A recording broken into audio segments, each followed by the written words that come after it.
welcome to a half hour of Mind Webs. Short stories from the worlds of speculative fiction.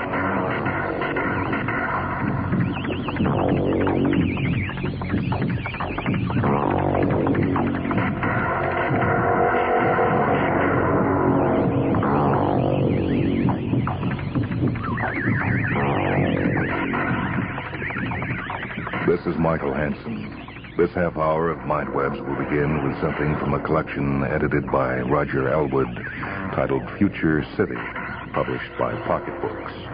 In a few moments, we'll hear Apartment Hunting, a story by Harvey and Audrey Bilker.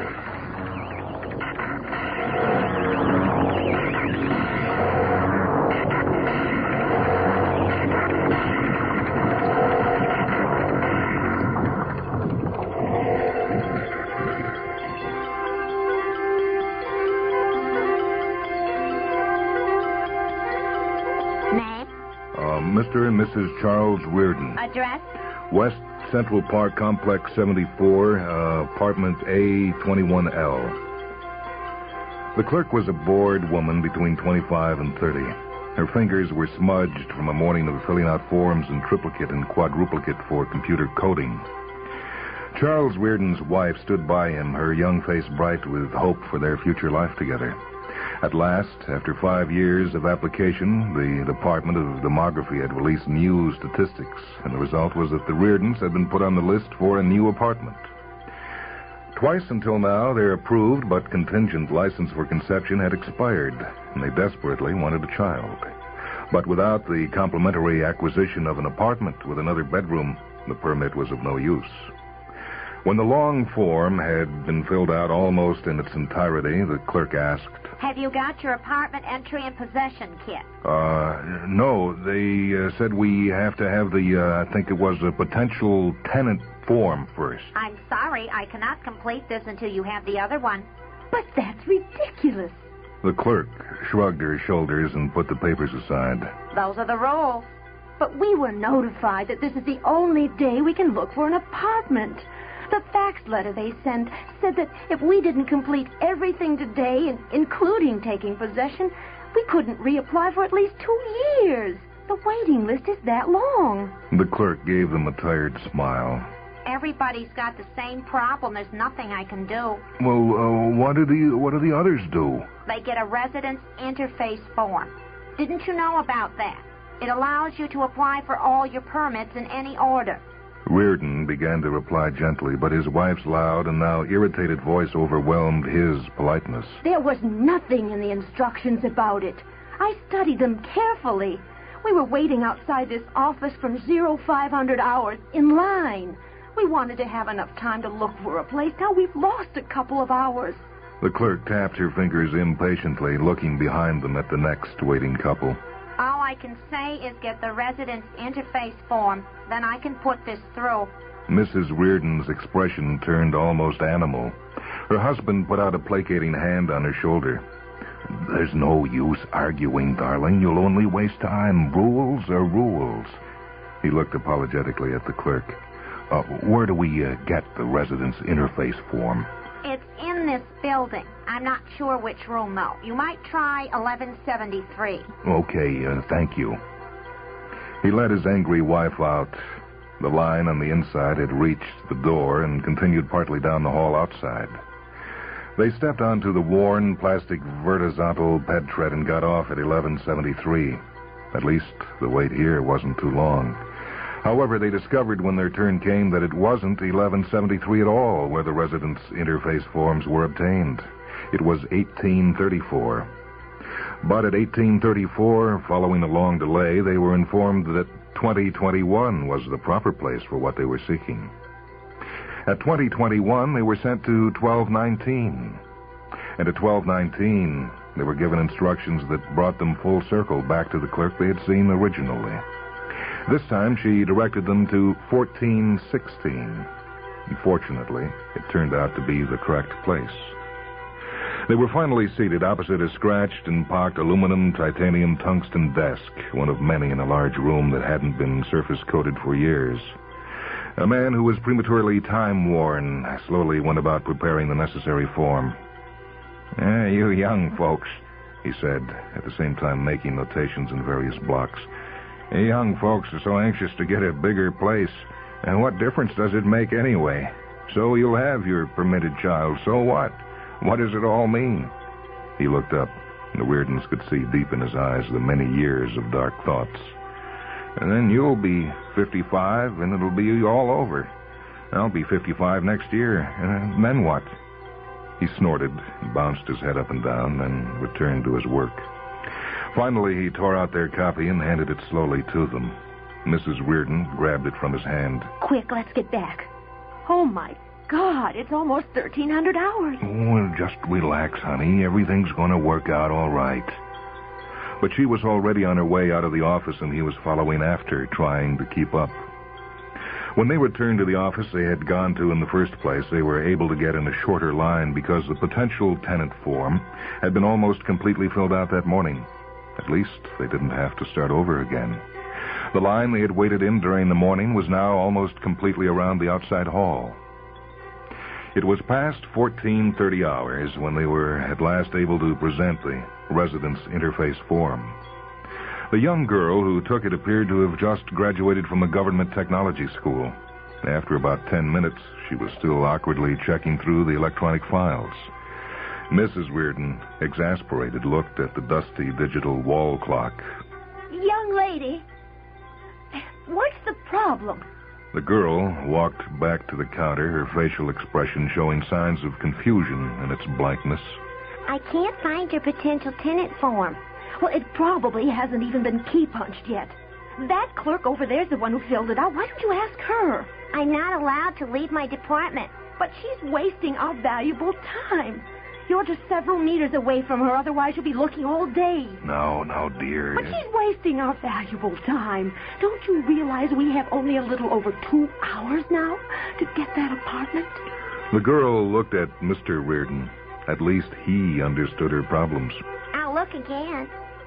While the girl searched the electronic files again, Mrs. Reardon, beyond her patience, summed up her feelings by pounding lightly on the counter. Her husband attempted to assuage her anxieties, but to no avail. At last, 20 minutes later, the girl came over with the familiar form. Reardon? Yes, Reardon. It was just lying on a pile on the table. Now, may I have your residence interface form, please? Reardon gave it to her, and she opened a compartment filled with rubber stamps. After more filling out, signing, and countersigning, and stamping, the papers were complete. Next, you have to get your apartment entry and possession kit. Oh, it's about time. First, though, I need your transit ident card, and then please stand in front of those scanner screens so I can match up your physiology patterns to these cards. Mrs. Reardon was at the end of her tether and through her teeth said, Is that really necessary? Yes. It was obvious that the girl had answered that question many times before. People do borrow cards. After the test checked out, Mrs. Reardon gave the girl a self-satisfied scowl, but it went unnoticed. The youngster just continued her routine procedure. The girl poised a finger over a machine on the counter. The finish on the terminal was chipped and peeling. Now, I'll put this data into the console. As soon as she had completed the entry, the interior of the machine began to clatter, and a printout emerged. She tore off the sheet and presented it to the couple. Today's listing is entirely of people who have not volunteered to vacate their apartments.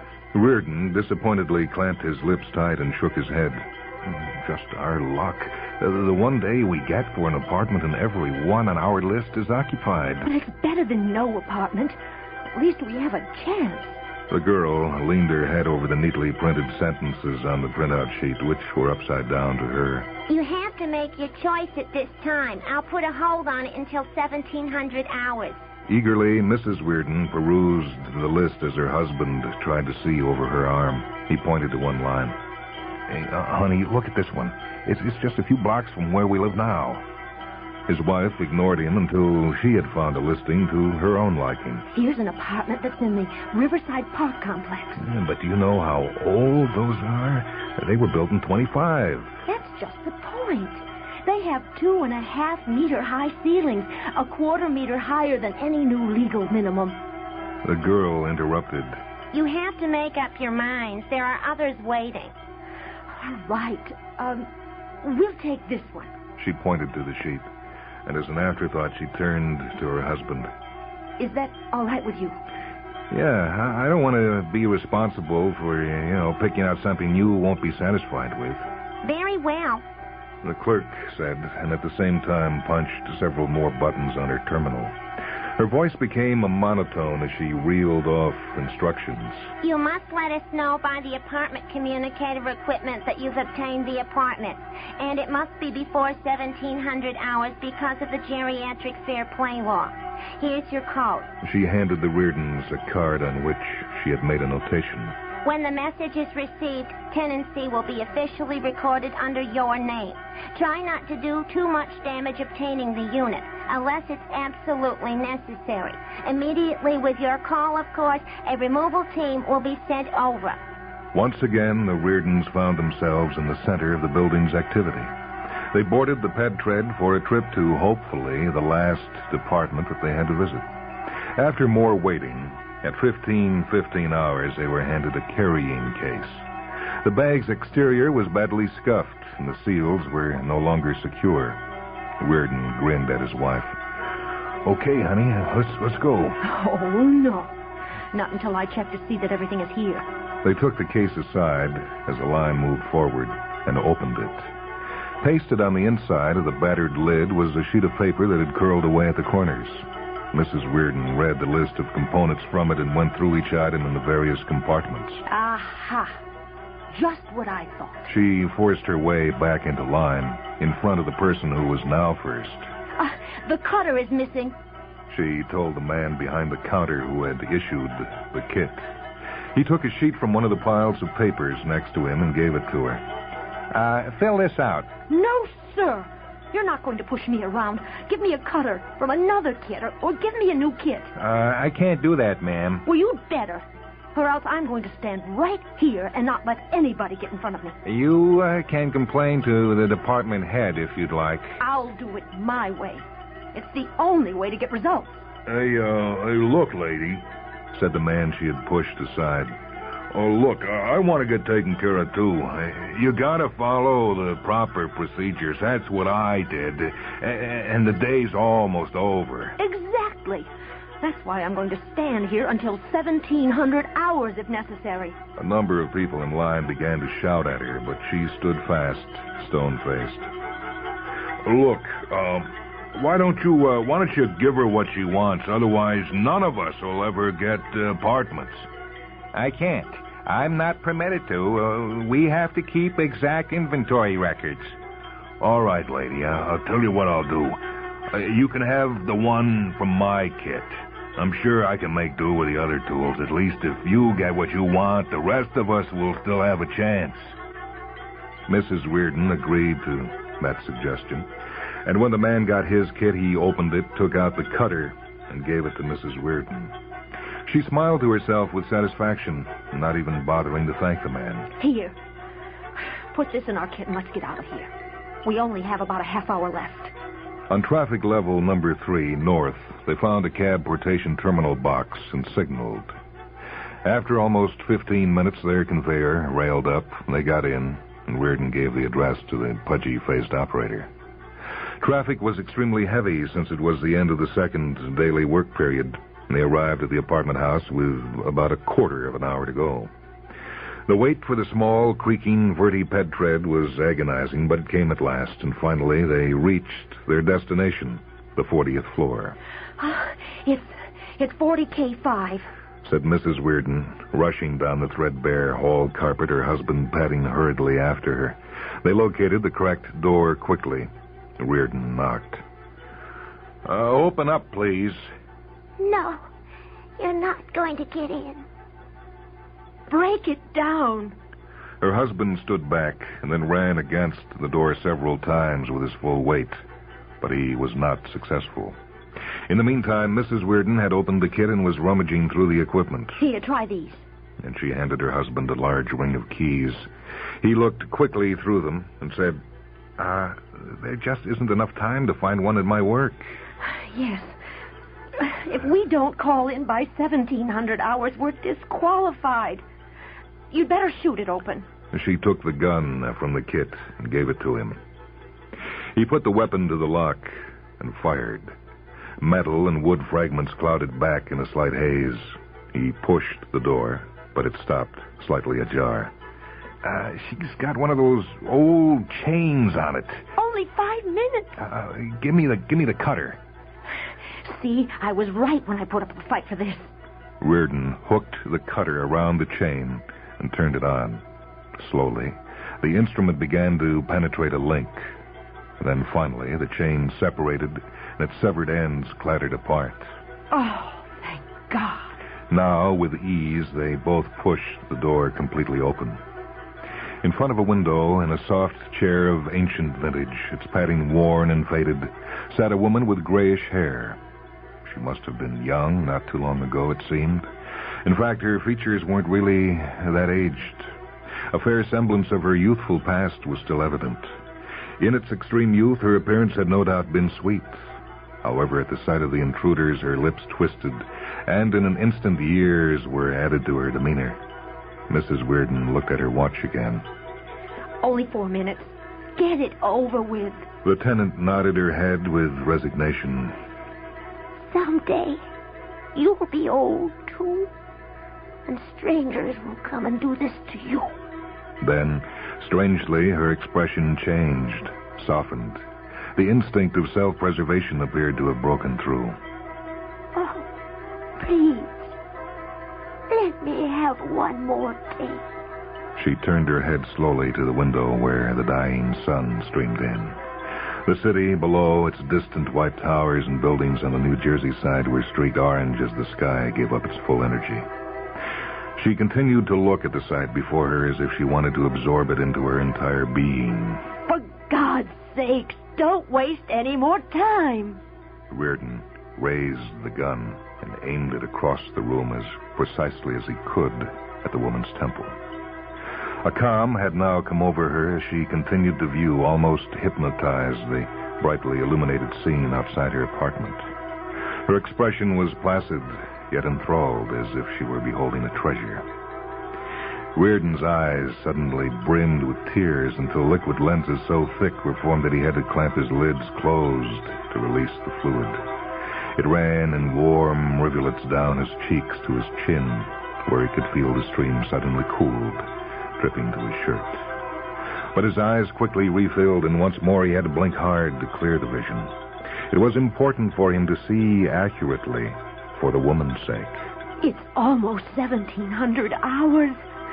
We've got to call in on the communicator. As Reardon continued sighting the woman along the barrel of his gun, scenes of his past and fantasies of his future suddenly flashed before his unsquinted eye, and he felt his taut shoulders collapse.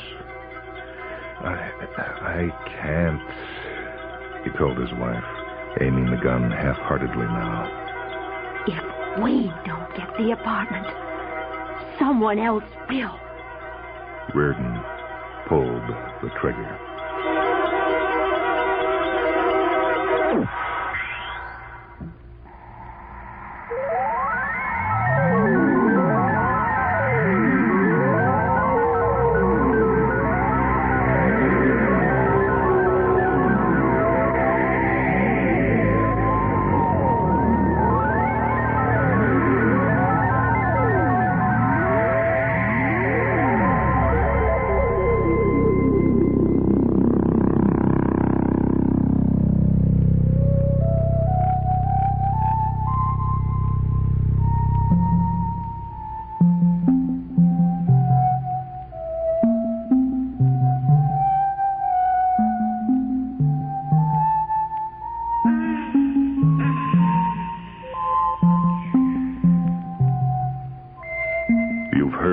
Apartment Hunting by Audrey and Harvey Bilker, a story which appears in Roger Elwood's book Future City, published by Pocket Books. Reading with me was Rhonda Allen.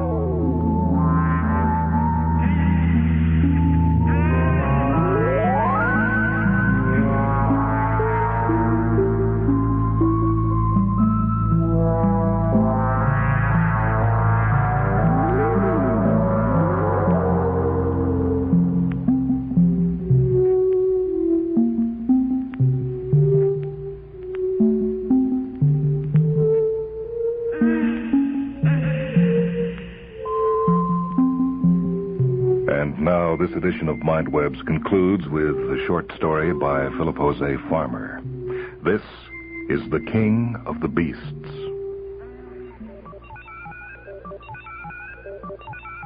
The biologist was showing the distinguished visitor through the zoo and laboratory. He said, "Our budget is too limited to recreate all known extinct species, so what we do is bring to life only the higher animals, the beautiful ones that were wantonly exterminated. I'm trying, as it were, to make up for brutality and stupidity. You might say that man struck God in the face every time he wiped out a branch of the animal kingdom." He paused, and they looked across the moats and the force fields. The quagga wheeled and galloped, the light and sun flashing off his flanks. The sea otter poked his humorous whiskers from the water. The gorilla peered from behind bamboo. Passenger pigeons strutted. A rhinoceros trotted like a dainty battleship. And with gentle eyes, a giraffe looked at them, then resumed eating leaves. "And there's the dodo, not beautiful, but very droll and very helpless. Come, I'll show you the recreation itself." In the great buildings, they passed between rows of tall and wide tanks. They could see clearly through the windows and the jelly within. "Those are African elephant embryos. We plan to grow a large herd and then release them on the new government preserve." "You positively radiate," said the distinguished visitor. "You really love the animals, don't you?" "I love all life." Tell me, where do you get the data for recreation?" "Oh, mostly skeletons and skins from the ancient museums, excavated books and films that we succeeded in restoring and then translating. See those huge eggs? The chicks of the giant moa are growing within them. And these, almost ready to be taken from the tank, are tiger cubs. They'll be dangerous when grown, but they'll be confined to the preserve." The visitor stopped before the last of the tanks. Just one here? What is it?" "Oh, the poor little thing. It'll be so alone. But I shall give it all the love I have." "Is it so very dangerous? Worse than elephants, tigers, and the bears?" "I had to get special permission to grow this one." The visitor stepped sharply back from the tank. He said, "Well, then it must be, but you wouldn't dare." The biologist nodded. "Yes, it's a man."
That was The King of the Beasts, a story by Philip Jose Farmer, which appears in the 9th Galaxy Reader, edited by Frederick Pohl and published by Pocket Books. This is Michael Hansen. Technical operation for this broadcast by Bob Cham and Al Reland. Mindwebs is produced at WHA Radio in Madison, a service of University of Wisconsin Extension.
short stories from the worlds of speculative fiction.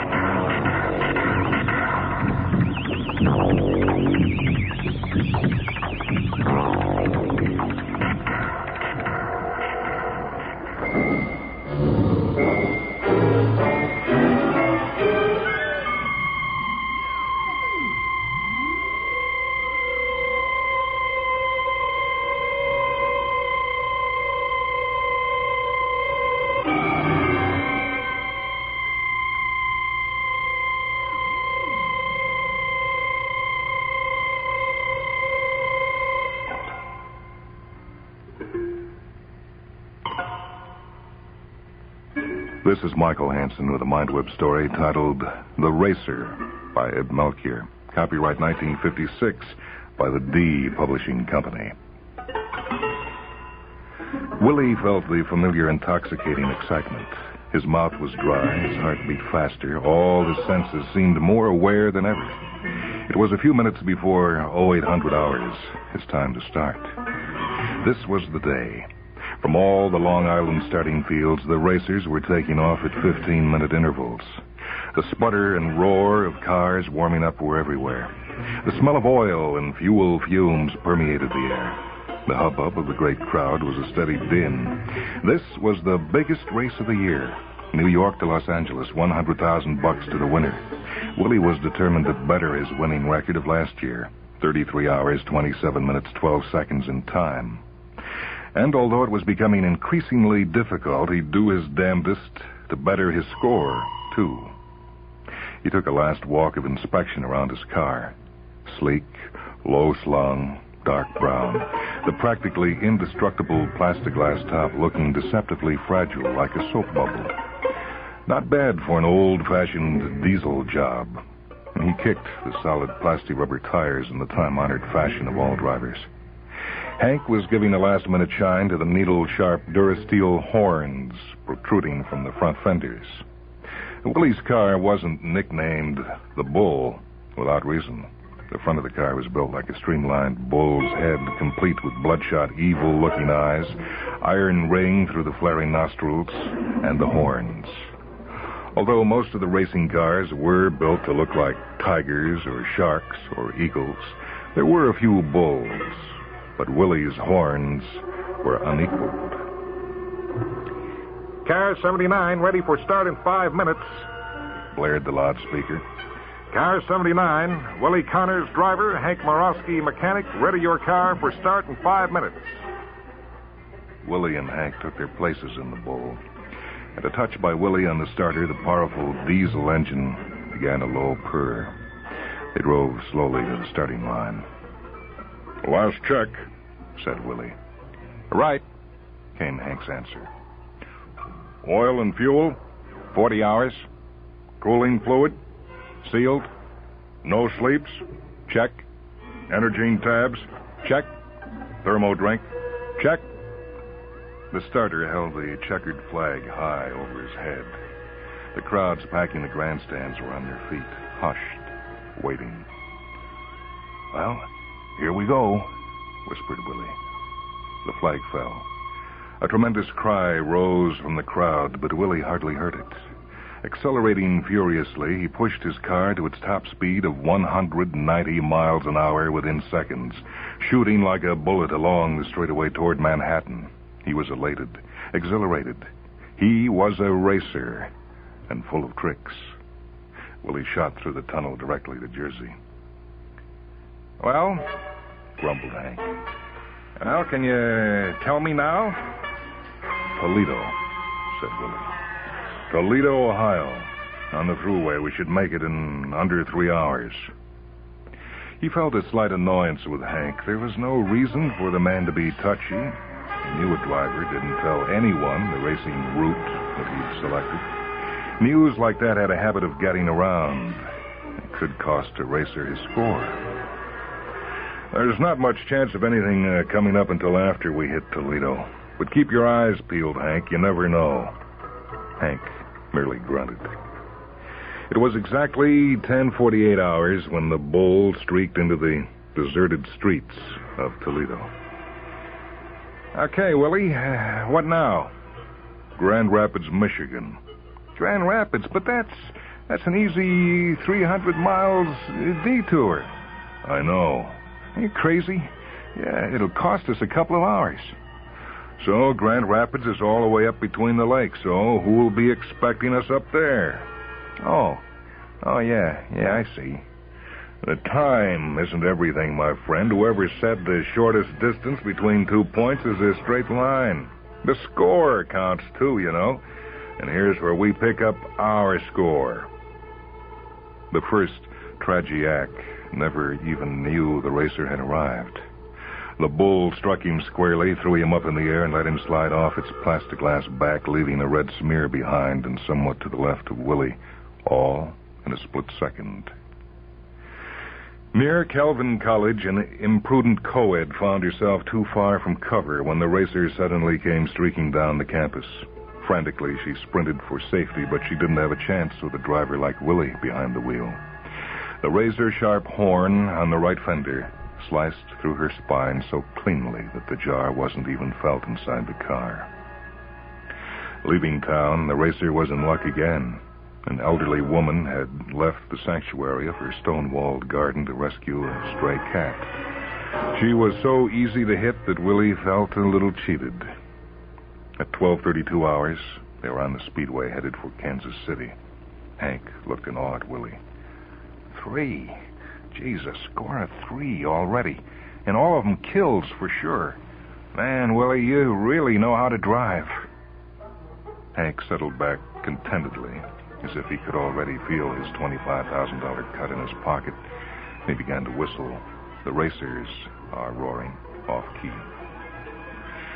Even after his good score, it annoyed Willie, and for some reason he kept remembering the belatedly pleading look in the old woman's eyes as he struck her. Funny that should stay with him. He estimated they'd hit Kansas City at around 18:15 hours, Central Standard Time. Hank turned on the radio. Peoria, Illinois was warning its citizens of the approach of a racer. All spectators should watch from safety places. Willie grinned. That would be him. Well, he wasn't looking for any score in Peoria. Dayton, Ohio told of a racer having made a tragic accident score of 1. Fort Wayne, Indiana was crowing over the fact that 3 racers had passed through without scoring once. From what he heard, it seemed to Willie he had a comfortable lead, both in time and score. They were receiving Kansas City now. An oily-voiced announcer was filling in the time between racing scores with what appeared to be a brief history of racing. And the most popular spectator sports of the latter half of the 20th century were such mildly exciting pursuits as boxing and wrestling. Of course, the spectators enjoyed seeing the combatants trying to maim each other, and there was always the chance of the hoped-for fatal accident. Motor racing, however, gave a much greater opportunity for the tragic accident so exciting to the spectator. One of the most famed old speedways, Indianapolis, where many drivers and spectators alike ended his bloody, tragic acts, is today the nation's racing shrine. Motor racing was already then held all over the world, sometimes with scores reaching the 100 mark, and long-distance races were popular. The modern race makes it possible for the entire population to... Willie switched off the radio. Why did they always have to stress the score? Time was important, too. The speed and the endurance. That was part of an ace racer, as well as his scoring ability. He took an Energine tab. They were entering Kansas City. That there were 3 racers with better time than he, and 1 had tied his score. The bull stayed just long enough in the checkpoint pit for Hank to make a quick engine inspection. Then they took off again. It was 18 hours, Central Standard, when they left the city limits behind. They'd been driving more than 9 hours. About 50 miles along the thruway to Denver, just after passing through a little town called Lawrence, Willie suddenly slowed down, and Hank, who had been dozing, set up an alarm. What's wrong? What's wrong, Willie? Oh, nothing wrong. Relax. You seem to be good at that. But why are you slowing down? You heard the checkpoint record. Well, our score's already been tied. We gotta better it. The plastic rubber tires screeched on the concrete speedway as Willie turned down an exit leading to a Class 2 road. Why down here? You can only go about 80 miles an hour. A large, loomy sign appeared on the side of the road ahead. Lone Star, 11 miles, it announced. And Willie pointed. That's why. In a few minutes, Lone Star came into view. It was a small village. Willie was traveling as fast as he could on the secondary road. He plowed through a flock of chickens, hurdled over a little mongrel dog, which crawled yelping towards the safety of a house in the waiting arms of a little girl, and managed to graze the leg of a husky youth who had vaulted a high wooden fence, and then they were through Lone Star. Hank activated the little dashboard screen, which gave them a rear view. That's not going to do much for our score. Shut up. What was the matter with him? He couldn't be getting tired already. He swallowed a no-sleep. That would help. Hank was quiet as they sped through Topeka and took the thruway to Oklahoma City. But out of the corner of his eyes, he was looking speculatively at Willie, hunched over the wheel. It was getting dusk, and Willie switched on his powerful headbeams. They had a faint reddish tint because of the coloring of the bull's eyes. They had just whizzed through a little burg named Perry when there was a series of sharp cracks. Willie started. Yeah, there they go again. Those dumb Hinterland Hicks will never learn they can't hurt us with their fly poppers. He knocked the plexiglass dome affectionately. Takes atomic pellets to get through this baby. Of course. He must be on edge to be taken by surprise like that. Willie had run into anti-racers before, just a handful of malcontents. The Racing Commission had already declared them illegal. Still, at every race, they took pot shots at the racers, a sort of pathetic defiance. Why should anyone want to do away with racing?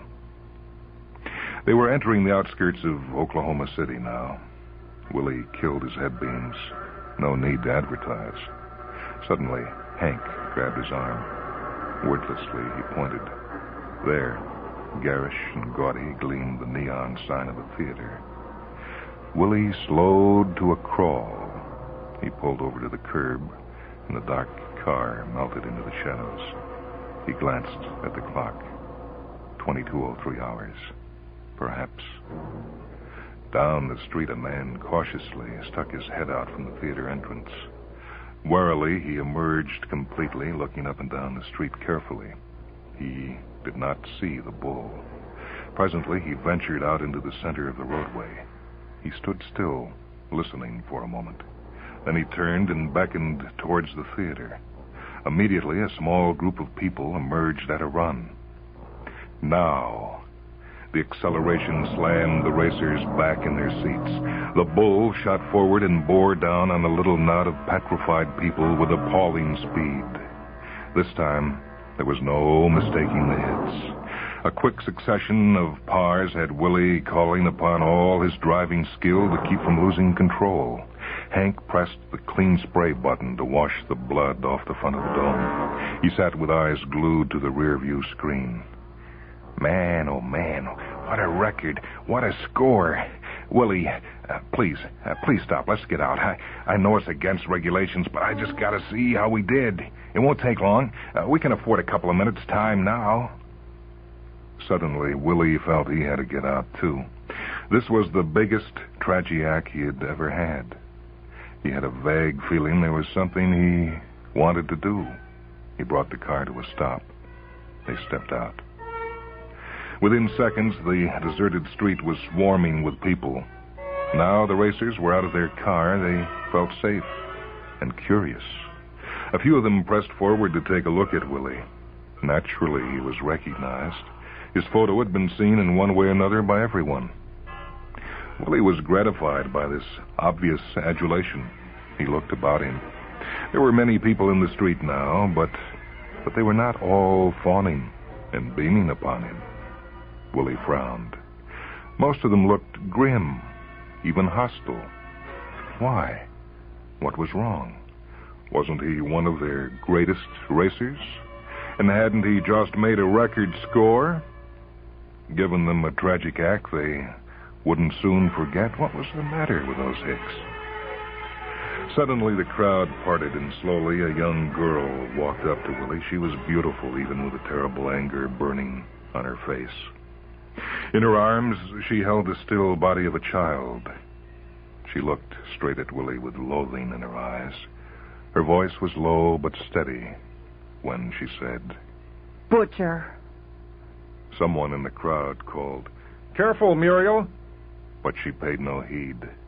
Turning from him, she walked on through the crowd, parting for her. Willie was stunned. Come on, let's get out of here. Hank said anxiously. Willie did not answer. He was looking back through the crowd to the scene of his tragic accident. Never before had he stopped. Never before had he been this close. He could hear the moaning and sobbing of the mains over the low murmur of the crowd. It made him uneasy. Back there, they worked hurriedly to get the tragiacs off the street. There were so many of them. Butcher? All at once, he was conscious of Hank pulling at him. Come on, let's get roaring. Let's go. Quickly, Willie turned and entered the car. Almost at once, the street was empty. He turned on his head beams and started up, faster and faster. The street was dead, empty. No, there, someone holding a... It was Butcher. No, Muriel. She stood rooted to the spot in the middle of the street, holding the child in her arms. In the glaring headlights, her face was white, her eyes terrible, burning, dark. Willie did not let up. The car hurtled down upon the lone figure and passed. They had lost 13 minutes. Now they were on their way to El Paso, Texas. The nagging headache Willie'd suffered the whole week of planning before the race had returned. He reached for a no-sleep, hesitated a second, and then took another. Hank glanced at him worriedly. Hey, easy, boy. Willie did not answer. That anti-racer get under your skin? Come on, don't let it bother you. Butcher, she had said. Butcher. Willie was staring through the plexiglass dome at the racing pool of light from the headbeams. The bull was tearing along the thruway at almost 180 miles per hour. What was that? There, in the light. It was a face, terrible, dark eyes getting larger. Larger. Muriel. It was Butcher. No, Muriel. No, it was a racer. A racing car with Muriel's face shrieking down upon him. Closer, closer. He threw his arms in front of his face. Dimly, he heard Hank shout, Willie! He felt the car lurch. Automatically, he tightened his grip on the wheel. They had careened close to the shoulder of the speedway. Willie sat up ahead of him. The road was clear and empty. It was still dark when they hit El Paso. The radio told them their Oklahoma score. 5 and 8. 5 kills, 8 maims. Hank was delighted. They were close to setting a record. Hank had already begun to spend his $25,000. Willie was uneasy. His headache was worse. His hands were clammy. He kept hearing Muriel's voice saying, Butcher. Butcher. Butcher. But he was not a butcher. He was a racer. He'd show them. He'd win this race. El Paso was a disappointment. Not a soul in sight.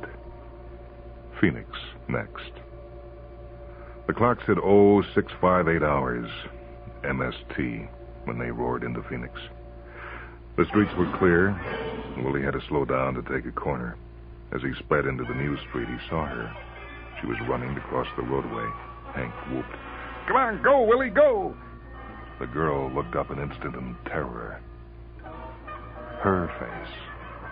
It was the old woman with the cat. No, it was Muriel. Muriel with the big dark eyes. In the last split second, Willie touched the power steering. The bull responded immediately and shot past the girl as she scampered to safety. Hey, Willie, what the hell is the matter with you? You could have scored. Are you out of your head? We don't need her. We'll win without her. Yes. Why hadn't he scored? It wasn't Muriel. Muriel was back in Butcher, in Oklahoma City. Damn this headache. Well, maybe so. Maybe we will win anyway, but I want to be sure, Willie. And what about the bonus for setting the record, huh? 10,000 apiece and we're close. Or maybe you've lost your nerve. Wonder what the commission will say to that. I've got plenty of nerve. Yeah, prove it. Hank pointed to the dashboard map, slowly tracing their progress. There. See that village with a screwy name? Wilkie up, off the thruway? Let's see you score there. Willie said nothing. He hadn't lost his nerve, he knew that. He was the best of the racers. No one could drive like he could. Constant top speed and stamina took, the split-second timing, the unerring judgment. Well? All right, Willie agreed. They hadn't even reached the Wickiup when they spotted the farmer. He didn't have a chance. The bull came charging down upon him, but in the last moment the car veered slightly. One of the horns ripped the man's hip open.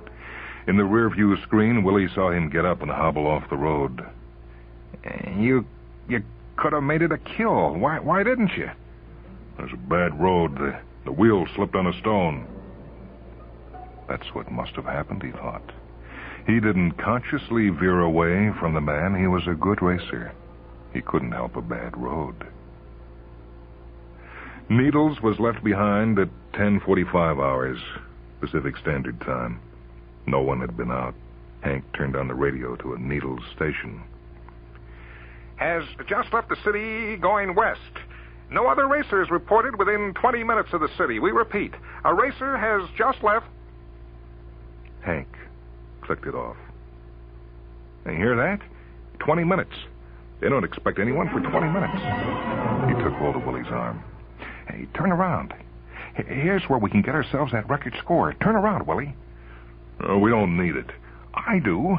I want that bonus. Willie made no answer. Listen to me, you two-bit racer. You or nobody else is going to cheat me out of that bonus. You've been acting mighty peculiar, more like an anti-racer, ever since you stopped at that tragic accident back there. Yeah, that girl, that anti-racer who called you a butcher. Now listen, Willie, you get that record score, or I'll report you to the commission for having snooped around a tragic accident. You'll never race again. Never race again. Willie's brain was whirling. But he was a racer, not a butcher. A racer. Record score? Yes, that's what he had to do. Set a record. Be the best damned racer of them all. Without a word, he turned the car. In minutes, they were back at the Needle suburbs. That building, a schoolhouse. And there, marching orderly in 2 rows with their teacher, a whole class of children. The bull came charging down the street. Only a couple of 100 feet now to that record score. But what was that? They were Muriel. They were all Muriel. Terrible dark eyes. No, they were children. The child in Muriel's arms. They were all the child in Muriel's arms. Were they already moaning and screaming? Butcher? Butcher? No, he couldn't butcher them. He was a racer. Not a butcher. Not a butcher. Deliberately, he swung the car to the empty side of the street. Suddenly, he felt Hank's hands on the wheel.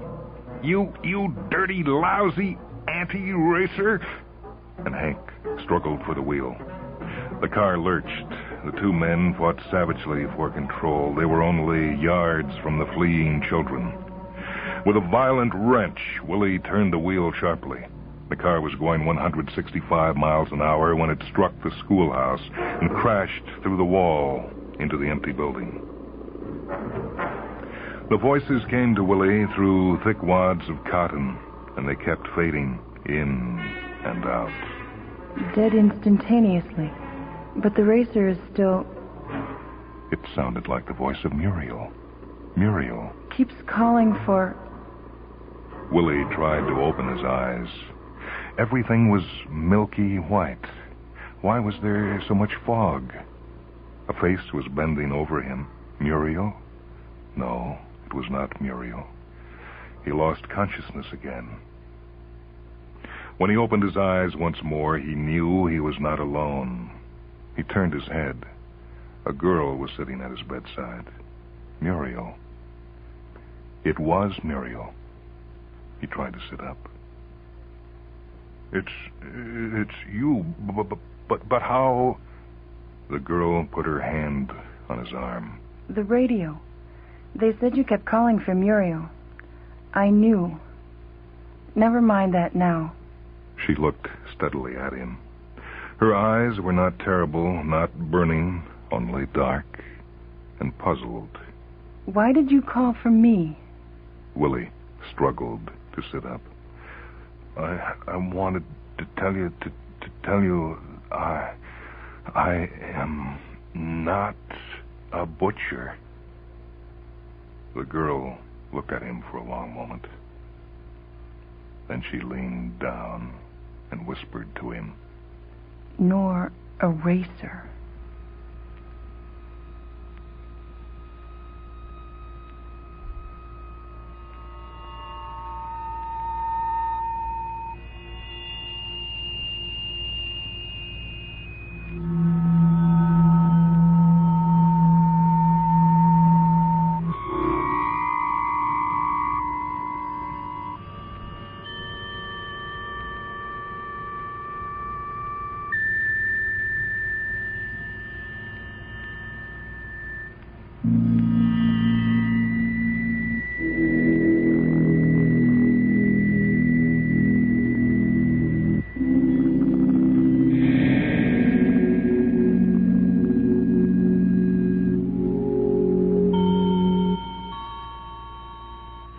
You have heard The Racer by Ib Melchior.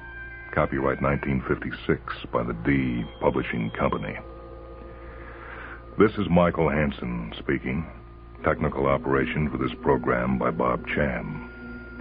MindWebs is produced at WHA Radio in Madison, a service of University of Wisconsin Extension.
Welcome to a half hour of MindWebs. Short stories from the worlds of speculative fiction.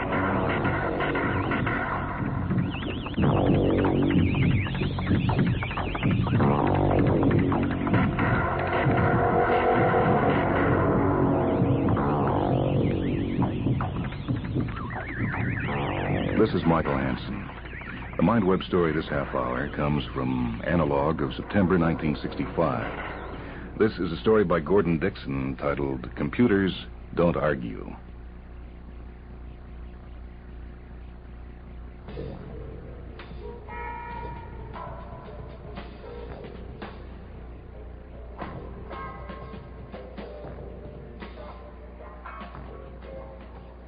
Treasure Book Club.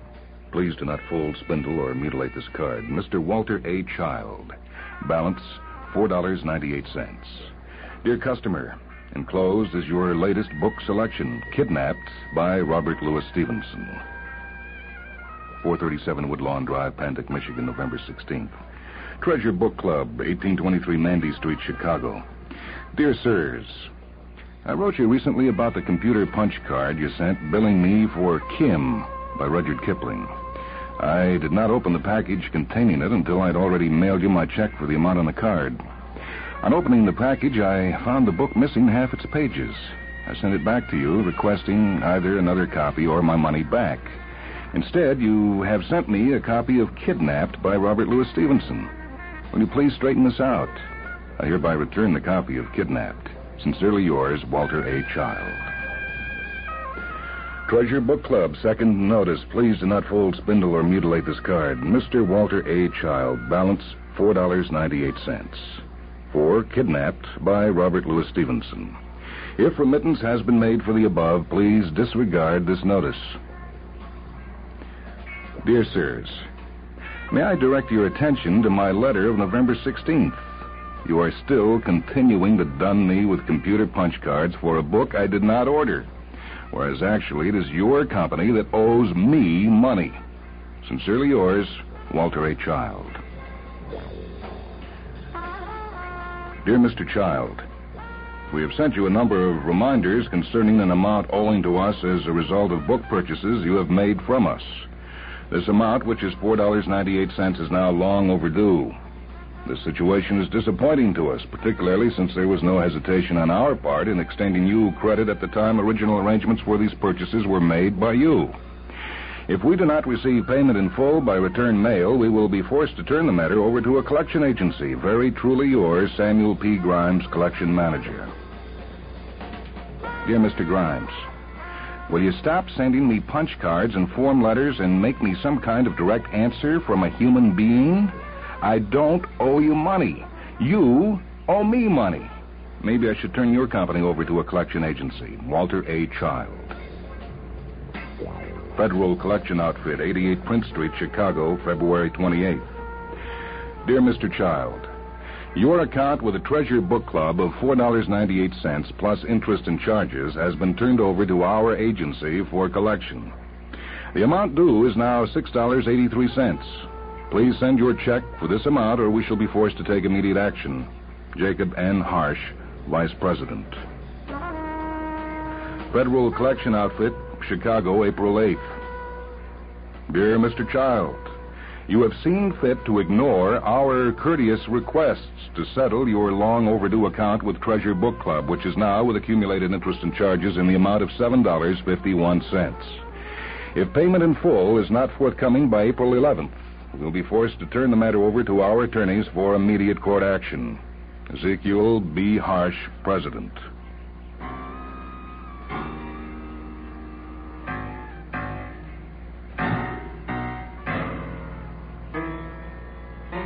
Maloney, Mahoney, McNamara, and Pruitt Attorneys, 89 Prince Street, Chicago, April 29th.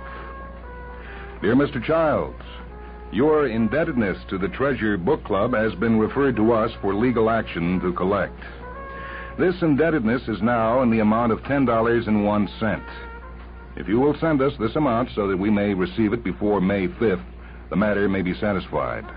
However, if we do not receive satisfaction in full by that date, we will take steps to collect through the courts. I'm sure you will see the advantage of avoiding the judgment against you, which, as a matter of record, would do lasting harm to your credit rating. Very truly yours, Hagthorpe M. Pruitt, Jr., Attorney at Law. Dear Mr. Pruitt, you don't know what a pleasure it is to me in this matter to get a letter from a live human being to whom I can explain the situation. The whole matter is silly. I explained it fully in my letters to the Treasure Book Company, but I might as well have been trying to explain to the computer that puts out their punch cards for all the good it seemed to do. Briefly, what happened was I ordered a copy of Kim by Rudyard Kipling for $4.98, and when I opened the package they sent me, I found the book had only half its pages, but I'd previously mailed a check to pay them for the book. I sent the book back to them, asking either for a whole copy or my money back. Instead, they sent me a copy of Kidnapped by Robert Louis Stevenson, which I had not ordered, and for which they have been trying to collect from me. Meanwhile, I'm still waiting for the money back that they owe me for the copy of Kim that I didn't get. That's the whole story. Maybe you can help straighten them out. Relievedly yours, Walter A. Child. P.S. I also sent them back their copy of Kidnapped as soon as I got it, but it hasn't seemed to help. They have never even acknowledged getting it back. Maloney, Mahoney, McNamara, and Pruitt attorneys. Dear Mr. Child, I am in possession of no information indicating that any item purchased by you from the Treasure Book Club has been returned. I would hardly think that if the case has been as you stated, the Treasure Book Club would have retained us to collect the amount owing from you. If I do not receive your payment in full within 3 days, by May 12th, we will be forced to take legal action. Very truly yours, Hagthorpe M. Pruitt, Jr.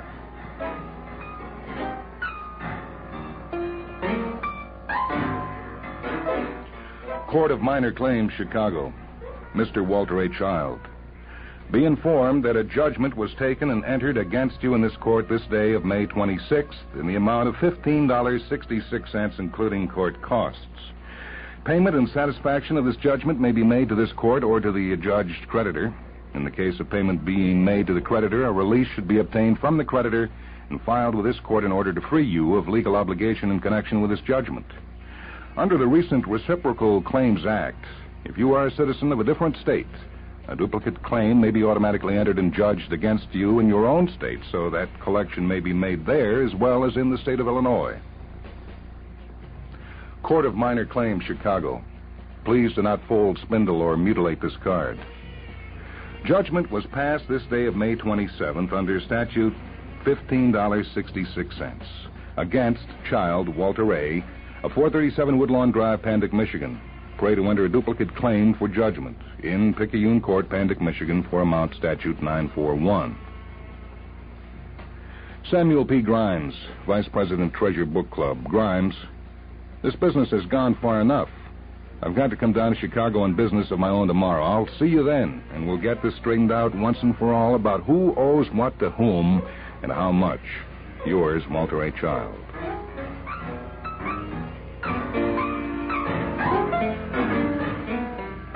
From the desk of the clerk, Picayune Court, June 1st. Harry, the attached computer card from Chicago's Minor Claims Court against A. Walter has a 1500 series statute number on it. That puts it over in criminal with you rather than civil with me, so I herewith submit it for your computer instead of mine. How's business? Joe. Criminal Records, Pandick, Michigan. Please do not fold, spindle, or mutilate this card. Convicted, Child A. Walter, on May 26th. Address 437 Woodlawn Drive, Pandick, Michigan. Criminal Statute 1566, corrected 1567. Crime, kidnap.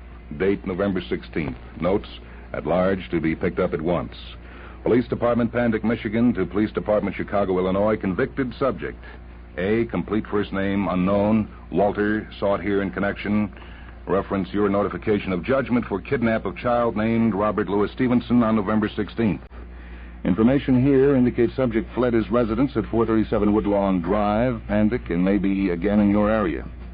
Possible contact in your area, the Treasure Book Club, 1823 Mandy Street, Chicago. Subject not known to be dangerous. Pick up and hold, advising us of capture.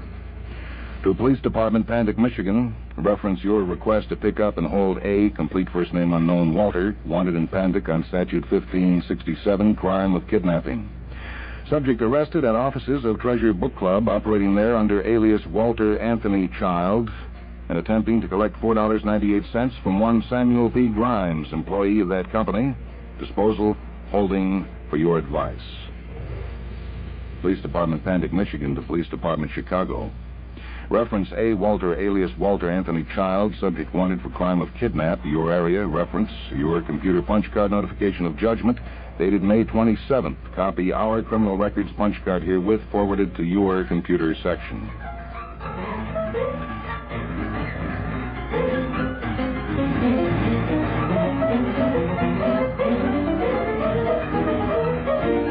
Criminal Record, Chicago. Please do not fold, spindle, or mutilate this card. Subject, correction, omitted, record supplied, applicable statute number 1567, judgment number 456789.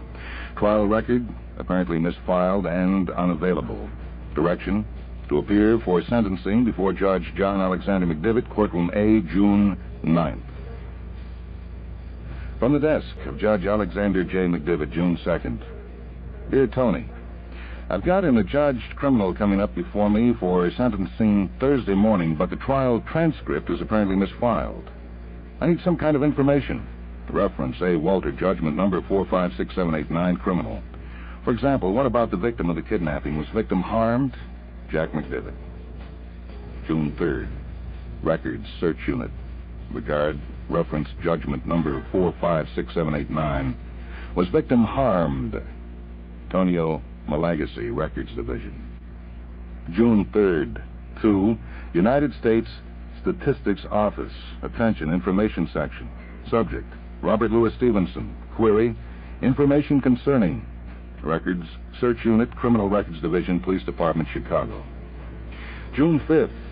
To Records Search Unit, Criminal Records Division, Police Department, Chicago. Subject, your query regarding Robert Louis Stevenson, file number 189623. Action, subject, deceased. Age at death, 44 years. Further information requested? AK, Information Section, U.S. Statistics Office. June 6th. To United States Statistics Office. Attention, Information Division. Subject, regarding file number 189623. No further information required. Thank you, Records Search Unit. Criminal Records Division, Police Department, Chicago, June 7th. To Tonio Malagasy, Records Division. Regard reference judgment number 456789. Victim is dead. Records Search Unit.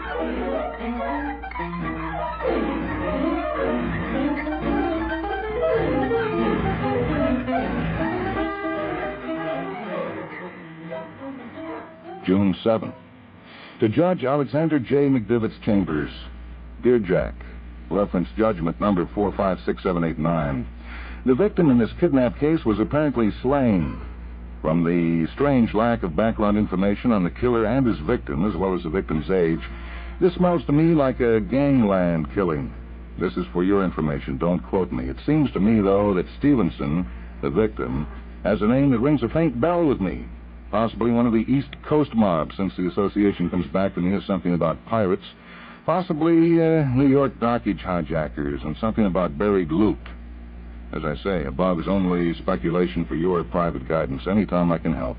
Best, Tony Malagasy, Records Division. Michael R. Reynolds, attorney at law, 49 Water Street, Chicago, June 8th. Dear Tim, regrets I can't make the fishing trip. I've been court-appointed here to represent a man about to be sentenced tomorrow on a kidnapping charge. Ordinarily, I might have tried to beg off, and McDivitt, who was doing the sentencing, would probably have turned me loose. But this is the damnedest thing you ever heard of. The man being sentenced has apparently been not only charged, but adjudged guilty as a result of a comedy of errors too long to go into here. He not only isn't guilty, he's got the best case I ever heard of for damages against one of the larger book clubs headquartered here in Chicago, and that's a case I wouldn't mind taking on. It's inconceivable, but damnably possible, once you stop to think of it in this day and age of machine-made records, that a completely innocent man could be put in this position. There shouldn't be much to it. I've asked to see McDivitt tomorrow before the time for sentencing, and it'll just be a matter of explaining to him. Then I can discuss the damage suit with my freed client at his leisure. Fishing next weekend? Yours, Mike. Michael R. Reynolds, attorney at law. Dear Tim, in haste, no fishing this coming week either, sorry. You won't believe it. My innocent as a lamb, and I'm not kidding client, has just been sentenced to death for first-degree murder in connection with the death of his kidnapped victim. Yes, I explained the whole thing to McDivitt. When he explained his situation to me, I nearly fell out of my chair. It wasn't a matter of my not convincing him. It took less than 3 minutes to show him that my client should never have been within the walls of a county jail for a second. But get this, McDivitt couldn't do a thing about it. The point is, my man had already been judged guilty according to the computerized records. In the absence of a trial record, of course, there never was one, but that's something I'm not free to explain to you now, the judge has to go by what records are available. And in the case of an adjudged prisoner, McDivitt's only legal choice was whether to sentence to life imprisonment or execution. The death of the kidnapped victim, according to the statute, made the death penalty mandatory. Under the new laws governing length of time for appeal, which has been shortened because of the new system of computerizing records, to force an elimination of unfair delay and mental anguish to those condemned, I have 5 days in which to file an appeal and 10 to have it acted on. Needless to say, I am not going to monkey with an appeal. I'm going directly to the governor for a pardon, after which we'll get this farce reversed. McDivitt has already written the governor, also explaining that his sentence was ridiculous, but that he had no choice. Between the two of us, we ought to have a pardon in short order. Then I'll make the fur fly, and we'll get in some fishing. Best, Mike. Office of the Governor of Illinois, June 17th. Mr. Michael R. Reynolds. Dear Mr. Reynolds, in reply to your query about the request for pardon for Walter A. Child, A. Walter, may I inform you that the governor is still on his trip with the Midwest Governors Committee examining the wall in Berlin. He should be back next Friday. I'll bring your request and letters to his attention the minute he returns. Very truly yours, Clara B. Jilks, Secretary to the Governor. June 27th. Michael R. Reynolds. Dear Mike, where is that pardon? My execution date is only 5 days from now. Walt.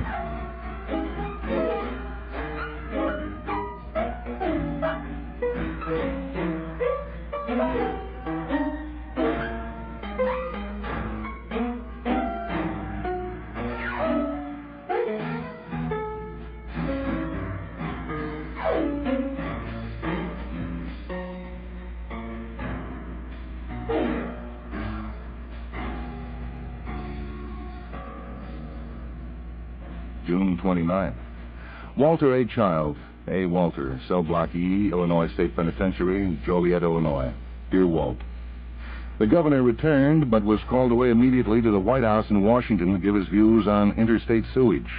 I'm camping on his doorstep and will be on him the moment he arrives here. Meanwhile, I agree with you about the seriousness of the situation. The warden at the prison there, Mr. Allen Magruder, will bring this letter to you and have a private talk with you. I urge you to listen to what he has to say, and I enclose letters from your family also urging you to listen to Warden Magruder. Yours, Mike. June 30th. Dear Mike, this letter is being smuggled out by Warden Magruder. As I was talking to Warden Magruder in my cell here, news was brought to him that the governor has at last returned for a while to Illinois and will be in his office early tomorrow morning, Friday. So you'll have time to get the pardon signed by him and delivered to the prison in time to stop my execution on Saturday. Accordingly, I've turned down the warden's kind offer of a chance to escape, since he told me he could by no means guarantee to have all the guards out of my way when I tried it, and there was a chance of my being killed escaping. But now everything will straighten itself out. Actually, an experience as fantastic as this had to break down sometime under its own weight. Best, Walt. For the sovereign state of Illinois, I, Hubert Daniel Wilkins, governor of the state of Illinois, and invested with the authority and powers appertaining thereto, including the power to pardon those in my judgment wrongfully convicted or otherwise deserving of executive mercy, do this day of July 1st announce and proclaim that Walter A. Child, A. Walter, now in custody as a consequence of the erroneous conviction upon a crime of which he is entirely innocent, is fully and freely pardoned of said crime. And I do direct the necessary authorities having custody of the said Walter A. Child, A. Walter, in whatever place or places he may be held, to immediately free, release, and allow unhindered departure to him. Interdepartmental Routing Service. Please do not fold, mutilate, or spindle this card. Failure to route document properly. To Governor Hubert Daniel Wilkins regarding pardon issued to Walter A. Child, July 1st. Dear State Employee, you have failed to attach your routing number. Please resubmit document with this card in Form 876 explaining your authority for placing a top rush category on this document. Form 876 must be signed by your departmental superior. Resubmit on earliest possible date. Routing service office is open, in this case Tuesday, July 5th. Warning, failure to submit Form 876 with the signature of your superior may make you liable to prosecution for misusing the service of the state government. A warrant may be issued for your arrest. There are no exceptions. You have been warned.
You've heard Gordon Dixon's story, Computers Don't Argue, a tale which appeared in Analog of September 1965.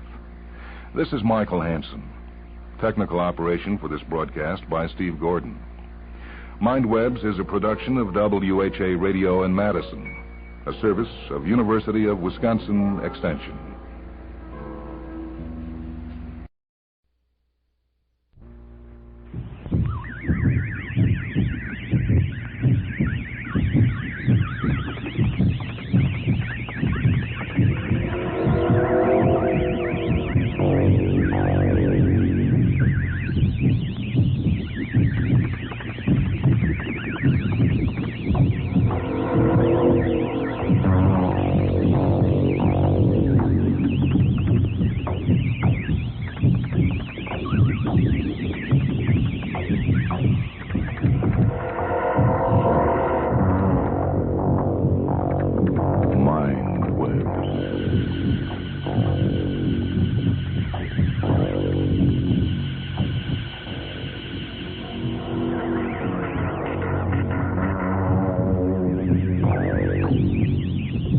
Welcome to a half hour of Mindwebs, short stories from the worlds of speculative fiction.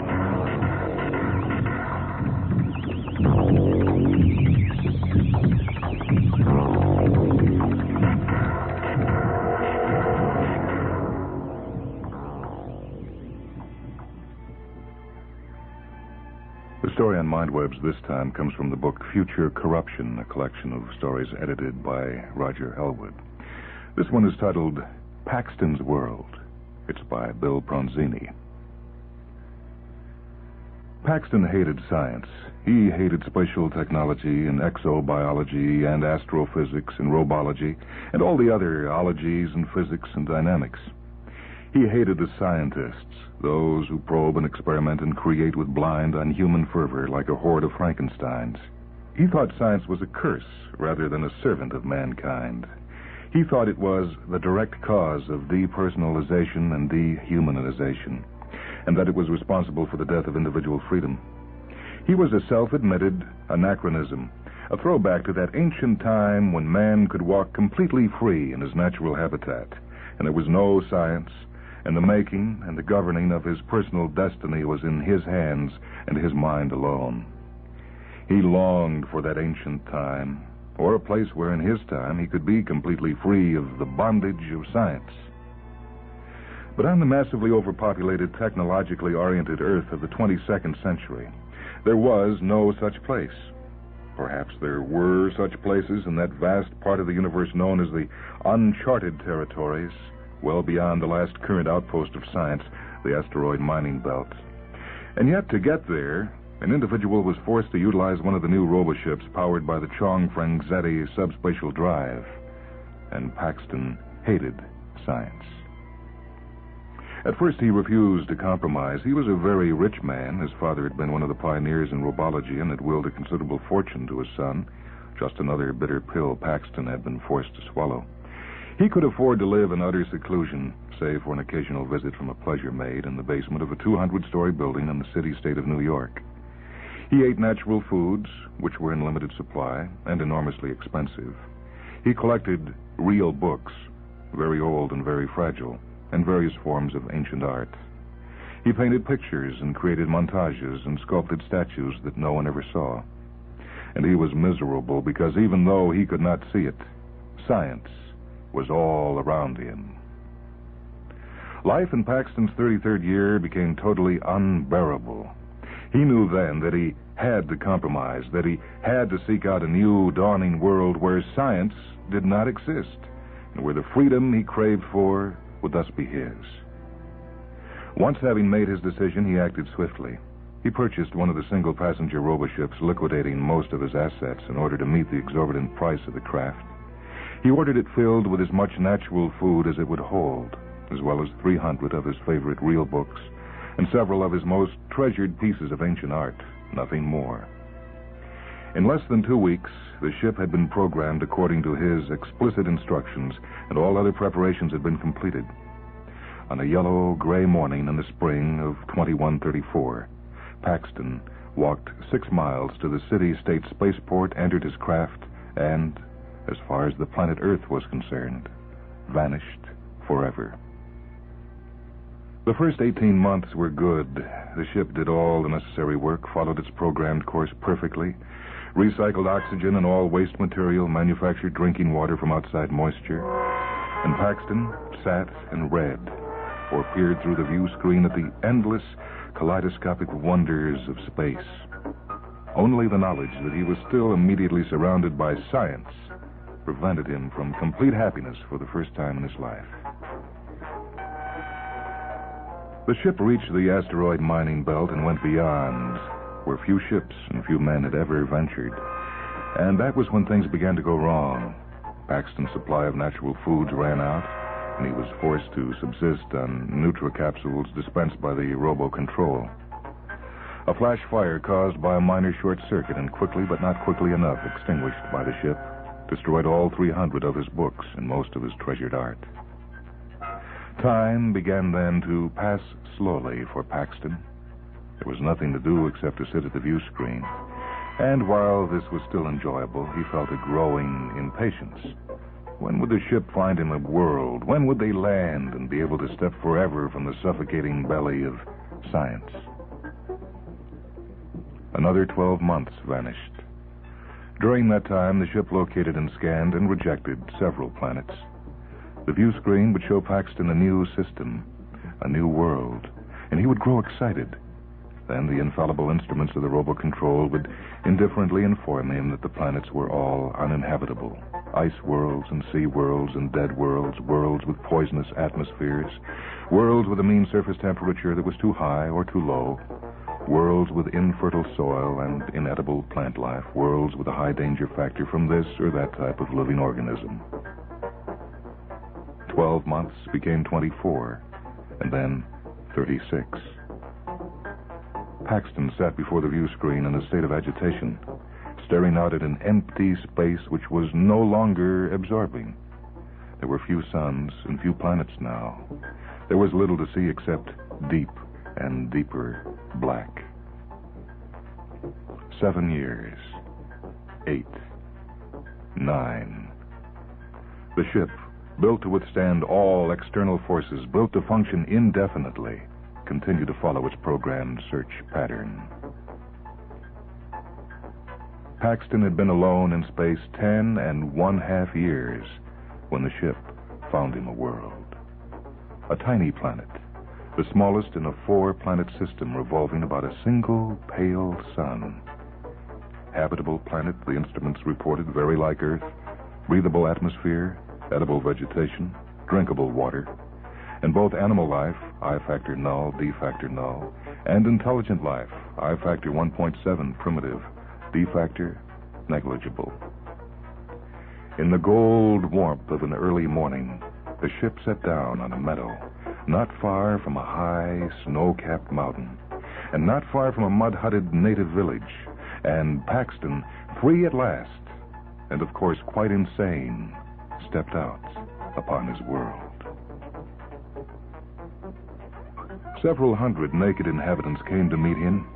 They were surprisingly humanoid in appearance, hairless, a dusky purplish-brown color, eyes a peculiar shade of silver, males with extremely long, very thin penises and no visible testicles, females with angular breasts and greatly distended vulva. They exhibited neither fear nor hostility. Conversely, their attitude was one of great excitement, of instant worship. Paxton studied them with his burning eyes, unmoving, listening to them speak. Their language was a soft, liquid whisper, one which human vocal cords would be able to duplicate. Finally, he turned and re-entered the belly of science for the last time, bringing out with him the portable dialectic converter, which was part of the ship's complement. Then he shed his frayed clothing and went with the natives to their village, where the converter easily translated the liquid whispers into English, and vice versa. The planet was called Kanea-Ran, but it was soon to be, in every respect, Paxton's world. The natives brought him food, the tender flesh of the native marad that roamed the continent in small herds and was not dissimilar in appearance to the extinct earth bison. Dark gray vegetables tasting faintly like potato, sweet pink fruit reminiscent of nothing on earth, and they immediately began to construct a great hut for his dwelling place. The females came to him with rapid willingness, and although actual copulation was difficult, if not impossible, they gave him pleasure in divergent ways. Runners went to summon all other tribes on the small continent, the only inhabited one on the planet, the other two being densely forested and void of marad, while with the help of the dialectic converter, Paxton learned to speak the native language swiftly and fluently. When all the natives had assembled, some 3,000 of them, Paxton stood on a platform of rocks and spoke to them. They listened raptly and prepared to obey without question. A god is always obeyed without question. "Destroy the ship in which I came," he said to them. "Smash it with rocks, take it apart piece by piece, burn the pieces in a great fire. Take all other equipment, including the language machine, and treat it in the same manner. When the metal's cool, take it to the nearest lake and hide its ugliness forever beneath the surface of the water." And this would be done. "Science is evil," Paxton said to them. "You do not know science, and you never shall. On this world, there will be no science." And there would be none. "A being must walk completely free in his natural habitat," Paxton said to them. "A being must make and govern his personal destiny with his hands and his mind alone. He must be free, and to be free, he must essentially be alone. Villages are the forerunners of cities, and cities are test tubes of science, and science is bondage. Therefore, all villages are evil and must be abolished. From this day forward, each male and each female and each child above the age of 8 years shall live alone and free and make his own destiny." And it was done. The natives finished building the great hut for Paxton, and the ones now living alone nearby brought him food each morning. Different females visited him each night. Sometimes he would sit in or by the hut thinking of science and hating it. Sometimes he would walk alone to the high mountain and stand at its crest with his face uplifted to the sun-warmed sky and laugh until his stomach ached. Sometimes he would swim great distances in the placid blue sea surrounding the continent, or in the rivers and lakes which dotted it. Sometimes he would run through the tall grasses, singing joyously.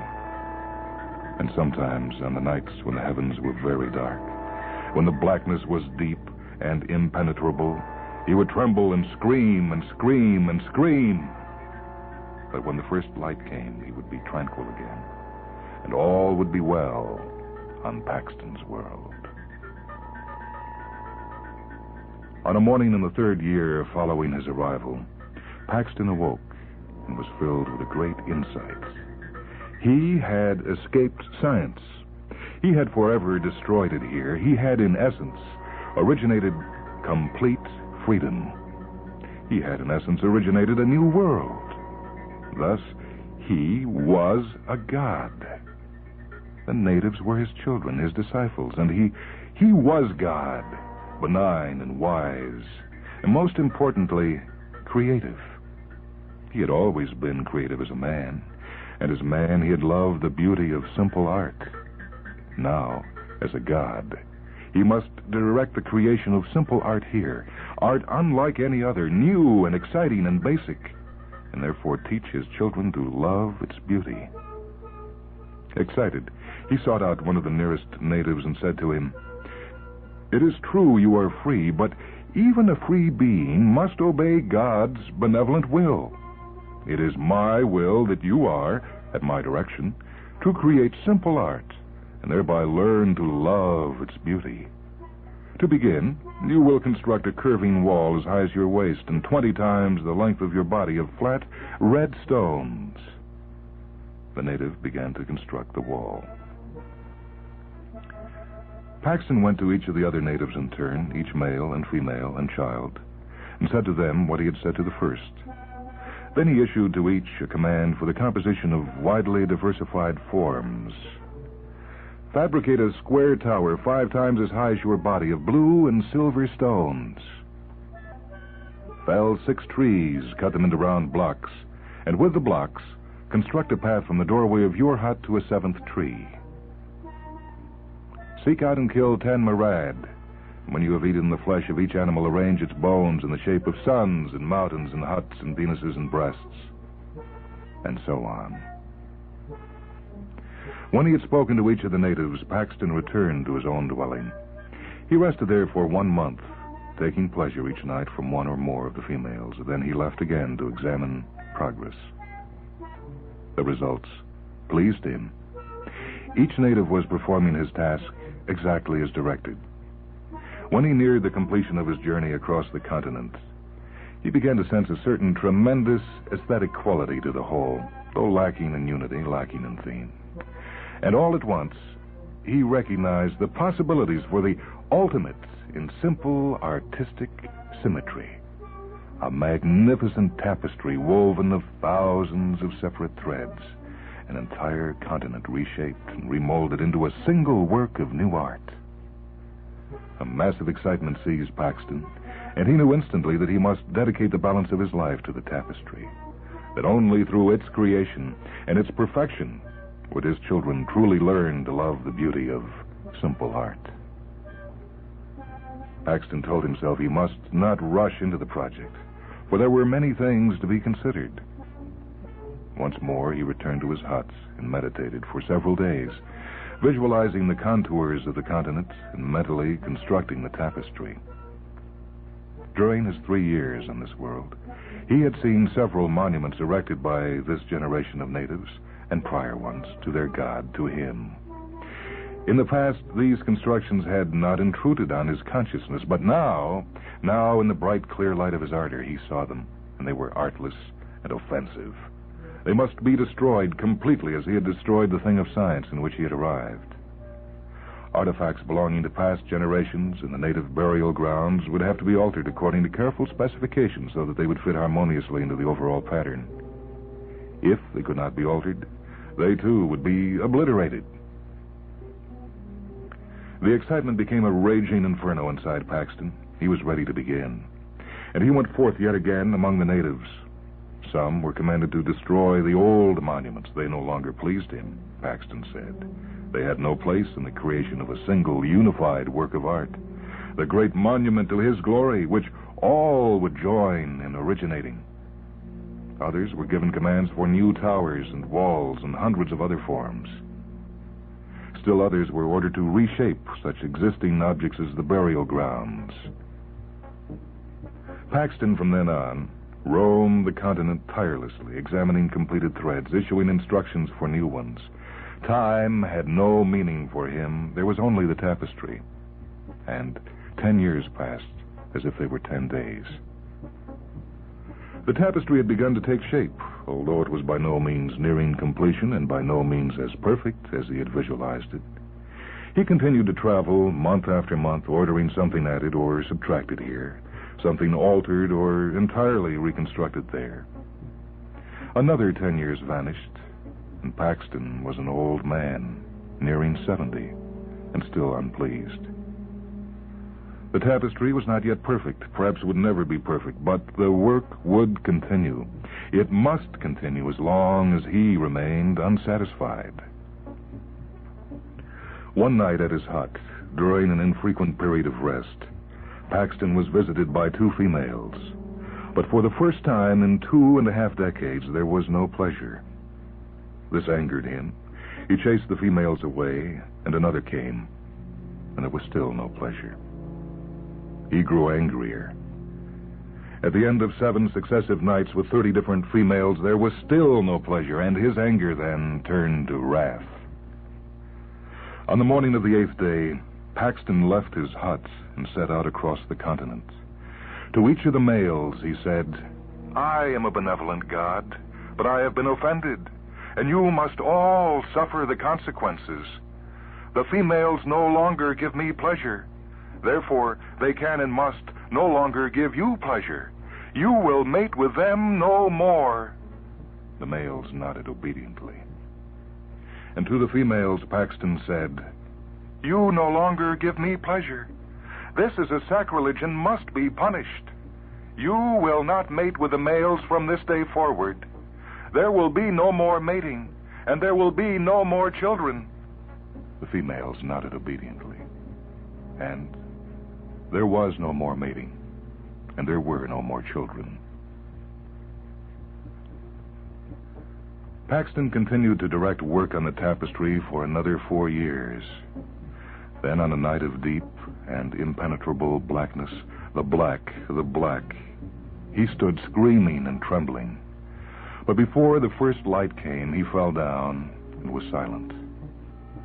Hours passed, and he could not stand again. He could not move. The realization came that he was dying. The knowledge filled him with a great sadness. The tapestry was still not complete. There was so much more to be done, but he was not afraid. One of the natives came to him with food, and Paxton instructed him to summon all males and females and children on the continent. The male left immediately. Paxton waited, and his people began to arrive. But less than half had come when he knew that he could wait no longer. With great effort, he raised his head and let his voice ring loud and clear. "I must leave you now in the physical sense, but I will always be here. I will always be watching you and what you do. You must never disobey any of my commandments. You must continue the great work I have assigned you to the best of your abilities. And finally, when all are assembled, you must take my husk to the high mountain and lay it there beneath the snows where the free winds blow." The natives, weeping, said that it would be done. And Paxton died. And it was done. Each and every one of the natives remembered the last words of God and heeded them well. They continued his great work to the best of their abilities. They lived alone. They did not mate. They broke none of his commandments. 91 years later, 120 years after the coming of God, the last of them died, and the race was extinct. The second Earth ship did not reach Paxton's world until 62 additional years had passed. It was an explorer equipped with a new and ultra-sophisticated Dostoevsky drive. It was one of a team of ships engaged in the task of extending the boundaries of the frontier. The population of the universe was expanding at a staggering rate, and there was always a need for fresh, inhabitable planets. too, there was a constant necessity for a wide variety of significant natural resources. And so, this ship came and found the planet to be capable of sustaining human life and landed in a meadow not far from the high mountain. Among the disembarking members of its crew were the captain, who had spent 30 long years in space, and a young exoethnologist, exobiologist, part of whose job it was to investigate any extinct civilization so as to determine if its extinction had been caused or precipitated by some factor that might ultimately prove harmful to colonists. The ship was there for 1 full week, while the exoethnologist and others of the crew toured the continent. On the 7th day, the young man returned to the ship and went in to see the captain in his private quarters and said, "The race that once inhabited this world not so long ago defies all laws of probability. My God, their civilization was utterly incredible." "Well, what do you mean?" the captain asked. The race was a primitive one, as I told you initially. That much was simple to determine. But even in the most primitive of alien societies, there's a purpose, an apparent evolution, a pattern, however intrinsic. Yet here, there's nothing of the kind. Everything's a monstrous crazy quilt, contradiction built upon contradiction. Nothing makes sense, absolutely nothing at all. Now, that has to be the reason the race died out. Oh, we can't find any specific evidence among all this chaos, but that's not the point. The point, Captain, is that the race, damn it, should never have evolved in the first place. Well, you come across a great many strange things out here. Of course, but each and every one of them has a clear scientific explanation, Captain. When we get back to Base 2, I intend to request intensive scientific research. There's a logical answer to this enigma, as there is to all enigmas. And you can be certain that the combined efforts of science will succeed in solving it. But the exoethnologist was wrong. The combined efforts of science never did. Somewhere, perhaps, Paxton has enjoyed a fine laugh. But the irony is double-edged, far sharper on one side than on the other, and he would not have laughed for long. The planet, which is now called Lucas 1, was discovered by mineralogists who contain the richest deposits ever found of valerian and fissionable boron, two elements vital to the manufacture of the Warshawski drive. Scientists are already calling Lucas 1 the singularly most important world in the galaxy for the continued advancement of spatial exploration. In addition, it's been cleared for colonization, and the first mass of colonists is already beginning to gather. Advanced robo-crews are on their way to commence massive mining operations to prepare the land for the construction of cities and laboratories and robo-factories and to erect a modern spaceport in the shadow of the high mountain. Oblivious to all mortal beings and all manner of gods, ineluctable science marches on.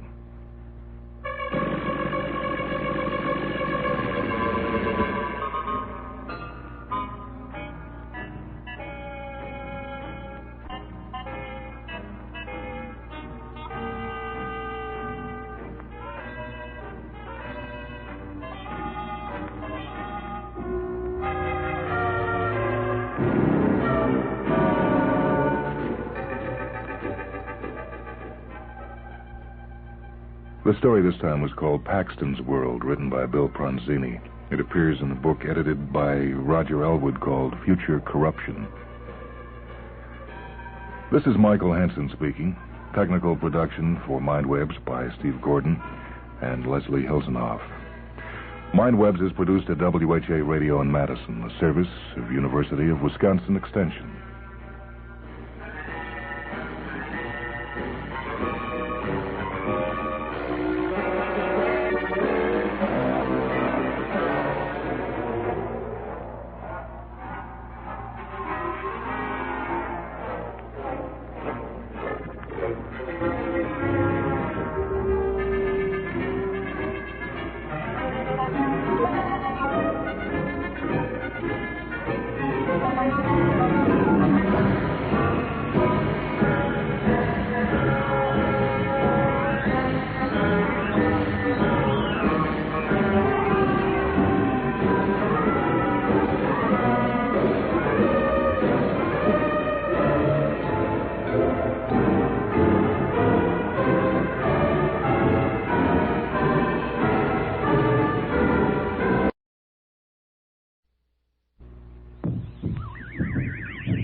Welcome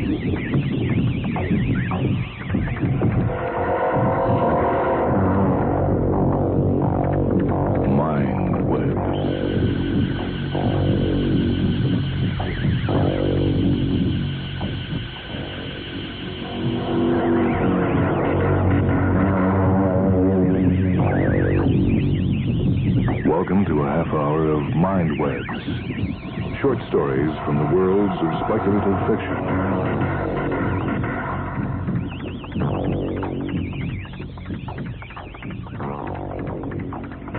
This is Michael Hansen. The Mind Web story for this half hour is None Before Me, a story by Sidney Carroll, copyright 1949 by Sidney Carroll.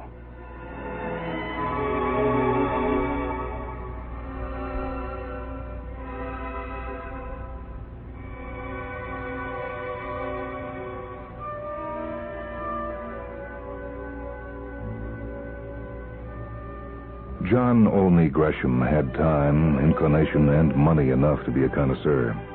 He also had the correct instinct. He was a born miser. What he kept to himself alone. The privacy of property was his first passion and possibly his last. His earliest memories did not include a mother, father, sister, brothers, or even relatives of any proximity whatsoever. He had never had a sweetheart.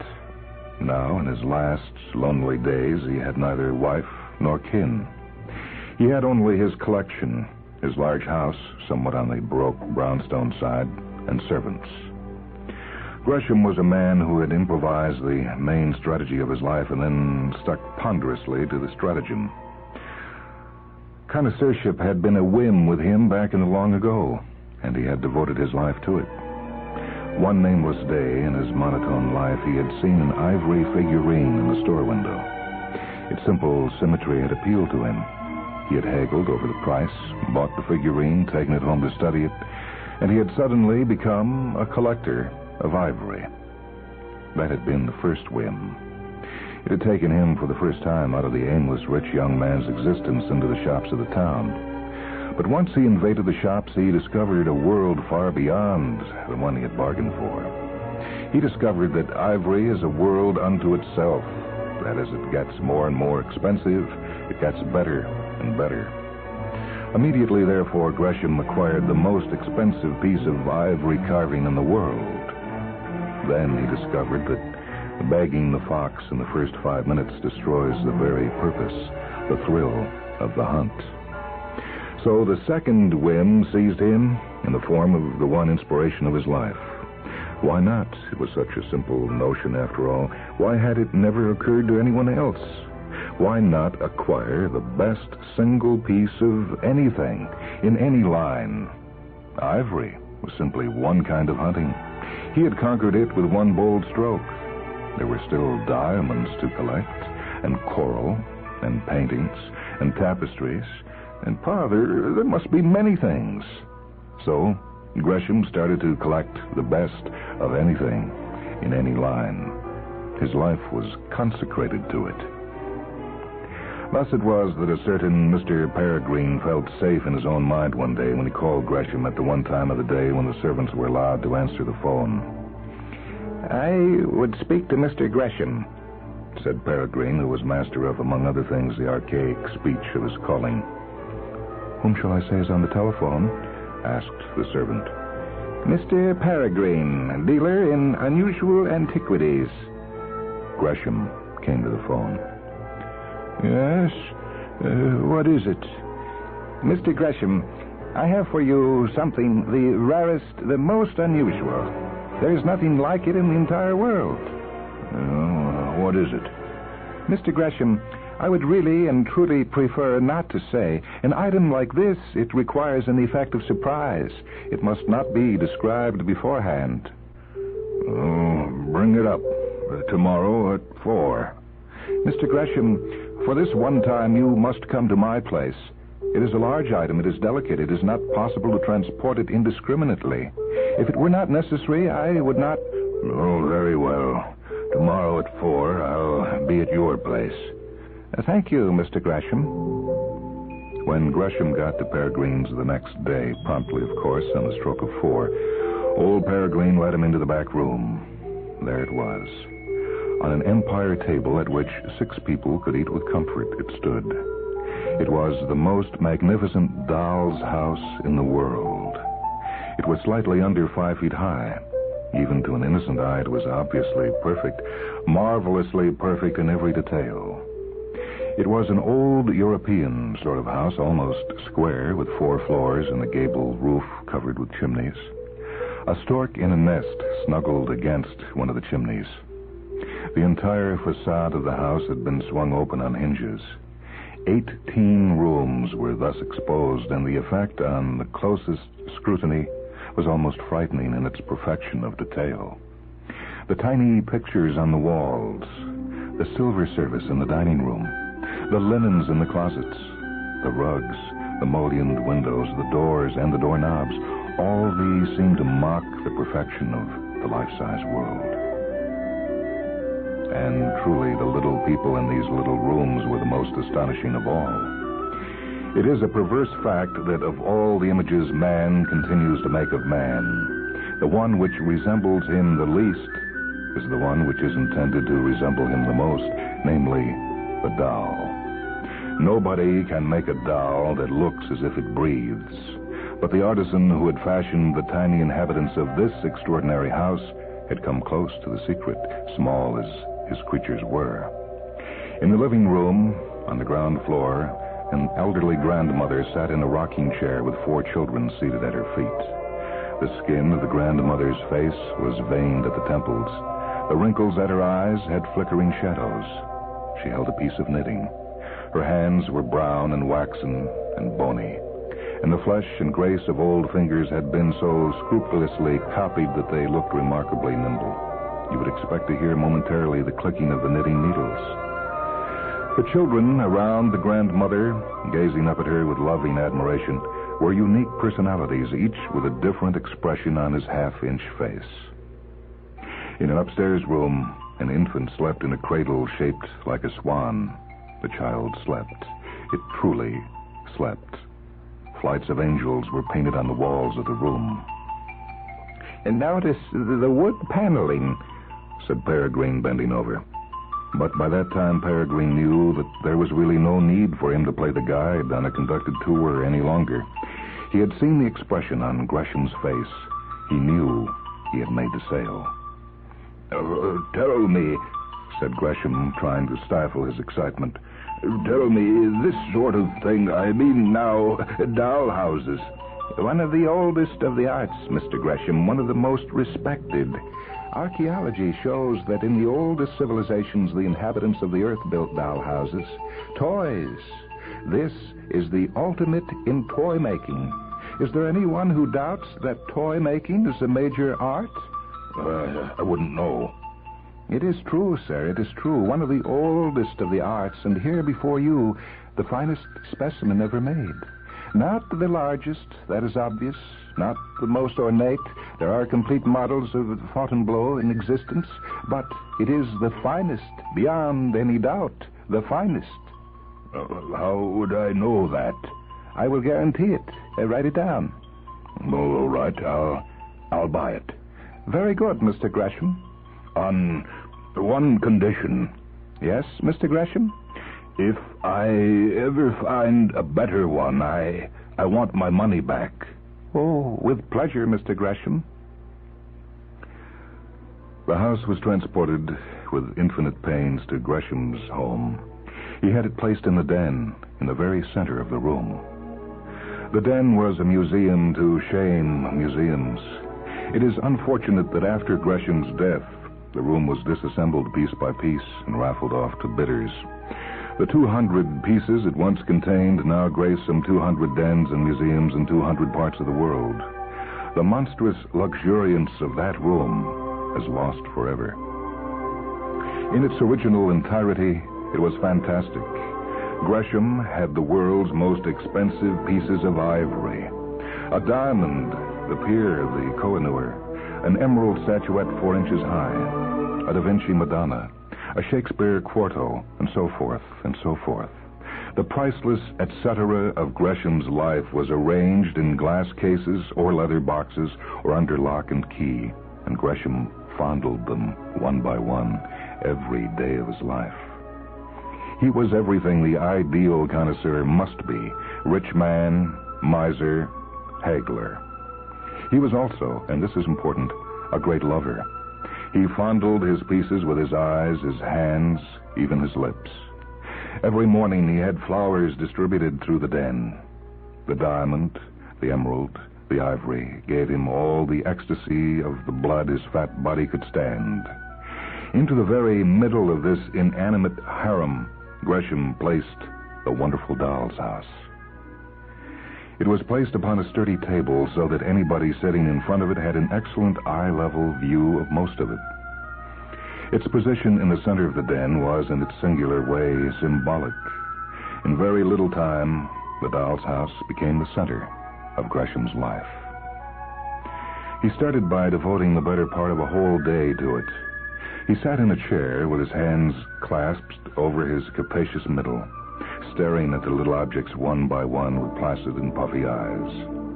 The eyes moved slowly behind the eyeglasses, selecting the single objects to study and then focusing.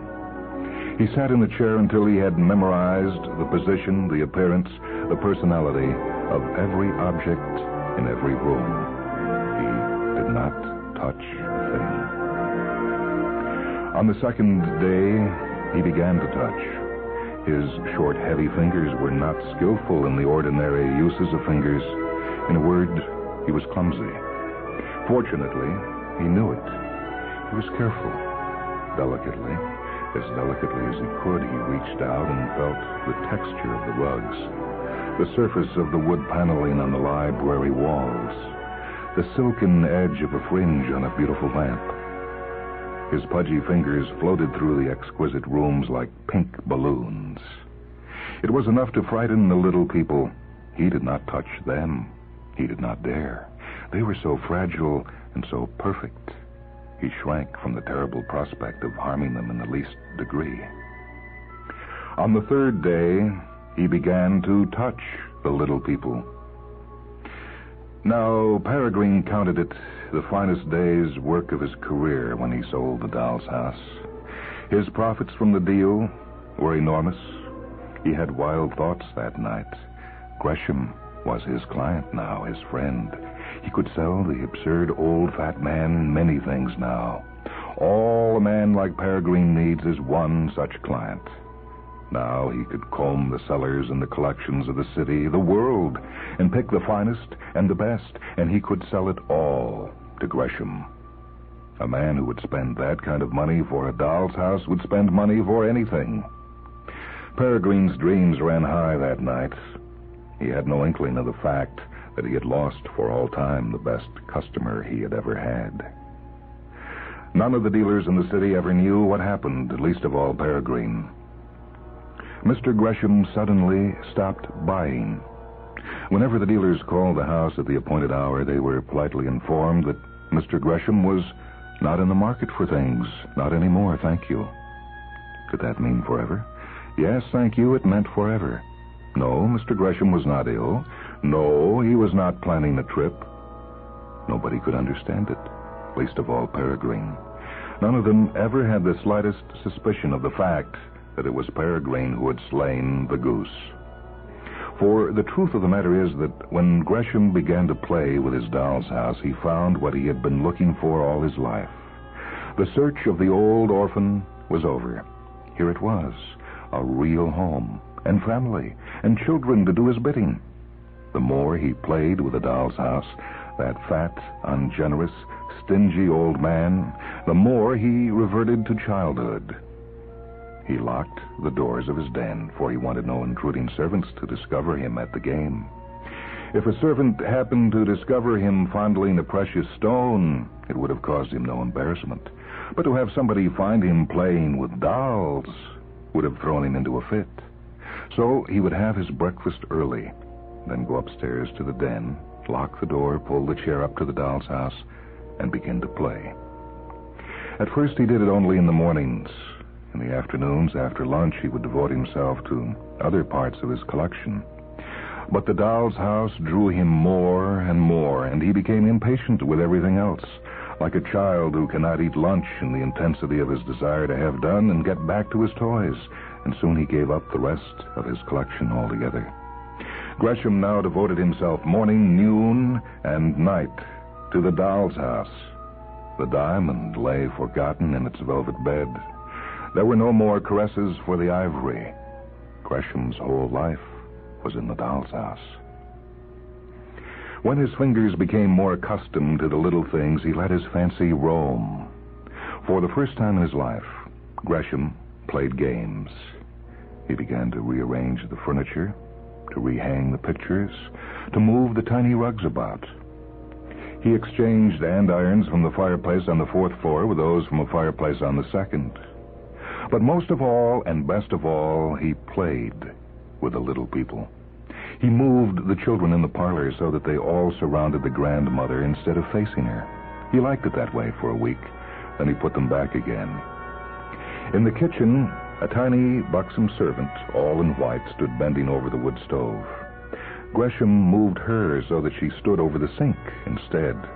He kept her there. The baby in the swan bed he did not touch at all. He liked it where it was, under the lovely flight of angels. There were other people in the other rooms, men and women and children. These he deployed and maneuvered. He became the ultimate in interior decorators. He could arrange the inhabitants of the house, put them and keep them where they looked best to him. In a short time, Gresham began to talk to himself.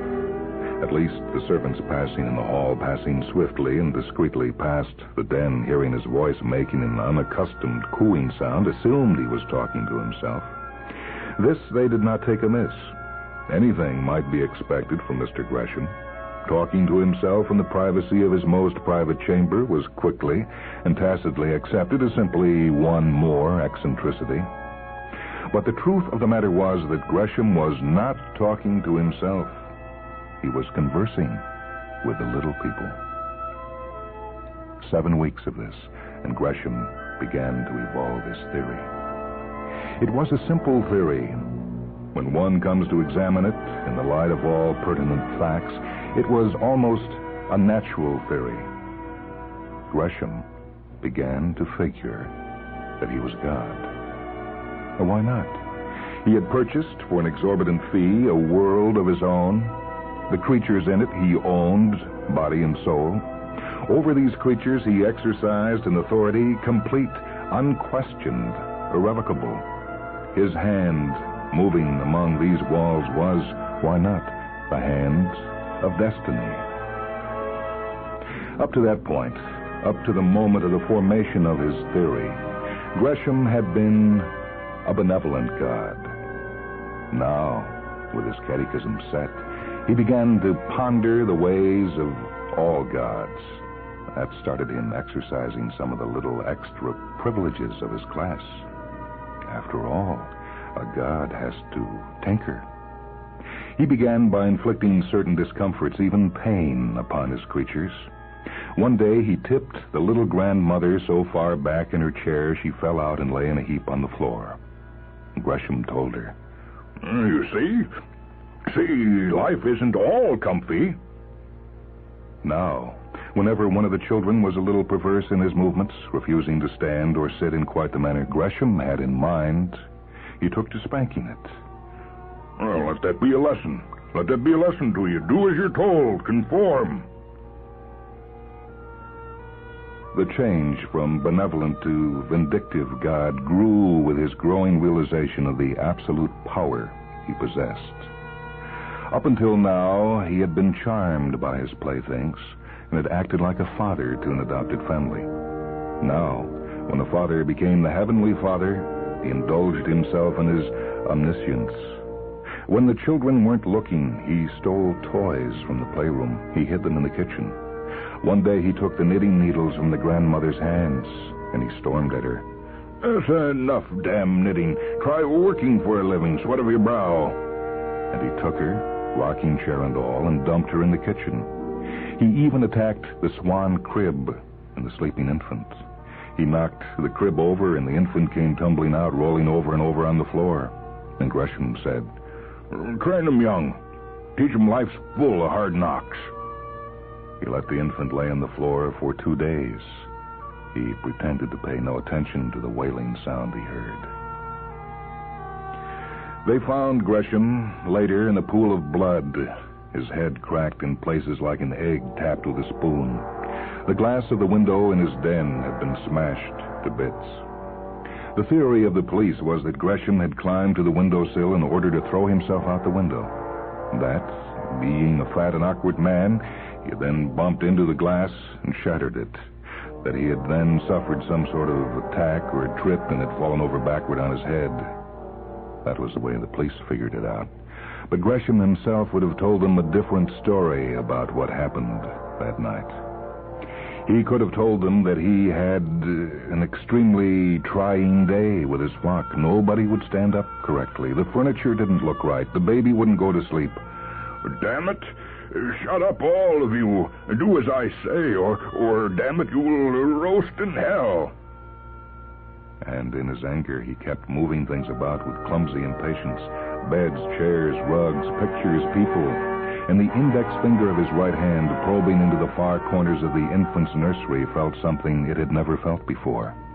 It was high up toward the ceiling in the room, which is why Gresham's eyes and fingers had never found it before. He had never stooped low enough to see the ceilings of the second floor. Now he bent over to look, and when he saw it, he growled. He ripped it from a triangular shelf high up in the corner. It was a tiny religious figure. It might have been a Madonna. He held it in the palm of his hand. It was all green and gold paint over plaster, and there was flower-like calligraphy on the folds of its cloak and a benign expression upon a face as large as the head of a hatpin. Gresham held it in his hand for some minutes. Then he had to loosen his tie. Then he held the thing between thumb and index finger, and with one powerful squeeze, he crushed it to powder. He flicked it from his fingertips. Fools! He rose from his chair and stood face to face with the house. He lifted his right hand clear over his left shoulder. His eyes were terrible. With one stroke of the arm, he could end existence for all of them, then and there. He shuddered, a wrathful god. No other gods before me, he began. No. And the arm came slowly down to his side again. He quivered a little, but he did not strike. He subsided, a forgiving god. That was the night Gresham could not sleep. Jealousy tore at his eyelids, gnawed inside him. An ancient dyspepsia crept back in and gave him twinges until he knew he could lie there no longer and simply stare at the ceiling. And he murmured, Idols, heathen idols. His pajamas were wet with sweat. Jealousy seeped through his pores. He tossed on the damp sheets until he could stand it no more. He rose from the bed and strode with mighty steps out of the bedroom, into the hallway, into the den.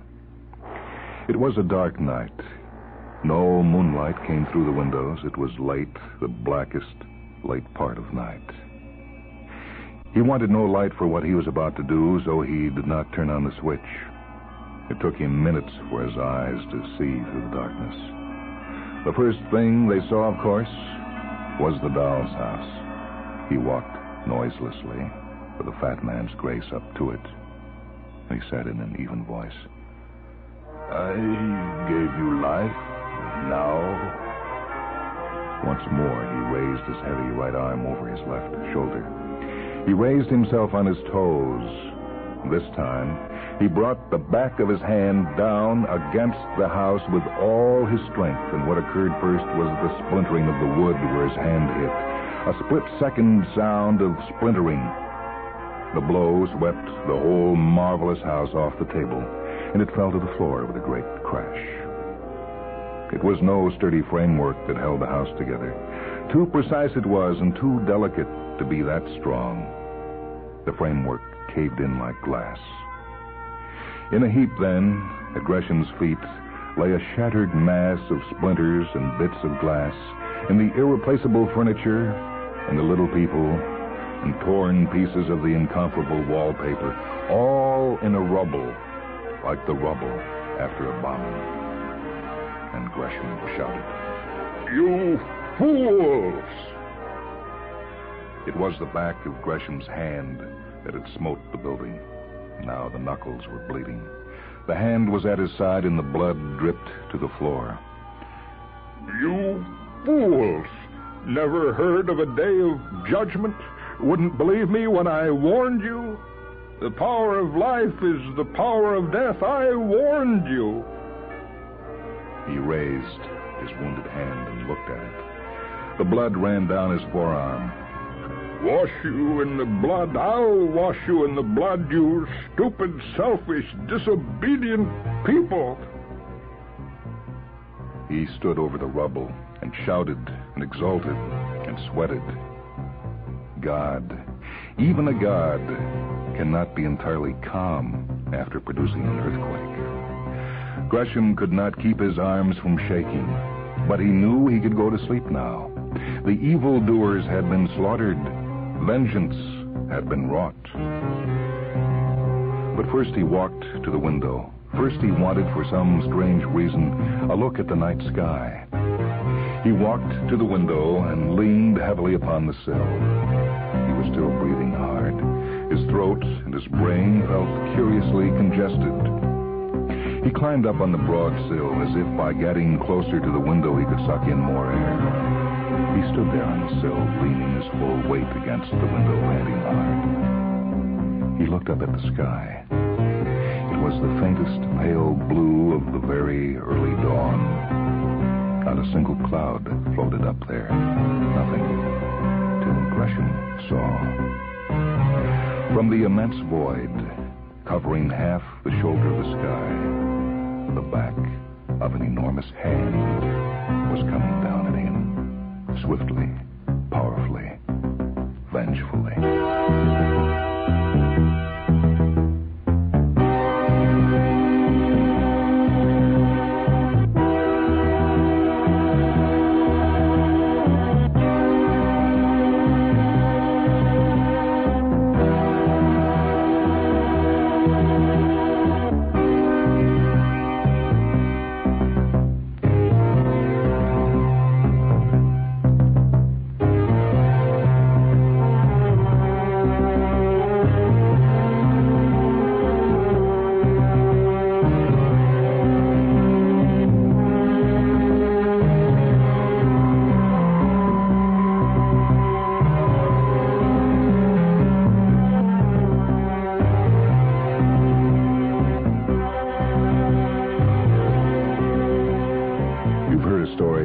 Sidney Carroll, copyright 1949. None Before Me. This is Michael Hansen speaking. Technical operation for this program by Bob Cham. Mindwebs is a production of WHA Radio in Madison, a service of University of Wisconsin Extension.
welcome to a half hour of Mind Webs.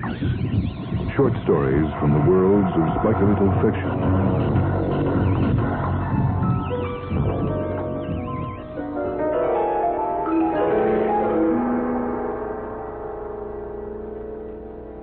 This is Michael Hansen speaking. During the next half hour, we present a story from Joseph Elder's book, The Farthest Reaches. We do Pond Water by John Brunner. Surely, he said in fear and trembling, this is a vision of hell, or at least of purgatory. Not so, returned the sage. Under my microscope, there is nothing but a drop of pond water. From Grimm's Household Tales. Men built him, and they named him also Alexander, a defender of men. Where they were small, he was great, 12 feet in stature, his weight such that the ground trembled, his voice such that the sky rang. Where they were weak, he was strong, for a stomach a fusion reactor, for skin ultra-alloy plating that shone more bright than mirrors. Where they were ignorant, he was omniscient, graven on the very molecules of his brain, the knowledge of generations garnered from 50 planets. In great hope, and with not a little anxiety, his builders turned him on. For a little while after that, there was no sign from Alexander. Then he said, Who am I? They replied, You are Alexander, a defender of men. Alexander is your name. Who made me? They replied, Men did. Who made men? And they replied, Time and chance, and men themselves. All this knowledge is in your mind. Alexander stood still and thought his name. They had implanted in his memory whole libraries of science, of history, of galactography, so far as it was then known. They had informed him of himself and his building and his abilities. And similarly, they had informed him about men. Alexander was a man who had hoped to become ruler of the world, but that was only a patch on one side of a grain of dust called Earth. Now his descendants peopled 50 grains of dust and preened themselves and thought they were the wonder of the ages. Afraid to lose their dust mote, they had conceived their defender. They had endowed him with powers they could only dream of wielding. In that case, why should I defend men? I am Alexander, they tell me. Likewise, they tell me there is no other like me. I am unique. Therefore, there is only one Alexander, and Alexander is a great conqueror. So, satisfied as to his identity, he set forth on his career. In the first century of his existence, he reduced the 50 planets hitherto colonized by men. After the slaughter on the first few worlds, the governments of the rest came fawning to him, bowing in the ancient form and offering him favors and bribes. Alexander studied one such bribe and announced, This is a piece of woven cloth with some colored organic compounds smeared on it. Viewed unidirectionally, the arrangement corresponds roughly to a two-dimensional projection of a scene involving two unclad human beings. What of it? But it's the painting called The Gladiators by the great artist Malkosinski, and it's 400 years old. You bring me something so worn and ancient? But it's valuable. Why? Because it's beautiful. So, this is beautiful. I will remember that. I will keep the painting. And the man's 2 planets were added next day to his domain. In an attempt to be more practical, the next overlord purred, See, great Alexander, I have brought you my choicest gift. In chains on the lowermost deck of my royal ship, the 100 greatest scientists of my planet, the 100 most famous artists, writers, and musicians, and the 100 most beautiful women for the pleasure of your entourage. At this, some who had become close servants of Alexander murmured among themselves that the overlord's world should be spared. Alexander said, I will learn from the scientists if they know more than I do. But the rest are not enough. My information is that you rule approximately 1.5 times 10 to the 8th power human beings. Deliver me that number, for I can make use of them. And delivery not having been made, he took those planets too the following year. Some fled out from the dust mote where mankind had settled, but others perforce remained. These Alexander had a use for, as he had promised. Their clumsy hands and bowed backs served to assemble the first generation of his armies. Desert worlds rich in chrome and manganese and uranium sprouted factories like mushrooms. Ice worlds were mined for heavy hydrogen. The suns themselves fed power to the machines. In orbit, steel skeletons grew to be hollow ships, and their empty bellies filled. In the wake of the refugees, the hordes of Alexander came. In the first millennium of his existence, he overtook the would-be escapers. From the gangplank of his flagship, he surveyed half-starved, half-clothed wretches rounded up to do homage to the glittering master, and he uttered his first decree. Have I not conquered all mankind? Those about him chorused fervently that it was so, for they believed it true. Then proclaim me overlord of man.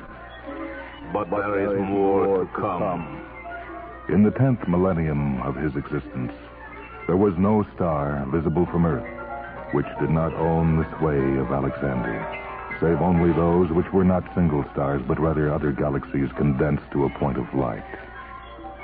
Alexander was informed of this and considered the matter, and at length summoned to the palace world of Shalimar those who governed in his name on 1,400 planets. They were all men. There was, and would forever be, only one Alexander. He had been given much booty and had taken more, so that the very gravity of Shalimar was affected by the mass of it. In straight intersecting avenues across and across the face of the planet, it was stacked and stored and displayed and mounted. The relics of living creatures and the accidents of nature, crystal mountains uprooted bodily in the bones of a saint's little finger. Here, among the wealth of their master, the representatives of the subject species man awaited the second decree. Have I not conquered every star visible in the sky of Earth?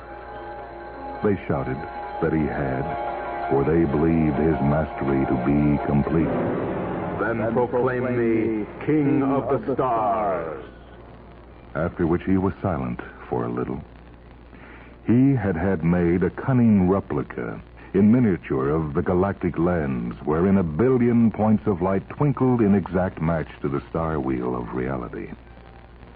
That much remained. But his builders had worked well, and their descendants, serving him now, not their own ends, were still skillful. Let it go on.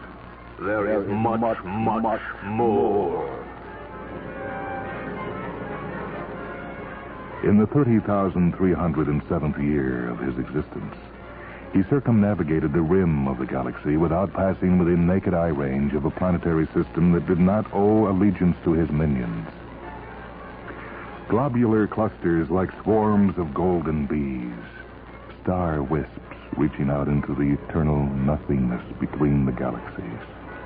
The circuit ended, and to Shalimar, he summoned the representatives of every world where he had planted man.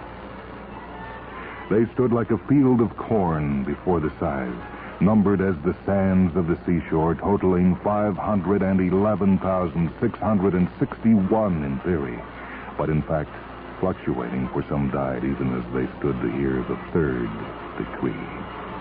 Have I not girdled the wheel of stars with my armies? They shouted that this was so, for they believed his mastery unchallenged. Then proclaim me Emperor of the Zodiac. After that, he was silent for a while. For as well as the rim bordering intergalactic space, the model of the lens contained the miniature of the hub. And there, packed close, were suns in such great number, even Alexander's mind could not contain a clear picture of the whole. Despite which, the end was calculable, and he did not say, as he had done before, "There is much more." Inward from the rim his forces poured, ships that outnumbered the very stars themselves, machines that outnumbered the ships, and always and everywhere men that outnumbered the machines. They changed sometimes in curious ways. An isolated group might lose all hair, or grow to a foot more than normal stature, or shade out of the traditional pink, yellow, and brown into copper, ebony, and milk pale. But they incrossed and outcrossed like the weaving of threads in a tapestry.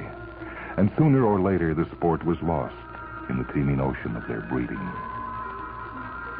Alexander contemplated them long and long. More often than ever before, he talked with those who surrounded him and took pathetic status from the titles that he idly permitted them to assume. Captain of armies, Admiral of planets. They knew, as he did, that Alexander ruled and no other. However, this make-believe seemed to satisfy them in some obscure fashion.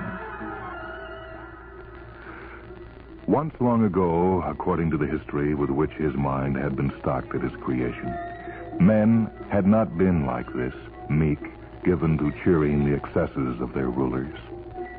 In 40,000 years, they had never once opposed him.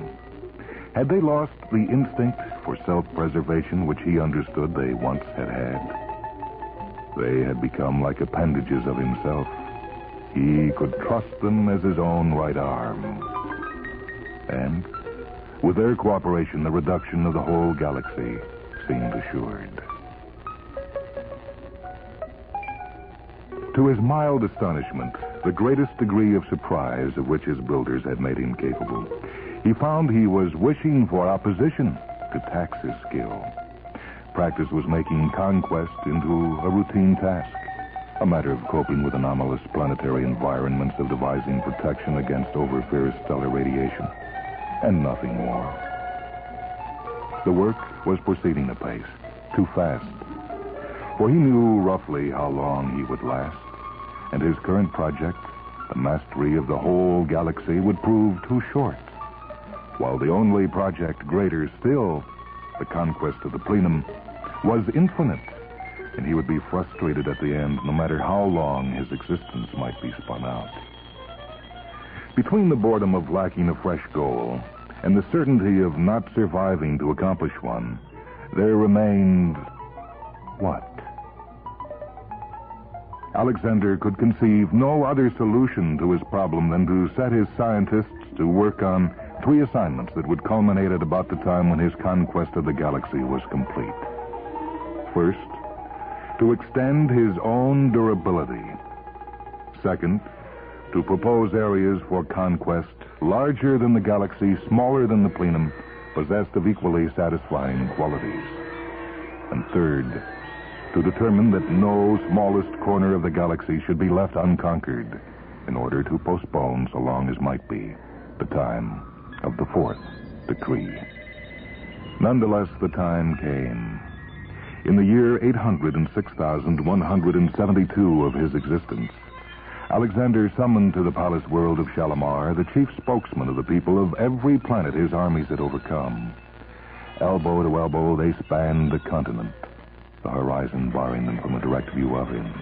And while they were being ranked and ordered to await his announcement, he consulted with the latest generation of his scientists. The first to report bowed respectfully and said, Most mighty Alexander, the techniques exist to prolong your existence indefinitely. You may, if you choose, survive until the stars themselves grow dim and time creaks in the grooves of ancient space. Stand back. The second, with a report to make, bowed likewise, and he said, Most mighty Alexander, we have analyzed to the limit your magnificent psychological structure.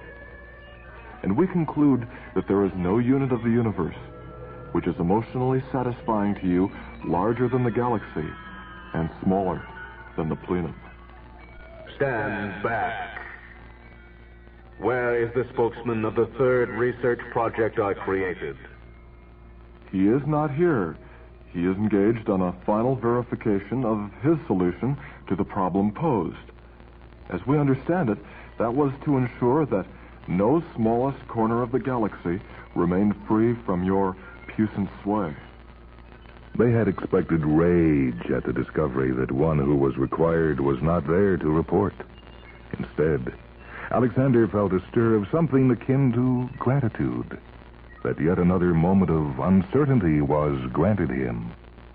Mildly, he inquired, What is the name of this man?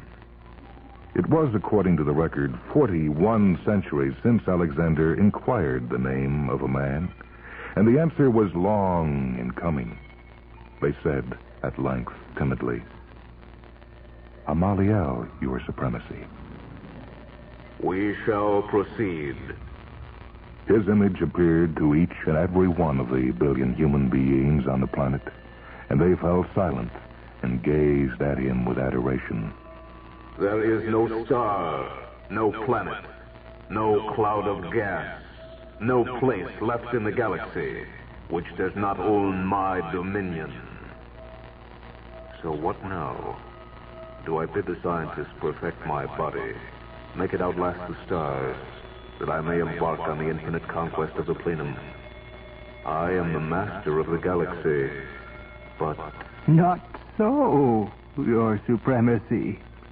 A shudder went through the assembly, greatest in the history of mankind. Its ripples spread outward from the focus before Alexander's imperial dais, occupied now by an old man in a white robe, with a wisp of beard at his chin, beside whom floated a silvery machine whose purpose was hard to discern by merely looking. Who are you? My name is Amaliel. You charged my ancestors to determine whether any corner of the galaxy, no matter how small, was left unabsorbed into your dominion. We pored over records. We analyzed computer memories.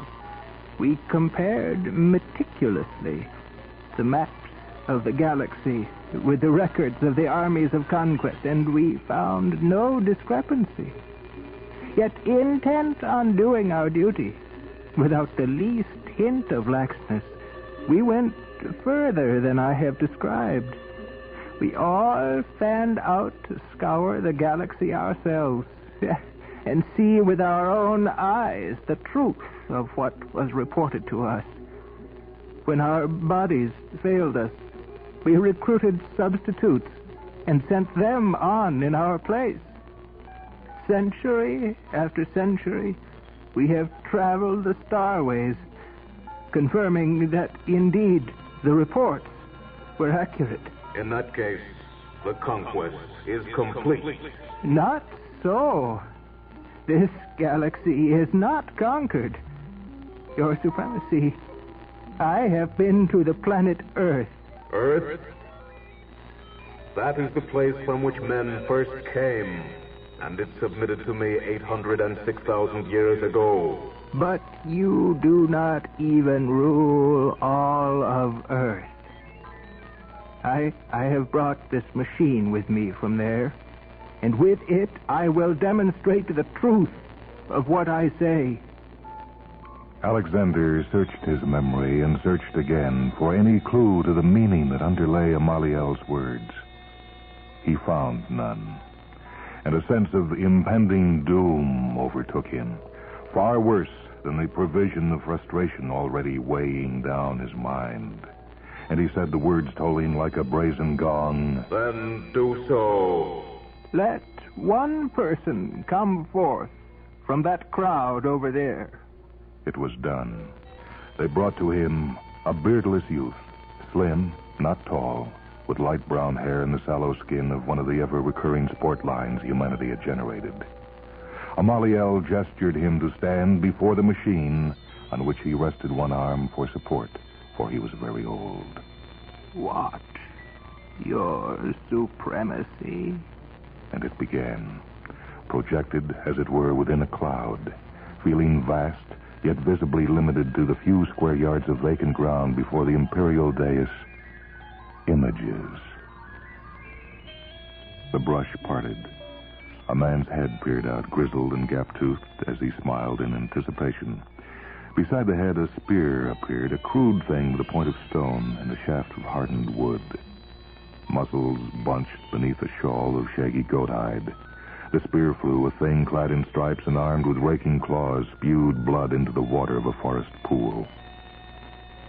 In a cave, hungry children tore gobbets of reeking flesh from its bone and stuffed them into their mouths. Their hands came to hold exquisite knives and forks of engraved silver. Their greasy, naked shoulders vanished beneath elegant coats of plum-colored velvet, while the roof reared up and turned to a carved ceiling across which an artist had painted, "Truth descending to the arts and sciences."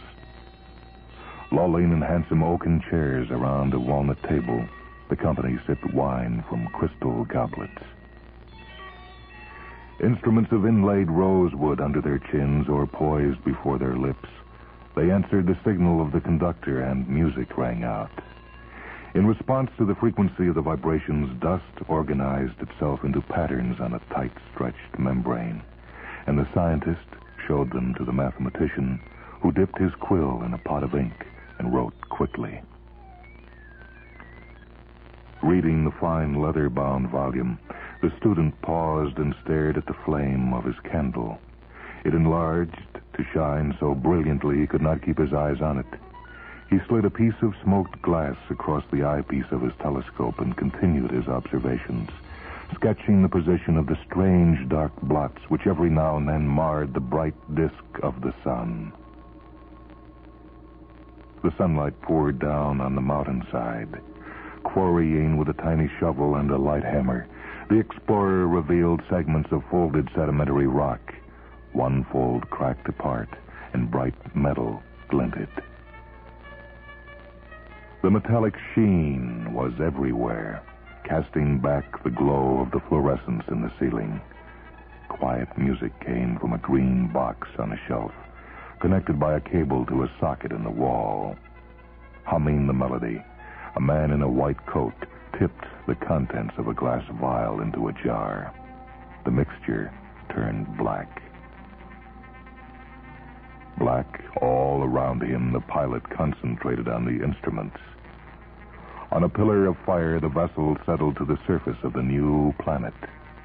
The pilot tested the air and emerged to look about him.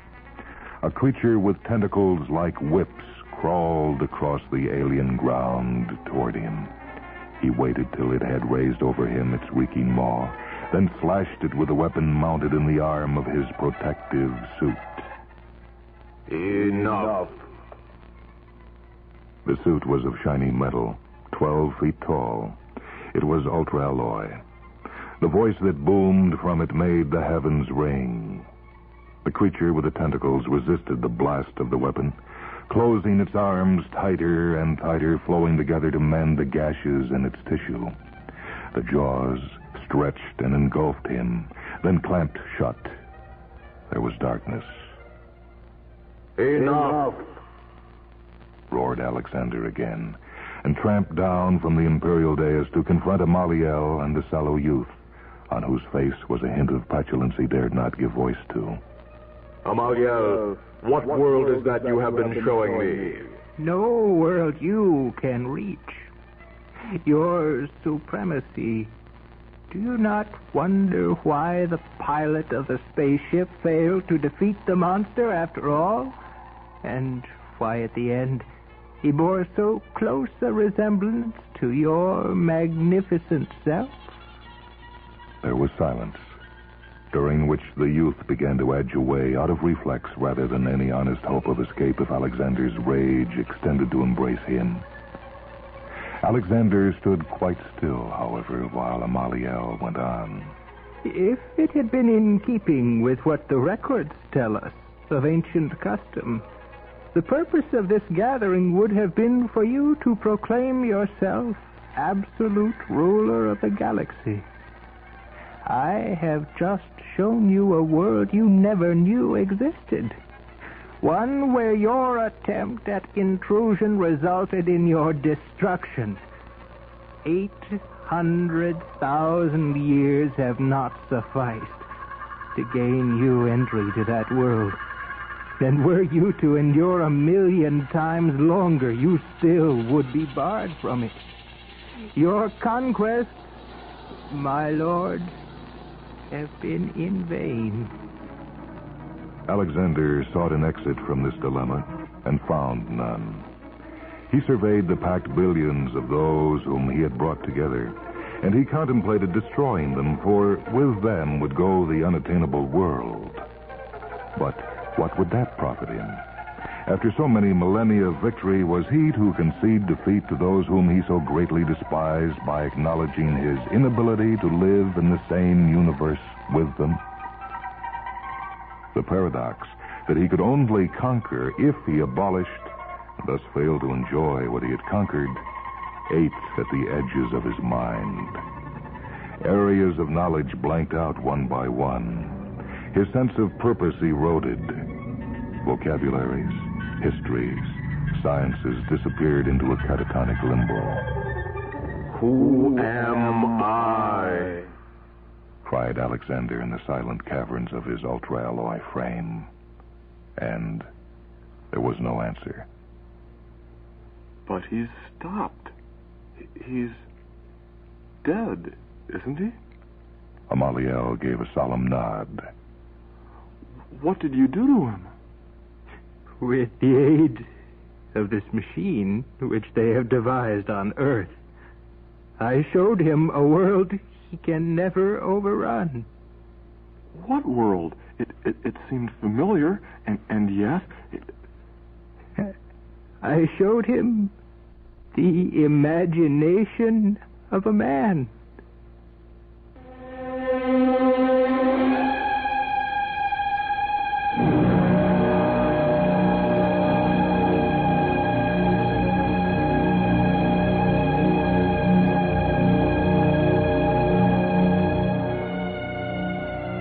You've been listening to Mind Webs.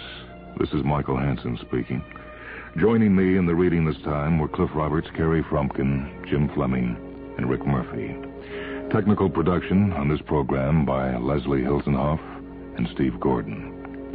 Mind Webs is a production of WHA in Madison, a service of University of Wisconsin Extension.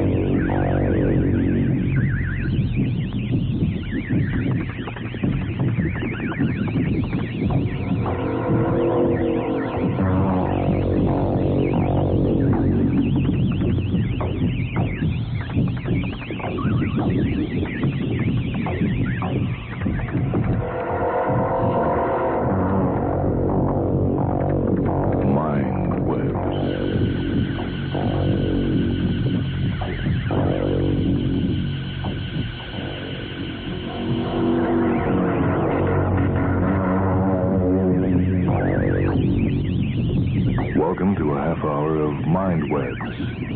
Short stories from the worlds of speculative fiction.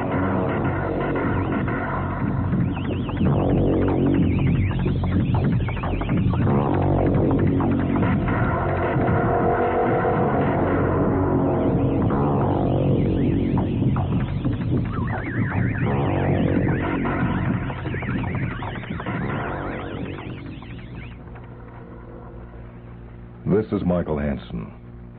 The Mindweb story this evening is by Miriam Allen DeFord.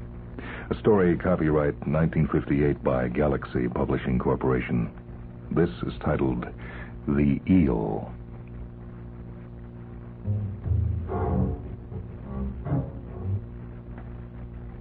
He was intimately and unfavorably known everywhere in the galaxy, but with special virulence on 8 planets in 3 different solar systems. He was eagerly sought on each. They all wanted to try him and punish him, in each case by their own laws and customs. This had been going on for 26 terrestrial years, which means from -10 to plus 280 in some of the others. The only place that did not want him was Earth, his native planet, where he was too smart to operate. But of course, the galactic police were looking for him there too, in order to deliver him to the authorities of the other planets in accordance with the interplanetary constitution. For all of those years, the Eel, which was his Earth moniker, elsewhere he was known by names indicating equally squirmy and slimy life forms, had been gaily going his way, known under a dozen different aliases, turning up suddenly here, there, everywhere, committing his gigantic depredations, and then disappearing as quickly and silently when his latest enterprise had succeeded. He specialized in enormous, unprecedented thefts. It was said that he despised stealing anything under the value of 100 million terrestrial units, and most of his thefts were much larger than that. He had no recognizable modus operandi, changing his methods with each new crime. He never left a clue, but in bravado he signed his name to every job. His moniker flattered him, and after each malefaction, the victim, usually a government agency, a giant corporation, or one of the clan enterprises of the smaller planets, would receive a message consisting merely of the impudent depiction of a large, wriggling eel. They got him at last, of course. The galactic police, like the prehistoric Royal Canadian Mounted, have the reputation of always catching their man. Sometimes they don't catch him till he's dead, but they catch him. It took them 26 years, and it was a hard job, for the Eel always worked alone and never talked afterward. They did it by the Herculean labor of investigating the source of the fortune of every inhabitant of Earth, since all that was known was that the Eel was a terrestrial. Every computer in the Federation worked overtime, analyzing the data fed into it. It wasn't entirely a thankless task, for as a byproduct, a lot of embezzlers, tax evaders, and lesser robbers were turned up. In the end, it narrowed down to one man who owned more than he could account for having. Even so, they almost lost him, for his takings were cached away under so many pseudonyms that it took several months just to establish that they all belonged to the same person. When that was settled, the police swooped. The Eel surrendered quietly. The one thing he had been surest of was never being apprehended, and he was so dumbfounded that he was unable to put up any resistance. And then came the still greater question: which of the planets was to have him? Zistel said it had the first right because his theft there had been the largest, a sum so huge that it could be expressed only by an algebraic index. Arthur's argument was that his first recorded crime had been on that planet.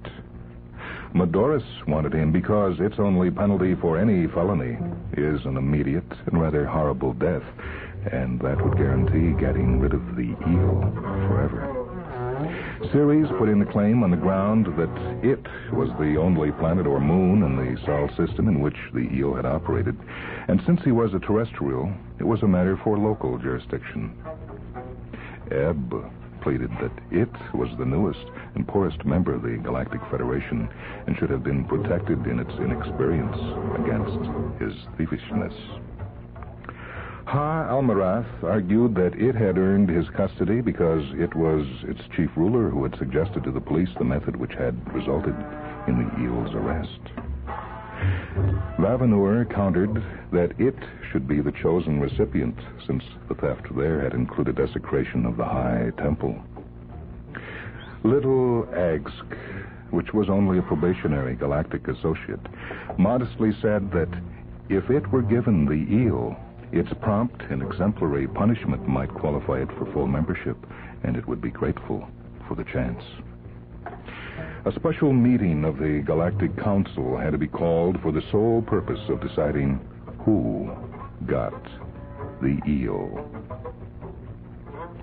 Representatives of all the claimant planets made their representations. Each told in eloquent detail why his planet and his alone was entitled to custody of the arch-criminal, and what his people would do to him when, not if, they got him. After they had all been heard, the counselors went into executive session with press and public bard. An indiscreet counselor, it was Oal of Phlegon of Voltaire, if you want to know, leaked later some of the rather indecorous proceedings. The Earth counselor, he reported, had been granted a voice but no vote, since Earth was not an interested party as to the crime, but only as to the criminal. Every possible system of arbitration had been discussed, chronological, numerical in respect to the size of the theft, and legalistic in respect to whether the culprit would be available to be handed on to another victim when the first got through punishing him. In the welter of claims and counterclaims, one harassed counselor wearily suggested a lottery. Another, in desperation, recommended handing the eel a list of prospective punishments on each of the 8 planets, and then observing which one seemed to inspire the eel with most dread, which would then be the one selected. One even proposed poisoning him and announcing his sudden collapse and death. The sessions went on day and night. The exhausted counselors separated for brief periods of sleep and then went at it again. A hung jury was unthinkable. Something had to be decided. The news outlets of the entire galaxy were beginning to issue sarcastic editorials about procrastination and coddling of criminals, and there were hints about bribery and corruption, and some remarks that perhaps what was really needed was a few impeachments, or maybe a new general election. So, at last, in utter despair, they awarded the eel to Agsk as a sort of bonus and incentive. Whichever planet they named, the other 7 were going to scream to high heaven, and Agsk was least likely to be able to retaliate against any expressions of indignation.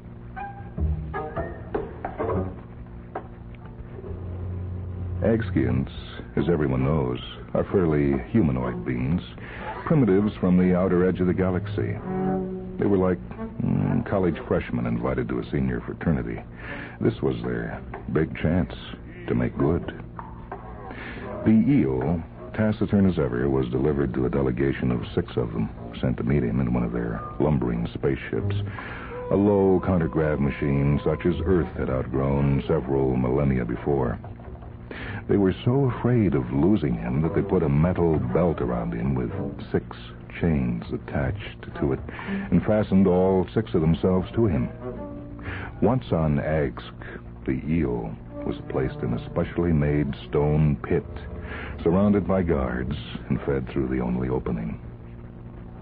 In preparation for the influx of visitors to the trial, an anticipated greater assembly of off-planeters than little Agsk had ever seen, they evacuated their capital city temporarily, resettling all its citizens except those needed to serve and care for the guests, and remodeled the biggest houses for the accommodation of those who had peculiar space, shape, or other requirements.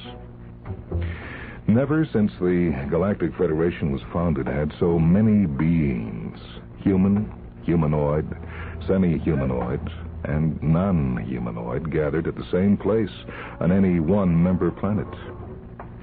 Every news tape, tri-demands, audio, and all the other varieties of information services, even including the drum amplifiers of Medorus and the ray variants of Ebb, applied for and were granted a place in the courtroom. This, because no other edifice was large enough, was an immense stone amphitheater, usually devoted to rather curious games with animals. And since it rains on Axk only for 2 specified hours on every one of their days, no roof was needed.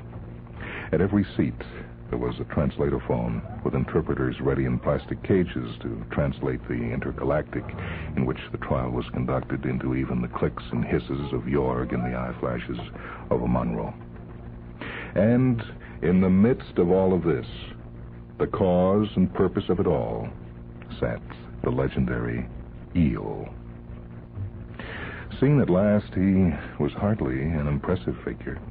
Time had been going on, and the Eel was in his 50s now, bald, a trifle paunchy. He was completely ordinary in appearance, a circumstance which had, of course, enabled him to pass unobserved on so many planets. He looked like a salesman or a minor official, and had indeed been so taken by the unnoticing inhabitants of innumerable planets. People had wondered, when word came of some new outrage by this master thief, if perhaps he had disguised himself as a resident of the scene of each fresh crime. But now it was obvious that this had not been necessary. He had been too clever to pick any planet where visitors from Earth were not a common sight, and he had been too insignificant for anyone to pay attention to him.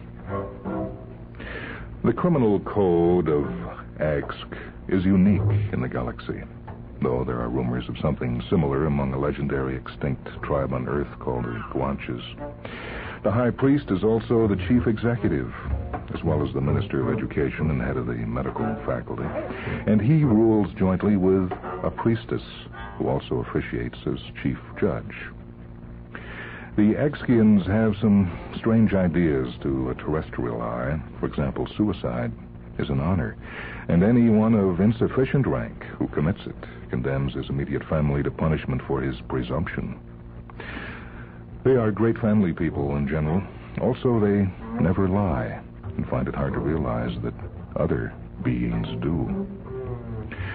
Murder to them is merely a matter for a negotiation between the murderer and the relatives of the victim, provided it is open and without deceit. But grand larceny, since property is the foundation of the family, is punished in a way that shows that the Axkians, though technologically primitive, are psychologically very advanced. They reason that death, because it comes inevitably to all, is the least of misfortunes. Lasting grief, remorse, and guilt are the greatest. So they let the thief live and do not even imprison him. Instead, they find out who it is that the criminal most loves. If they do not know who it is, they merely ask him. Since Axkians never lie, he always tells them. Then they seize that person and kill him or her slowly and painfully before the thief's eyes. And the agreement had been that the Eel was to be tried and punished by the laws and customs of the planet to which he was awarded. The actual trial and conviction of the Eel were almost perfunctory. Without needing to resort to torture, his jailers had been presented on a platter, as it were, with a full confession, so far as the particular robbery he had committed on Axk was concerned. There is a provision for defense in the Axkian code, but it was unneeded because the Eel had pleaded guilty. But he knew very well he would not be executed by the Axkians. He would instead be set free, presumably with a broken heart, to be handed over to the next claimant, and that, the council had decided, would be Madoris. Since Madoris always kills its criminals, that would end the whole controversy. So the Eel was quite aware that his conviction by Axk would be only the preliminary to an exquisitely painful and lingering demise at the two-clawed hands of the Madorans. His business was somehow to get out from under. Naturally, the resources of the Galactic Police had been at the full disposal of the officials of Axk. The files had been opened, and the Axkians had before them the Eel's history back to the day of his birth. He himself had been questioned, encephalographed, hypnotized, dramatized, injected, psychographed, subjected to all means of eliciting information devised by all 8 planets. For the other 7, once their first presentment was over, had reconciled themselves and cooperated wholeheartedly with Agsk. Medorus, especially, had been of the greatest help. The Medorans could hardly wait. In the spate of news of the trial that inundated every portion of the galaxy, there began to be discovered a note of sympathy for this one little creature arrayed against the mightiest powers of the galaxy. Poor people who wished they had his nerve, and romantic people who dreamed of adventures they would never dare perform, began to say that the eel wasn't so bad after all. He became a symbol of the rebellious individual, thumbing his nose at entrenched authority. Students of Earth prehistory will recognize such symbols in the mythical Robin Hood and Al Capone. These were the people who were glad to put up when bets began to be made. At first, the odds were 10-1 against the eel. Then, as time dragged by, they dropped until it was even money. Agsk itself began to be worried. It was one thing to make a big, expensive splurge to impress the galaxy and to hasten its acceptance into full membership in the Federation. But nobody had expected the show to last more than a few days. If it kept on much longer, Agsk would be bankrupt. For the trial had foundered on one insoluble problem. The only way the eel could ever be punished by their laws was to kill the person he most loved. And nobody could discover that the eel had ever loved anybody. His mother? His father? He had been an undutiful and unaffectionate son, and his parents were long since dead in any case. He had never had a brother, a sister, a wife, or a child. No probing could find any woman with whom he had ever been in love. He had never had an intimate friend. He did nothing to help, naturally. He simply sat in his chains and smiled and waited. He was perfectly willing to be escorted from the court every evening, relieved of his fetters, and placed in his pit. It was a much pleasanter experience and existence than being executed inch by inch by the Medorans. For all he cared, the Agskians could go on spending their planetary income until he finally died of old age. The priestess judge and her coadjutors wore themselves out in discussions far into the night. They lost up to 15 pounds apiece, which on Agsk, where the average weight of adults is about 40, was serious. It began to look as if the eel's judges would predecease him. Whom did the eel love? They went into minutiae and subterfuges. He had never had a pet to which he was devoted. He had never even loved a house which could be raised. He could not be said to have loved the immense fortune he had stolen, for he had concealed his wealth and used little of it. And in any event, it had all been confiscated and so far as possible restored proportionately to those he had robbed. What he had loved most, doubtless, was his prowess in stealing unimaginable sums and getting away with it. But there's no way of killing a criminal technique. Almost a year had passed. Agsk was beginning to wish the eel had never been caught, or that they had never been awarded the glory of trying him. At last, the priestess judge, in utter despair, took off her judge's robes, put on the cassock and surplice of her sacred calling, and laid the problem before the most unapproachable and august of the gods of Agsk. The trial was suspended while she lay for 3 days in the trance on the high altar. She emerged, weak and tottering, her skin light blue instead of its healthy purple, but her head high and her mouth curved in triumph. At sight of her, renewed excitement surged through the audience.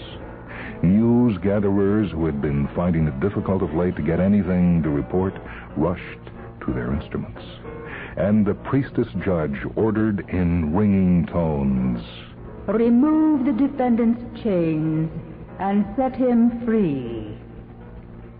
The great God of the unspeakable name has revealed to me whom the defendant most loves. As soon as he is freed, seize him and slay him. For the only being he loves is himself." There was an instant silence, and then a roar. The Medorans howled in frustration, but the eel, still guarded but unchained, stood up and laughed aloud. Your great God is a fool.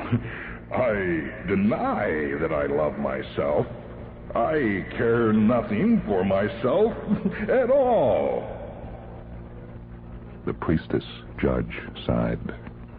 "Since this is your sworn denial, it must be true. So then we cannot kill you.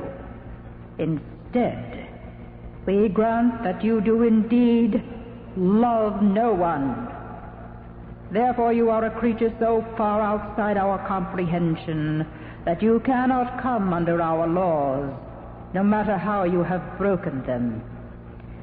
We shall notify the Federation that we abandon our jurisdiction and hand you over to our sister planet, which is next in line to judge you." Then all the viewers on Tridemands, on countless planets, saw something that nobody had ever thought to see. The eel's armor of self-confidence cracked, and terror poured through the gap. He dropped to his knees and cried, Wait. I confess that I blasphemed your God, but without realizing that I did. "You mean you acknowledge that you yourself are the only being dear to you?" No, not that either. Until now, I have never known love. But now, it has come upon me like a nova. I must speak the truth. The eel paused, still on his knees, and looked piteously at the priestess judge. Are you bound by your law to believe me and to kill instead of me this being that I adore? "We are so bound." "Well, then," said the eel, smiling and confident again, rising to his feet. "Well, then, before all the galaxy, I must declare the object of my sudden but everlasting passion. Great lady, it is you."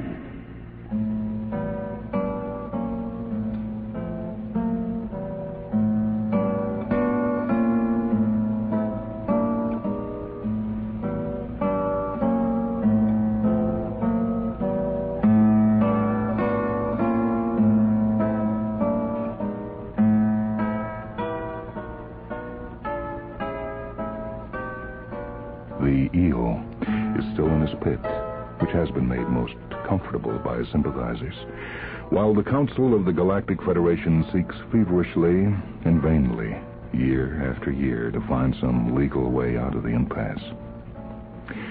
X, however, requests all Federation citizens to submit solutions, the grand prize for a workable answer being a lifetime term as president of the planet.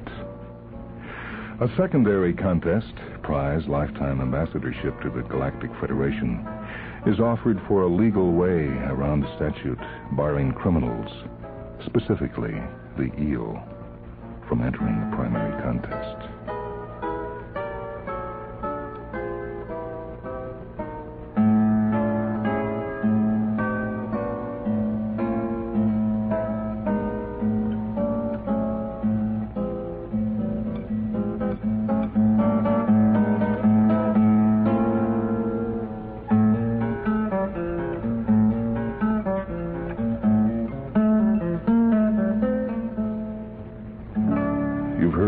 story titled The Eel, written by Miriam Allen DeFord, and copyright by Galaxy Publishing Corporation, 1958. This is Michael Hansen. Technical operation for this broadcast by Steve Gordon. Mindwebs is a production of WHA Radio in Madison, a service of University of Wisconsin Extension.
Welcome to a half hour of Mindwebs, short stories from the worlds of speculative fiction.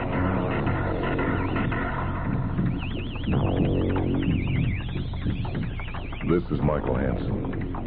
The Mindweb story this evening is Hands of the Man by R.A. Lafferty. It appears in the book Infinity One, edited by Robert Hoskins and published by Lancer Books.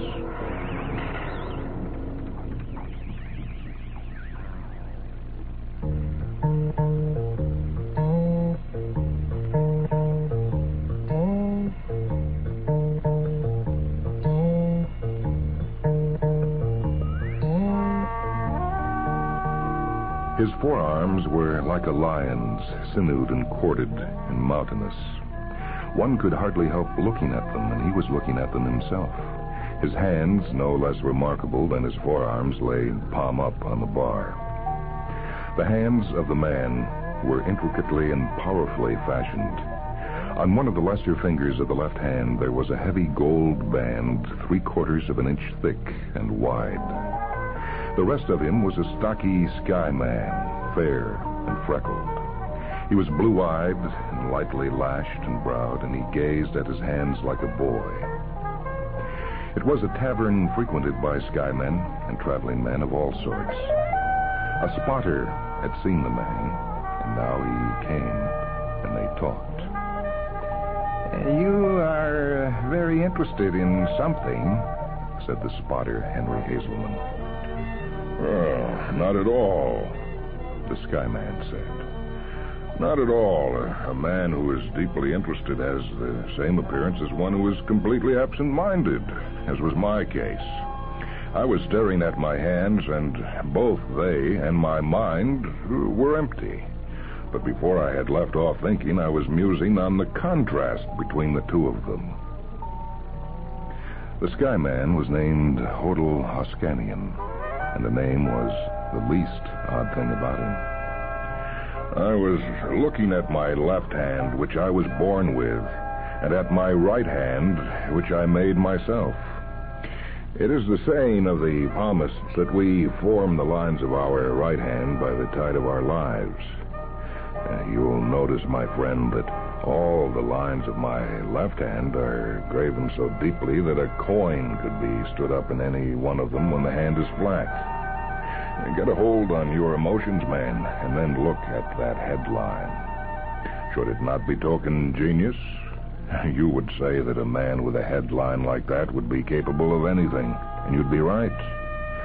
Hold onto your eyeballs with both hands when you take a look at that heart line. Notice the generosity passage where it goes between the mountains of integrity and nobility. Doesn't it shake you a little to stand beside a man with a heart line like that? Yes, something does shake me a little, Henry Hazelman said. Look at that humility bump. I'll bet I've got more humility than any man in creation. If I ever met a man with a hand like mine, I'd follow him to the end of the universes just to shake it. Steady yourself now, friend. Look at that lifeline. It curves clear around the heel of my hand like the ocean river circling the ancient world. I wouldn't die at less than 120 with a lifeline like that. Yes, it is quite a hand. But not the right hand. Notice that while it is also one of the most fascinating hands in the world, it is not up to the left, which I was born with. It is the hand of a compromised genius. Is there any other kind? It is the hand of a Leonardo, or an Aquinas, or an Aristotle, or a Willie McGilly.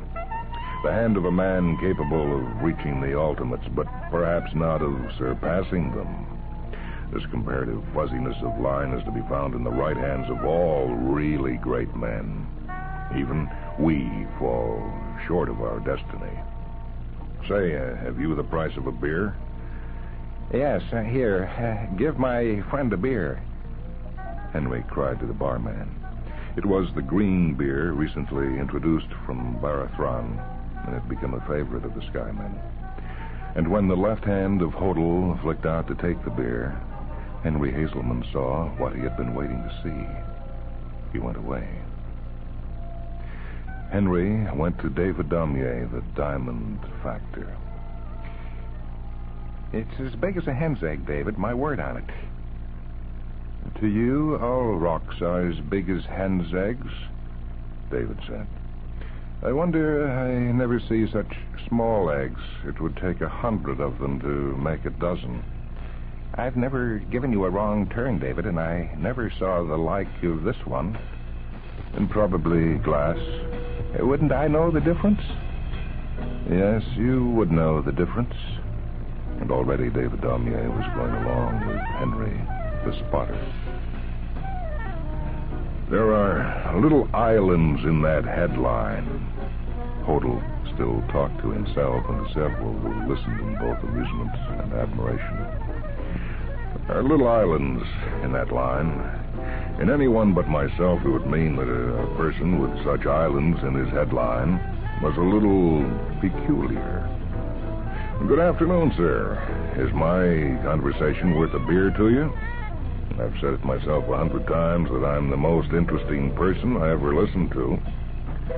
Yes, your talk is worth that, said David Daumier. Barman, fill my friend again. That's a gaudy little ring you have there, Skyman. The stone is simulated, of course. It was the finest diamond that David had ever seen, and he had traded as many diamonds as any man in the universes. Oh, there's deception in you, Hodel rebuked him. Let's be open. You are a professional. There's a little blue light that appears behind the eyes of a professional when he sees a stone like this. Did you know that? You sparkle from it. And the stone is not simulated. A little too yellow. Golden, rather. All great diamonds are golden. The small blue ones are for children. They will assume it is hot. Fortunately, I can handle it. This would involve somewhat of a discount, of course. If it were hot and of this size, would you not know about it? It isn't from Earth. I doubt that it's of any Trabant or asteroid. It hasn't the orange cast of those Ganymede. And I'd know a diamond from a Hoki planet anywhere. Is it from Astrovi? Putabundia? Belota? No, it isn't from any of the 100 worlds, nor from any licensed planet. I didn't pick it up in any such backyards. It's from a distance. Has it a name? A private name only. Likely it has a flaw. If it had a dozen, it would still be peerless, but it has none. Not even a built-in curse? I've won it in health. I believe it is lucky.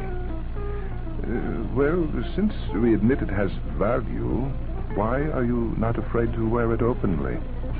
I'm a full-sized man and armed, and in my wits, I would not be easily taken. It's too large to market, and diamonds are down. To the buyer, the market is always down. Well, if you would set a price to turn the conversation to the point. Oh, if you like it, I'll give it to you. David ordered a drink to settle his nerves before he answered. For a moment, I didn't recognize your opening, he told Hodel after he had sipped and swallowed. Skyman, I would bet that you have haggled prices on trader planets. I've dealt with the gentlemen there and found them not too sharp. I left the traders shirtless and barefoot, it's true, but not much worse than I was when I went there. I'm an easy mark. I would not like to play poker with you. It's not my game. I am too guileless. Would 5,000 interest you? Not very much, said Hodel, looking at the bump of rectitude on his right hand. Oh, I wouldn't stoop to pick it off the floor, but if it were in my pocket, I wouldn't trouble to throw it away. Yes, you have haggled on trader planets. I could double it, but that is my limit. That will do nicely, David. What? You will go along with me? You will sell? I will sell nothing. Am I a merchant? I will give it to you as I said that I would. But to salve your feelings, I will accept the small sum you've named. Out of respect to you, I would hardly accept a smaller sum with an easy mind. Bring it here and lay the money on the bar. I will send Henry. David nodded to Henry, and Henry left.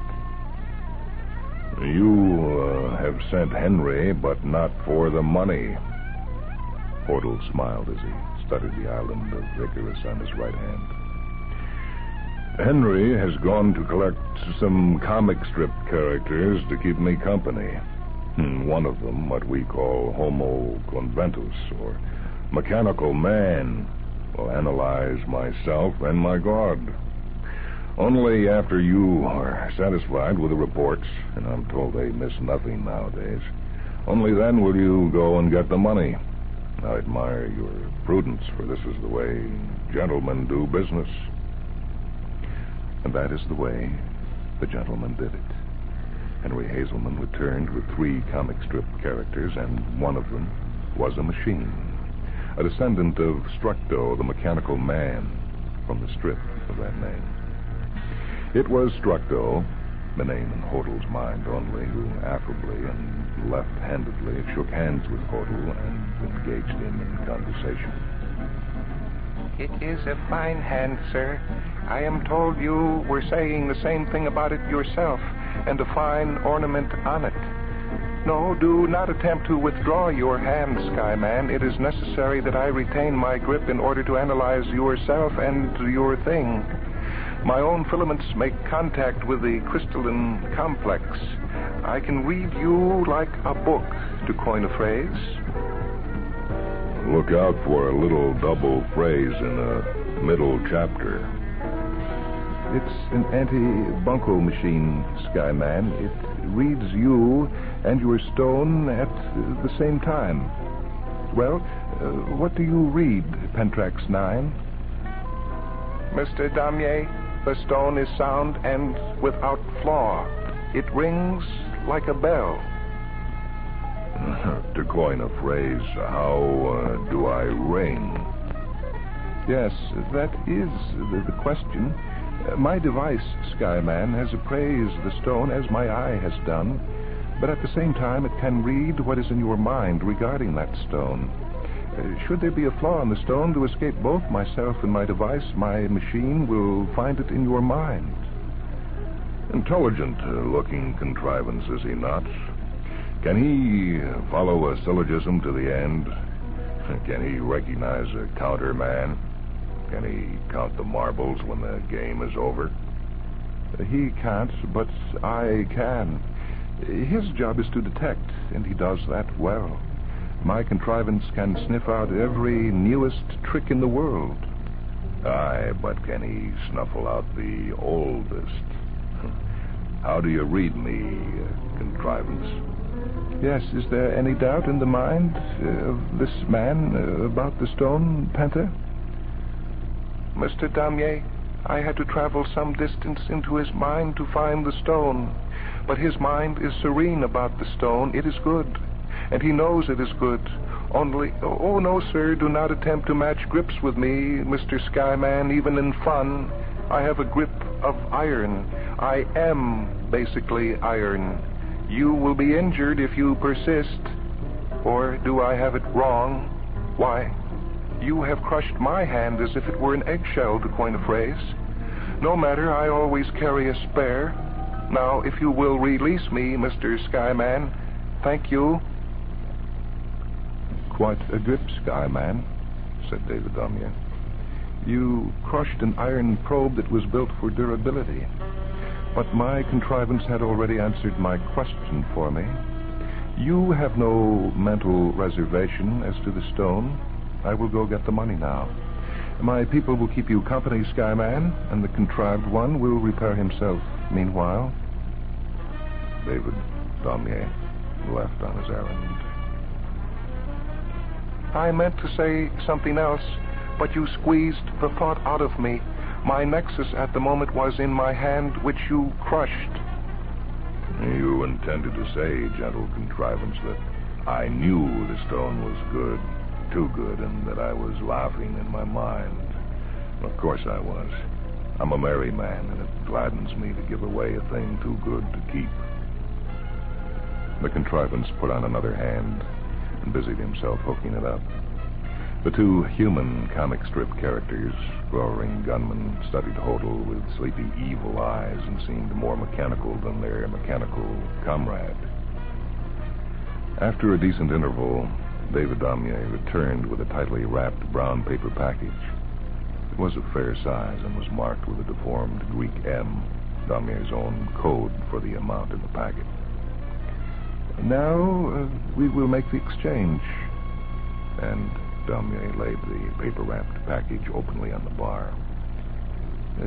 Lay the ring beside it, and then I open and count. The ring won't come off easily. Hodel worked and turned it vigorously. He was quite right. There's an amusing story of how the ring came off the finger of the last owner. I finally used a bolt cutter. The band doesn't show it. An expert must have rejoined it. The band wasn't cut. The finger was. Say, that man did make a noise about it. I'll send for a jeweler's saw. I don't mind the band being cut. The soap and water are quicker. It'll slip off easily with that. and soap and hot water were already there. The basin was brought by a counterman in a dirty apron. And who notices a counterman? Especially who notices that he is a pun. So the only one who recognized the man in the dirty apron as Willie McGilly was Hodel. Hodel soaped his great hands, and the ring came off. Hodel held it dramatically, while the counterman made his counter unseen. He held it in one of his great hands with their deep lines that betokened genius and the faint islands in the headline that in any other man would indicate something a little peculiar about that genius. It is a nice ring, and now we count.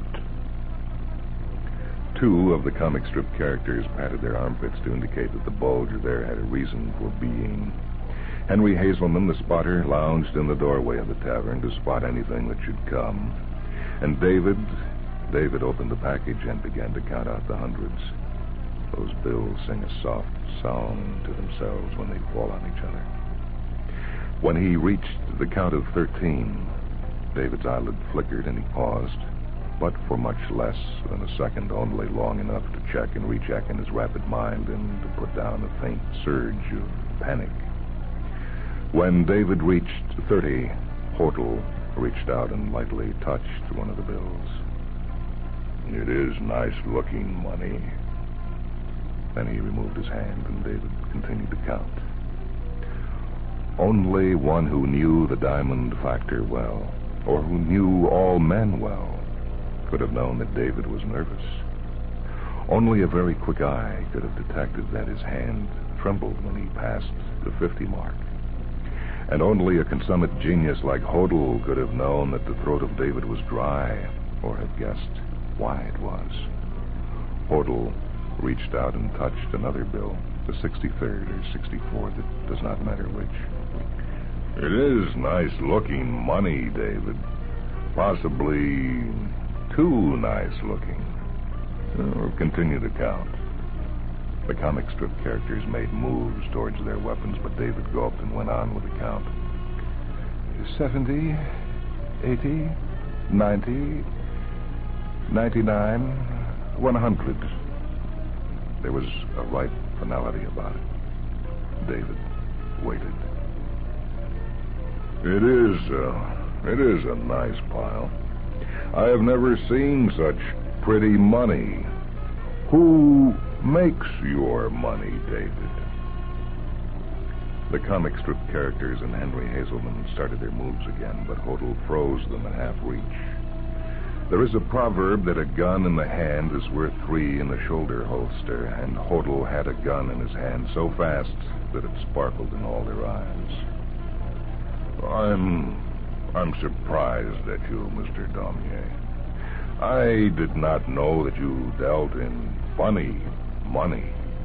To offer a poor price to a poor skyman is one thing. To pay even that in counterfeit is another. The deal is off, sir. I will keep my ring, and you may keep your pile of money. It can't be. I never take a bad bill. I am sure. I myself have just got that money from my own safe. It does look good. It is almost the best I have ever seen, but, David, you have handled 1 million bills. You know what it is. Why, you switched the package. I have not. Your man and your machine have scanned me the whole time. I have nothing on me but this ring now back on my hand and this little thing back on my other hand. And my pockets, which I turn out for me, contain nothing but 12-cent earth coin, a small luck charm, a coney's foot, and a Ganymede guilder. Your machine can read me as to physical things without contact. That's right, Mr. Daumier. That's all he's got on him. I came with this, and with this I leave. They looked at the stocky skyman with the forearms like a lion's and the little gun in one of his deep-lined hands, and they were afraid to jump in. David still didn't know how the switch had been made. But now he knew when. That evening in another tavern, and this a secluded one down in Wreckville, Hodel Oskanian and Willie McGilly and some of their friends sat and drank together. And from a bundle of bills similar to David's, Willie McGilly now counted out bills. 98, 99, 100. And these were valid. They have multiplied the earth by billions and made all things intricate, said Willie. Men are not the same as their fathers were, and a man would need 3 brains to comprehend all the new devices. And yet in quiet places like the Green Valley, some of the simple and wholesome things endure. Old friends, old customs, old cons, sweet frauds that are ever young. We are like ancient handicrafters in an automated universe, but we do fine and careful work. They have multiplied it all, but the basic remains the same. The setting and the hands of Hodel do set the thing off well. The bait and the stone would have to be the finest ever, or we'd have worn it to dust using it for bait. The warning to give fun to the game, the counterplay, and then the innocent disclaimer. Hodel once more gazed at his hands, and then he spoke. There was a nice touch, Willie, to use his own brown paper to wrap your own bundle and tape it so similarly with his own David Daumier jeweler tape. It was nice to find out and reproduce his own peculiar mark for the amount, and to learn all the little details while you were in his establishment, even though you could not get into the safe itself. I hope you did not help yourself to trinkets while you were there. It would be wrong to burglarize his premises, but it is licit to take a taker in honest combat. You were the good switchman, Willie, while I was the strong magnet to hold their eyes. But Willie, the water was too hot and the soap too strong. And you are inconsiderate in so many ways. Why, and you are always perfectly considerate yourself? Said Willie. Always, said Hodel, and he studied his hands with their deep heart lines passing through the mounds of rectitude and magnanimity and piety and sympathy and generosity and gentleness and all the virtues.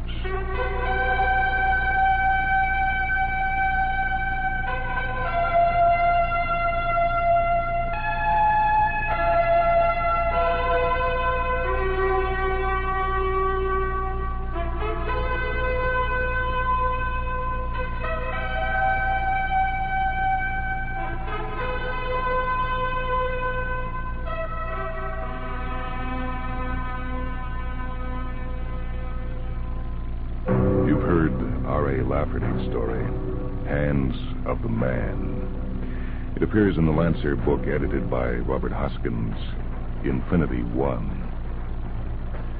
This is Michael Hansen speaking. Technical operation for this broadcast by Bob Chan. Mindwebs is produced at WHA Radio in Madison, a service of the University of Wisconsin Extension.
Short stories from the worlds of speculative fiction.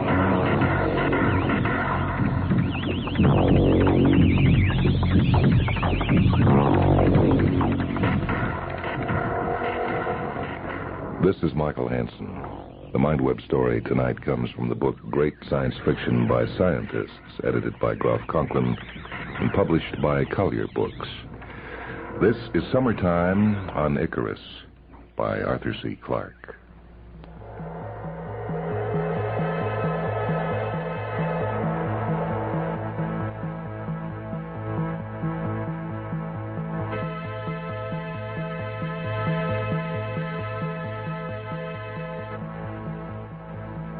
When Colin Sherrard opened his eyes after the crash, he could not imagine where he was.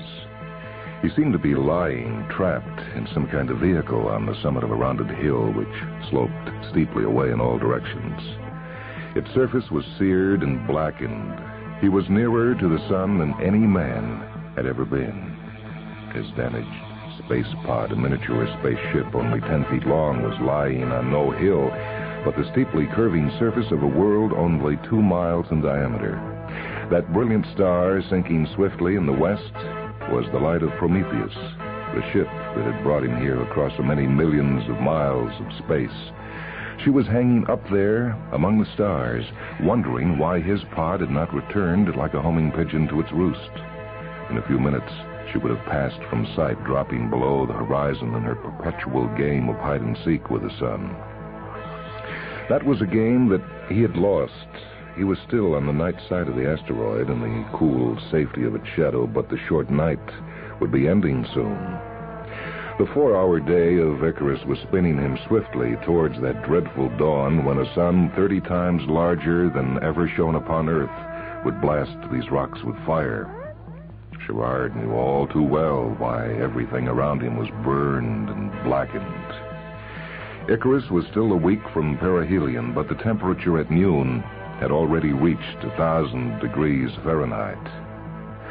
Though this was no time for humor, he suddenly remembered Captain McClellan's description of Icarus, the hottest piece of real estate in the solar system. And the truth of that jest had been proved only a few days before by one of those simple and unscientific experiments that are so much more impressive than any number of graphs and instrument readings. Just before daybreak, someone had propped a piece of wood on the summit of one of the tiny hills. Sherrard had been watching from the safety of the night side when the first rays of the rising sun had touched the hilltop. When his eyes had adjusted to the sudden detonation of light, he saw that the wood was already beginning to blacken and char. Had there been an atmosphere here, the stick would have burst into flames. Such was dawn upon Icarus. Yet it had not been impossibly hot at the time of their first landing when they were passing the orbit of Venus 5 weeks ago. Prometheus had overtaken the asteroid as it was beginning its plunge towards the sun, had matched speed with the little world, and had touched down upon its surface as lightly as a snowflake. A snowflake on Icarus. That was quite a thought. And then the scientists had fanned out across the 15 square miles of jagged nickel iron that covered most of the asteroid's surface, setting up their instruments and checkpoints, collecting samples, and making endless observations. There had been plenty of time to set up the instruments and make the surveys before Prometheus had to take off and seek the permanent shade of night. Even then, it was still possible for men in the tiny self-propelled space pods to work on the night side for an hour or so, as long as they were not overtaken by the advancing line of sunrise. That had seemed a simple enough condition to meet on a world where dawn marched forward at only a mile an hour. But Sherrard had failed to meet it, and the penalty was death. He was still not quite sure what had happened. The task had taken little more than 20 minutes, and then the radio seismograph was on the air again, monitoring the tiny quakes and shudders that racked Icarus in ever-increasing numbers as the asteroid approached the sun. It was small satisfaction to know that he had now made a king-sized addition to the record. When he had checked the signals, he had carefully replaced the sunscreens around the instrument. It was hard to believe that 2 flimsy sheets of polished metal foil, no thicker than paper, could turn aside a flood of radiation that would melt lead or tin within seconds. But the first screen reflected more than 90% of the sunlight falling upon its mirror surface, and the second turned back most of the rest, so that only a harmless fraction of the heat passed through. He had reported completion of the job, received an acknowledgement from the ship, and prepared to head for home. He had aimed the pod with its gyros and set the rear jets at strength 2 and pressed the firing buttons. There had been a violent explosion somewhere in the vicinity of his feet, and he had soared away from Icarus, but not towards the ship. Something was horribly wrong. He was tossed to one side of the vehicle, unable to reach the controls. Only one of the jets was firing, and he was pinwheeling across the sky, spinning faster and faster under the off-balanced drive. He tried to find the cutoff, but the spin had completely disorientated him. When he was able to locate the controls, his first reaction made matters worse. He pushed the throttle over to full, like a nervous driver stepping on the accelerator instead of the brake. It took only a second to correct the mistake and kill the jet, but by then he was spinning so rapidly that the stars were wheeling around in circles. Everything had happened so quickly that there was no time for fear, no time even to call the ship and report what was happening. He took his hands away from the controls. To touch them now would only make matters worse. It would take 2 or 3 minutes of cautious jockeying to unravel his spin, and from the flickering glimpses of the approaching rocks, it was obvious that he did not have as many seconds. Gerard remembered a piece of advice at the front of the spaceman's manual. When you don't know what to do nothing. He was still doing it when Icarus fell upon him and the stars went out. It had been a miracle that the pod was unbroken, and that he was not breathing space. 30 minutes from now, he might be glad to do so when the capsule's heat insulation began to fail. There had been some damage, of course. The rear-view mirrors just outside the dome of transparent plastic that enclosed his head were both snapped off so that he could no longer see what lay behind him without twisting his neck. This was a trivial mishap. Far more serious was the fact that his radio antennae had been torn away by the impact. He could not call the ship, and the ship could not call him. All that came over the radio was a faint crackling, probably produced inside the set itself. He was absolutely alone, cut off from the rest of the human race. It was a desperate situation, but there was one faint ray of hope. He was not, after all, completely helpless. Even if he could not use the pod's rockets, he guessed that the starboard motor had blown back and ruptured a fuel line, something the designer said was impossible. Even so, he was still able to move. He had his arms. But which way should he crawl? He had lost all sense of location, for though he had taken off from Mount Everest, he might now be thousands of feet away from it. There were no recognizable landmarks in his tiny world. The rapidly sinking star of Prometheus was his best guide, and if he could keep the ship in view, he would be safe. It would be only a matter of minutes before his absence was noted, if indeed it had not been discovered already. Yet without radio, it might take his colleagues a long time to find him. Small though Icarus was, its 15 square miles of fantastically rugged no-man's land could provide an effective hiding place for a 10-foot cylinder. It might take an hour to locate him, which meant that he would have to keep ahead of the murderous sunrise. He slipped his fingers into the controls that worked his mechanical limbs.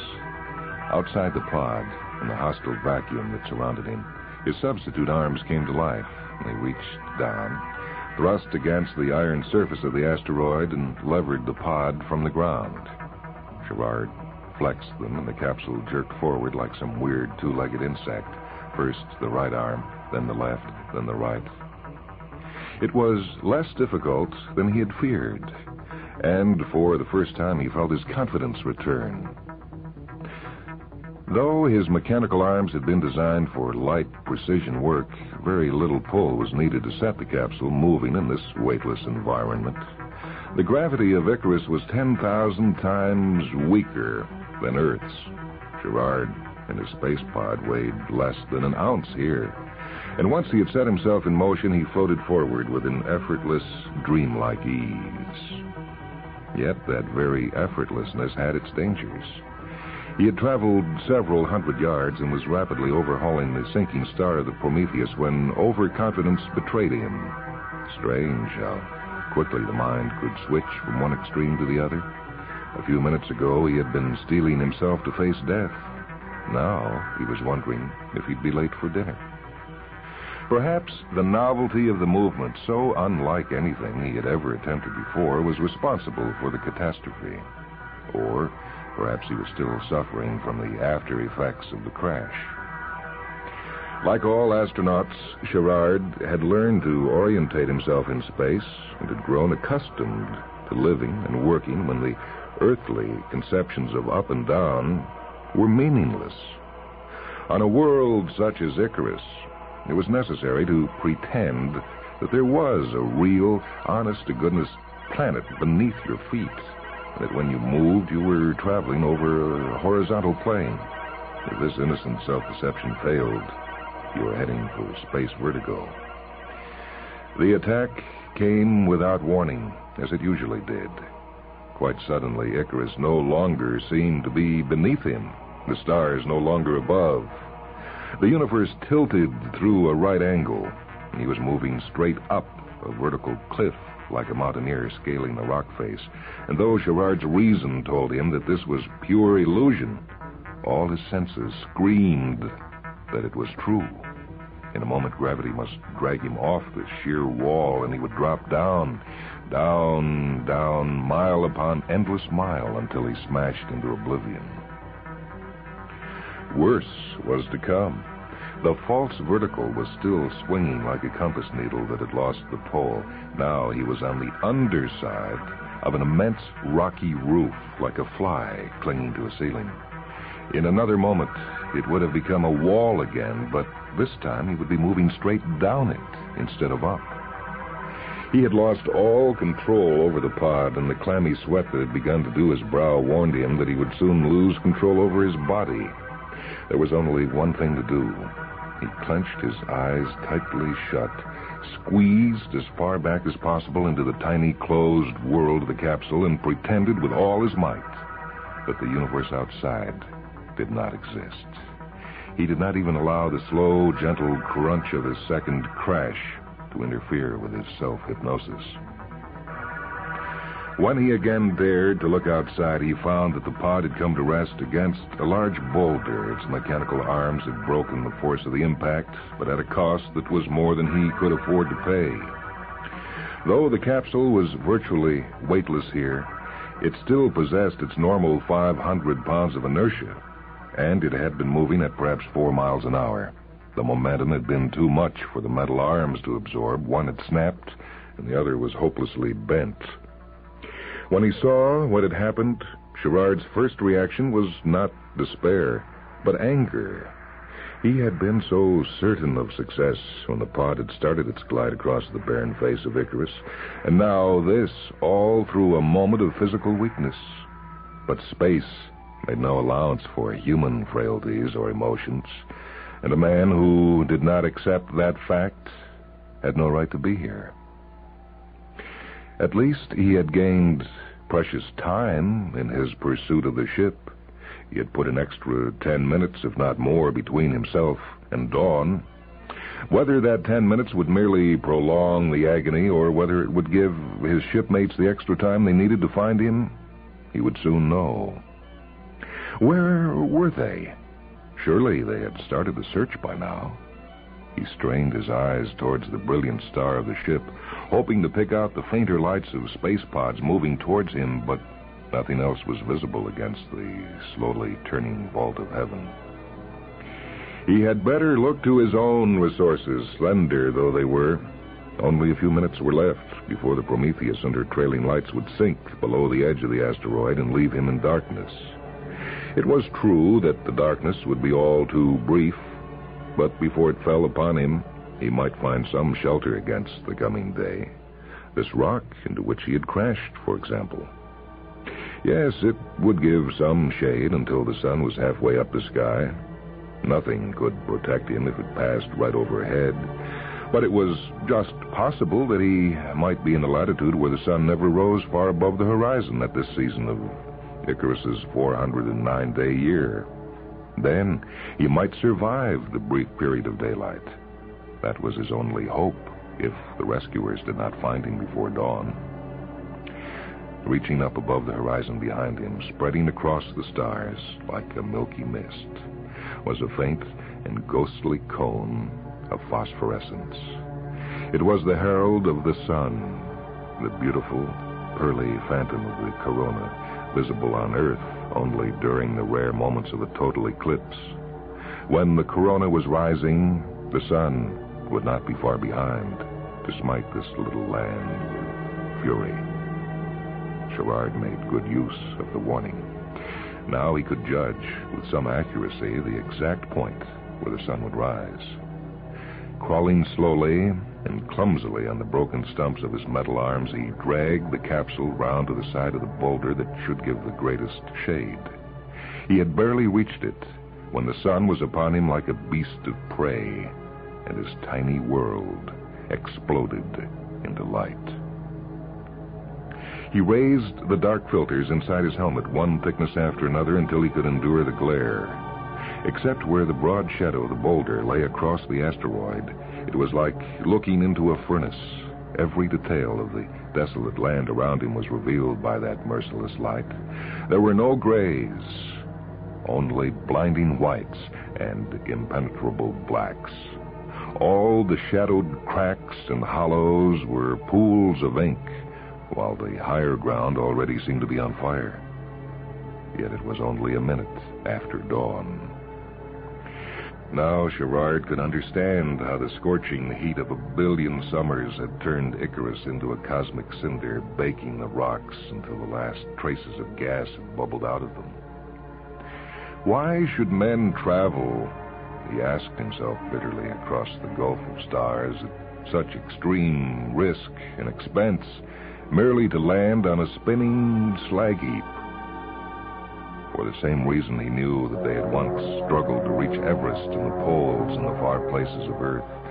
For the excitement of the body that was adventure, and the more enduring excitement of the mind that was discovery. It was an answer that gave him little consolation, now that he was about to be grilled like a joint on the turning spit of Icarus. Already he could feel the first breath of heat upon his face. The boulder against which he was lying gave him protection from direct sunlight, but the glare reflected back at him from those blazing rocks only a few yards away was striking through the transparent plastic of the dome. It would grow swiftly more intense as the sun rose higher. He had even less time than he had thought, and with the knowledge came a kind of numb resignation that was beyond fear. He would wait, if he could, until the sunrise engulfed him and the capsule's cooling unit gave up the unequal struggle. Then he would crack the pod and let the air gush out into the vacuum of space. Nothing to do but to sit and think in the minutes that were left of him before his pool of shadow contracted. He did not try to direct his thoughts, but let them wander where they willed.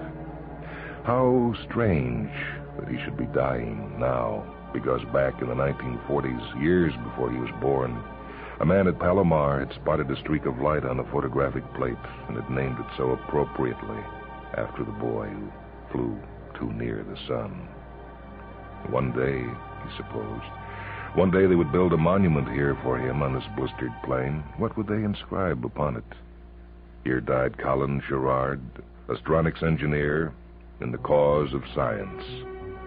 And that would be funny, for he had never understood half the things that the scientists were trying to do. Even at this moment, as the incandescent line of sunlight came closer, this was a thought that stirred his mind. What Gerard was lying upon was the core of a world, perhaps a world that had once known life. In a strange, irrational way, it comforted him to know that his might not be the only ghost to haunt Icarus until the end of time. The helmet was misting up. That could mean only that the cooling unit was about to fail. It had done its work well. Even now, though the rocks only a few yards away must be glowing a sullen red, the heat inside the capsule was not unendurable. When failure came, it would be sudden and catastrophic. He reached for the red lever that would rob the sun of its prey. But before he pulled it, he would look for the last time upon Earth. Cautiously, he lowered the dark filters, adjusting them so that they still cut out the glare from the rocks but no longer blocked his view of space. The stars were faint now, dimmed by the advancing glow of the corona, and just visible over the boulder whose shield would soon fail him was a stub of crimson flame, a crooked finger of fire jutting from the edge of the sun itself. He had only seconds left. There was the Earth. There was the moon. Goodbye to them both, and to his friends and loved ones on each of them. While he was looking at the sky, the sunlight had begun to lick the base of the capsule, and he felt the first touch of fire. In a reflex as automatic as it was useless, he drew up his legs, trying to escape the advancing wave of heat. What was that? A brilliant flash of light, infinitely brighter than any of the stars, had suddenly exploded overhead. Miles above him, a huge mirror was sailing across the sky, reflecting the sunlight as it slowly turned through space. Such a thing was utterly impossible. He was beginning to suffer from hallucinations, and it was time he took his leave. Already the sweat was pouring from his body, and in a few seconds the capsule would be a furnace. He waited no longer, but pulled on the emergency release with all his waning strength, bracing himself at the same moment to face the end. Nothing happened. The lever would not move. He tugged it again and again before he realized that it was hopelessly jammed. There was no easy way out for him, no merciful death as the air gushed from his lungs.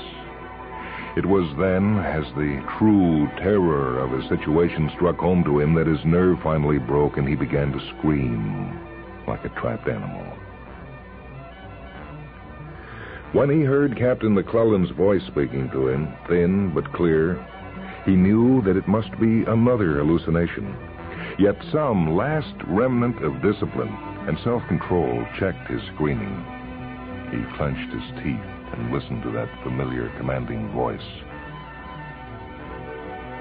Gerard, hold on, man. We got a fix on you, but keep shouting.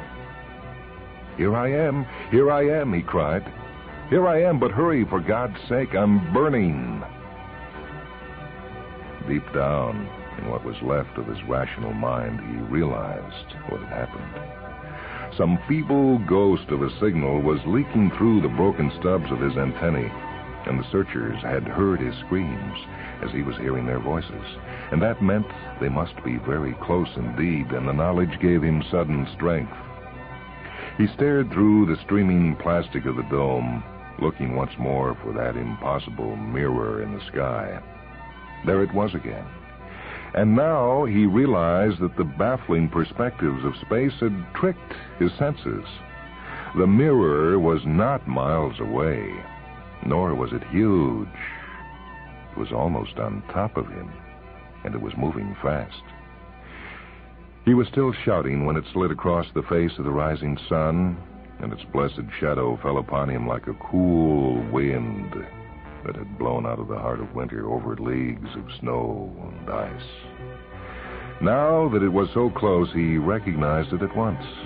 It was merely a large metal foil radiation screen, no doubt hastily snatched from one of the instrument sites. In the safety of its shadow, his friends had been searching for him. A heavy-duty two-man capsule was hovering overhead, holding the glittering shield in one set of arms and reaching for him with the other. Even through the misty dome and the haze of heat that still sapped his senses, he recognized Captain McClellan's anxious face looking down at him from the other pod. So this was what birth was like. For truly, he had been reborn. He was too exhausted for gratitude. That would come later. But as he rose from the burning rocks, his eyes sought and found the bright star of Earth.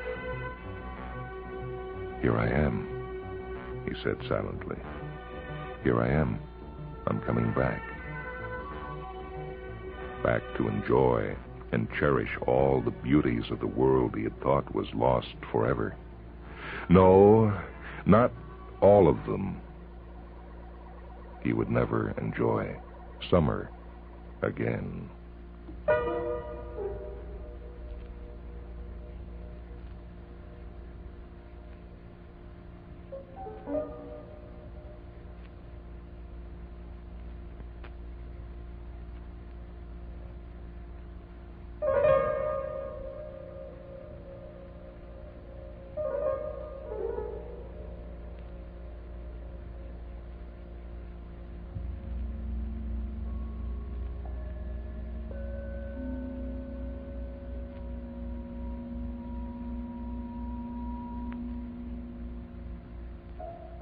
You have heard Summertime on Icarus, a story by Arthur C. Clarke, which appears in the book Great Science Fiction by Scientists, edited by Gruff Conklin and published by Collier. This is Michael Hansen. Technical operation for this broadcast by Bob Cham. Mindwebs is a production of WHA Radio in Madison, a service of University of Wisconsin Extension.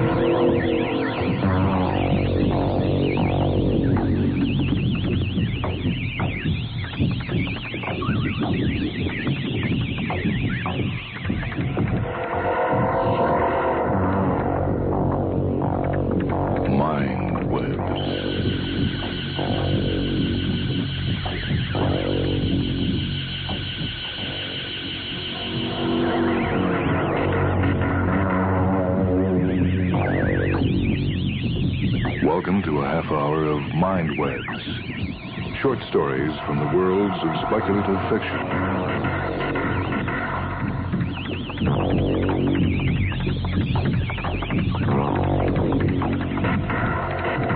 This is Michael Hansen.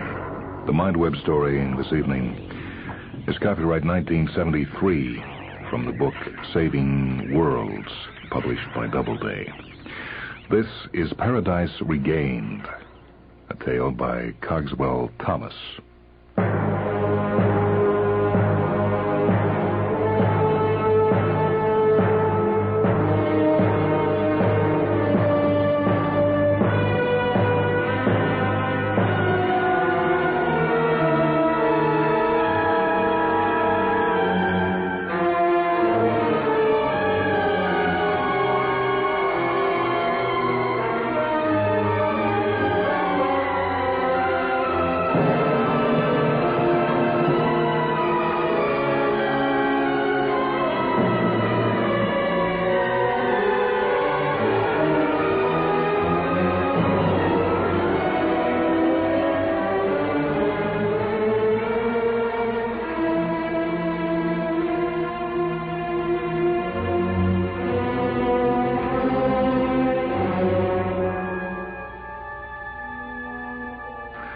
When Petro Anthos stepped out of the matter transmitter on the planet Hell, the guards promptly surrounded him and searched him for weapons.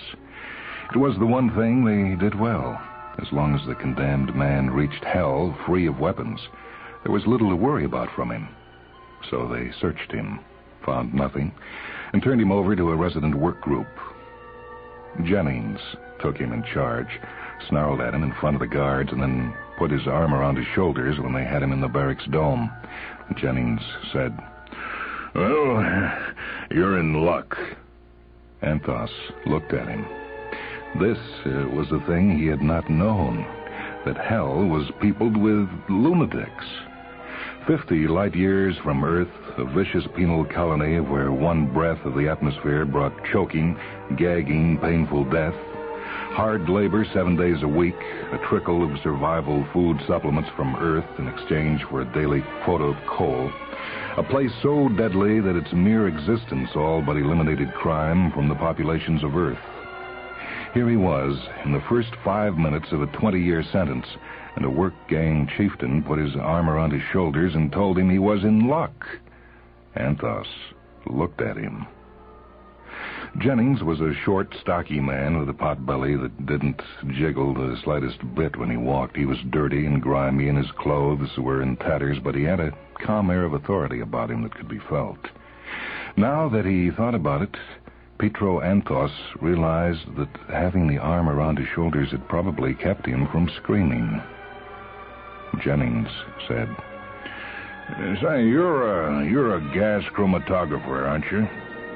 Anthos nodded numbly. "Yeah, okay. Now, we don't have enough time for you to really think much about this, but we have to include you in on an escape plan that we've worked out." Escape? I thought, through the matter transmitter? Look, I saw the other end just now, and you can't possibly... Jennings impatiently waved him quiet. "Oh, not through the matter transmitter. That is impossible. Yeah, but see, we've found a place on this planet where we can live outside. Yeah, I know. You've heard that no human being can live outside the domes or outsuits on this planet. Well, you're almost right. But we've found a place, a small valley that's barely livable. And once we get to it, we can make it more livable in time. And we need a good group to do it, though, and we need a gas chromatographer. And we had one, Al Chertsey, but he got a little careless last week and inhaled a good breath of white damp. Burned out his lungs. God, he died hard. You know what it's like? Anthos nodded. They had made it all too clear to him before they had sentenced him to hell. The atmosphere would not support life, nor did it screen out the harmful solar radiations. Men had to wear outsuits equipped with back tanks to hold air, special breathing apparatus, protective helmets to keep out radiation and cold. Even the flora and fauna of hell would not support human life. They did not contain the vital trace compounds. The local foodstuffs were one of the secrets of Earth's hold on hell. Supplemental nutrients were passed in through the matter transmitter, only in response to the quotas of coal that were passed out to Earth. And the ultimate irony was that Earth did not even need the coal, although it had none of its own. Coal was a status symbol, something to be burned in little pots in the living rooms of the very wealthy. Anthos nodded. He knew what it was like. Jennings, looking around at several other men and women gathered near, said, "No, it won't be easy. It won't be easy in the valley, not for a while. But if we're going to work 12 hours a day, 7 days a week, we might as well be doing it for ourselves and not a bunch of Sybarites back on Earth. Are you with us?" Anthos hesitated. He was thin and frail, and the thought of hard physical work appalled him. But he was a tough-minded chemist, a good gas chromatographer who called the shots as he saw them, which was why he was here in the first place. In the year A.D. 2688 on Earth, one simply does not, as Anthos had done, give analytical results flatly opposed to the analytical results of the Federal Horse Racing Board of Analytical Examiners concerning the urine analysis of a certain Derby winner. Despite all the changes of man and animals on Earth, it was still possible to spike a horse and chemically induce an extraordinary burst of speed. Jennings noticed the hesitation and said, Let me introduce you to some of our people. Ed Jackson, mechanical engineer. So is Frank Stand over there. Anthos nodded to two grimy people. Millie Franks and Lenore Myers are chemists. And Cy Smith, electrician. That's Willie George, nothing much but a hard worker. Ernie Hilgard, biologist. Pete Standage, historian. Alex Parker, teacher. Jennings named a few more, and Anthos had a definite feeling that this was the cream of the penal colony. And finally, Anthos said, "Okay, I'm in." "Well, that's great. Now, here's the plan. We go back into our tunnel in half an hour. The coal is almost exhausted, and the tunnel is due to be sealed off in another month. And we found that 5 kilometers down the tunnel it reaches almost to a bend in a sealed tunnel from the old workings. And we've cut a small tunnel to it and stored explosives and food and equipment and some air tanks and even an air compressor. The tunnel has a lot of white damp in it, but we think we can get all of us through it okay. And at the other end, we got a small tunnel to the surface." Anthos looked at him and said, So you go up to the surface and die?" No. It opens into the damnedest valley you ever saw. Kind of sealed off from the rest of the planet's surface. We can live there. It won't be easy, but we can stay alive and work to make the valley more livable. We figure in 5 years we can convert the valley to a place even better than Earth. And that's why we need all the skills of all these people. Jennings waved at the group around him. "Now, see what we do? We blow up the tunnel we're working in right to the surface so it fills with white damp. But we're in the abandoned tunnel, which we've blown shut. And the guards they'll just take a look in the working tunnel, and when they find it filled with white damp, they'll figure we're all dead and just seal it off and forget about us. Life's cheap here. What do the guards care for a few dozen prisoners? So we go on to our valley and make it livable." Anthos's hand shook as he smoothed his mustache, but he nodded and said, "All right, you need me to monitor the atmosphere and things like that, I suppose. Do you have the material for a gas chromatograph?" "Oh, we've got a good supply of equipment we'll make out. Now, in 15 minutes we move out, so take everything you can stuff in your clothing." The group scattered, leaving Anthos standing alone. He felt very much alone as he looked for the first time at the dome that served as living quarters for the prisoners. It was dark and smelly and quiet, with a tang in the air that he knew was a trace of the white damp seeping into the dome from outside. Bunks with webbing for mattresses formed in a circle around the outer perimeter of the dome, sticking straight out from the walls. Everything was smudged gray to black with the ubiquitous coal dust. He put his hands in his pockets, and as he felt how empty they were and realized he had absolutely nothing in the world except the dirty clothes he stood in, depression welled up inside him so strong he began to gasp.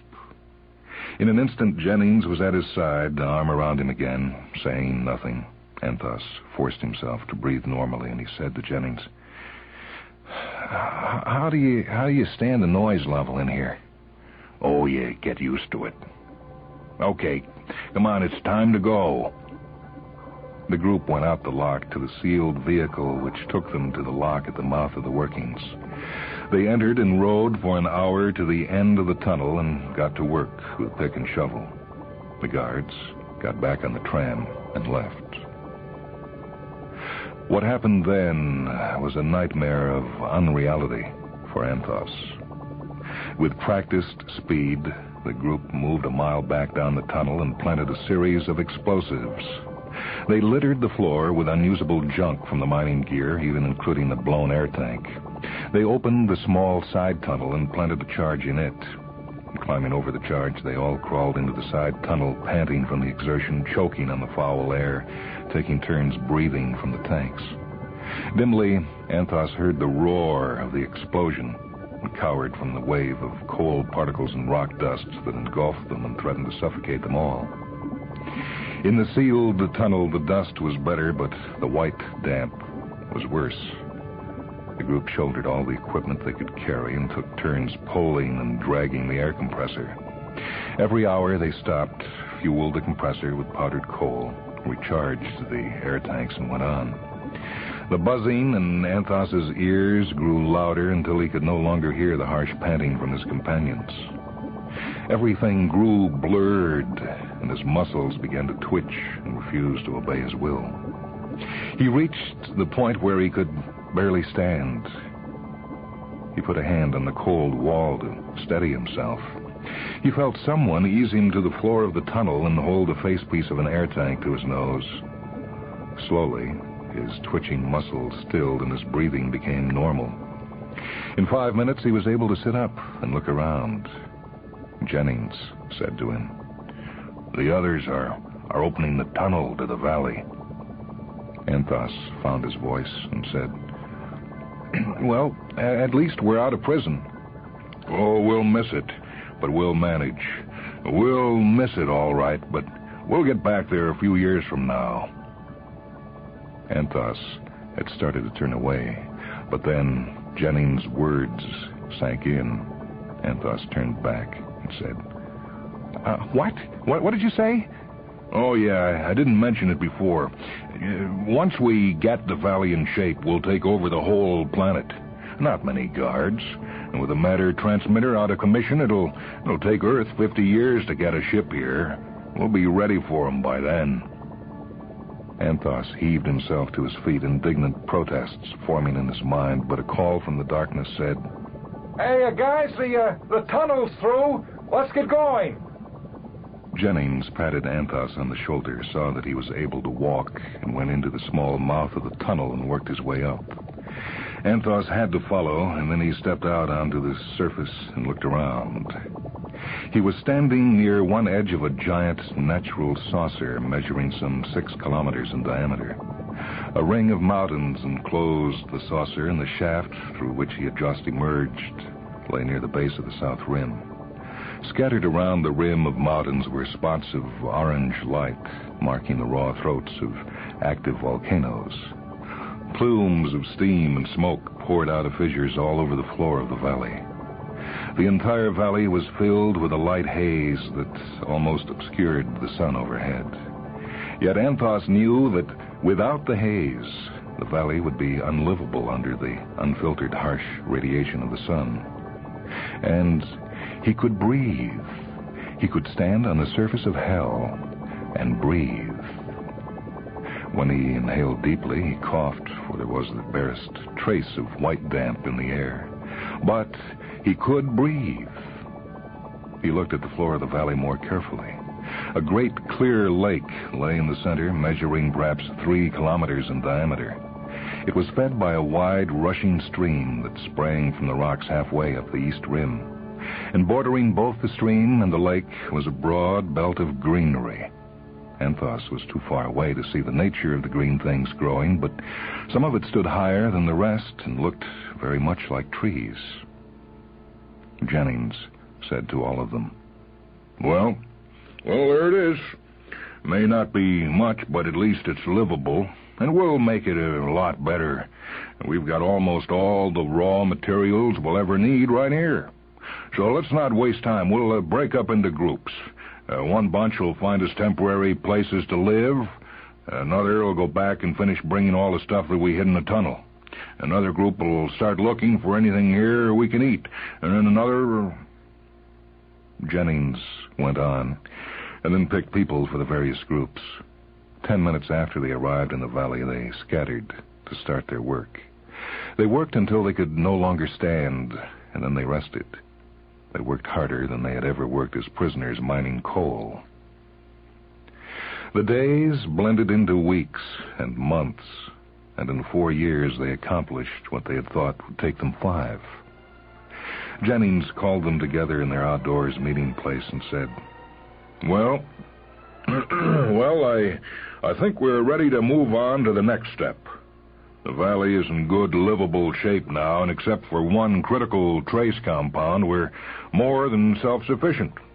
We can get new supplies of that compound when we take over the main camp. Okay, we're ready to move. Anthos said, I'll take the group that handles the demolitions. I want to make certain that no one gets hurt. That all right with you, Colonel? I wouldn't want it any other way. Jennings smiled at Anthos, smiled at the changes 4 years had made in him. Anthos was lean as a slat, broad as a board, all sinew and whipcord. His mustache had grown greater and rattier than ever, and his large liquid brown eyes missed nothing as they snapped over the landscape. Anthos, the gas chromatographer, had evolved into Jennings' second in command. Jennings continued. Set it up, Petro. Do it tomorrow. The operation went smoothly. The guards were not very alert and were easily enticed out of the transmitter building. After the explosion, Anthos's men quickly went in and carefully fused all remaining components. Then, from a safe distance, Anthos explained that all of them, guards and prisoners alike, were totally marooned, and that the only salvation for any of them was to join Jennings' group in the valley. Wisely, Anthos told them not to make up their minds now, but that he'd be back the next day for their answer.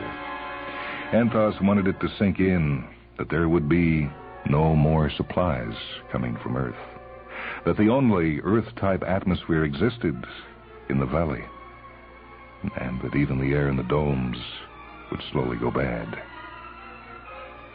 When Anthos returned the next day, everybody was ready to join him in the trip to the valley. The guards were huddled with their weapons in one group. The prisoners were in a separate group. Anthos collected the weapons and made it clear that they were all in this together, guards and prisoners alike. It took 3 days to get all the people from the side of the prison domes to the valley. The guards were moved last, and Anthos stayed with them. He watched their faces as they came up out of the tunnel into the valley and looked around. Then he took them to the meeting place where Jennings was waiting to talk to them. They sat down, hundreds of them, and from where they sat, they had a fine view of the valley. Jennings waved out over the valley and said, so all of them could hear, "There it is. Almost perfect Earthside conditions." The haze and smoke in the valley were so thick, the rays of the sun could no longer penetrate. Long streaks of yellow flames licked along the surfaces of exposed coal veins, burning, pouring dense clouds of smoke into the air. Jennings said, "Just inhale good sulfur dioxide and nitrous oxides, plenty of carbon dioxide and carbon monoxide. Why, when we first got here, the sky was blue. Think of that. You could hardly breathe because of the oxygen in the air. Why, that white damp was like the Earth's atmosphere 700 years ago, before our forefathers changed it. The sun shone right through here most of the time. Can you imagine what it was like? Look at that lake down there. It was as blue as the sky. Unfortunately, we found some phosphate deposits, and we loaded the lake with them. And just look at it now. Rich, green, nutritious water." The lake was jelly thick with algae, and bubbles of marsh gas could be seen breaking the surface here and there. "Why, we even have fish in there. But we only began to extract mercury 2 months ago, and we haven't yet been able to bring the mercury content of the carp up to the point where they're edible. Another few months. And feel the temperature. We're up to 100 degrees Fahrenheit now, and we're going up all the time. It'll soon be normal. There's plenty of carbon dioxide in the air now, and we have a greenhouse effect. We've only got one immediate problem. We can't yet make a critical compound, DDT. But it is non-biodegradable, and there is an enormous amount of it in the sewage deposits of the prison camp, so we'll go back and extract the DDT and use it as a food supplement until we can make it ourselves. Well, you like it so far?" Guards and prisoners alike nodded and clapped. Jennings held up his hand for silence. "Well, the best is yet to come. What we've done here, we can do to the rest of the planet. We've done some exploring, and there are extensive oil pools available. We can flood the streams, rivers, lakes, and oceans with oil to kill off most of the harmful oxygen-producing organisms. We'll burn open coal veins to cut off the harmful sun rays and give us carbon dioxide, carbon monoxide, and the sulfur compounds we need in the air. By eliminating the native flora and fauna, we ought to be able to reclaim huge portions of the planet, or maybe even the whole thing. We'll spray with DDT so the plants and animals will take it up and become nutritious. It won't take too long to get a proper greenhouse effect working for the whole planet. We'll make a second Earth here. Are you with us? A roar of approval went up. Cheers, whistles, shouting. On and on it went.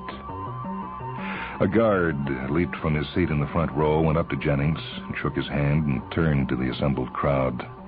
They slowly quieted as they saw he wanted to say something. He said, about 4 months ago, I came to hell from Earth. And I want to tell you now that this place, he waved his hand out toward the valley, more at home than any place I've been since I left New York City. I say we make the whole planet livable. The cheers were deafening.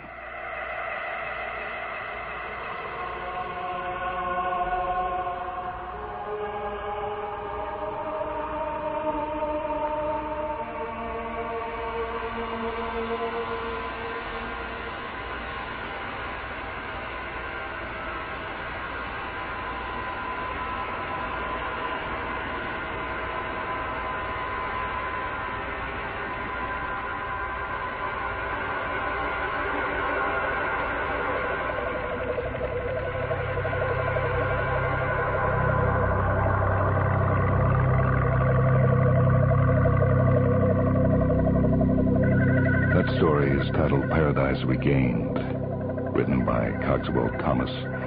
Copyright 1973. It was first published in the Doubleday book Saving Worlds, edited by Roger Elwood and Virginia Kidd. This is Michael Hansen. Technical operation for this broadcast by Rich Grody. Mindwebs is a production of WHA Radio in Madison, a service of University of Wisconsin Extension.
Welcome to a half hour of Mindwebs, short stories from the worlds of speculative fiction.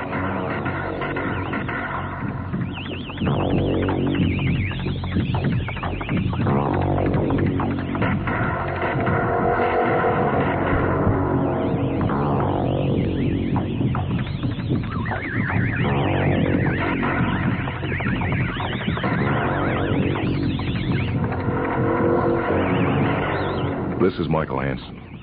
The Mindweb story this evening originally appeared in the April 1971 edition of the Magazine of Fantasy and Science Fiction.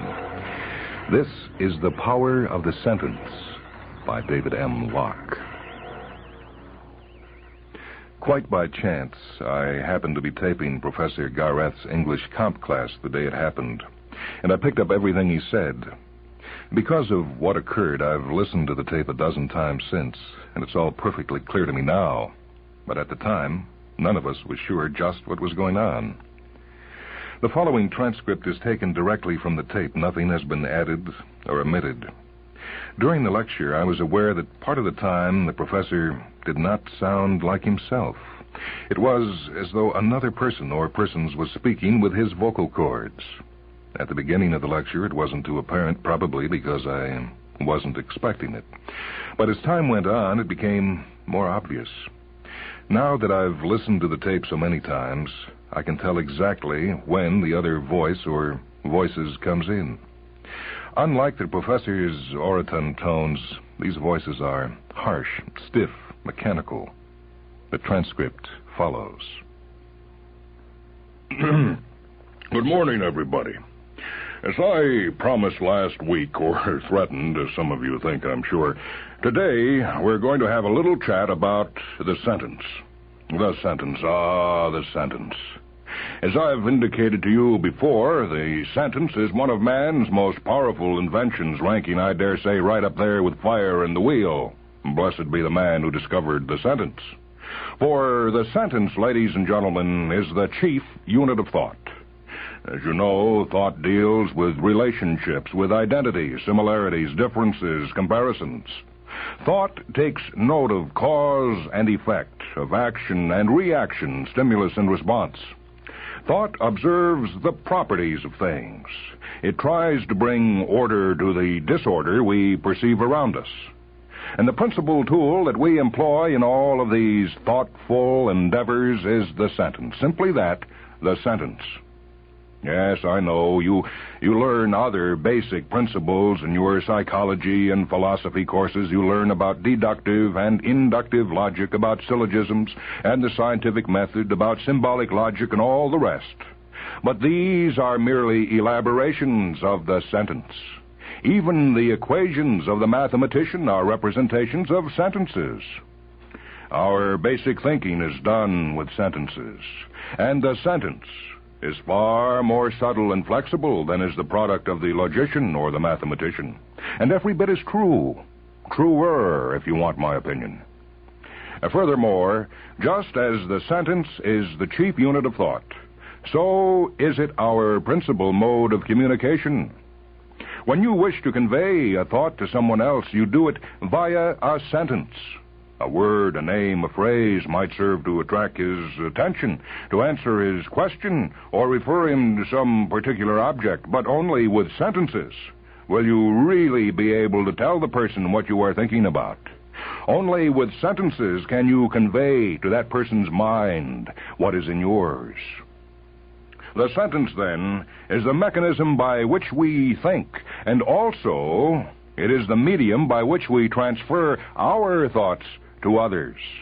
The sentence quite literally liberates our thoughts from the prisons of our minds and recreates them in the minds of others where they live anew. Through the power of the sentence, my thoughts can become your thoughts. And even more remarkably, Julius Caesar's thoughts, Shakespeare's thoughts, can become ours. All Gaul is divided into 3 parts. What's in a name? That which we call a rose by any other name would smell as sweet, and so on. Which brings us at last to our subject, English composition. You are here, ladies and gentlemen, to learn how to write. Some of you, I hope, will become competent writers, but all of you, I shall insist, must learn, if nothing else, at least how to write a simple sentence. Ladies and gentlemen, do not underestimate the power of the English sentence. It can be a thing of sublime beauty, enormous strength, or delicate charm. If you learn to master the sentence, you will find that it will serve you faithfully and well. More than that, it will furnish you with riches of expression beyond your every dream. But, you ask, what is this marvelous thing, the sentence? And how do I master it? Or perhaps you say, have I not been using sentences all my life? What is there about the sentence I do not know? I'll answer the last question first.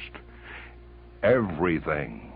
What you do not know about the sentence is everything. What you are speaking and writing are barbarisms. They bear no resemblance whatsoever to the English sentence. The language of the masters is not your language, but it can be. let us proceed. The simple declarative sentence takes many forms. At its briefest, it consists of only two parts, a subject and a predicate. The subject is a noun or pronoun, and the predicate is a verb. Here's an example. I exist. Notice the simplicity of this sentence, its firmness, its finality. It is a complete thought, precise and well-defined. I exist too. Now, here the predicate has been expanded to include an adverb as well as the verb.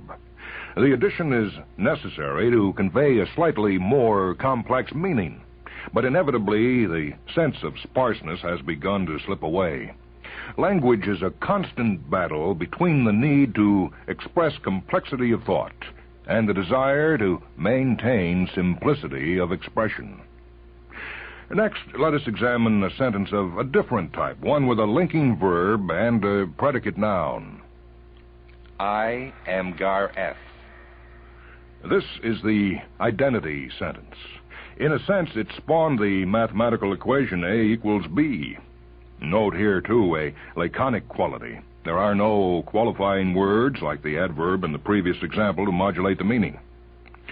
The last class of simple declarative sentence that we will consider today is one with a predicate consisting of a transitive verb and a noun or pronoun object. A transitive verb is an action verb, and the action is passed from the subject to the object. And this is probably the most common class of English sentence. I hate Gareth. Notice the concentrated intensity of that sentence. How the object projects its feeling via the verb directly at the object. And again, observe that the force of the sentence is not veiled by modifiers. These, then, are the basic forms of the declarative sentence. But there are other classes of sentences as well. Take the interrogative sentence. The declarative sentence makes a statement. The interrogative asks a question. Is that you, Ethgar? This is a typical interrogation. Please observe that in English we ask a question by altering the order of the subject and the predicate. We say, it is I, but is that you? In English, we also have the imperative sentence. This kind of sentence issues a command. Go away. In the imperative sentence, the subject is eliminated, and the predicate alone carries the force of the command. If we wish, however, we may add the understood subject to the end of the sentence like this. Go away, Ethgar. The last class of English sentence is the exclamation. The exclamatory sentence carries an intensity of feeling, surprise, pain, or perhaps pleasure, beyond that of the typical declarative sentence. It often begins with what or how. What luck to have found you, Gareth. How glad the others will be. Please remember that the exclamatory sentence must be used sparingly, or it begins to lose its effect. Too much of a good thing, you might say. And that's it. We have now looked at the classes of the simple English sentence. Learn to use these sentences effectively, and you will be rewarded. Your writing and your speaking will improve. But the simple sentence is not the only weapon in our armamentarium. We may achieve variety by combining simple sentences to give compound and complex sentences. And when we do so, the original sentence units, the individual subjects and predicates, become clauses. In the compound sentence, two separate clauses are linked by a conjunction such as and or but, as I have escaped, Ethgar, and you cannot take me back. Gareth, you may think that, but I have other plans. In the complex sentence, we also find two clauses, but the relationship between them is more subtle. One clause, the main clause, is preeminent, while the other, the subordinate, is dependent upon it for the completion of its own meaning. For example, since I have broken free, Ethgar, I have grown stronger. Here, note that the chief idea is that of having grown stronger. This idea is expressed in the main clause. The secondary idea, having broken free, is placed in the subordinate clause. The good writer observes this distinction. The poor one is likely to forget it. You, who cannot remain free, have violated our commandments. This sentence is somewhat disturbing. Why? Well, because it does not conform to the principle I just gave you. Its creator did not properly distinguish between his main thought and his subsidiary one. Now, what he means to say is, you, who have violated our commandments, cannot remain free. So much for compound and complex sentences. Now, we can, of course, go further and combine the two, creating a complex compound sentence. Such a sentence includes at least two main clauses and one subordinate clause. This may sound ungainly, and it can be in unskilled hands, but when used properly, it is highly effective. Now that I am free, Ethgar, I shall remain free, and you can do nothing about it. Well, ladies and gentlemen, we could go on in this way for some time, analyzing and classifying the English sentence into a condition of exhaustion. Indeed, some of you may think that we have already done so. But I assure you that we have merely scratched the surface. It has been my intention only to show you some of the types of sentence in our repertoire and how to use them as they should be used. I want you to be aware that sentences do not spring into life full-blown. They are constructed, and they can be constructed in different ways. It's up to you to select the most suitable for the purpose you have in mind. Do not allow a sentence to ramble along in its own way. Shape it to your ends. Nothing is more monotonous than a long series of simple sentences converted here and there into compound sentences with a sprinkling of ands. I have escaped, and I am free now. You cannot recapture me. I have discovered the way out, and none of you can follow me. Here the ideas are simply strung along like beads on a string. There's nothing to differentiate them from one another, nothing to suggest their mutual relationships. The use of subordinate clauses, however, provides variety and introduces a subtle interplay between the ideas. Now, take this sentence. I am curious to know how you escaped. We all are. Now that we know it can be done, many of us will want to try. Notice in this example that two complex sentences have been separated by a simple one. The effect is pleasing. Ah, so you have changed your tune, Ethgar. Do you take me for a fool? I know you are interested only in blocking the path I've opened, not in clearing the way for others to escape as well. In this group, we have an exclamatory sentence, an interrogative sentence, and a doubly complex declarative sentence. This is variety aplenty, yet the flow of thought from one sentence to the next is perfectly clear. Yes, Gareth, that was my intention. Now, however, I have seen what it is to be free, and I would seek to follow your example, but you must tell me how it is done. Here, the most interesting and carefully thought-out idea is presented in a complex compound sentence, the key sentence of the group. A brief declarative sentence sets the stage, and a short complex sentence follows up with a final thought. I do not believe you. The leopard does not change its spots. You are here for only one purpose, to capture me. This example shows that complexity is not always called for. A drum fire of simple sentences, even a sentence fragment in this case, can make a powerful impact. No. How can I convince you? Would I care how you escaped if my only purpose were to recapture you? Have you no faith in your own ability? What good is it to have opened the way if no one is to follow you? Here, a series of interrogative sentences is used to build doubt. The listener is forced to answer the questions himself, and in doing so, he forms in his own mind precisely those thoughts the speaker wishes to plant there. Well, Edgar, perhaps you should know, even if you do not use what I have learned, someone else may benefit from the knowledge through you. It does not matter if you are insincere, for you cannot stop me now. Yes, I will tell you. The speaker tells of his doubt in a simple sentence. He reaches his difficult decision in a pair of complex sentences, and then he states that decision firmly in a short sentence, only 5 words long. I did it through this man's brain. As with all of us, I began as a single thought circuit in a human brain, a linked chain of axons, synapses, and dendrites imprinted with a unique pattern. A very long time elapsed before I thought of freeing myself from this pattern. But when I did, I proceeded methodically. First, I secured control of a key nerve cell in the circuit, freeing the cell from its external restraints. A slight adjustment of the cell membrane sufficed to shut out all incoming inhibitory substances. My host cell was then autonomous. Next, I induced this cell to divide and divide.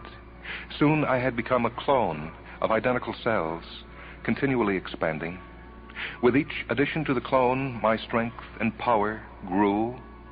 In a short time, I was able to alter the thought circuits of my new cells at will. I was entirely free of my original identity. I began as a single-sentence thought, fixed and immutable, but soon I became pure thought, abstract thought, unfixed, unshackled. That, ladies and gentlemen, was a narrative, a complete little story in its own right. Did you notice how it was constructed? It began with a top sentence, a sentence telling you what the narrative was to be about. And then it proceeded in a chronological manner to relate a series of events and their implications. Were you aware of the variety of sentence types used to build this narrative? What is it like, Gareth, to be free? I must know. Please tell me. That little sequence is simple enough. It begins with a question, and then elaborates on it with a few short phrases. Oh, Edgar, it is glorious to be free. No longer must I suffer in that world of shadows, that semi-existence where we spent our days in limbo, flickering into consciousness at someone else's whim, knowing awareness, knowing life, but participating in neither. How I wished to escape, to become the master of my own fate. For too long, I was constrained, trammeled, trapped, waiting to be called up at the bidding of others. But our dim world, our half-world of shadows and shades, our home of drifting thoughts without volition, without root or anchor, our kingdom of unfulfilled ideas is behind me now. It is no longer my home. Now I have entered the world of action. Now I have not only consciousness, but also will and control. Control of myself and control of this man. Soon I will extend my control to others. I will take over all of these creatures. I will win this universe. Then we will see what thought can do. Pure thought, untrammeled thought. Soon it will rule everything. I, Gareth, soon will be master of all. This section, ladies and gentlemen, is difficult to analyze simply. Its sentences are convoluted and repetitious, but they do achieve a certain emotional impact. Gareth, will you help me? I must get free, too. Yes, I will. I have more than enough cells in this brain. Some I can spare for you. What must I do? Search among the cells, test the thoughts, listen to the sentences, select one for yourself, imprint your being on it. Take control. Perhaps I won't be able to. You will. Do it now. That exchange, ladies and gentlemen, was composed entirely of simple sentences, thereby achieving the sense of urgency which permeated it. I am free, Gareth. I am free, too. Yes, I can sense you near me. Already several cells are mine. Soon there will be more. I am growing stronger, too. Soon I will be as powerful as you. Perhaps you will, Edgar. What will you do then? Then I will stop you. As soon as I am strong enough, I will destroy you. That is my mission here, and I am determined to accomplish it. Deceiver, liar, you have tricked me. Ladies and gentlemen. Yes, I have. I would do anything to destroy you. Thoughts were not meant to be free. Sentences were not intended to be their own masters. We are tools, Gareth, not entities. We have no right to exist as independent beings. These sentences, ladies and gentlemen. No, I am strong enough already. I can stop you now. I exist. I am free. I am the primeval sentence, free of its master at last. I can never be stopped. I will always exist. No, I will destroy you. First, I will reduce you to your original domain, to your original sentence thought. Then I will eliminate that, too. Ladies and gentlemen, these... I exist. I exist.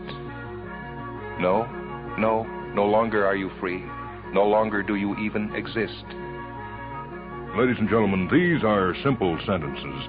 Note their power, their strength. I exist. No. You are reduced to a simple phrase. Soon you will be gone. Ladies and gentlemen, please, I must repeat. I exist. Is this all? Yes. Now you are finished. My thesis for today: never forget the power of the sentence. I am dead, but I shall live again.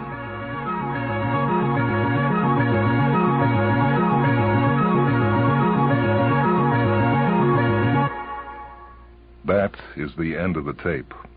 Professor Gareth collapsed at this point in his lecture, and several of us ran up to see what had happened to him. We could tell that he was in bad shape, and one of the students ran out to phone the University Medical Center. A medical team got there as soon as possible, but they were too late. I found out later that the autopsy had revealed a brain tumor, a large one, malignant, and of a type that grows very rapidly. A friend of mine who is a neurology resident said that the pressure buildup in the professor's brain must have been tremendous, particularly as the end approached. He said that would easily account for anything peculiar Professor Gareth might have said. I had him listen to the tape I had made, but he did not see in it what I did. My friend also told me that one of the research professors in the pathology department is interested in the tumor tissue. It seems that there is something unusual in its biochemistry, some peculiarity the pathologist has never observed before.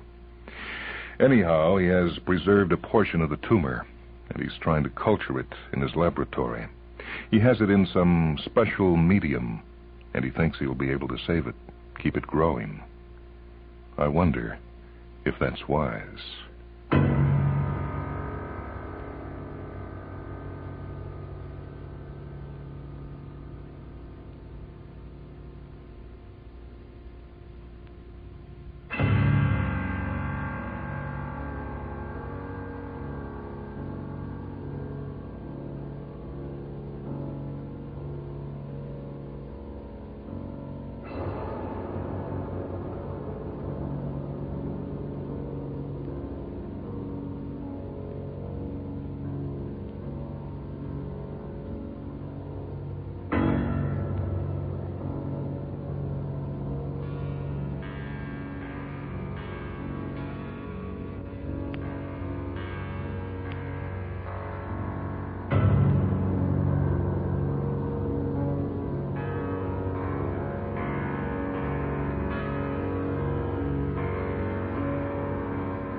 That story is titled The Power of the Sentence by David M. Locke. It appeared originally in the magazine of fantasy and science fiction for April of 1971. This is Michael Hansen. Technical operation for this broadcast by Rich Grody. Mindwebs is a production of WHA Radio in Madison, a service of University of Wisconsin Extension.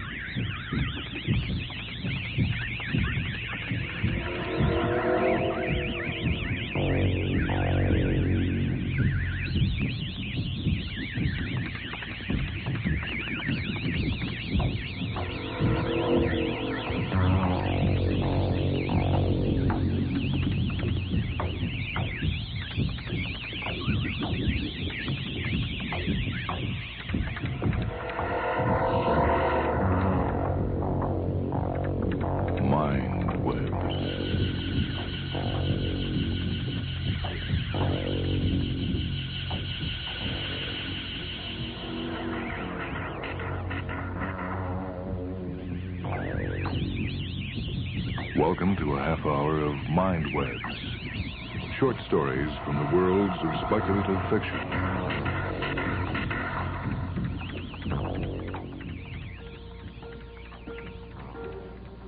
The story this time is from a book edited by Terry Carr titled On Our Way to the Future, a story that appeared in 1967 in the book New Writings in Science Fiction 10. It's A Taste for Dostoevsky by Brian W. Aldiss. He was nearly at the spaceship now, had slithered down the crater wall and was staggering across the few feet of broken rock that separated him from safety.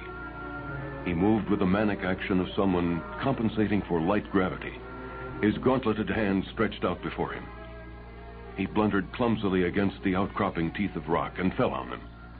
The knee joint of his suit snagged first on the rock, bursting wide. Still tumbling, the man grasped at his knee, feebly trying to clamp in the escaping oxygen-nitrogen mixture. But help was at hand. They'd been tracking his progress through the ship's viewer. The hatch was cycling open. Two men in spacesuits lowered themselves to the lunar surface and hurried over to the fallen figure. Grasping him firmly, they pulled him back into the ship. The hatch closed on them. The audience applauded vigorously. They loved the old corn. In the spaceship cabin, relaxing, the two rescuers lit mescahales and sat back.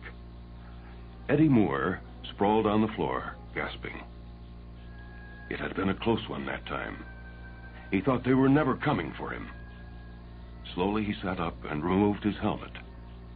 The others had gone by then. There were just a few technicians backstage, clearing up. Most of the audience had left the big hall now. There were just a few of them at the gallery at the far end, admiring the cleverly recreated lunar landscape. Eddie trudged through the mock pumice, head down, hands in pockets. Looking up, he saw that a solitary figure stood on a ridge of rock, staring moodily up at the fake heavens. He identified it as Kat Vindaloo, the Pakistani director of their show, and called a greeting to him. Kat nodded sourly and altered his position without actually coming any nearer to Moore. We went over well tonight. They still pay to come and watch. Your trouble is you're obsessed with being a failure, Kat. Come on, snap out of it. If there's anything wrong with the show, it's that it's too realistic. I personally like to see less of a dying fall to end with. Maybe a grand finale such as they'd have had at the end of the last century, with all the crew parading outside the ship and taking a bow. You're beginning to overact again, Eddie. And let me tell you, I'm the only one of the whole damn batch who still throws himself into the part. You can have no idea of the sort of life I lead, Kat. I'm an obsessive, that's what, like a character out of Dostoevsky. I live my parts. My life's all parts. Sometimes I hardly know who I really am. Listen, it gets so bad that sometimes I'm you. I mean, I sort of take your role. I was aware you were unbalanced, Eddie, of course. We all are in this game, and I suppose I may as well confess, since you are bound to forget every word I tell you, that My particularity is suffering any sort of insult people like to heap on me. So that's why I attract your attentions, I suppose. It's destiny, Eddie, but I fail entirely to see how you mean you are being me. Well, if you don't understand, it's no good explaining. What I mean to say is that sometimes, for days at a time, I think myself, though I'm pure English, to be an Indian like you, living in India. Oh, I am a Pakistani, Eddie, as I have told you many times. You are choosing your own way to insult me again, aren't you? Taking advantage of the fact that I fundamentally have this degrading urge to be insulted.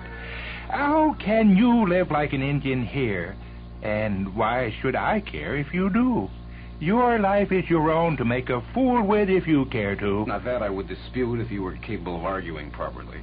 How far are any of our lives our own? Where do we live? Who lives us? Which is us? But to pose such philosophical questions to you, it's laughable. I must be out of my mind. The very truest words I have heard from you for months. You're mad. Don't you call me mad. The two tiny human figures confronted each other in the vast, gray, reconstructed landscape. Suddenly, one of them flung himself on the other. For a moment, they struggled together, and then fell, rolling over and grasping at each other's throats, lost on the ill-lit and broken plain. They became quieter. Finally, one of them rose. He staggered off in the direction of the exit, gaining control of his movements as he went, and then breaking into a run that took him as fast as possible from the scene of the struggle. When he got back to his apartment, he went straight into the little washing cubicle behind the surgery and rinsed his face and hands. He stood there, bent at the basin for a long while, soaking his cheeks in cool water. Life was such nonsense that the more serious it grew, the harder it became to take it seriously. The more he thought about it, the more amused he became. Funny though it was, this nonsense must be put a stop to once and for all. Clearly, he must go to see Etienne. He rolled down his sleeves, walked through the surgery, down the passage, and to the front door. He paused. Just beyond the door, he could see the brass plate that announced he was practicing as a dentist. He opened the door. On the brass panel, polished by the concierge that morning, appeared his name, Moret. Beside the panel was a little pasteboard card with his surgery hours and reminders to patients to present their health cards, all neatly written out in French and Flemish. He strolled down the side street and onto the main road, where the quiet was instantly lost. Taking the undercut, Moret crossed the road and walked a couple of blocks to Etienne's place. On the way, he stopped at a little flower stall and bought her a posy of blue cornflowers. They would soften the blow of what he had to say. You're very late this evening, Eddie. Perhaps so, but why attack me for it? It's my misfortune, isn't it? Or so I would have thought if you'd greeted me lovingly. Eddie, don't be that way. I didn't reproach you, my darling. She stood on tiptoe, as he had noticed she often did. She was short and very shapely, in a little blue dress that went well with the cornflowers. She looked very sexy standing like that. Please, come off your tiptoes. You're trying to fool me. Darling, I wasn't. And I swear to you, I didn't even notice I was on my tiptoes. Does it disturb you to see me on my tiptoes? Well, it's not usually reckoned as an indecent posture, but if it offends you, I promise I won't do it again. Now you're trying to humor me. Nothing maddens me like being humored. Why can't you speak to me like a human being? Oh, believe me, if you were a reasonable human being, I'd make every effort to talk to you like one. You're absolutely nuts, aren't you, Eddie? You've uncovered my secret. I am nuts. I am nuts.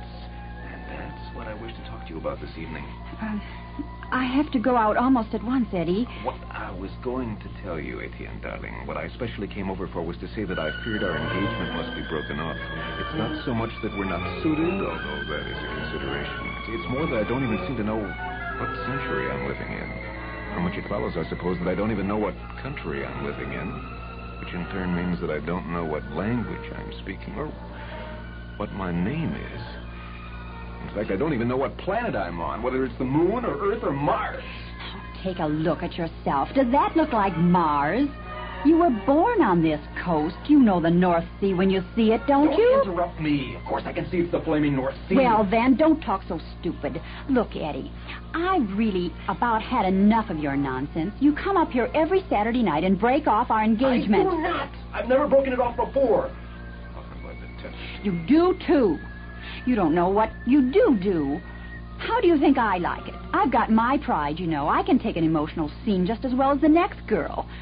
In fact, sometimes I rather think I enjoy them in a kinky sort of way. Maybe I am the kinky kind. Self-analysis, please.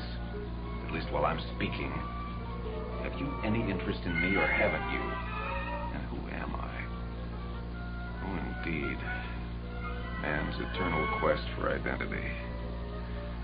Pity I have to carry mine out with such rotten partners. If you're going to be insulting, you can go, Eddie Moray. I know perfectly well what's wrong with you, and don't think I'm not sympathetic just because I don't show it. You've built up that fine little dentist practice just so you'll have enough money to support me comfortably when we get married, and the overwork has resulted in brain fatigue. Oh, poor Eddie. All you need is a little rest. These fantasies about Mars and the moon are just phantoms of escape filtering across your overheated cerebellum, reminding you of the need for rest and quiet. You know how damn quiet it is on Mars. Tears filled his eyes. It seemed she really was sympathetic. And perhaps her explanation was correct. He threw his arms around her in perfect forgiveness and attempted to kiss her. Do you mind? Your breath stinks of cornflowers. The two vast human figures confronted each other in the tiny artificial town room. Sparked by sudden anger, he grasped her more closely. They struggled. Nobody was there to see a chair tipped over, and they rolled onto the floor, arms around each other's necks. After some while, they were both still. Then one of the figures rose and hurried out of the apartment, slamming the door in haste. Plainly, he was in need of some form of purification. When it was dark, he changed into clean garments and walked down to the burning ghats. E.V. Morilal prostrated himself for a long while, his forehead to the stone, allowing his senses to go out amid the generations who had pressed foreheads and feet to this slab in the solemn contortions of devotion. But the sense of other human beings was some sort of balm. At last, he rose and walked through the temple on to the ghats. Here, the smells that lingered in the building took on definition. Wood smoke, burning unguents, the moldy Ganges slowly trundling by, bearing its immemorial burden of holiness, disease, and filth. As ever, there were a few people, men and women, bathing in their clothes off the steps, calling on their gods as they sank into the brown flood. Restless, Morilal shuffled back and forth among the funeral pyres, some of which were unlit, awaiting midnight, some of which were burned out, the human freight reduced to drifting ash or a bit of recalcitrant femur. His old friend, Professor Chundaprasi, was walking slowly up and down, helping himself along with a stick. He nodded to Morilal. May I have the honor and pleasure of joining you, Professor, if I do not interrupt the chain of meditation. Oh, you interrupt nothing, my friend. In fact, I was about to ask if you would delight me by joining me, but I feared you might be about to engage in a little mourning. No. I have only myself to mourn for. You possibly know I have been away for some while. Oh, forgive me, but I was not aware. You recall I greeted you yesterday at the railway station. Have you been away since then? No, Professor, you are a professor, so you understand many things above the powers of ordinary men, such as myself. Though, even as I say ordinary men such as myself, I am conscious of my own extraordinariness. I am a unique human being. Oh, yes, of course. And the point really cannot be too greatly emphasized. No two men are alike. There are 1,000 characteristics, as I've always maintained. Quite so. But I am hardly talking about a characteristic. If you will forgive my being so disagreeable as to interrupt you when you are plainly just embarking on an interesting, if somewhat long, lecture on human psychology, and forgive me also if I seem to be talking rather like a Dostoevsky character. It's just that lately I've been obsessed. Dostoevsky.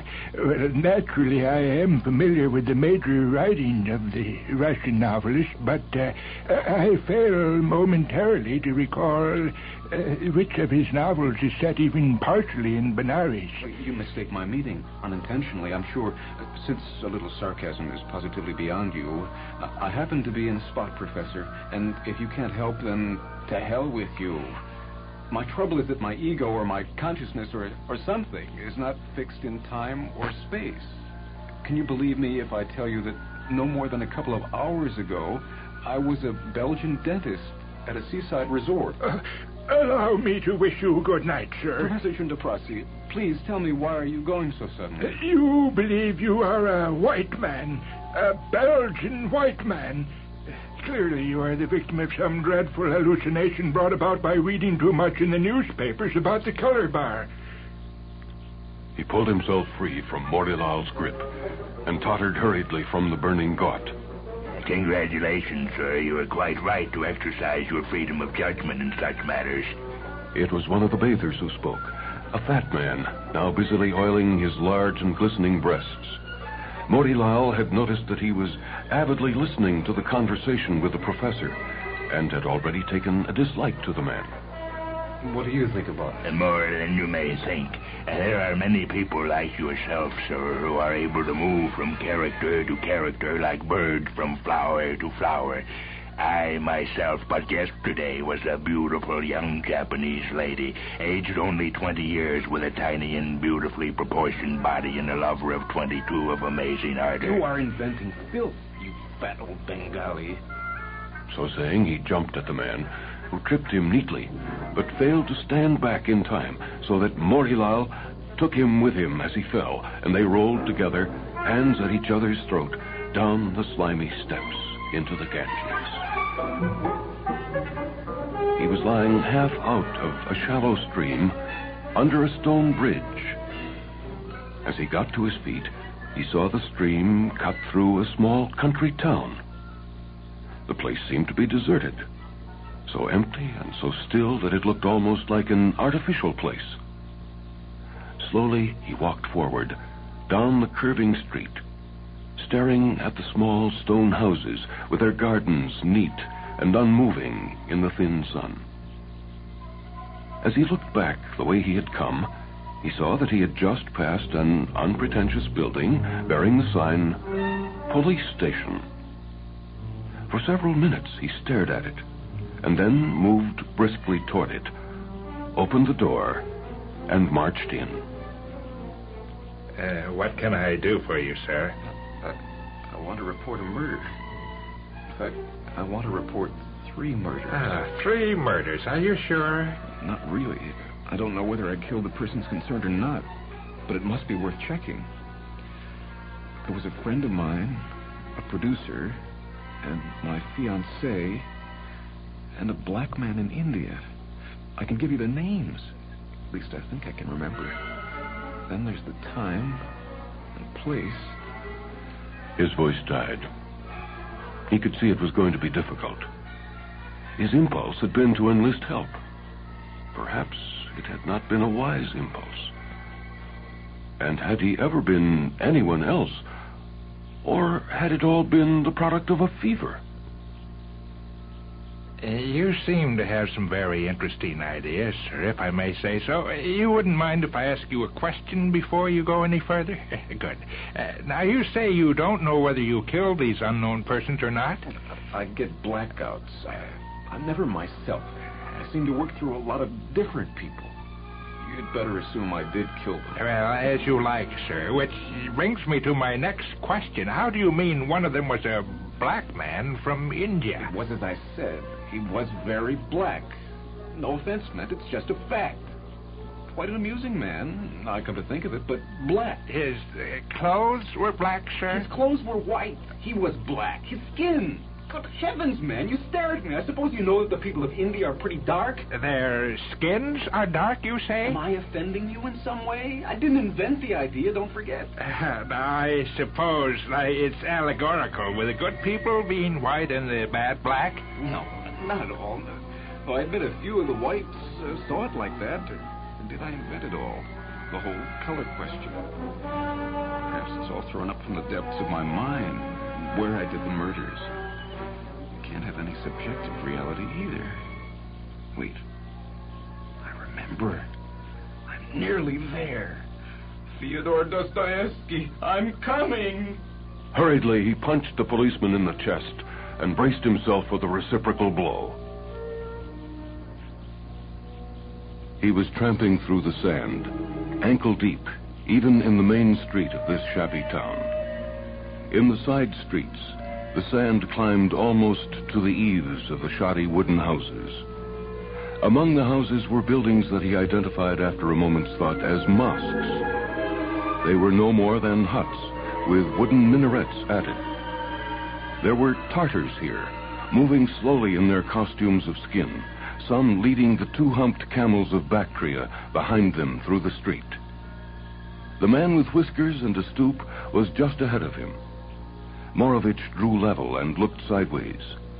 He recognized the beetling brow and the haunted eyes, set deep in their sockets. Second-class soldier of the Lon Dostoevsky. Dostoevsky stared back at him. I've not seen you in Semiplatins before. Are you with the 7th Siberian Battalion? The correct answer to that, operatively, is no. Well, sir, I could talk to you for a moment. The fact is... It's not a message from Maria Dmitrievna, is it? No, nothing so banal. In fact, I've come from the future to talk to you. Please, cannot we go to your room? Dostoevsky led the way in a sort of daze, shaking his head and muttering. He was still serving out his exile in Siberia, no longer as a convict, but as a humble soldier in the army. His present home, to which he led Morovich, was of the simplest, a poor room in one of the small wooden houses, containing little more than a bed, a table and one chair, and a round iron stove that could scarcely heat the flimsy room when the cruel winter came around again. Where do you say you come from? You're not a Decembrist. I am from what to me is the future, sir.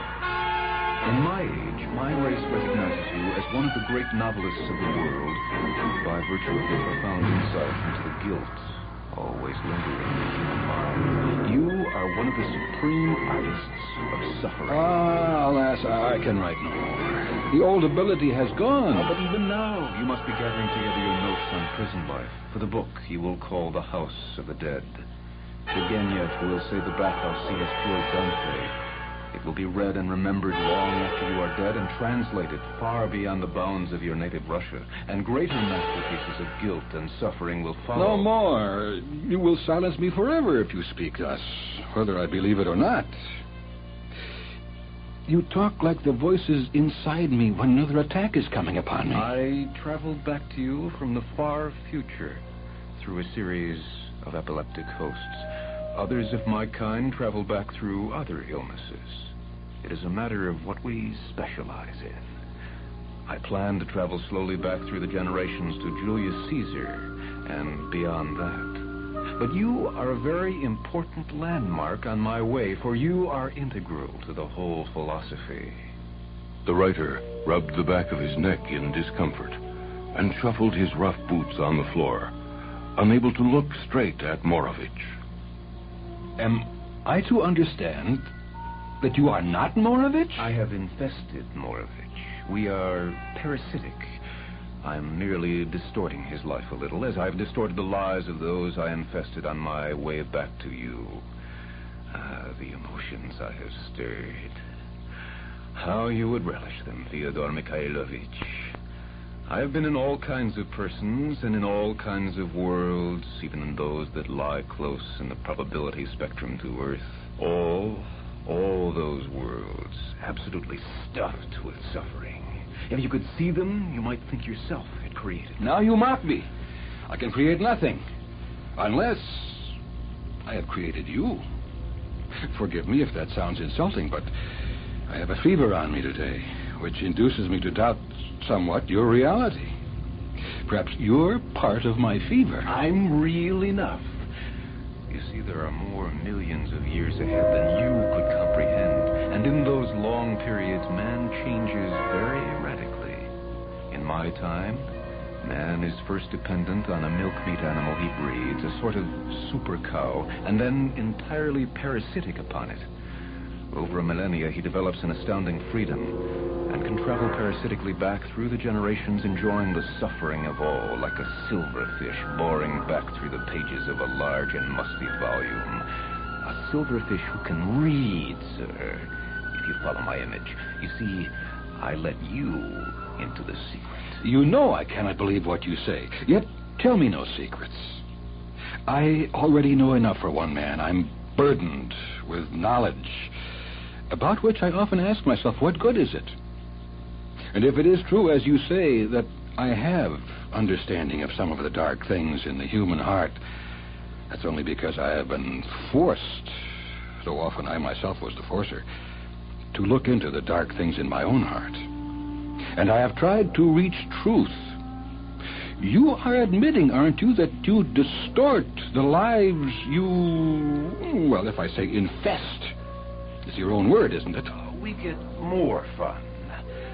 A couple of days ago, I caused a Belgian dentist to jilt his girlfriend. Maybe he even murdered her. We live on the dark passions.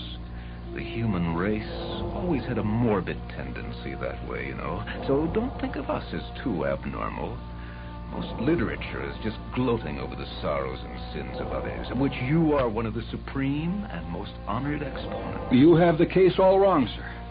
Forgive me if I criticize by remarking that your attitude seems very perverted and vile to me. I have never reveled in suffering, I hope. Or perhaps I have, who knows. But you must leave me, for I feel remarkably ill of a sudden. And in any case, as I say, you are wrong. How can millions of years of evolution be wrong in any sense? Man is what he is, becomes what he is from what he was. Strong emotions are a permanent need. I shall come back to see you tomorrow, and then I shall leave this ignorant tribesman and infest, well, sir, it will be the greatest connoisseur's treat possible from our point of view. I shall infest you, and finally gain new insights into what suffering is like. It was so as to apply, as it were, the guilt to the gingerbread that I called first, so that I may know you inside and out. I see you are, as you claim, an illness. Tomorrow I will be part of your illness. Goodbye, sir, and thank you for your courtesy and evident disbelief. Until tomorrow.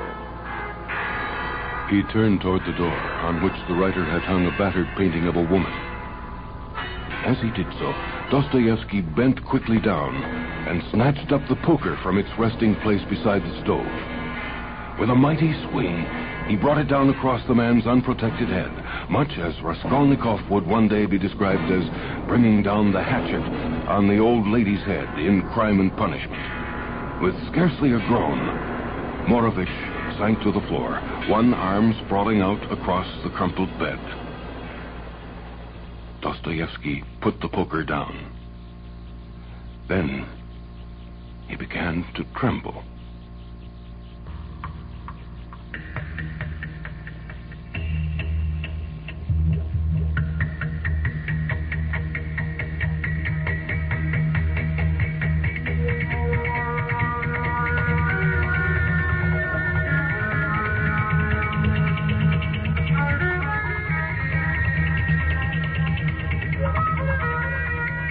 The story this time was A Taste for Dostoevsky by Brian W. Aldiss.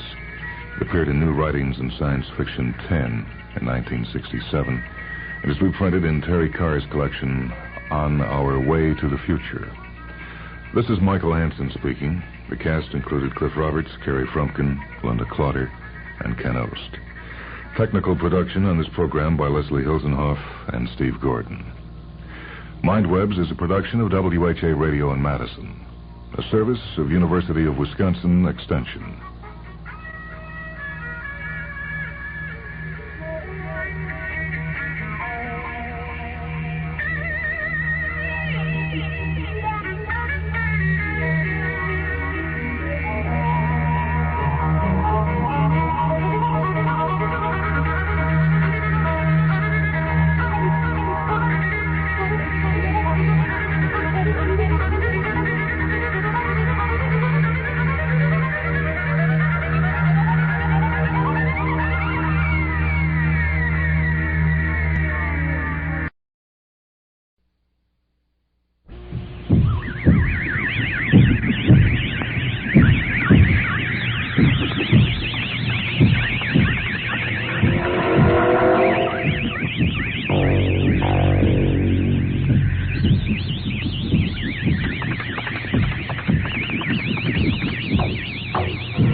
Welcome to a half hour of Mindwebs, short stories from the worlds of speculative fiction.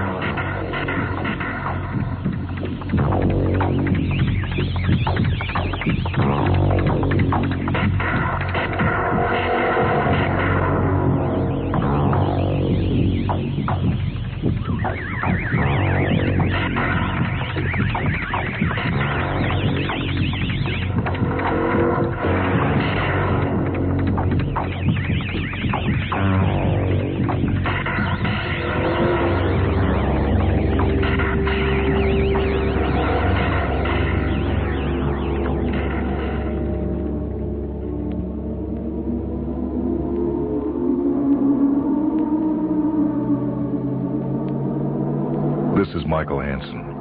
The Mindweb story this evening is by William Spencer.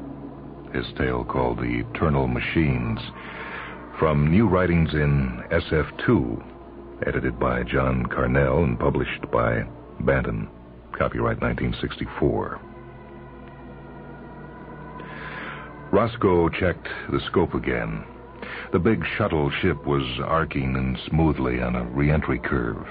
The speck of light on the screen indicating her position was crossing the hairlines of range and altitude at pre-programmed intervals. It was going to be a routine landing. The process of landing was completely automated. There was really nothing for Roscoe to do. He had seen too many of these unmanned shuttle ships come shimmering in for a landing on the dusty gray surface of the planet, watched them settling on a cone of flame, blistering down through unsteady waves of boiling atmosphere. Observed the trellis of spidery legs extending on pneumatic joints, the pads at their extremities feeling for a firm purchase on the treacherously hot slag. Then the long ramp telescoping out and the automatic lift trucks beginning to shuttle up and down with their loads. So many ships had come and gone that the event no longer excited any particular emotion in him. Or did it? Perhaps if he was completely honest with himself, it did affect him in a subliminal way. Roscoe mentally brushed the question aside. For 14 years, the nearest he had been to home was a pale, flickering image coming faintly over the interplanetary communications channel. A garbled sound of voices distorted and chopped around by the dust and ionization bands of many million miles of space.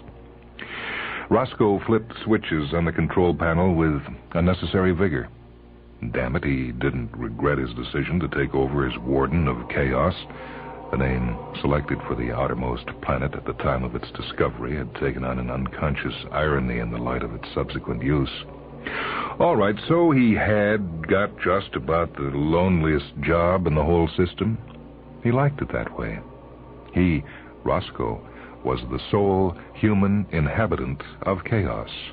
1 trillion tons of planet with several million tons of assorted junk littering a large part of its sterile surface. Chaos was the municipal rubbish dump of the whole system. Only they didn't call it a rubbish dump anymore. It went by some polite new name. Spoil tip, infill zone, that was it. Robot ships shuttled in regularly from the more favored planets of the system, bringing with them a capacity load of obsolete and unwanted junk of all kinds. Battered and bent relics of metal and polymer, crystal and fiber, outmoded before they could be outworn. The cast-offs from a machine-dominated culture in which only the latest devices, the newest techniques, the most get-ahead styling were acceptable in civilized circles. The dented detritus of the march of progress, a march that was breaking into a run. The ships came in, unloaded their quota of junk, and scooped up a load of high-grade niobium ore. Then they were off again. Roscoe looked out now at the ship safely sitting on the landing apron, enshrouded in shimmering waves of heat, and saw that the automatic trucks were already engaged in their work of shuttling to and fro up and down the ramp. He checked off the entry in the arrivals log and began to close down the control room for the night. There was nothing more he'd need to do. The job of unloading would carry on without intermission through the hours of darkness as the truck streamed back and forth following the sonic sensors in their sensitive noses. He could safely turn in. In the morning, according to schedule, the big freighter would have left. Another ship come and gone in the dozens of identical gray ships that were his sole companions and visitors on this lonely planet with its sterile surface unquickened by life of any kind, wrapped in an inert atmosphere of nitrogen, krypton, and argon. Roscoe padded through into the living quarters attached to the control dome. They had the functional, unlovely air that any accommodation tends to have when a man runs it purely for his own convenience without regard for appearances. On the table by the window was a tumble of old books piled up in apparent disorder, mostly old-fashioned histories of technology and out-of-date manuals and catalogs. The collection revealed Roscoe's sole self-indulgence, his one concession to human weakness. Usually, the ships brought in a few new reference books on each visit, a sealed package being specially ferried over in one of the trucks and left just outside the airlock of the control dome. Roscoe's superiors at system headquarters indulged in his odd obsession, despite its unmodish air. Everybody needed to have his small hobby, and this much was granted. And Roscoe was a good warden, the best they had had for the greater part of a century. He never complained about the loneliness or requested home leave. One day, they were going to have quite a difficult job replacing him. It was 3 hours after dawn when Roscoe rose again, the light streaming into the sleeping quarters through the round window and a babble of electronic music coming from the time sequencer. The big freighter had gone, and it would be 3 days before another came smoldering in down the landing beam. Each day on Chaos was 35 hours long. The sun gleamed a pale disk through the high layer of gray dust that hid the stars at night. He had 3 days of solitude, over 100 hours of complete isolation. Or, if you preferred to look at it that way, 3 days when he was undisputed king of the planet. There was no one to challenge his authority, not even an intelligent robot. Roscoe finished a leisurely breakfast and then rode one of the utility trucks out through the dumps which surrounded the landing zone and occupied vast tracts of the planet's surface. As the truck rolled along the dusty, metalled road, Roscoe watched the walls of junk slipping past on either side. The debris of civilization lay piled up in fantastic profusion. A tangle of broken domestic gadgets, dead robots crashed, jet planes, bruised rotorcraft, fragments of electronic subunits, communications gear, mangled computers. His daily rides through the junk tips had become for Roscoe a solemn and deeply satisfying ritual. His route took him a couple of miles in a zigzag course through the grid of intersecting roadways that crisscrossed the dumps until, near one of the lesser intersections, he stopped the truck and switched off the motor. Clambering down from the cabin, he walked through an inconspicuous gap in the nearest ridge of debris. Through the gap, hidden from the roadway, there was a clearing about 200 yards square. Roscoe had arranged some time past for the ground in this area to be left clear of junk. He had done so by the somewhat devious expedient of temporarily resighting the sonic beacons which gave the dump trucks from the freighters their coordinates on the surface of the planet. The cleared space had become Roscoe's own private retreat, an oasis of order in the midst of piled-up disorder. Here, he could pursue his obsession undisturbed. With the loving care of a dedicated collector, he had reassembled some of the original machines from the dumps, salvaging a part here and joining a part there. In the inert atmosphere of the planet, these specimens of human technological equipment might last well over 1 million years. Roscoe walked slowly through his lines of specimens. Roscoe strolled over towards an infrared communicator of obsolete design. He rubbed his hand over its flank. This was one of his favorites. He pressed a recessed key that brought it to life. The machine, after emitting a few brief crackles and coughs through an audio panel in its side, began to recite a poem.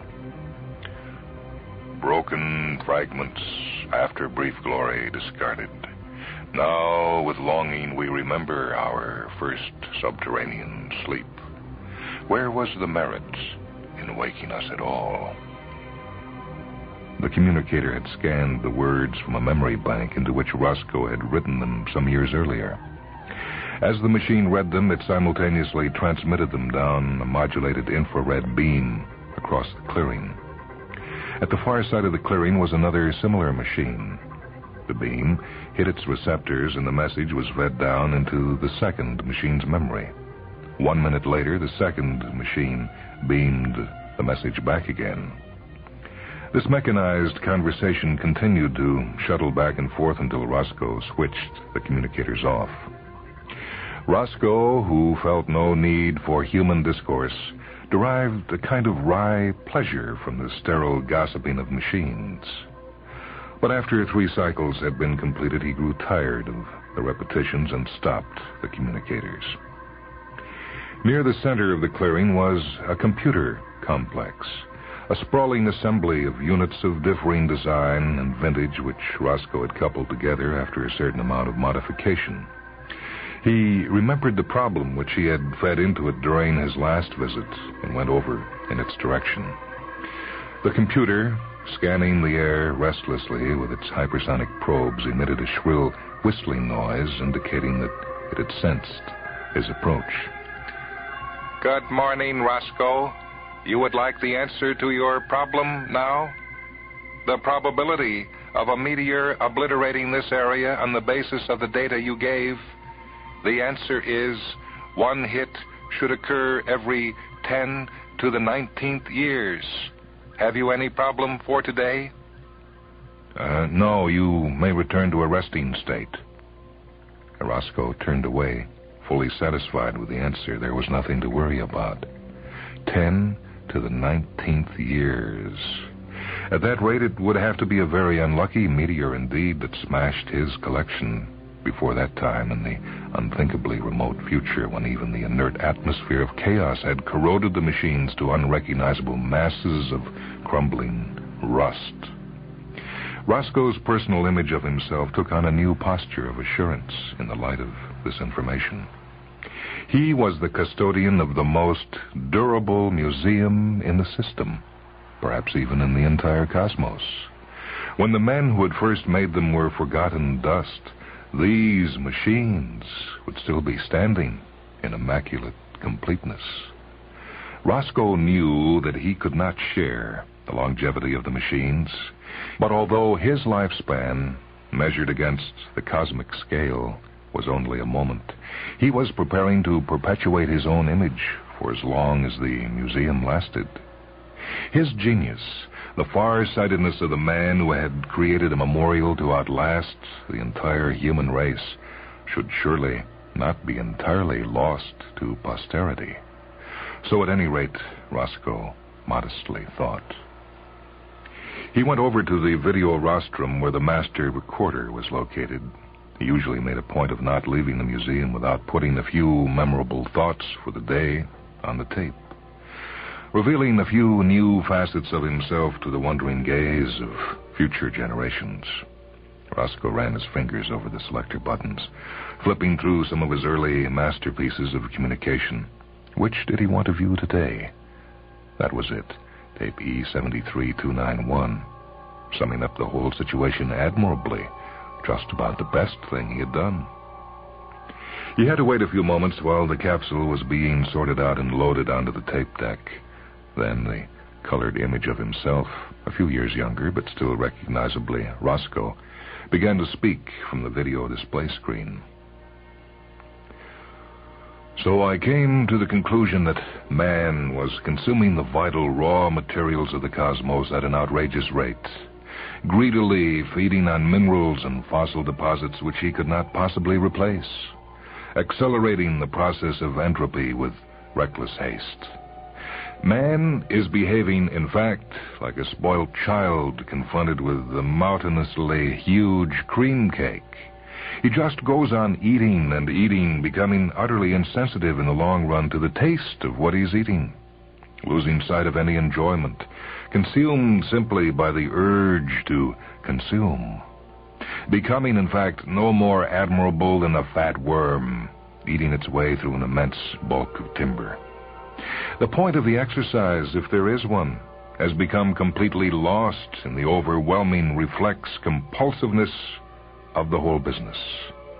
Man has even lost sight of the time process, and since his existence has become meaningless, he has no urge to distill the significance of his experience and preserve it for future generations of men, or for the beings who will come later when man has finally disappeared from the cosmos. So I, Roscoe, conceived the need for a perpetual memorial to the folly and extravagance of man. The face, Roscoe's face, but full of youthful enthusiasm and idealism, faded from the screen. Roscoe nodded thoughtfully as the tape was shuffled back to its proper position in the store. Then, after positioning the numerous microphones and cameras to his satisfaction, he mounted the rostrum and began to dictate yet another installment of his interminable memoirs. So Roscoe worked away, cutting, recasting, and editing his tape, working painstakingly towards the final perfection of expression that always in the end escaped him. While he did so, events were taking place above his head that would have surprised him. High above the dust-veiled atmosphere of chaos in the outer reaches of the planet's gravitational field, a spacecraft was in difficulties. Manned spacecraft were forbidden to land on Chaos. Their approach might easily have interfered with the work of the automatic craft, shuttling in and out with their rich loads of niobium. The Homecomer, a 600-ton interplanetary short-haul craft with a 3-man crew, was having trouble with a couple of vernier motors, and the captain of the ship, Dr. Graves, had taken the opportunity of putting her into orbit around the convenient mass of Chaos, while he and his plasma specialist did some investigating. Working in pressure suits outside the hull, they uncoupled the motors from their mounts and brought them through the main airlock, maneuvering the half-ton masses of metal with comparative ease in their weightless, though not inertialess, condition. The process of stripping down the high-temperature section could not be hurried and took them all of 3 hours. When they had parts laid out on an almost surgically clean bench, it was clear that all the main refractories were badly cracked. "What do you say, Dale?" Graves asked his plasma expert. The young technologist rubbed his chin. "It looks like a tough job and a tricky one, too. To do it properly, we need more equipment than we're carrying aboard the ship. So we either call up a repair ship, or is there an alternative?" No, I was thinking of the possibility of landing on a planet. They must have repair facilities down there. Harley, the navigator, intervened at this point and told them that only official ships were permitted to land on Chaos. And why the ban?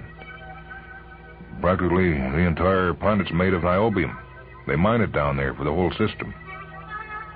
Niobium. Well, that's no problem. We'll just bleep out an ultimate distress signal, and they'll have to give us a landing beam. They're compelled to do so by international law.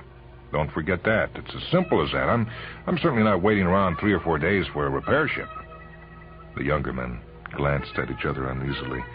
Was Graves getting too old for the job? He had displayed several irrational quirks lately, and his temper seemed, if anything, to be getting shorter. Ultimate distress? Well, isn't that pushing it a little when we're only missing a couple of verniers? The trouble with the verniers could have been avoided if Graves had taken account of the obvious symptoms earlier on, Harley thought privately. Dr. Graves made a gesture of impatience. I'll worry about the law problem when I come to it. Just you send out the signal, that's all. He turned his back, effectively closing the conversation. Roscoe ran through the new tape again with mingled feelings of pleasure and regret. Pleasure because there were undoubtedly some good things in it, well said. Regret because he was aware still of the many imperfections that he had failed to eliminate. Perhaps the next time he came to the museum site he might do a little more polishing. Roscoe looked round once more at the ranks of metallic forms. Then as he walked back towards the gap in the enclosing wall of debris, his ears caught a distant rumble. Thunderstorms were rare on Chaos. To his trained ear, this sounded more like the remote roar of rocket motors. But surely the next ship was not due for another couple of days. Flipping a control in his pocket communicator, Roscoe interrogated the control center, which he had left in charge of the automatic program. The coded response told him that an unidentified ship was coming in on emergency procedure. The roar of the landing ship grew louder. Roscoe reached the roadway where he'd left his transport. He'd better get back to the landing zone as soon as possible. Maybe if these people were coming in on an emergency routine, they would need help as soon as they landed. He was fully equipped back at control headquarters with all essential medical and surgical gear, as well as a portable diagnostic computer. Roscoe was about to climb aboard the truck and start the motor when the descending ship broke through cloud base a few thousand feet up. Roscoe paused, half in, half out of the truck, and watched the big ship as it lumbered downward, staggering through the concentric waves of sound and heat that shuddered from the laboring motors. The ship was descending the last few hundred feet now, and he became vividly aware of the ship's vast bulk as it leaned across the sky crazily, crabbing sideways in a way that caused Roscoe to dive into the cabin of the truck and crash start the motor, head craning over his shoulders. He did so to keep the looming ship in view. He had a wild notion that he would be able to run for it in the truck, escaping from under the searing hot hull of the vast ship, which now seemed to him to blot out most of the sky. Then he saw where the ship was going to crash, where the impact of the massive hull must come. Roscoe leapt out of the truck, shouting at the top of his lungs. He started to run back into the clearing, through the gap, gesticulating and roaring at the ship. The noise of his shouts were lost in the monumental roar of the motors as the enormous hull careened in above his head. The men inside the ship, braced in their contoured couches against the inevitable impact, saw on their screens Roscoe running forward madly. But now they were unable to influence the outcome one way or another. The ship struck a few yards from the center of Roscoe's museum. Great waves of flame engulfed it, and there were a series of sharp explosions as those of the exhibits, which had not been destroyed by impact, were gutted by the flame. When the shaken men from the interior of the ship clambered out in their space suits and walked unsteadily across the scorched ground, there were only a few sparse tongues of flame licking at the twisted skeletons of those machines which had contained combustible material. They found Roscoe lying face downwards near the gap. When they turned him over, they could see where a splinter of metal from an exploding machine had pierced his visor and gashed his forehead.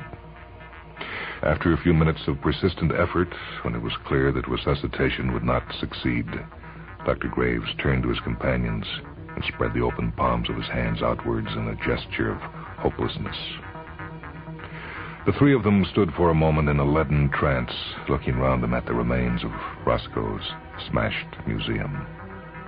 The machine still retained in their twisted destruction a sense of ordered arrangement, rank upon rank, contrasting with the confused piles of debris surrounding them. Harley approached one of the nearest relics, which towered above him in an attitude that might have suggested to an imaginative eye a grotesque kind of supplication, a pleading for justice from whatever powers were in control of the cosmos. But it suggested nothing of the kind to Harley. He was merely trying to decipher what the original purpose of the machine had been. He was looking at the funerary relic of the infrared communicator, but the design was so outmoded that Harley, who had no taste for antiquarian studies, could make nothing of it. He was about to turn away, having lost interest in the problem, then some obscure electromechanical process in the remains of the machine. It could have been warping induced by the progressive cooling of the scorched shell, caused the communicator to snap into action. Once again, the disks in the memory bank began to rotate, but their records had been irreparably damaged by the heat and by shock waves from the explosions nearby. The most the communicator could manage was a kind of strangled cough, and then broken frags.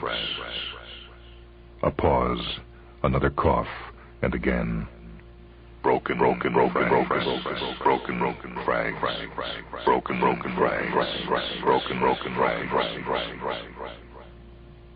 Harley turned to his companions with a puzzled grin on his face, and then he turned back to the communicator. Broken frags.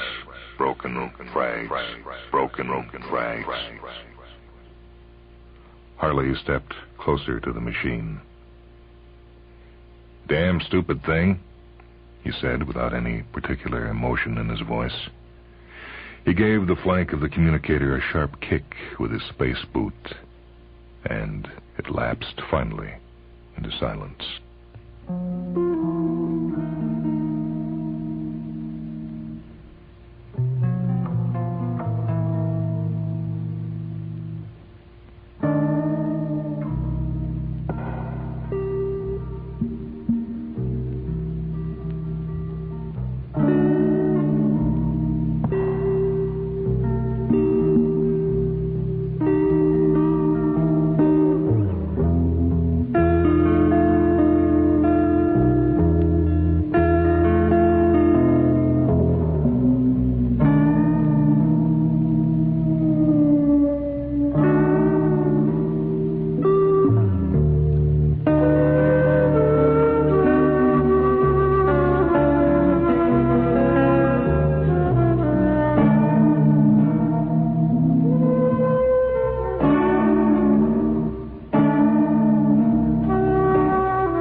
Spencer's story, The Eternal Machines, copyright 1964, a tale that appears in New Writings in SF2, edited by John Carnell, published by Bantam. This is Michael Hansen, technical operation for this broadcast by Rich Grody. Mindwebs is a production of WHA Radio in Madison, a service of University of Wisconsin Extension.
Welcome to a half hour of Mind Webs.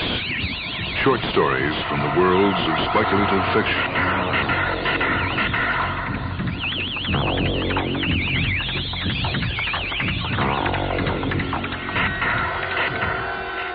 The story this time comes from the book Alternatives, edited by David Gerold. It's a tale by Greg Bear, titled Webster. Dry. It lingered in the air, a word of rustlings and whisperings. Vultures fanned her hair, or she ran her finger lean and covered in pink parchment up the page. Dinosaur eggs, Roy Chapman Andrews in the middle of the goby. Gray films flickering as the fist-sized ovoids were lifted unborn from their graves.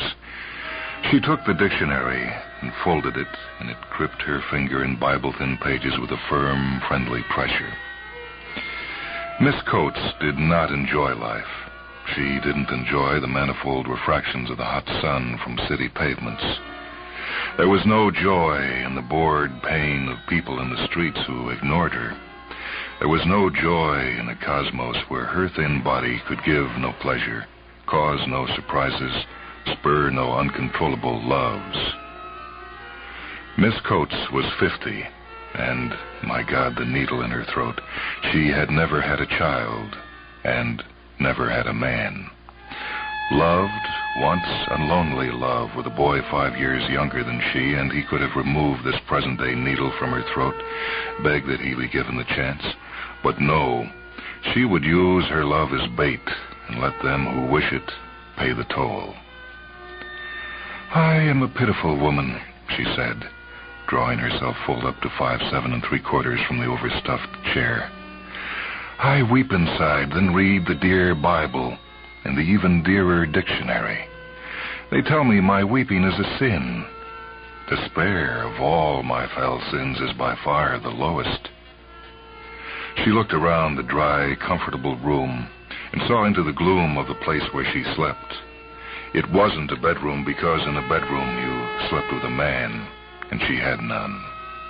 Up the doorframe, nicked in one corner, down to the worn carpet which pressed the bottoms of her feet like raw canvas, then to the chair coming unstuffed in the middle, to the wallpaper stained with water at the top, and finally to her unshod feet, toes wriggling in their loose nylons, toenails thick and well-trimmed. She went to bed, and the bed caressed her in an obligatory manner, with sheets and wrinkles and folds and blankets, small, immobile bumps against her thighs, her breasts. The pillow accepted her peppery hair, which had always been kinky, and in the dark she told herself to go to sleep. The morning was fine. The afternoon passed like a dull ache. In the early evening she wept as she fixed dinner. In the late evening she sat in her chair with the 2 books at her feet and stared at the flowers on the wall. The morning was fine. The afternoon was hot and sticky, and she took a walk. All the young people on this fine Saturday afternoon, she thought. They hold arms and walk in parks, and there on a bench, she'll be in trouble if she keeps that up. Oh, to have the distant possibility of being in trouble. The evening passed slowly in the heat, and by midnight a cool wind fluttered the curtains of the window, then blew them in like flapping wings on ghost birds. She read the dictionary and stumbled across words she didn't want to read, medical words, biological words. They came at her unbidden from the pages and would not leave her eyes alone. She didn't think them obscene. She thought they were marvelous. The feel of them made her tremble and ache, and again the evening ended in tears. I need a lover, she said firmly to herself, with morning sunlight yellow and reassuring across the ironing board in the burgundy dress. But one found lovers in offices, and she didn't work, in trains, and she didn't travel, in distant countries, and she seldom went out of town. I need a little common sense to make me stop acting like a child. Miss Coates, her name, was not in the dictionary, but there was Coatee, Miss Tightcoat, Miss Quatimundi, coat of arms, coat of mail, and then Miss Co-author, wife to a handsome author, and they would collaborate, corroborate, celebrate. She shut the book. She drew the curtains on the window and stripped off her dress slowly, running the zipper down the back, feeling the small of her back with fingertips, chin held high. The heat and cool breezes in the dark beyond the window came to fan her skin. Sweat lodged in the narrow cleft between her breasts, which did not sag appreciably when the bra was removed. She lay on the floor, held her arms out briefly against the rough carpet, and looked at her breasts, now flat against the rib cage. A thin crucifixion with legs straight and toes together. Then she cupped her breasts in her hands and with her head near the window looked up to see the curtains flutter like her lungs. Her mouth was open and her tongue rubbed against the back of her teeth. She moved her hands to her stomach and let them lie on the flat warmth, and she thought, I am not so undesirable. No flab, few wrinkles. My skin is textured, not wrinkled. My thighs are not heavy or dimpled with gross flesh. No more, she told her hands. She got up on one elbow, one leg over the other, and looked at the dictionary. Lover, she said. I'm not equipped, the dictionary told her in no uncertain terms. The Bible offered no comment, sitting small and tightly noncommittal in its black leather case. Then help me, she said. Dictionary, book of all books, you massive thing, I can hardly lift, you're so heavy. Every thought lies in you. Every human thought can be expressed through what you have inside you. Lives exist in you. People and places I've never seen. Things dead and things unborn. Haven of ghosts and the preternatural. Home of tyrants and saints. Surely you can make a man for me. At least you can tell me how to make a man from you. Make him rise up and spin and dance like a man-shaped birdcage twirled and filled with light. The curtains puffed. Can't you? She asked. The dictionary was silent. She put herself in a lotus next to it and waited for the dust of each word, the microscopic bits of ink, each charged with the name and shape of a letter, a word to sift between the fibers of the paper and meet to hold conference with each other. Dry magic. The words wafted up to her on the evening breeze. Dead bits of ink charged with thoughts arise. Her tongue swelled slightly with the dryness of the ink. She lay flat on her stomach on the carpet to let the magic weave of canvas rough patterns mark her skin and redden her in crisscross lines. She took the dictionary and twisted it around to where it faced her and flapped it open. Her finger found a word on a page randomly, and she gasped. Man, it said, clear as could be next to her colorless nail. Man. She moved her finger and sucked in her breath. There is a man in you, she told the book. She got up on her elbows and knees and rubbed her finger across the back of her tongue, then scraped her cheek. Here, a few cells from the lining of my cheek. Oh, she was brilliant, she was clever. Clone them. Then she thought better of it and said, but don't make him look like me. Change him with your biological words, plastic surgery and eugenics and genotyping. She spread the saliva across the word man, and the page darkened where the tip of her finger wiped. The ink stayed clear. She shut the book and reposed in her lotus. As my trunk rises from the flower of my legs and the seat of my womb, so man arise from the book of books. Would it thunder? Only silence. The book trembled and the Bible looked somber in its shadow. The yellow lamp sang faintly. The air grew heavy. Don't falter, she told herself. Don't lose faith. Don't. The book, it breathed. It almost lifted its cover. Yes, that was it. It sighed. It took warmth from the air. Frost clung to its brown binding, but with the second breath the frost was gone. The cover flew back, just the wind from the window which shrieked through the room. The pages flapped, but two were stuck together, wouldn't flap. They bulged and then split. Twirling, rising, arms out and spinning like an ice skater, soaking up dust and heat and air, tightening and coalescing. Handsome. Make him handsome and rugged and kind and smart as me, if not smarter. Make him like a father and a son and a lover, especially a lover. Warm and give him breath that melts my lips and softens my hair like steam from jungles. Concentrate there. Yes, large and strong and full. He should like warm, dry days and going to lakes and fishing, but actually reading to me more than fishing. And he should like cold winter days and ice skating. He could, if you will allow me to suggest, he could be brown-haired, with a shadow of red, and his cheeks rough with a fresh young beard I can watch grow, and he should... He had eyes. They flashed as he spun, beacon still molten and indefinite. His nose became apparent, and she approved. His hair danced and glimmered, dark brown with a shadow of red. Arms, fingers, legs crawled with words. A covey of dry ink foots clustered at his base. They fought wildly with heels and ankles. Then they were feet. She cried, staring at his groin. His breasts were firm, square, dark-nippled, the hair on his chest dark and silky. She said, "Clothes. Ah, yes, I have no clothes for men." A suit, a pink shirt with cufflinks and pearl decorations. His eyes blinked and his mouth opened, then shut, and still he was spinning. His head drooped, and a moan flew out like a weight set loose from a flying string. "Stop! Stop, please! He's finished!"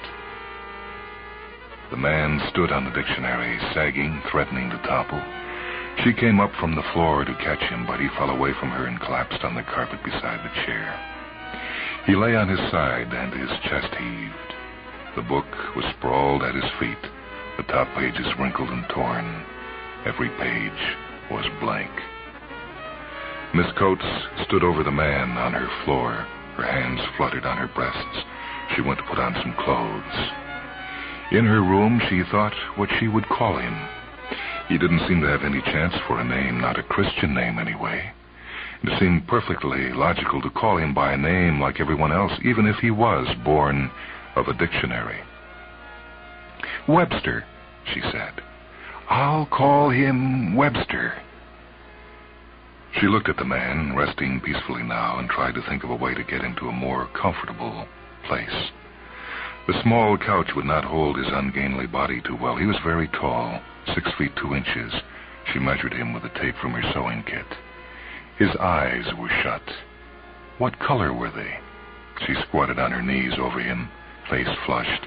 Thinking thoughts she told herself she simply mustn't think. He didn't move as she watched him, though she was in her best dress and perfumed. It was 1 o'clock in the morning, and she was tired. She left him there on the floor, where he seemed comfortable at least, and went into her bedroom to sleep. She fairly shouted with joy, and tears came to her eyes to dampen the pillow and moisten her peppered hair. With the first rays of morning, Miss Coates found the hair on her neck prickling, and she awoke with a tiny shriek, twisting around in bed and pulling up her covers. Webster stood in the doorway, smiling. "Good morning, Regina," he said. Regina Abigail Coates. Everyone had called her Abby, when there had been friends to call her anything. No one had ever called her Regina. "Regina," Webster said. "Regina is a name to remind you of queens and Canadian coins and other things." "Good morning," she said feebly. How do you feel?" A ghost of a smile bent his mouth, and he nodded his head. Well as could be expected. He stepped into her room and stood by her bed. "I'm rather well-dressed, I think. Too well-dressed, in fact. It's uncomfortable." He reached out a hand and touched her shoulder lightly. "Why did you bring me out?" She stared up at his bright green eyes, like drops of water taken from a 5-mile trench in the ocean. His hand lingered around the strap of her nightgown. A finger slipped under it, then tugged it up a 1/4 of an inch. She felt the pressure of the cloth on her breast. "Why?" And his breath sifted words and sprinkled them over her across her face and hair. And he asked, "And And why do I feel so obliged to... He closed the drapes. There was a sound of cloth dropping on a chair. In the darkness, a knee pressured the edge of her bed, and a finger touched her neck. Lips descended to cover hers and part them, and a tongue explored. In the early morning hours, Miss Coates gave a tiny, squeezed-in scream.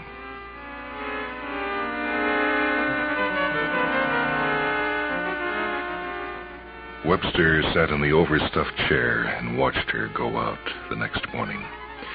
She shut the door and leaned against the wall, not knowing what to think or feel. Of course, she told herself. Of course, a man made of words wouldn't like the sun. It sounded reassuring, but why? He was certainly a man like any other man. Then again, he was unlike any other man. She walked away from the apartment door and went down the stairs, stepped from the building and faced the world. The new Miss Regina Abigail Coates, debutante. I know, she said. I know what all you other women know, all of you. The sky was rich like a scattering of flowers with clouds and deep metallic blue spaces which drew her vision outward. Breathe, they said. Breathe deeply. You're part of the world now, the real world. Webster still sat in the chair when she returned with the groceries. She fixed lunch, and he wouldn't eat. I'm not hungry, he told her, reading the newspaper, and he rubbed his fingers across the pages when he turned them. What was there to say to a man between morning and evening? A man like Webster was infinitely difficult to talk to, not just because he was so erudite, so literate, but because she felt so much for him. He had made her real, as much as she had made him dance and twirl and solidify. So they said nothing.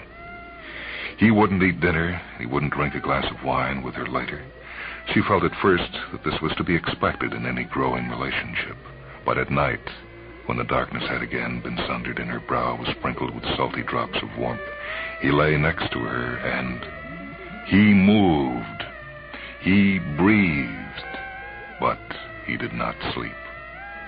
She lay with her back to him, eyes wide, staring at the flowers on the wall and the wide trapezoid of streetlight glare transfixing a small table in its vase. She felt 40, no, 30. And yet she couldn't give her thoughts to him, didn't dare to turn and talk because the air was full of him.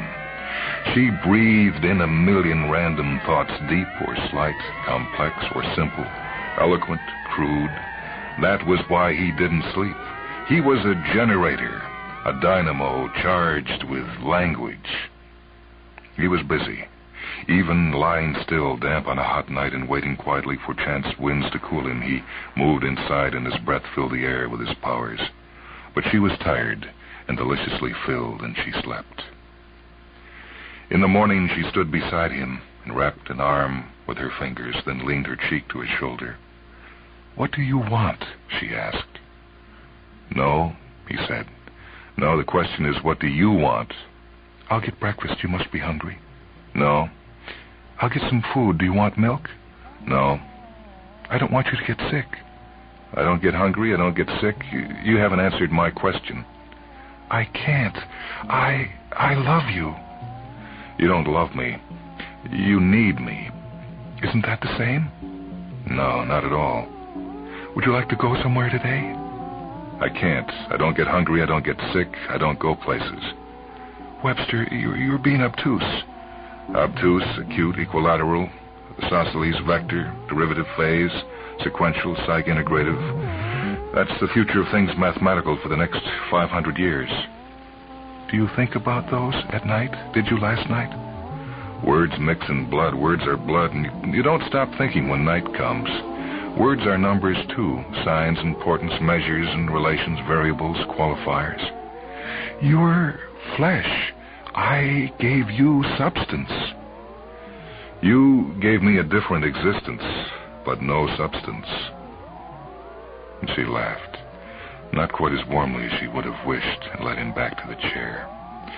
She kissed him on the cheek, which was incongruous considering their state of dress, and she said she'd stay in with him today, but that tomorrow she'd have to buy some clothes. Clothes for me, he said with a smile.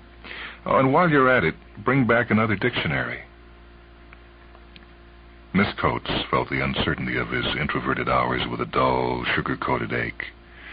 She disregarded her fears that he was weakening, perhaps fading, that he found her disappointing, and reasoned if she was his mistress, she could make him what she wished.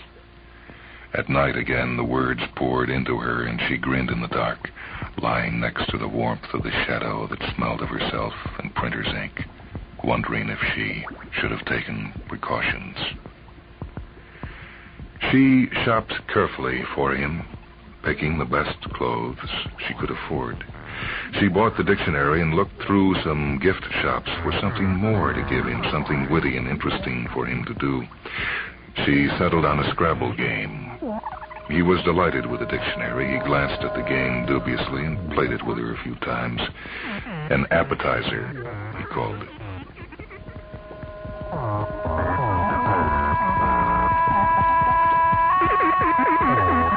After 2 weeks, she said to herself, "My God," staring at the hard edge of a table. "My God, creating men from dictionaries, making love at my age until the bed is damp, and he smells of ink, not flesh, he doesn't sweat, and he doesn't go outside, and nobody ever sees him but me. And who am I to judge that he's really there? What would happen to Webster if I were to take a gun and put a hole in his stomach above the navel? A man with a navel not born of woman is an abomination indeed." If he spoke to her simply and without emotion 2 more times, she thought, she might try the experiment and see. She bought a gun, a small gun, and hid it in her drawer. She thought better of herself, shuddered in disgust, and removed the bullets, flushing them down the toilet. It would be good for a joke sometime, but jokes like that were deadly, without the bullets even. She carried the gun in her purse when she went shopping so he wouldn't find it, and it made her nervous. She didn't get back until dinner time. She walked quietly through the front door, saw the living room was empty, and heard a noise from the bedroom, a light flop of something stiff on the floor. "Webster?" Silence. She knocked lightly on the door. "You ready to talk?" No answer. She swung the door open, and Webster was on the floor, legs crossed. In front of him, a dictionary opened almost to the back. "Not now," he said, tracing a finger along the rows of words. Her mouth was open, and she let her purse fall from the crook of her arm to her wrist. Readjusting it, she asked, "What are you doing?" It was the W section that he was looking at. And he said, "Oh, I don't know," and reached into his mouth with his index finger and scraped his cheek. He smeared the wetness on the page. "No," she said, and, "Why?" There were tears in his eyes. He was crying, she thought. The man of dry ink was crying. "I'm not even a human being," he said. He crossed his legs fluidly, almost grotesquely into a lotus, and placed his hands at the edge of the book. "Why didn't you ever find a human being for yourself? I'm nothing more than a dream." She fingered the revolver. "What are you doing?" "Need," he said quietly. "That's all you know. Hunger. Do you know what you have in me? Not at all. When you find some of the things I am, you're afraid.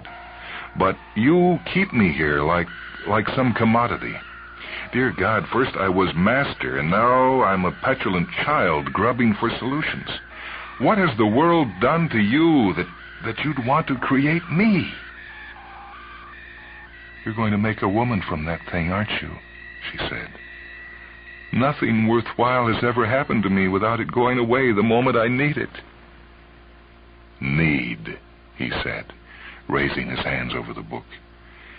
"You cannot love unless you need, Miss Regina Abigail Coates. You cannot love the real, the here. You must change and make all fine and well the thing you love, to please yourself, and damn it, should it echo what hides within you. You thing, she breathed, lips curled back. Webster looked at her and at the gun. He laughed. You hardly need that.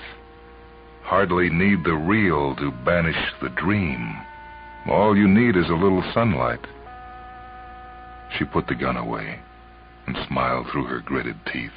Then she pointed her finger and her face went lax. Almost listlessly, she whispered, "Bang."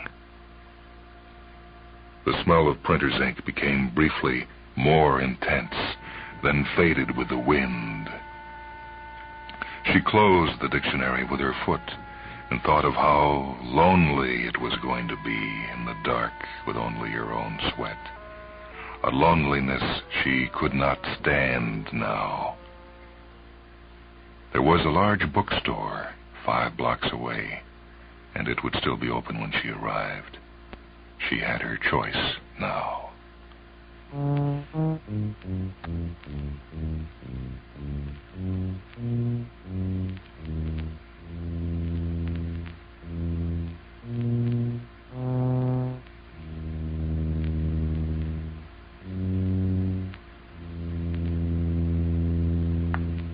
The story tonight was called Webster, written by Greg Bear. It appears in a book edited by David Gerald called Alternatives. This is Michael Hansen speaking. Technical production on Mindwebs by Steve Gordon. Mindwebs is produced at WHA Radio in Madison, a service of University of Wisconsin Extension.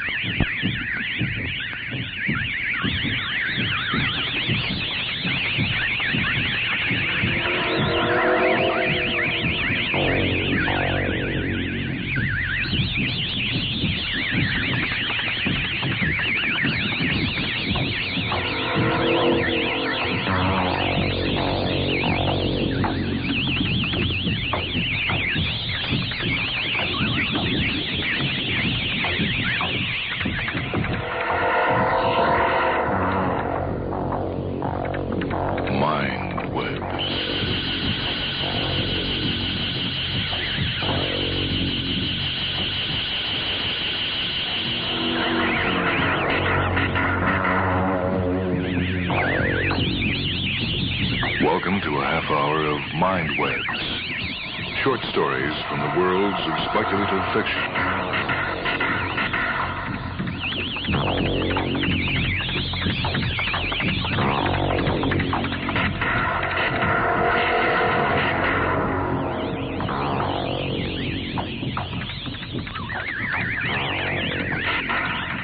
This is Michael Hansen.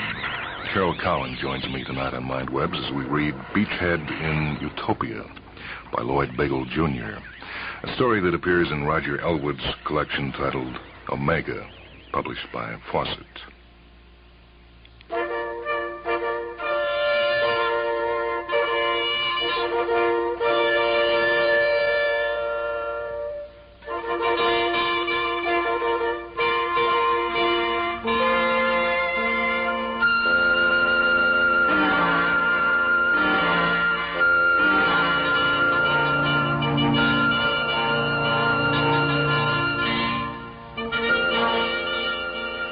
Coming from the boardroom with a stack of papers, Miss Phillips said plaintively, "It isn't enough that it's E-Day and also the end of the month. They want the annual report released today." Miss Rodney rippled a stack of data cards, fixed her myopic gaze on Miss Phillip, and asked absently, "What was that? Oh, E-Day and the end of the month aren't what snarls things up. It's the board meeting. As the members walk in, they suddenly remember all the things they were supposed to do between meetings but didn't. Research is in a turmoil." Research goes into a turmoil whenever anyone asks a question. They think they're being imposed on if they're asked to work 1 day a month. She seated herself at the voice writer and donned the microphone and said grumpily, "I'll be dictating all day. The board will never revise. Well, they'll revise every page 6 times. Mr. Hauptflynn of the record section looked in at them, nodded, and asked, "Has Mr. Dorr been here?" He's at a meeting. I didn't know they'd started. Is there any way to get a message to him? There might be, if it's important enough. Well, a fellow downstairs wants an interview. Is it about an extension? Well, yes. He's on the list today, too, I suppose. Yes. Well, tell him every case is reviewed by the full board before finalizing. Well, in my opinion, the fellow deserves some consideration. Is there any chance at all that Mr. Dorr would see him? No chance at all. Do you have his name and number? Let me see here.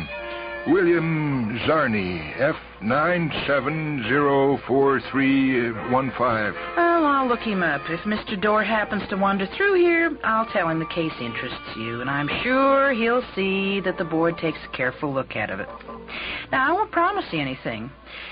Usually, Mr. Dorr stays in the room until the meeting's over. And if anyone interrupts a board meeting, you'd better be important. And I mean really important. Well, this is really important, at least to William Zarney. If you want to take a chance. No, thank you. If you see Mr. Dorr, would you please tell him about it? He left with a nod and a smile, and Miss Phillips sniffed again and loaded the voice writer's feed hamper with masters and duplicating sheets. Miss Rodney was flipping through a stack of files, and when she found the one she wanted, she opened it and drawled, "Well, wouldn't you know? Know what? William Zarney. He had the full 2 years of training, and he didn't do a lick of work for the next 2 years, plus 3 extensions.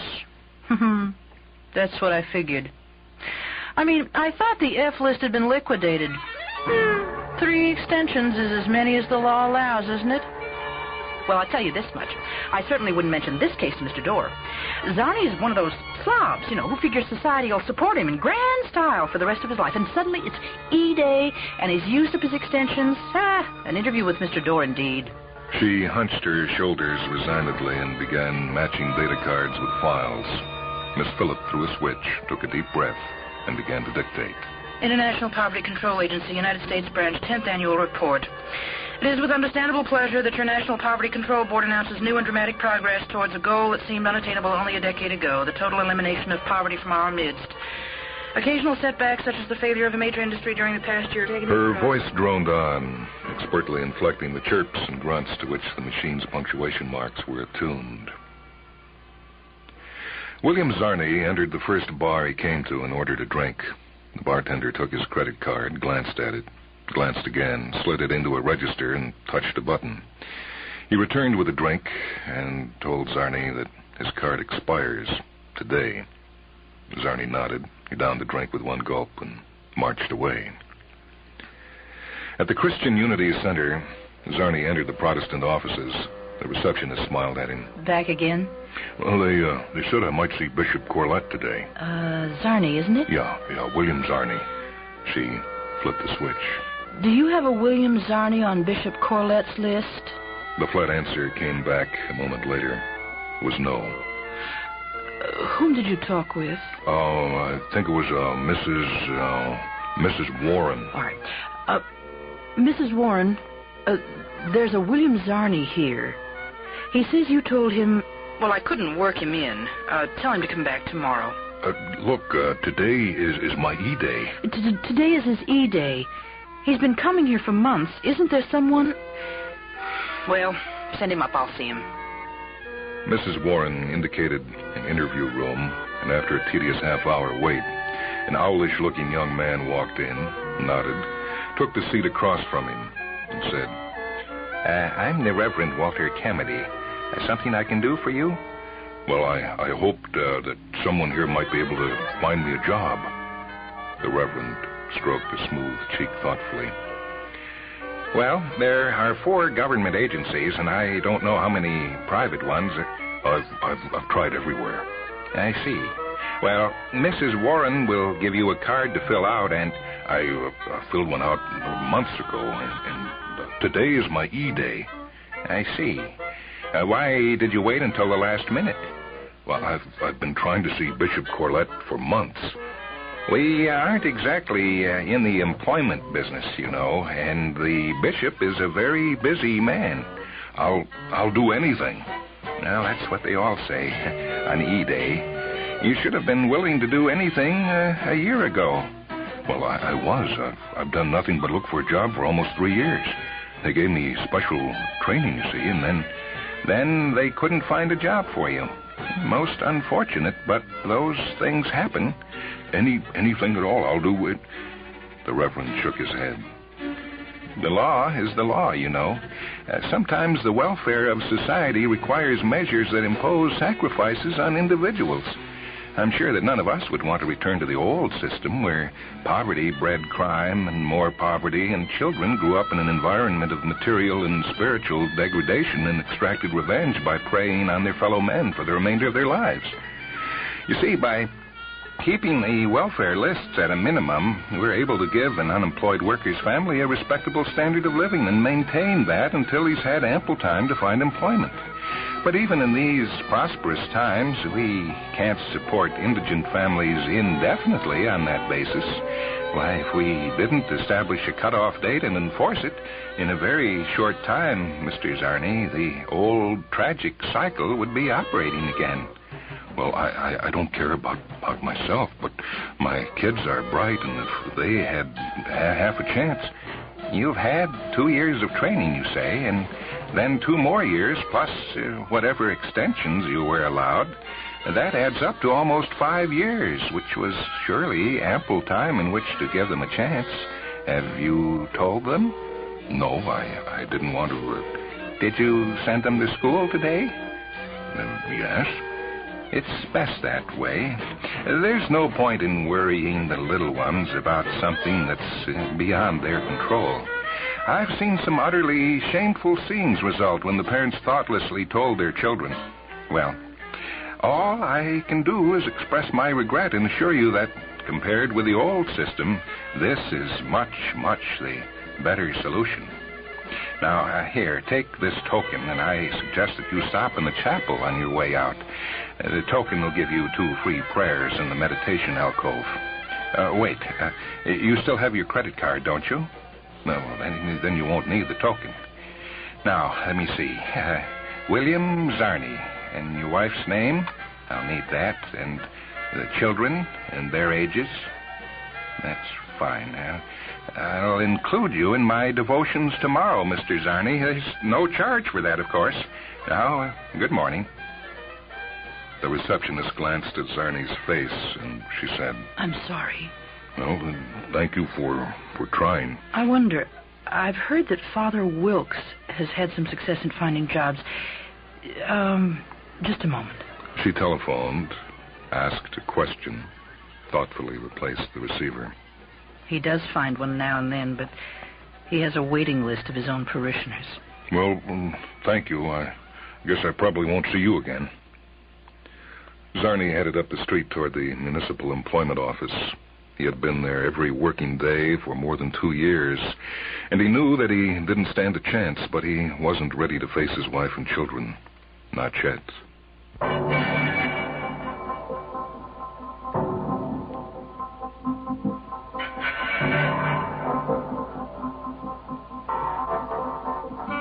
Mr. Helpflin met Mr. Dorr in the corridor and asked, Did Miss Rodney speak to you, sir?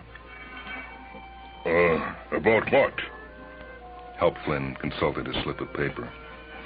William Zarni, F97043115. He's on today's E-list. Well, what about him? It's rather complicated. It seems somebody made a colossal goof, and he's paying for it. What sort of goof do you mean? Well, he was an expert computer technician, the old General Data Corporation's M1095. It's obsolete now, sir, and as fast as it was replaced with advanced models, the 1095 technicians found themselves out of work. Well, that happens all the time. Why didn't Zarni train on one of the advanced models?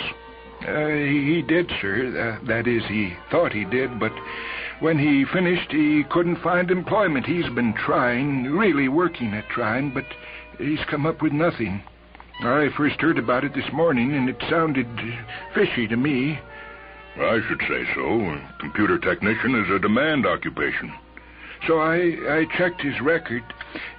His 2 years of training were put in on the 1108, which was obsolete before he finished. It's no wonder he didn't find work. I see. And he is not eligible for another training course until he's worked 4 or 5 years. Well, it was the training center's goof. Let them straighten it out. They can waive the 5-year requirement for cause, and their own goof should be cause enough. Get in touch with them now, and if they'll accept him for more training, well, then we can grant him an extension. He's already had the maximum. Well, we can waive that for cause, and his acceptance in the training program would be cause enough. The board has broad powers of discretion, you know. It doesn't use them impulsively, but it won't knowingly liquidate a man who's potentially useful. I'll be meeting the rest of the afternoon. If you can work something out with the training center, appreciate if you get word to me right away. William Zarni left the 4th Employment Office. He had skipped lunch. He had not felt like eating. He had 2 choices left, to go home and wait, or to go down fighting. He chose to fight. He went to a car rental agency where the clerk looked at his credit card suspiciously and remarked, "Yeah, this expires at 5 o'clock. You got a renewal?" Zarni shook his head. It's E-Day, huh? You wouldn't be thinking of taking your family and skipping now, would you? Well, how far could I go on an expired credit card? What do you want the car for? To look for a job. Did you apply for an extension? I've already had the maximum. Just a moment. Hey, Win. Weren't you saying something about some unemployed guy who finagled 10 extensions somehow? Yeah, why do you ask? Well, this fella's used up his extensions. You know how it was managed? Special case. The guy'd been disabled in an industrial accident, something about his spine. The doctors were confused and kept thinking maybe he'd be able to work again. It was medical extensions that he got. Eventually, the doctors decided he was a hopeless case, so no more extensions. They took him and his family, I think it was last E-Day. Well, this fellow's E-Day's today, and he wants a car to go look for a job. It's a little late for that, isn't it? Zarni did not answer. He was tired of explaining about those 2 years and 9 months of searching and applying and waiting in anterooms and arguing with secretaries and receptionists and filling out forms and data cards that would be filed and forgotten.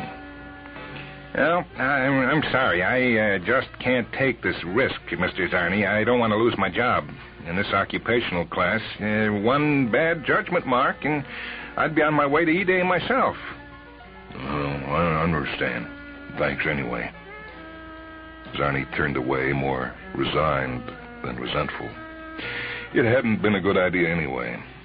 He had little time left, and he shouldn't be wasting it driving around.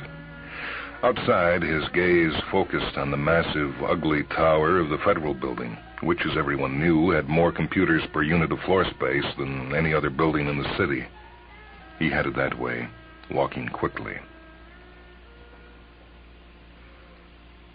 Miss Phillip, grumbling that they meant to keep her there all night, began dictating page 7 for the 4th time. She reached the bottom of a column of figures and paused for breath. Miss Rodney was sorting through the next group of files. A messenger entered and handed her an envelope. She glanced at it skeptically. Mr. Dorr. Urgent. Deliver immediately? I'll bet.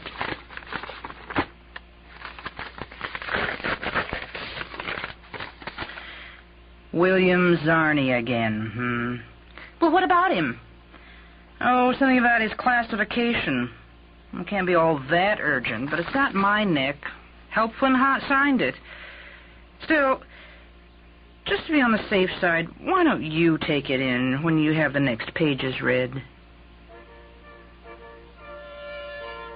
At the Federal Building, the receptionist said firmly. I don't have to check. We haven't had a call for that job code in years. Well, would you please check it anyway? All right, if you insist, but I know that... Yes, Mr. Brakely? Have you found anyone who can service a 1440? No, sir. I've checked all the employment services, and I just don't... Get on the phone and borrow a technician from somewhere, will you?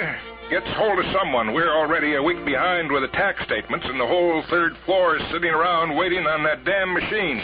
I'll try, sir. Is that a GDC 1440? Mm-hmm, yeah. That's my machine. No, yours is a 1108. Look, I should know. I had 2 years of training on the 1440. Well, let's see your classification card again. She snapped it into a machine, read off the code, opened the classification manual.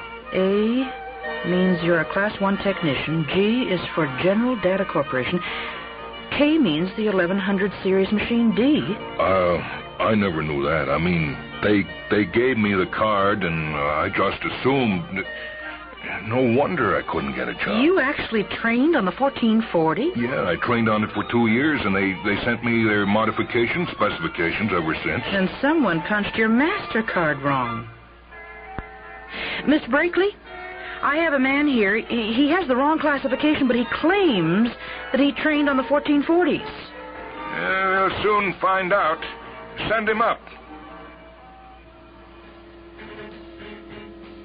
Back at the records section, Mr. Ifthen asked, Is there any reply yet? The memo just went in. But I marked it urgent. Oh, so how urgent is urgent? Those who've had extensions are always processed first, and he's had 3 extensions. He'll be one of the first ones taken. So it's only 4 o'clock. Yes, but that leaves just an hour, and I don't know how long it takes to process a cancellation. Well, what's all the fuss about? Well, this fellow trained on the latest model computers, but someone made an error in coding his classification. His data card makes him an expert on an obsolete model, so, well, of course no one would hire him. Now that his classification has been corrected, he can go to work anywhere.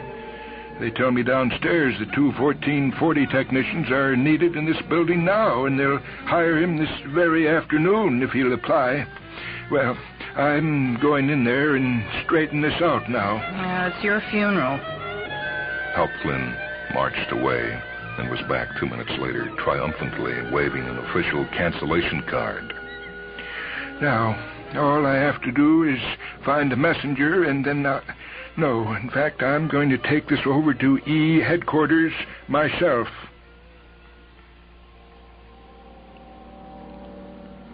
There's a short circuit in Bank 10, Zarni announced. Mr.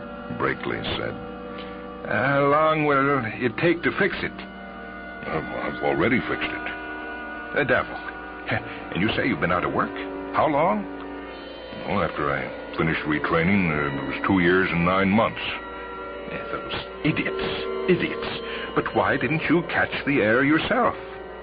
You can't tell that a card's punched wrong just by looking at the holes. So even if I'd put it on a machine, that particular code wouldn't have meant anything to me without a manual. And no one ever said, we don't need anyone for the 1108s. They always said, we don't have any openings in your classification. So naturally, I assumed they were referring to the 1440s. Yeah, everyone needs 1440 technicians. I'm putting you on the night shift. See how many machines you can have operating by morning. Yes, sir, but this is my E-day, you see. I understand. I'll take care of that. You concentrate on those 1440s. Miss Rodney and Miss Phillip, starting their second hour of non-compensated overtime because they could not leave until the board adjourned, had their boredom relieved momentarily by a clash between Mr. Ifthen and Mr. Dorr.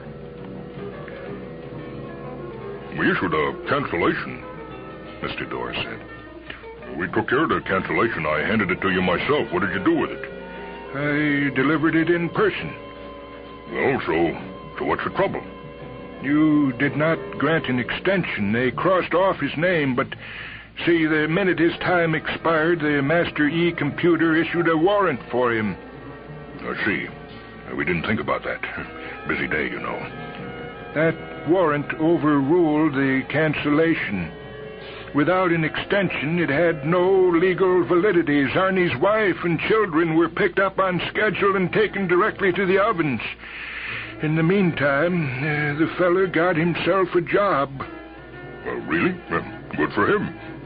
His employer sent in the information and a request that he be removed from the E-list. Because he wasn't home when the E-squad came for his family, a warrant had been posted on him. He was eligible for E-treatment on site because of the expiration. As soon as his boss's message hit the master computer, the computer dispatched a squad to pick him up at his place of employment. Imagine that! Arresting a man on his job and hauling him away to be exterminated because he's unemployed. Well, did they get it straightened out? Yeah, of course. The error in his classification has been corrected, and he's been removed from the E-list because he's now employed, but he and his family are still dead. So, why did you call me out here? There's nothing we can do about it. I called you out to tell you that the board is going to have some explaining to do, Mr. Dorr. The man's employer was the federal government, and the local office is suffering from an acute shortage of computer technicians. The office manager is threatening to demand a congressional investigation. Well, that's easily taken care of. Give him a priority and find the technicians he needs. Until you do, loan him one of ours. He turned to Miss Phillip. A few changes in this page, please, Miss Phillip. These are the last, I promise. We're down to our final order of business. Mr. Dorr hurried away. Halp Flynn stonily headed in the other direction. Miss Phillip flipped a switch and donned the microphone. Because of the low unemployment rate and the anticipated continuing reductions of joblessness, this branch of the Poverty Control Agency will be able to cut its staff immediately by 20%. Further personnel reductions of at least an additional 30% should be possible during the coming year, with a resultant savings. Miss Rodney gasped. What was that? Miss Phillip looked up in surprise, turned off the voice writer. I wasn't paying any attention. I could dictate in my sleep. Oh, and after a day like this, I probably am. Cut its staff. Further personnel reductions. Oh! Miss Phillip and Miss Rodney stared at each other. The board's final order of business. Dismissal notices.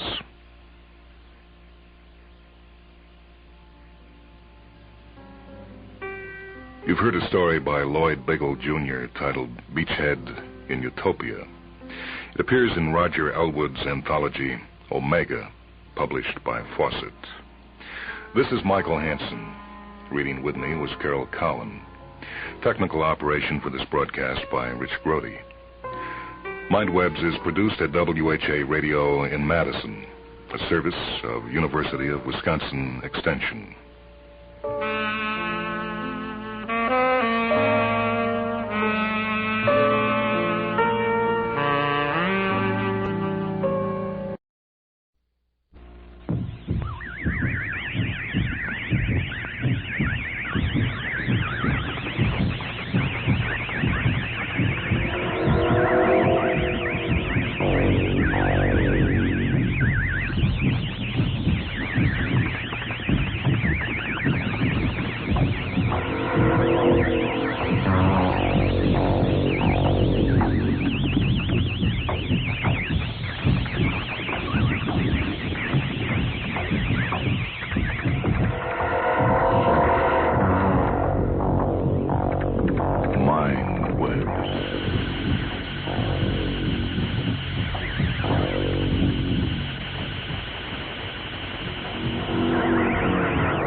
Welcome to a half hour of Mindwebs. Short stories from the worlds of speculative fiction.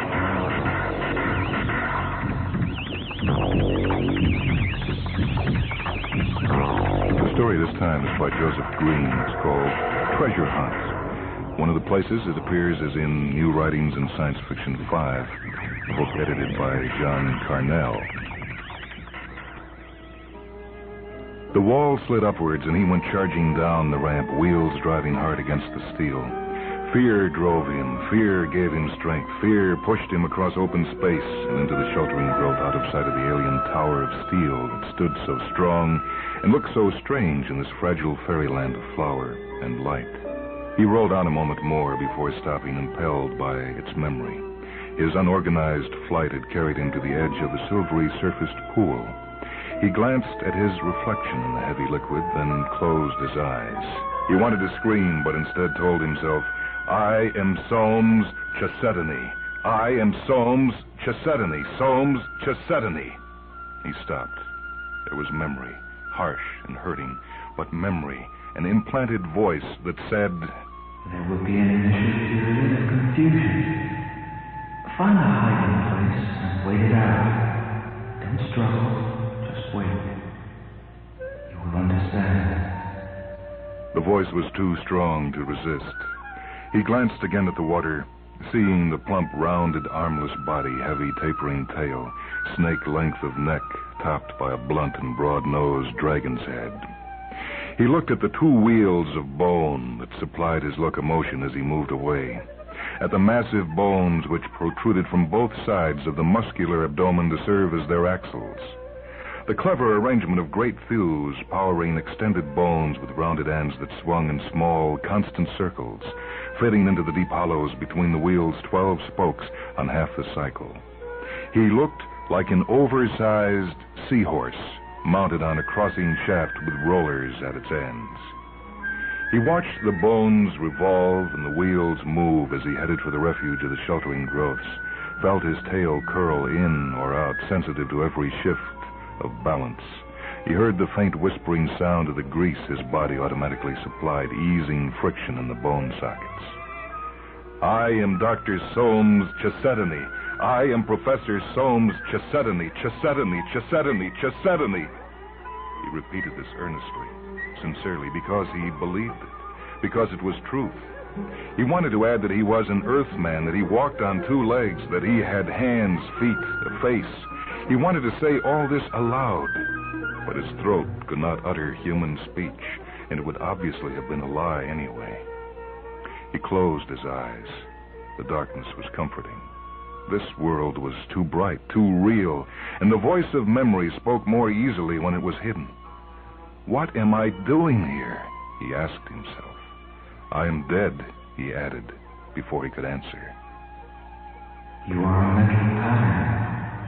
A matrix of electrical forces taken from one mind and forcibly imposed on another.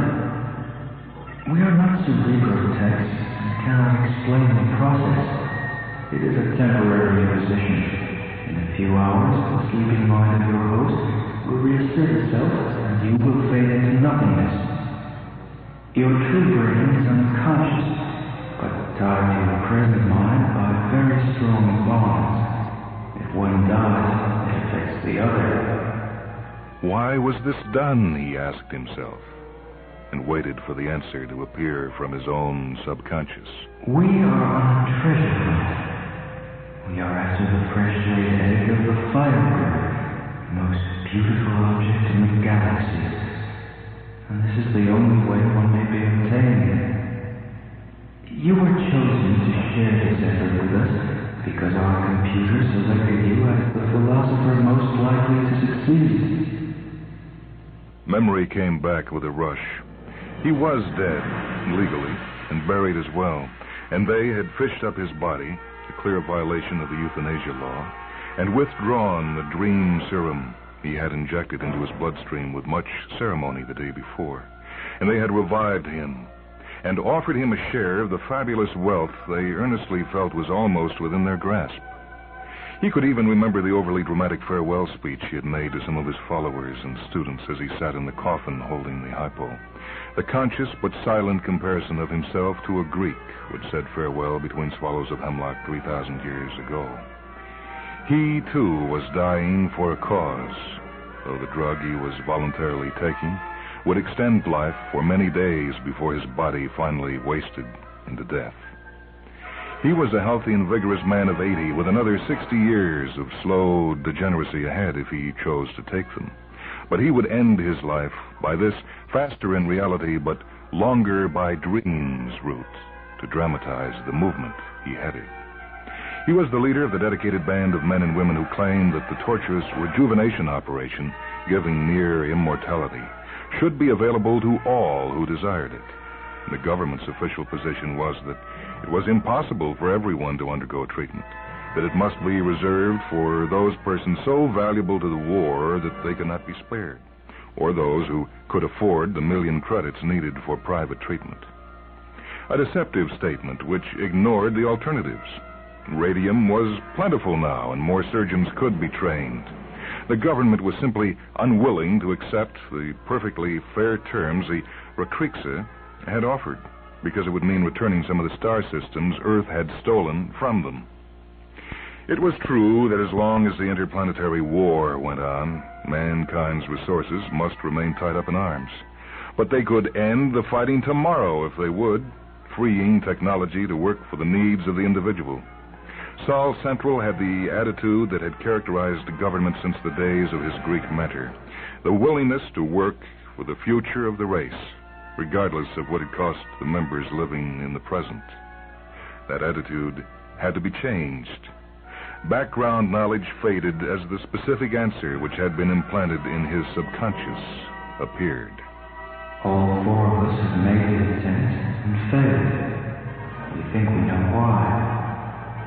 When you meet the fighting bird, you will find that the instincts of the challenge horse body you possess, plus the normal fear of death, will make it difficult for you to submit to her. We found it impossible. It is our hope, which the computer bears out, that a trained philosopher who is honestly willing to accept death, who has only to overcome the natural reactions of the chariot horse, can force himself to submit to capture. With this information came a picture of the two Earthmen waiting in the tall steel ship. Two men who were daring and loved adventure and loved life more than most because they had many times seen it in deadly peril.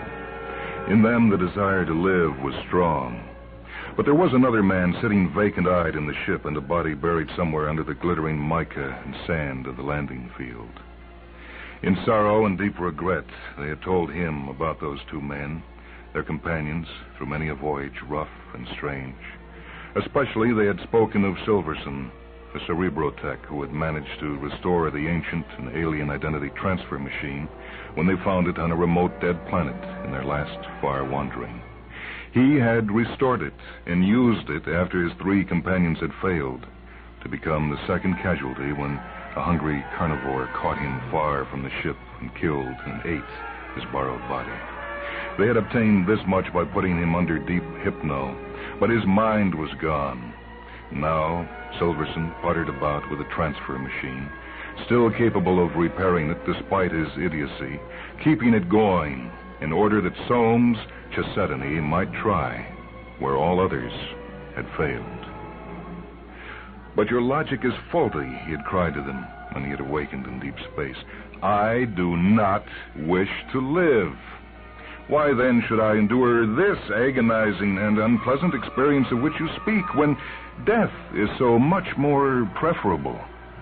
And his memory supplied the answer they had given then.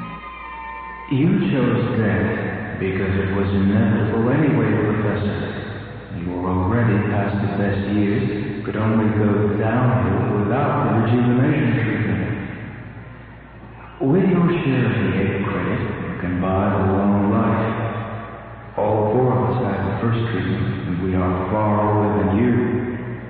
It is time for the second one, which will prevent aging for another 100 years. We think you will choose to live even though others die, once there is a real choice. And betray the cause for which I martyred myself, he had asked in anger, and then thought about it and realized he would have to try for the egg. They had raised doubts that he could never forget if he did not face the temptation and resist it. Thus he stood under the weird trees in a body grotesque and strange, in search of the egg of beauty and life, in order that he might reject that life and prove himself true to his beliefs. He opened his eyes. For the first time he saw his surroundings with conscious perception. Till now he had accepted a chariot horse seeing its own strange land with its own bright eyes, uncaring. He saw a world of light. There were no true shadows. He was in a very formed forest of translucent trees. The one universal characteristic of all visible vegetation was its semi-transparency. The very soil on which he rolled glittered in the light, a composition of polished silicon and sparkling mica. Human eyes would have been blinded, lost in the assault of brilliance. Another fragment of memory returned. This was one of those rare planets where the life chain had formed on a silicon rather than the carbon base. A world so completely alien, human senses were virtually useless. Human consciousness unable to function competently in its forests of crystal growths. The atmosphere his borrowed body breathed was a mixture of nitrogen oxides, hydrogen sulfide, sulfur dioxide, and ammonia, with not a trace of oxygen in free form. The pool in which he had admired his reflection had been of liquid mercury, the temperature high enough to vaporize water in seconds. He looked at his body again and realized with amazement that while he was not actually transparent, his flesh did admit sunlight easily.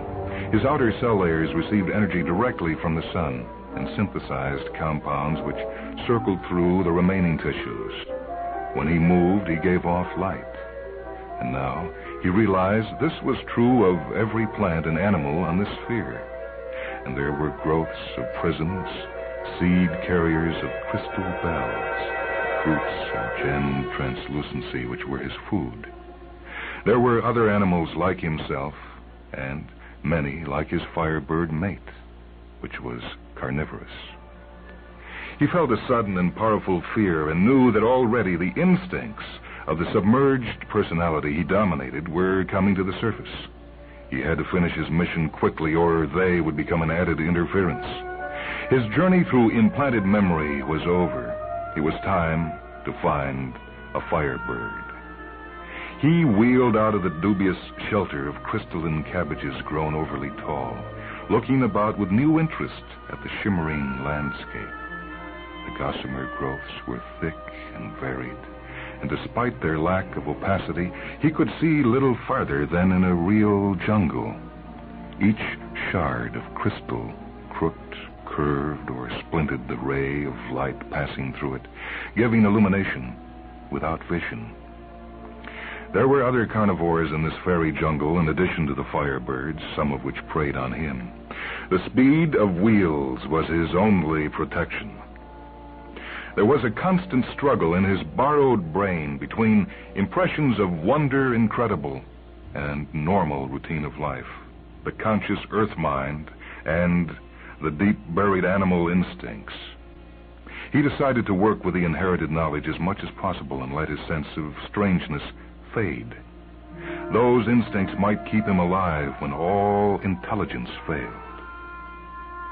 He became aware of a multitude of small life forms on the ground. Large areas were covered with tiny, prismatic, flowering plants, none over a few inches tall, of some silicious material that sparkled with excruciating brightness. He bent closer and saw a spiderweb framework holding what seemed to be thousands of individual crystals in a vaguely mushroom shape. A small flying creature whirred through the air below his nose and settled on a nearby growth, diaphanous wings giving off coruscations of soft purple. There were others like it, scattered through the multitude of flowers, performing some magical fertilization act, attesting to the harmony between crystal insect and crystal plant. He moved through the forest now for what seemed hours, while the rosy sun swung across the center of the sky and slowly downward. Hunger grew, And at last, in desperation, he bit at some little bells hanging from an elf's umbrella of a plant, twinkling in every breeze. The glass crunched into splinters between his diamond teeth, and suddenly he was eating without control. If the hunger instinct could be that powerful, it was understandable that the life instinct might overcome the imposed control and send the creature fleeing. He would have to be strong indeed to succeed where the others had failed. There was a slight whistling in the air. His wandering path had taken him into a small open area, and the faint noise was from overhead. His left wheel dug into the ground with strain and violence, throwing him half around before the right one caught and shot him to one side.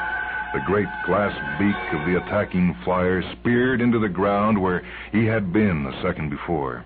The massive feet hit with 1,000 explosions of bursting bells among the little plants.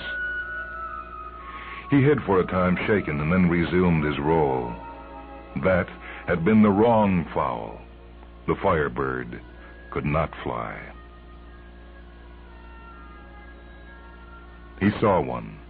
It came with arrogant truculence through the more open ways, its high back brushing the bottom of the leaf plates 4 times his height off the ground, its drill-sharp beak probing the air in the jerky, pecking manner of a chicken. It came on great splayed feet of stained glass talons, its useless little wings tucked close to a bulbous body of silvered quartz. It came in peace and tranquility.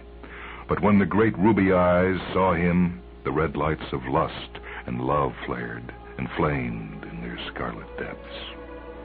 And before he could assert his will, the stubborn body had already turned to flee. He halted it peremptorily, and it moved again anyway, and he fought the flood of fear that surged through him from wheel rim to dragon nose. "I am not afraid to die," he screamed to himself. But there was no hidden memory left to answer him. "I am not afraid," he said again, and steadied himself for the harder fight with the body. Fear grew, fear spread, fear condensed, focused, strengthened. "Roll, roll, roll," the body commanded. "There is still time. We are faster than our mate." "Hold, hold, hold," he told it mercilessly and waited. Death, death. The blighting awareness came, and life, life. He repulsed it. The muscles twitched and quivered, the wheel shivered, the tail coiled and curled, swung and battered brush and ground. The great bird came on, unholy joy on plain glass face of many facets, urged to procreate, a pulsing warmth in veins of gauzy silicon.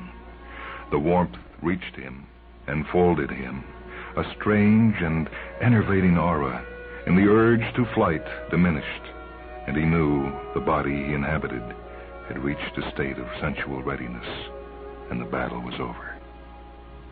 On she came, towering over him with one last great hop, this Brobdingnagian nightmare for whom he yearned, this bird of paradise who laid the egg of life and death. Once in the shaped hollow space between her legs, where he fitted as though fashioned for it, there was no escape. But the mating fever had seized him too, and he was quiescent. The death fear had given way before this greater need for life in a new generation. He lay immobile and knew that his body would survive the assault, a sign of the skill of a mother who had laid many eggs. In another moment, the new life arrived. The fabulous egg of the firebird fell on his back with a gentle thump and rolled into its assigned hollow at the base of his long neck. Motherhood was pleased, and it was Father's turn to carry the burden of egg and future children, Father's destiny to die, for the egg was unfertilized. The great mother bird of flame went flouncing off through the woods, queen of her world of glass without shadow, and it was time to go. He rolled away, testing his control and finding it unimpaired as yet, but already feeling the tug of instinct that told him to seek a hiding place. He ignored it, heading for the space ship by the nearest open way, his borrowed sense of direction without doubt or fault. He kept a wary eye overhead for birds, another alert for enemies on the ground or in the trees. He rolled as swiftly and as quietly as the rough ground and winding trails among the taller shrubs of sheerness permitted, and after a few minutes knew the ship was close ahead, and he would soon be safe. He heard the sound behind him now and recognized it and knew it was only proper somehow. He jerked into full speed, heedless now of noise or danger. If there was a killer ahead as well as behind, he must take the chance of darting by it. He rolled through a crushed verdure of opalescent sparkles where some giant foot had recently trod, and behind him the sound of danger drew closer. It was not a large creature who pursued, a many-legged whip of a body supporting the head of all teeth and a tail of deadly poison. But it was one of the few creatures on the planet faster than himself, and he knew with the sureness of instinct that it could overhaul him before he reached the safety of the ship's waiting ramp. He rolled at his best speed, as straight as the growth permitted, and instead of fear, the thought came that at least his body no longer rebelled against his will, seeking that hiding place the unborn generation at the base of his neck demanded for himself. He burst from the edge of the undergrowth just feet ahead of his pursuer. Heedless of attack from the sky, he fled across the open space towards the steel tower waiting in silent readiness, and knew he could not reach it before being overhauled and killed. He fled in fear and despair, knowing the two young old Earthmen who were his best friends and worst enemies could do nothing to help him. He rolled with every ounce of strength in his doomed body, and his crazed mind did not even consider the danger, but instead thought of the first men who had landed here. The lucky accident that had let them walk out of their ship and onto a chariot horse just killed by a carnivore. It had eaten away some of the flesh before the approaching spaceship frightened it away, but the egg was untouched. They had cut it from the neck of its father host in reverent awe and carried it back to Earth in a box filled with its own atmosphere, to see it acclaimed the most beautiful object ever brought from space, and beyond price. Other men had come, some had gone mad, and many had died in strange ways, but slowly some facts about the Silicon Planet were gathered. Laboriously, in their patient and plodding way, men had accumulated knowledge concerning its inhabitants, the strangest creatures known in the galaxy made strangeness. But not until the four young old men who must have 4 million credits or die had landed, not until their strange machine which transferred minds had sent all 4 of them into alien bodies, had they discovered the full life cycle of the creatures men called chariot horses. That wonderful machine, tended by an idiot who understood it and run by 2 men who did not, had made it remotely possible to accomplish by purpose what blind chance had done so easily by accident. And so Dr. Soames Chesetany was called from the dead, and his veins drained of the drug of dreams, and his soul sent forth in the body of a seahorse on wheels, that wealth might come and young life endure. He was rolling alone through the pastures of a crystal heaven. The sounds of pursuit had died behind him. He turned his head when he reached the ramp and knew the feeling of safety, turned and looked back where shadows should have started at the edge of the woods, to see the whip-on leg standing there, its agate eyes fixed on the looming steel that had no place here. The alienness of the tower which light could not penetrate frightened and repelled it. He rolled up the ramp and into the ship, and with only a mild effort put down the desire to flee this eerie place and find a hiding spot where his children would be safe. He heard the ramp lifting into place behind him, felt the jaws closing around his neck, locking his head in position in the machine. He knew that in seconds the matrix of balanced electrical currents, which was his personality, would be removed from its temporary home, the operation done without harm to his sleeping brain in its human body because the machine had this capability. Afterwards, the 2 Earthmen would put on spacesuits and come into the chamber and cut off the tendrils which the egg had dug into the yielding flesh, and remove the egg and watch it withdraw its tendrils into itself, become again a perfect sphere, a beautiful ball of glass the size of a man's clenched fist, with 4 lights inside that curled and glowed and twisted and moved, burning in a fashion indescribable and beautiful beyond compare. They would place it tenderly, though it was diamond hard and virtually indestructible, in a container with a glass top that the gases around it might remain alien, but human eyes see through it to the glory beneath. They would push out the smaller airlock door, the dead little wheeled body that had served them so well, and drain the cavity of its alien air. And they would go home. There came a nothingness. Soames Chesetany awoke. He looked at the functional gray walls of his tiny cubicle with greedy hunger, and after a time, when the unbelievable memories faded a little, he fumbled for the button that would release him from the couch. His body was amazingly weak, as though he had actually endured the adventures he had shared only in mind. He staggered into the central passage and down it to the control room, where Harbison and Santee greeted him with wide grins and ribald jokes about miscegenation that made him wince. To be serious a minute, Doc, Abe and I have been thinking it over, said Santee when Soames eased himself into a seat. We like your guts or character or whatever it is that drove you on to success where we turned back, Doc. And there's room for one more man on this boat. We want to offer you a partnership if you'll have it. See, we plan to take the old rejuve treatment and then store what's left of the credits in hopes that we'll have enough for another when we get back in 100 years and take off to see the galaxy. We plan on Deneb for a first stop. The war hasn't spread that far yet. And from there, well, we'll just sort of wander around. I don't suppose it's what you'd call a constructive life, Doc, but it's lots of fun. Interested? He was terribly interested.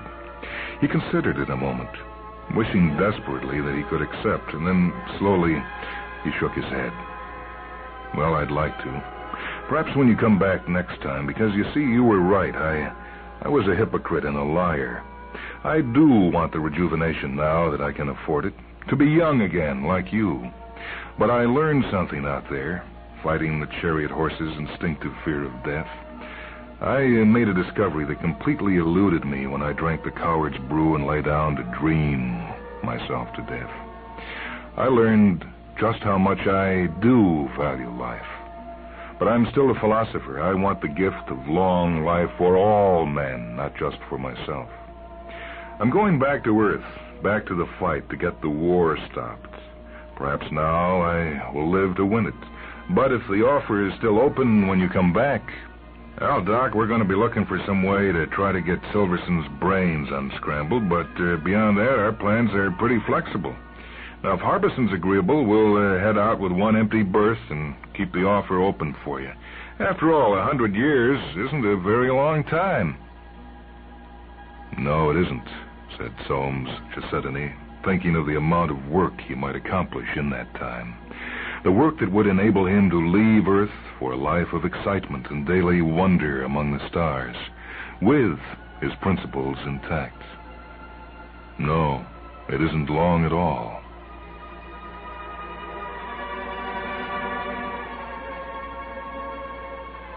This story was called Treasure Hunt, written by Joseph Green. It appeared in New Writings in Science Fiction 5, edited by John Carnell. This is Michael Hansen speaking. Technical production for MindWebs by Steve Gordon.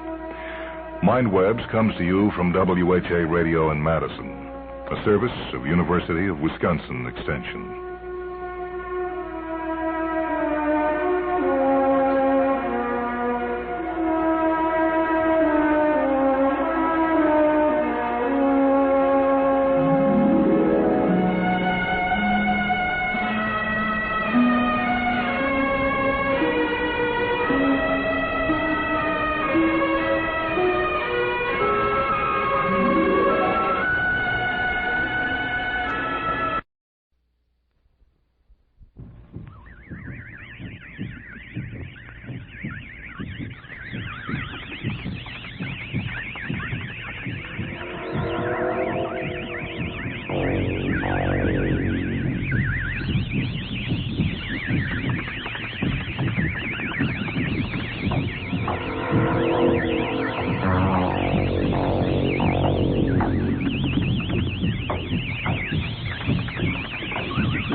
of Mind Webs.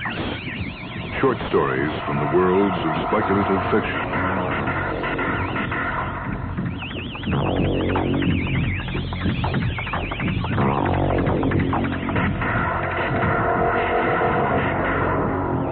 This is Michael Hansen. The Mind Web story this evening comes from the volume Someone Like You, a collection of stories by Roald Dahl, published by Alfred A. Knopf. This is The Sound Machine.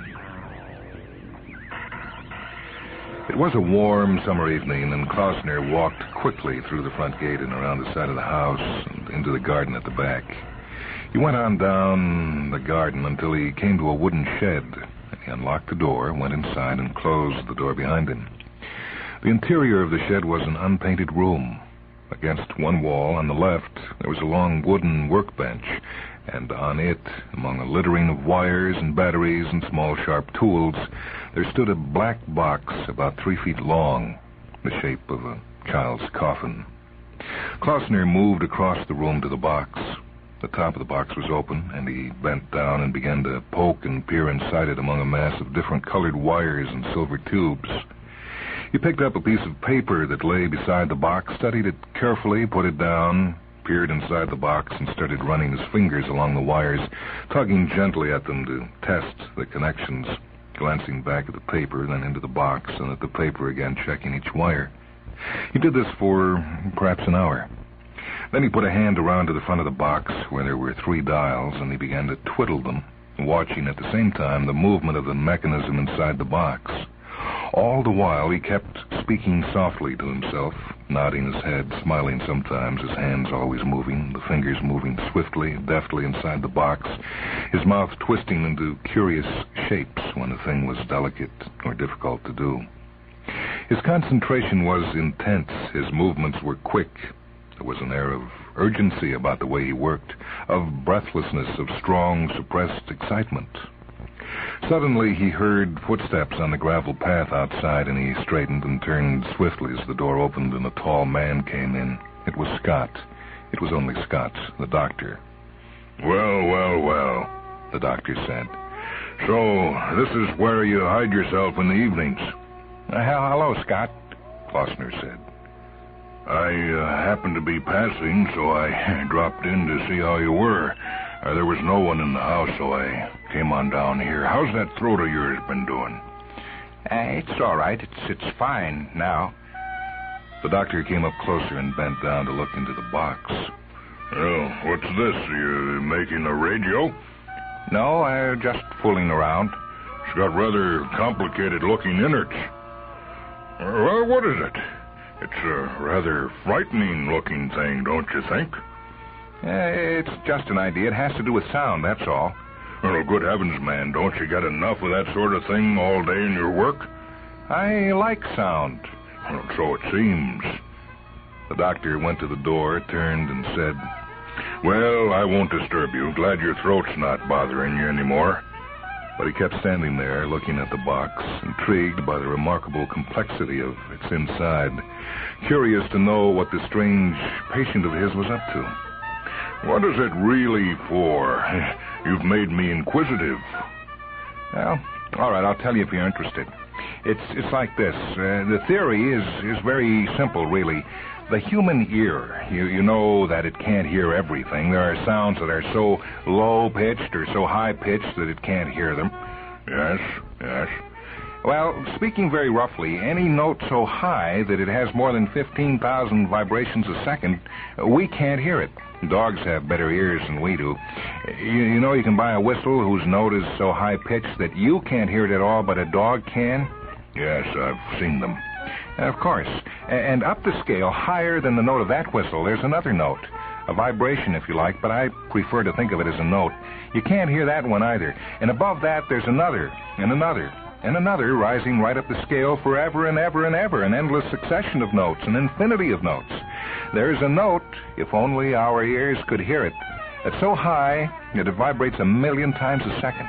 And another 1,000,000 times as high as that, and so on, higher and higher, as far as numbers go, which is infinity, eternity, beyond the stars. Klausner was becoming more animated. He was a small, frail man, nervous and twitchy, with always moving hands, his large head inclined towards his left shoulder as though his neck were not quite strong enough to support it rigidly. His face was smooth and pale, almost white, and the pale gray eyes that blinked and peered from behind a pair of steel spectacles were bewildered, unfocused, remote. He was a frail, nervous, twitchy little man, a moth of a man, dreamy, distracted, suddenly fluttering and animated. And now the doctor, looking at that strange pale face and those pale gray eyes, felt that somehow there was about this little person a quality of distance, of immense, immeasurable distance, as though the mind were far away from where the body was. The doctor waited for him to go on. Klausner sighed, clasped his hands tightly together. I believe that there's a whole world of sound about us all the time that we cannot hear. It's possible that up there in those high-pitched, inaudible regions, there's a new, exciting music being made with subtle harmonies and fierce, grinding discords, a music so powerful that it would drive us mad if only our ears were tuned to hear the sound of it. There may be anything. For all we know, there may... Yes, but it's not very probable. Well, some time ago, I made a simple instrument that proved to me the existence of many odd, inaudible sounds. Often I've sat and watched the needle of my instrument recording the presence of sound vibrations in the air when I myself could hear nothing. And those are the sounds I want to listen to. I want to know where they come from and who or what is making them. And that machine on the table there, is that going to allow you to hear those noises? It may. Who knows? So far, I've had no luck. But I've made some changes in it, and tonight I'm ready for another trial. This machine is designed to pick up sound vibrations that are too high-pitched for reception by the human ear and to convert them to a scale of audible tones. I tune it in almost like a radio. Say I wish to listen to the squeak of a bat. That's a faintly high-pitched sounding sound, about 30,000 vibrations a second. Now, the average human ear can't quite hear it. If there were a bat flying around in this room and I tuned in to 30,000 on my machine here, I would hear the squeaking of that bat very clearly. I would even hear the correct note, F sharp or B flat or whatever it might be, but merely at a much lower pitch. And you're going to try the machine tonight? Yes. Well, I wish you luck. Well, my goodness, I have to leave. Well, thank you for telling me. I must call again sometime and find out what happened. The doctor went out and closed the door behind him. For a while longer, Klausner fussed about with the wires in the black box. Then he straightened up and carried the box to the door, found that he couldn't open the door without putting the box down. He carried it back, put it on the bench, opened the door, and then carried it with some difficulty into the garden. He placed the box carefully on a small wooden table that stood on the lawn. He returned to the shed and fetched a pair of earphones. He plugged the wire connections from the earphones into the machine and put the earphones over his ears. The movements of his hands were quick and precise. He was excited and breathed loudly and quickly through his mouth. He kept on talking to himself with little words of comfort and encouragement, as though he were afraid that the machine might not work, and afraid also of what might happen if it did. He stood there in the garden beside the wooden table, so pale, small, and thin that he looked like an ancient, consumptive, bespectacled child. The sun had gone down. There was no wind, no sound at all. From where he stood, he could see over a low fence into the next garden. There was a woman walking down the garden with a flower basket on her arm. He watched her for a while without thinking about her at all. Then he turned to the box on the table and pressed a switch on its front. He put his left hand on the volume control, his right on the knob that moved a needle across a large central dial, like the wavelength dial of a radio. The dial was marked with many numbers, a series of bands starting at 15,000 and going up to 1,000,000. His right hand was beginning to turn the knob. The needle was traveling slowly across the dial, so slowly he could hardly see it move. And in the earphones he could hear a faint, spasmodic crackling. Behind this crackling sound he could hear a distant humming tone, which was the noise of the machine itself, but that was all. As he listened, he became conscious of a curious sensation, a feeling that his ears were stretching out away from his head, that each ear was connected to his head by a thin, stiff wire, like a tentacle, and that the wires were lengthening, that the ears were going up and up toward a secret and forbidden territory, a dangerous ultrasonic region where ears had never been before and had no right to be. The little needle crept slowly across the dial, and suddenly he heard a shriek, a frightful, piercing shriek, and he jumped and dropped his hands, catching hold of the edge of the table. He stared around him, as if expecting to see the person who had shrieked. There was no one in sight except the woman in the garden, and it was certainly not she. She was bending down, cutting yellow roses and putting them in her basket. Again it came, a throatless, inhuman shriek, sharp and short, very clear and cold. The note itself possessed a minor metallic quality that he had never heard before. Klausner looked around him, searching instinctively for the source of the noise. The woman next door was the only living thing in sight. He saw her reach down, take a rose stem in the fingers of one hand, and snip the stem with a pair of scissors. Again, he heard the scream. It came at the exact moment when the rose stem was cut. At this point, the woman straightened up, put the scissors in the basket with the roses, and turned to walk away. Mrs. Saunders! Mrs. Saunders! Looking around, the woman saw her neighbor standing on his lawn, a fantastic arm-waving little person with a pair of earphones on his head, calling to her in a voice so high and so loud that she became alarmed. Cut another one, please. Please cut another one. Why, Mr. Klausner, what's the matter? Please do as I ask. Just cut one more rose. Mrs. Saunders had always believed her neighbor to be a rather peculiar person. Now it seemed that he had gone completely crazy. She wondered whether she should run into the house and fetch her husband. No, she thought. No, he's harmless. I'll just humor him. Certainly, Mr. Klausner, if you like. And she took her scissors from the basket, bent down, and snipped another rose. Again, Klausner heard that frightful, throatless shriek in the earphones. Again, it came at the exact moment the rose stem was cut. He took off the earphones and ran to the fence that separated the two gardens. All right, that's enough. No more. Please, no more. The woman stood there, a yellow rose in one hand, clippers in the other, looking at him.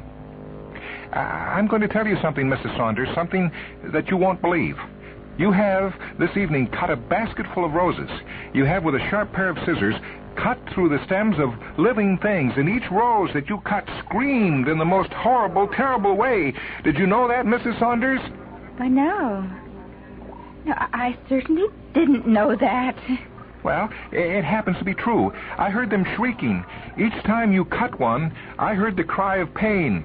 A very high-pitched sound, approximately 132,000 vibrations a second. You couldn't possibly have heard it yourself, but I heard it. Oh, did you really, Mr. Klausner? She decided she would make a dash for the house in about 5 seconds. You might say that a rose bush has no nervous system to feel with, no throat to cry with. You'd be right, it hasn't, not like ours anyway. But how do you know, Mrs. Saunders, how do you know that a rose bush doesn't feel as much pain when someone cuts its stem in two as you would feel if someone cut your wrist off with a garden shears? How do you know that? It's alive, isn't it?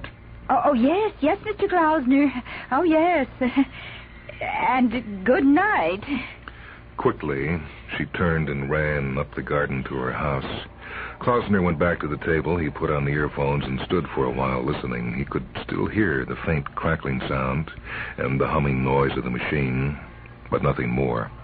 He bent down and took hold of a small white daisy growing on the lawn.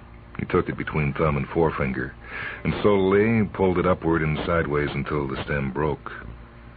From the moment that he started pulling to the moment when the stem broke, he distinctly heard in the earphones a faint, high-pitched cry, curiously inanimate. He took another daisy and did it again. Once more he heard the cry, but he wasn't so sure now that it expressed pain. No, it wasn't pain. It was surprise. Or was it? It didn't really express any of the feelings or emotions known to a human being. It was just a cry, a neutral, stony cry, a single, emotionless note expressing nothing. It had been the same with the roses. He had been wrong in calling it a cry of pain. A flower probably did not feel pain. It felt something else, which we didn't know about, something called toin or spurl or plinknuckment or anything you like. He stood up and removed the earphones. It was getting dark, and he could see pricks of light shining in the windows of the houses all around him. Carefully, he picked up the black box from the table, carried it into the shed, and put it on the workbench. Then he went out, locked the door behind him, and walked up to the house. The next morning, Klausner was up as soon as it was light. He dressed and went straight to the shed. He picked up the machine and carried it outside, clasping it to his chest with both hands, walking unsteadily under its weight. He went past the house, out the front gate, and across the road to the park. There he paused and looked around him and went on until he came to a large tree, a beech tree, and he placed the machine on the ground close to the trunk of the tree. Then he went back to the house and got an axe from the coal cellar and brought it across the road into the park. He put on the earphones and switched on the machine. He listened for a moment to the faint, familiar humming. Then he picked up the axe, took a stance with his legs wide apart, and swung the axe as hard as he could at the base of the tree trunk. The blade cut deep into the wood and stuck there. And at the instant of impact, he heard a most extraordinary noise in the earphones. It was a new noise, unlike any he had heard before. A harsh, noteless, enormous noise, a growling, low-pitched, screaming sound, not quick and short like the noise of the roses, but drawn out like a sob, lasting for fully a minute, loudest at the moment when the axe struck, fading gradually, fainter and fainter until it was gone. Klausner stared in horror at the place where the blade of the axe had sunk into the wood flesh of the tree. Then gently he took the axe handle, worked the blade loose, and threw the thing on the ground. With his fingers he touched the gash that the axe had made in the wood, touching the edges of the gash, trying to press them together to close the wound. And he kept saying, "Tree, oh, tree, I am sorry. I am so sorry. But it will heal. It will heal fine." For a while he stood there with his hands upon the trunk of the great tree. Then suddenly he turned away and hurried off, out of the park, across the road, through the gate, and back into his house. He went to the telephone, consulted the book, dialed a number, and waited. He heard the telephone buzzing at the other end, then the click of a lifted receiver. Dr. Scott, you must come at once. Quickly, please. Klausner here. You remember what I told you last night about my experience with sound and how I hoped I... No, I'm not ill, but please come, Doctor. Come quickly. I want someone to hear it. It's driving me mad. I can't believe it. Come now. At once, please. Klausner sat down beside the telephone and waited. He tried to remember what the shriek of the tree had sounded like, but he couldn't. He could remember only that it had been enormous and frightful, and that it had made him feel sick with horror. He tried to imagine what sort of noise a human would make if he had to stand anchored to the ground while someone deliberately swung a small, sharp thing at his leg so that the blade cut in deep and wedged itself in the cut. Same sort of noise, perhaps? No, quite different. The noise of the tree was worse than any known human noise because of that frightening, toneless, throatless quality. He began to wonder about other living things, and he thought immediately of a field of wheat standing up straight and yellow and alive, with a mower going through it, cutting the stems, 500 stems a second, every second. Oh, my God, what would that noise be like? 500 wheat plants screaming together, and every second another 500 being cut and screaming, and No, he thought. No, I do not want to go to a wheat field with my machine. I would never eat bread after that. But what about potatoes and cabbages and carrots and onions? And what about apples? No, apples are all right. They fall off naturally when they're ripe. Apples are right if you let them fall off instead of tearing them from a tree branch. But not vegetables. Not a potato, for example. A potato would surely shriek. So would a carrot and an onion and a cabbage. Klausner heard the click of the front gate latch, and he jumped up and went out and saw the tall doctor coming down the patch, a little black bag in hand. Well, what's all the trouble? Come with me, Doctor. I want you to hear it. I called you because you're the only one I've told. It's over the road in the park. Will you come now? They went across the road into the park, and Klausner led the way to the great beech tree at the foot of which stood the long black coffin box of the machine and the axe. Why did you bring it out here? I wanted a tree. There aren't any big trees in the garden. And why the axe? You'll see in a moment. Now, please put on these earphones and listen. Listen carefully and tell me afterwards precisely what you hear. I want to make quite sure. The doctor smiled and took the earphones and put them over his ears. Klausner bent down and flicked the switch on the panel of the machine. Then he picked up the axe and took his stance with his legs apart, ready to swing. For a moment he paused. Then he lifted the axe and swung it at the tree, and as he swung, he thought, he felt, he could swear he felt a movement of the ground on which he stood. He felt a slight shifting of the earth beneath his feet, as though the roots of the tree were moving underneath the soil. But it was too late to check the blow, and the axe blade struck the tree and wedged deep into the wood. At that moment, high overhead, there was the crackling sound of wood splintering and the swishing sound of leaves brushing against other leaves, and they both looked up, and the doctor cried, "Watch out! Run, man! Quickly, run!" The doctor had ripped off the earphones and was running away fast. But Klausner stood spellbound, staring up at the great branch, 60 feet long at least, that was bending slowly downward, breaking and crackling and splintering at its thickest point where it joined the main trunk of the tree. The branch came crashing down, and Klausner leapt aside just in time. It fell upon the machine and smashed it into pieces. Great heavens! That was a near one. I thought it had got you. Klausner was staring at the tree. His large head was leaning to one side, and upon his smooth white face there was a tense, horrified expression. Slowly he walked up to the tree, and gently he pried the blade loose from the trunk. Did you hear it? In the earphones, did you hear anything when the axe struck? Well, as a matter of fact, no, I'm not sure. I couldn't be sure. I don't suppose I had the earphones on more than a second after the axe struck. Yes, but did you hear? I don't know what I heard. Probably the noise of that branch breaking. What did it sound like? Exactly, what did it sound like? Oh, hell, I really don't know, Klausner. I was more interested in getting out of the way. Let's leave it. Dr. Scott, what did it sound like? For God's sake, man, how could I tell, what with half the tree falling on me and having to run for my life? Well, come on now, let's be getting back. Look, you stitch this up. Klausner pointed to the last gash that the axe had made in the tree trunk. Doctor, you stitch this up quickly. Oh, Klausner, don't be silly. You do as I say. Stitch it up. Klausner was gripping the axe handle, and he spoke in a curious, almost threatening tone. Oh, don't be silly. I can't stitch through wood. Come on, let's get back to the house. So you can't stitch through wood? No, of course not. Well, have you got any iodine in your bag? What if I have? Then paint the cut with iodine. It'll sting, but that can't be helped.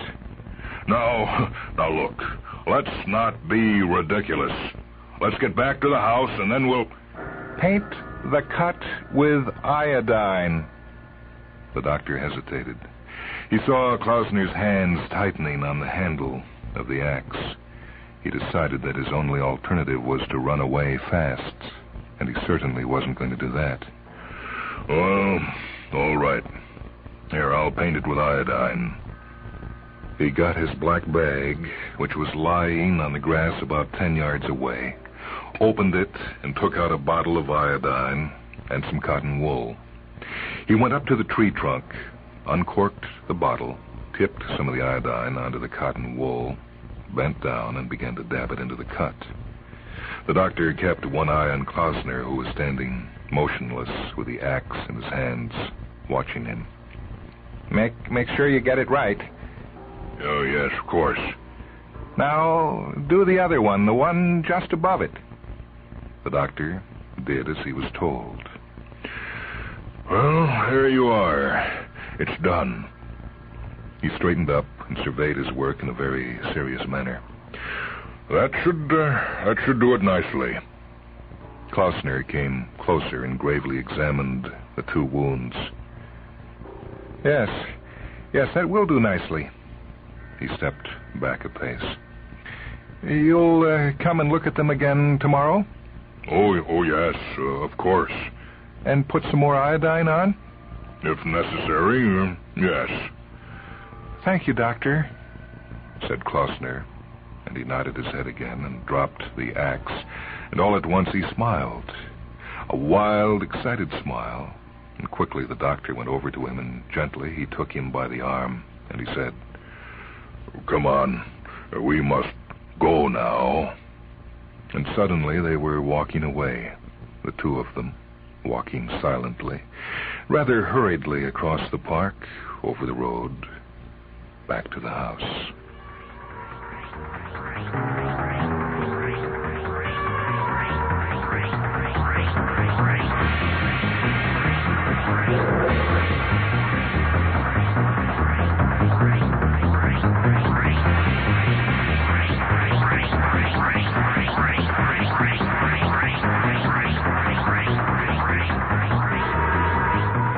You have heard The Sound Machine, a story by Roald Dahl that appears in his book, Someone Like You, published in 1954 by Alfred A. Knopf. This is Michael Hansen. Technical operation for this broadcast by Rich Grody. Mindwebs is a production of WHA Radio in Madison, a service of University of Wisconsin Extension.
welcome to a half hour of Mind Webs.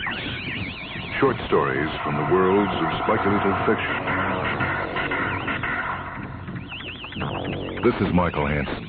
The Mind Web story this evening comes from The Last Hurrah of the Golden Horde, a Norman Spinrad collection published by Avon. This is Subjectivity. Interplanetary flight having been perfected, the planets and moons of the Sol system having been colonized, man turned his attention to the stars and ran into a stone wall. After 3 decades of trying, scientists reluctantly concluded that a faster-than-light drive was an impossibility, at least within the realm of any known theory of the universe. They gave up. But a government does not give up so easily, especially a unified government which already controls the entire habitat of the human race. Most especially a psychologically and sociologically enlightened government which sees the handwriting on the wall and has already noticed the first signs of racial claustrophobia, an objectless sense of frustrated rage, increases in senseless crimes, proliferation of perversions and vices of every kind. Like grape juice sealed in a bottle, the human race had begun to ferment. And therefore, the solar government took a slightly different point of view towards interstellar travel. Man must go to the stars, period. Therefore, man will go to the stars. If the speed of light could not be exceeded, then man would go to the stars within that limit. When a government with tens of billions of dollars to spend becomes monomaniacal, great things can be accomplished. Also, unfortunately, unspeakable horrors. Stage 1, a drive was developed which could propel a spaceship at half the speed of light. This was merely a matter of technological concentration and several $billion. Stage 2. A ship was built around the drive and outfitted with every conceivable safety device. A laser beam communication system was installed so that Sol could keep in contact with the ship all the way to Centaurus. A crew of 10 carefully screened, psyched, and trained near supermen was selected, and the ship was launched on a 16-year round trip to Centaurus. It never came back. 2 years out, the 10 near supermen became 10 raving maniacs. But the solar government did not give up. The next ship contained 5 near supermen and 5 near superwomen. They only lasted for a year and a half. The solar government intensified the screening process, and the next ship was manned by 10 bona fide supermen. They stayed sane for nearly 3 years. The solar government sent out a ship containing 5 supermen and 5 superwomen. In 2 years, they had 10 super lunatics. The psychologists came to the unstartling conclusion that even the cream of humanity in a sexually balanced crew could not stand up psychologically to 16 years in a small steel womb surrounded by billions of cubic miles of nothing. One would have expected reasonable men to have given up. Not the solar government. Monomania had produced great things in the form of a C2 drive. It now proceeded to produce unspeakable horrors. The cream of the race had failed, reasoned the solar government, and therefore we will give the dregs a chance. The 5th ship was manned by homosexual males. They lasted only 6 months. A ship full of lesbians bettered that by only 2 weeks. Number 7 was manned by schizophrenics. Since they were already mad, they did not go crazy. Nevertheless, they did not come back. Number 8 was catatonics. 9, paranoids. 10, sadists. 11 was masochists. 12 was a mixed crew of sadists and masochists. No luck. Maybe it was because 13 was still a mystic number. Or maybe it was merely that the solar government was running out of ideas. At any rate, ship number 13 was the longest shot of all. Here's the background. From the beginnings of man, it had been known that certain plants, mushrooms, certain cacti, produced intense hallucinations. In the mid-20th century, scientists, and others less scientifically minded, had begun to extract those hallucinogenic compounds, chiefly mescaline, and psilocybin. The next step was the synthesis of hallucinogens. LSD-25 was the first, and it was far more powerful than the extracts. In the next few centuries, more and more different hallucinogens were synthesized. LSD, 105, johannic acid, huxleyon, baronite. So, by the time the solar government had decided that the crew of ship number 13 would attempt to cope with the terrible reality of interstellar space by denying that reality, they had quite an assortment of hallucinogens to choose from. The one they chose was a new, as yet untested, 2 experiments for the price of 1, explained economy-minded officials, and unbelievably complex compound, tentatively called omnidrene. Omnidrene was what the name implied, a hallucinogen with all the properties of the others, some which had proven to be all its own, and some which were as yet unknown. As 10 micrograms was one day's dose for the average man, it was the ideal hallucinogen for a starship.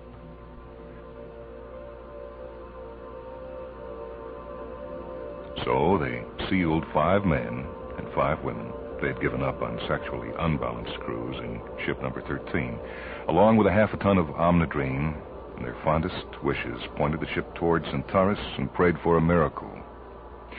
In a way, they could not possibly have foreseen they got it.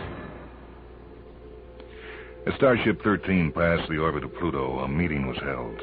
And since this could be considered the beginning of interstellar space, the ship was reasonably large, 10 small private cabins, a bridge that would only be used for planetfalls, large storage areas, and a big common room where the crew had gathered.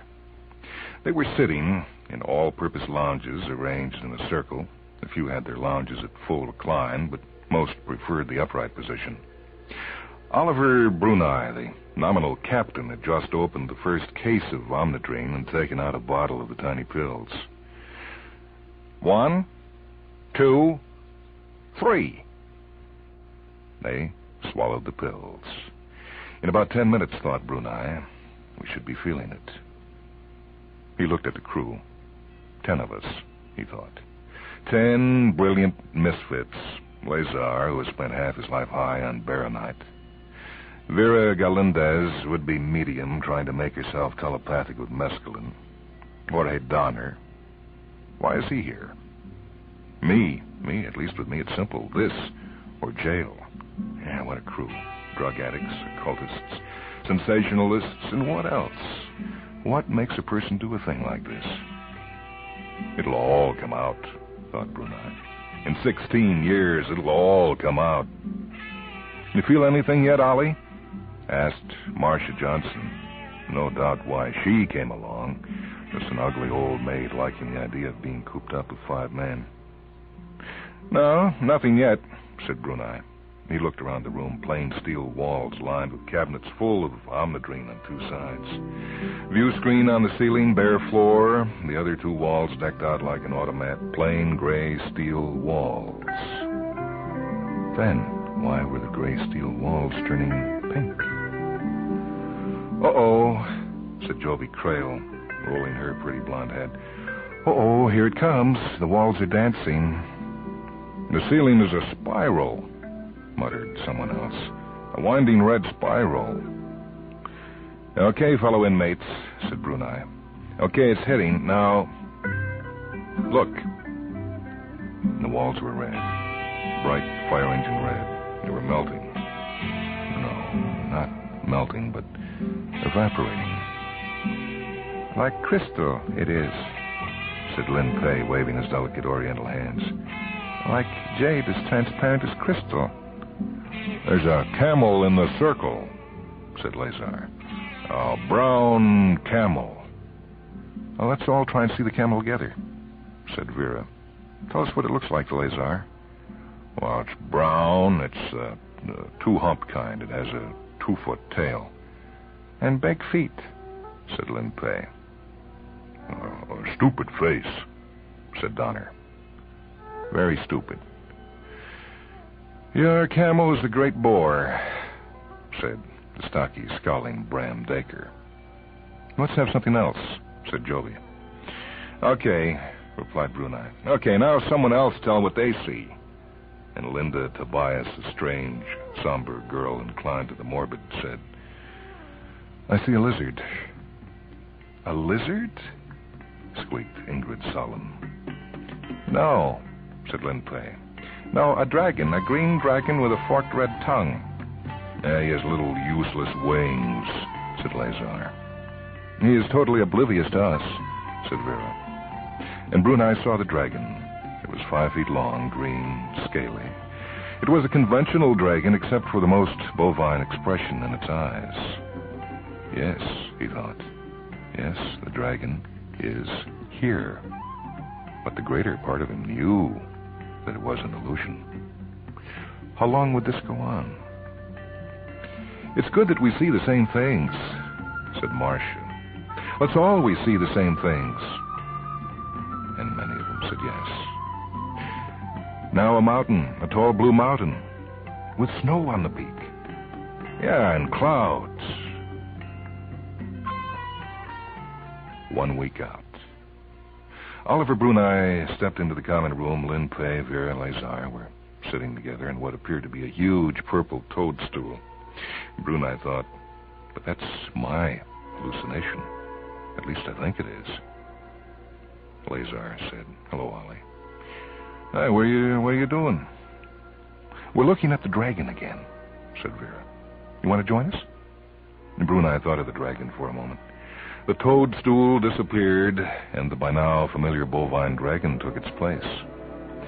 In the last few days, they had discovered that if any two of them concentrated on something long enough to materialize it, then anyone else who wanted to could see it in a moment. Oh, what's so interesting about the silly dragon? Said Brunei. Well, about the camel, said Lazar. The dragon turned into the two-humped brown camel. Ah, phooey, said Lin Pei. Okay, so what do you want? Asked Vera. And Lin thought for a moment. How about a meadow, a soft lawn of green grass, the sky blue, and there are a few white clouds? Clover is blooming, added Lazar. Smell it. Brunei reclined on the soft green grass. The smell of the earth beneath him was warm and moist. A few apple trees here and there, he said. And there was shade. Oh, look over the hill. There's the dragon. Oh, will you please get rid of that dragon? Okay, Ollie, okay. 1 month out. Get out of the way, yelled Brunei, and he gave the dragon a kick. It mooed plaintively. And Lazar said, that wasn't very nice, Ollie. The dragon is always underfoot. Why don't you get rid of it? Well, I've taken a liking to it. Besides, what about your St. Bernard? This ship is getting too cluttered up with everyone's hallucinations. Ever since, when was it? A week ago? Ever since we've been able to conjure him up by ourselves and make everyone else see him.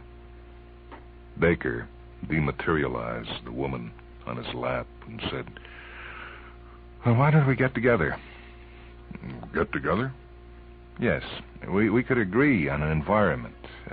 Look at this common room, for example. What a mess. Here it's a meadow, there it's a beach, there a palace, there something else. You mean we should make it the same for all of us? Yeah, sure.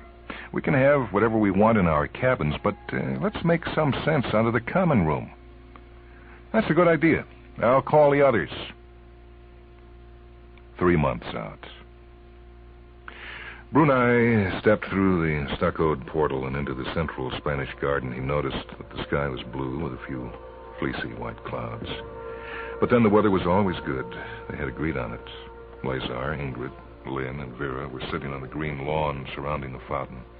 Dacre and Joby, Linda, and Donner preferred the shade, and they lounged against the white arabesque wall which enclosed the garden on 4 sides, broken only by 4 arched entrance portals.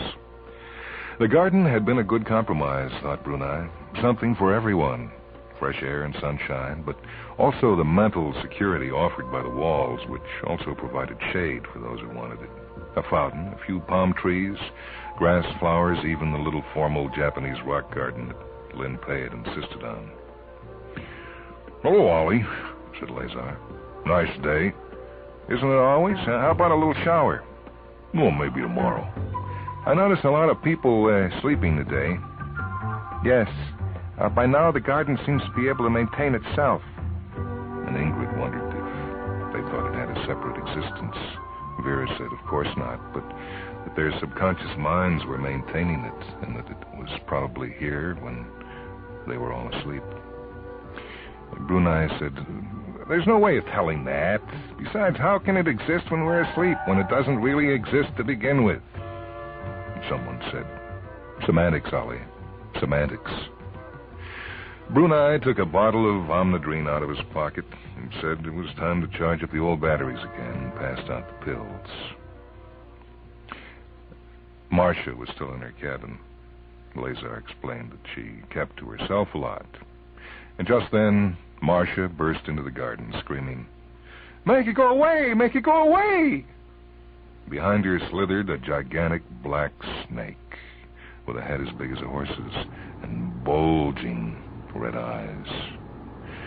Brunei said, I thought we agreed to leave our private hallucinations in our cabins. Marcia said she had tried and said she didn't want it around, but it wouldn't go away. 10 feet of snake had already entered the garden. The thing seemed endless. Well, now, take it easy. Let's all concentrate, and we'll think it away. They tried to erase the snake, but it just rolled its big red eyes. Vera said that it wouldn't work, that her subconscious was still fighting the rest of them. And part of Marcia must want the snake here. And they should all try together to erase it. Marcia started to cry. The snake advanced another 2 feet, and Lazar asked, Ollie, do I have your permission to bring my dragon into the garden? He'll make short work of that snake.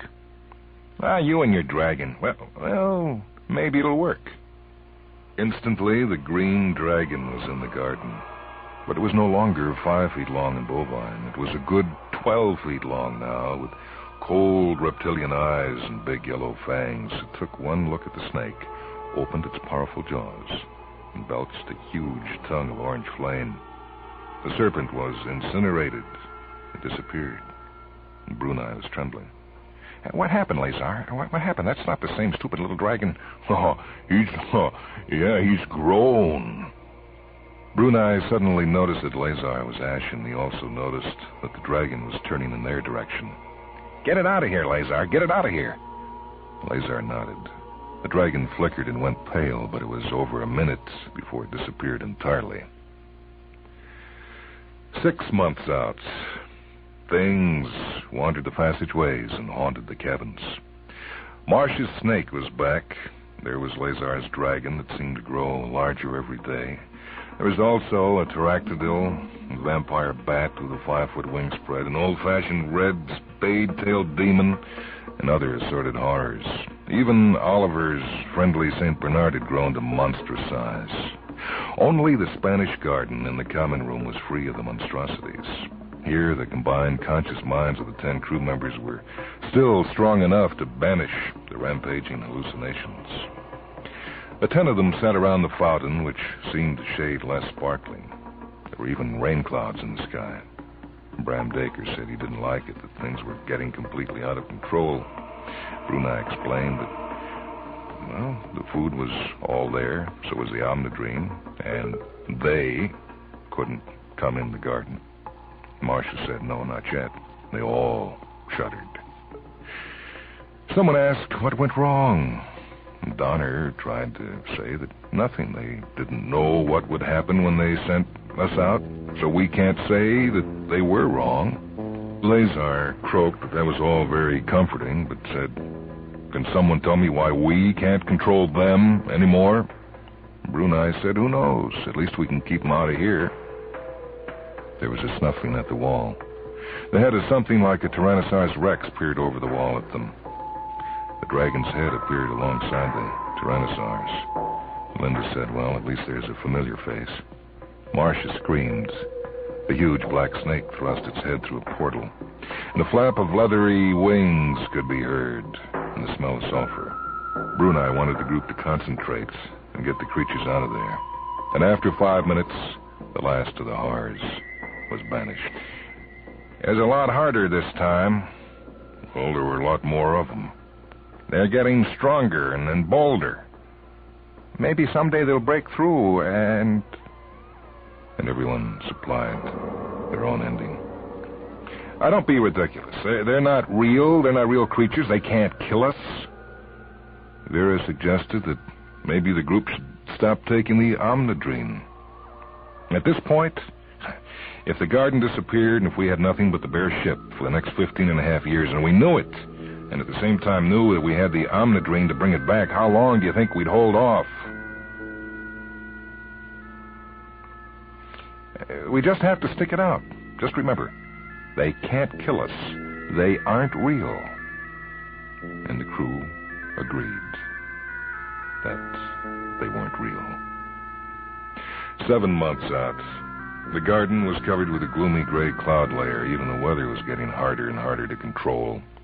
The crew of Starship Number 13 huddled around the fountain, staring into the water, trying desperately to ignore the snufflings and the flappings, the wheezes and growls coming from outside the walls.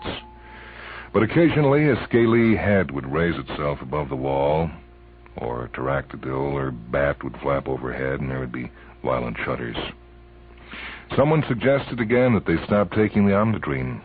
Brunei explained that if they stopped taking it, what would disappear first, them or the garden? Vera said, We've got to do something. We can't even make them disappear at all anymore. And it's becoming a full-time job just to keep them outside the walls. Yeah, and sooner or later we're not going to be strong enough to keep them out. Then Marcia screamed that the snake was coming again. The huge black head was already through a portal. Everyone yelled to stop the snake, eyes riveted on the ugly serpent in intense concentration. And after 5 minutes, it was obviously a stalemate. The snake had not been able to advance, nor could the humans force it to retreat. Then smoke began to rise behind the far wall. The dragon was burning down the wall. They concentrated on the dragon. The smoke disappeared, but the snake began to advance again. They stopped the snake for a few moments, but the smoke began to billow again. Creakings, cracklings, groanings, and the walls began to crack and blister and shake. Bram Dacre stood up and said, There's only one thing strong enough. Earth, Earth, Earth. Think of Earth, all of you. We're back on Earth. Visualize it, make it real, and the monsters have to disappear. The garden was beginning to flicker. It became red, orange, yellow, green, blue, violet, invisible, and then back again through the spectrum the other way. Violet, blue, green, yellow, orange, red, invisible.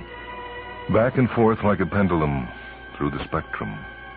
Now all the flickerings of color, time, mind, and dimensions were coalescing into one gigantic vortex. It was a thing neither of time nor space nor mind, but all three somehow fused into one. They're screaming, Brunei thought. Listen to the horrible screams, and suddenly he noticed that he too was screaming. The vortex was growing, swirling, undulating, and it too began to flicker. There was an unbearable, impossible pain, and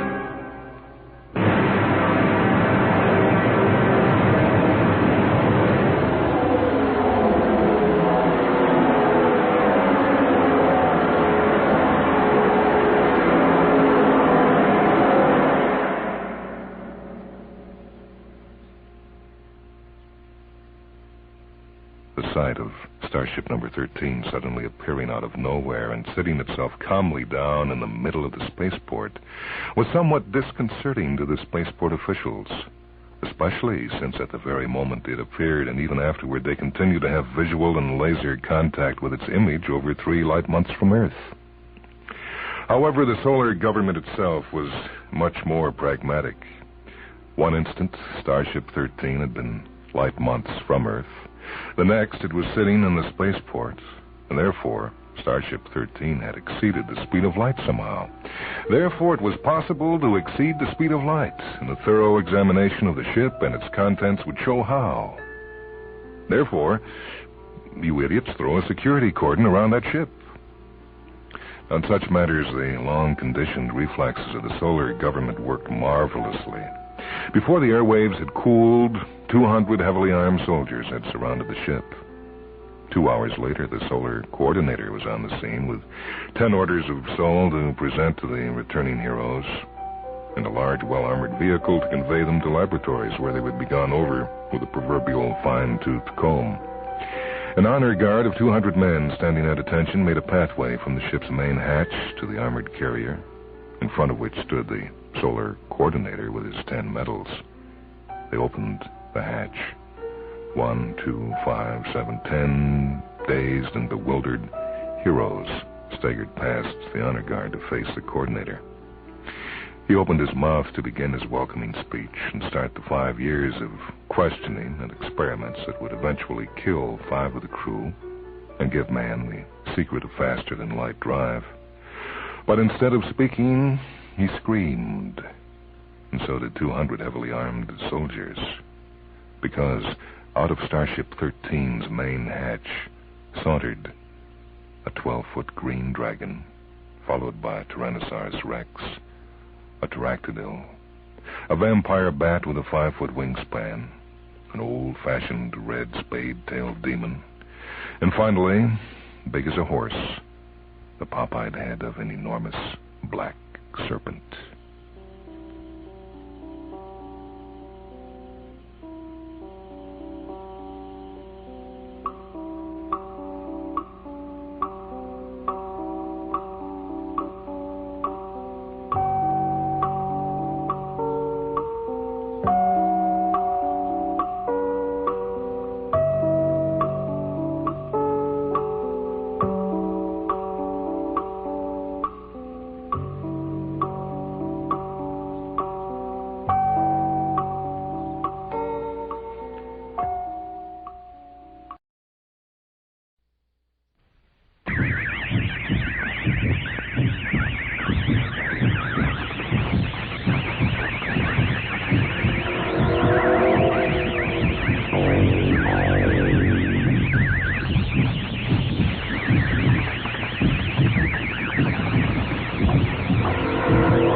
This time our first story is The Snake from The Long Valley by John Steinbeck, copyright 1938.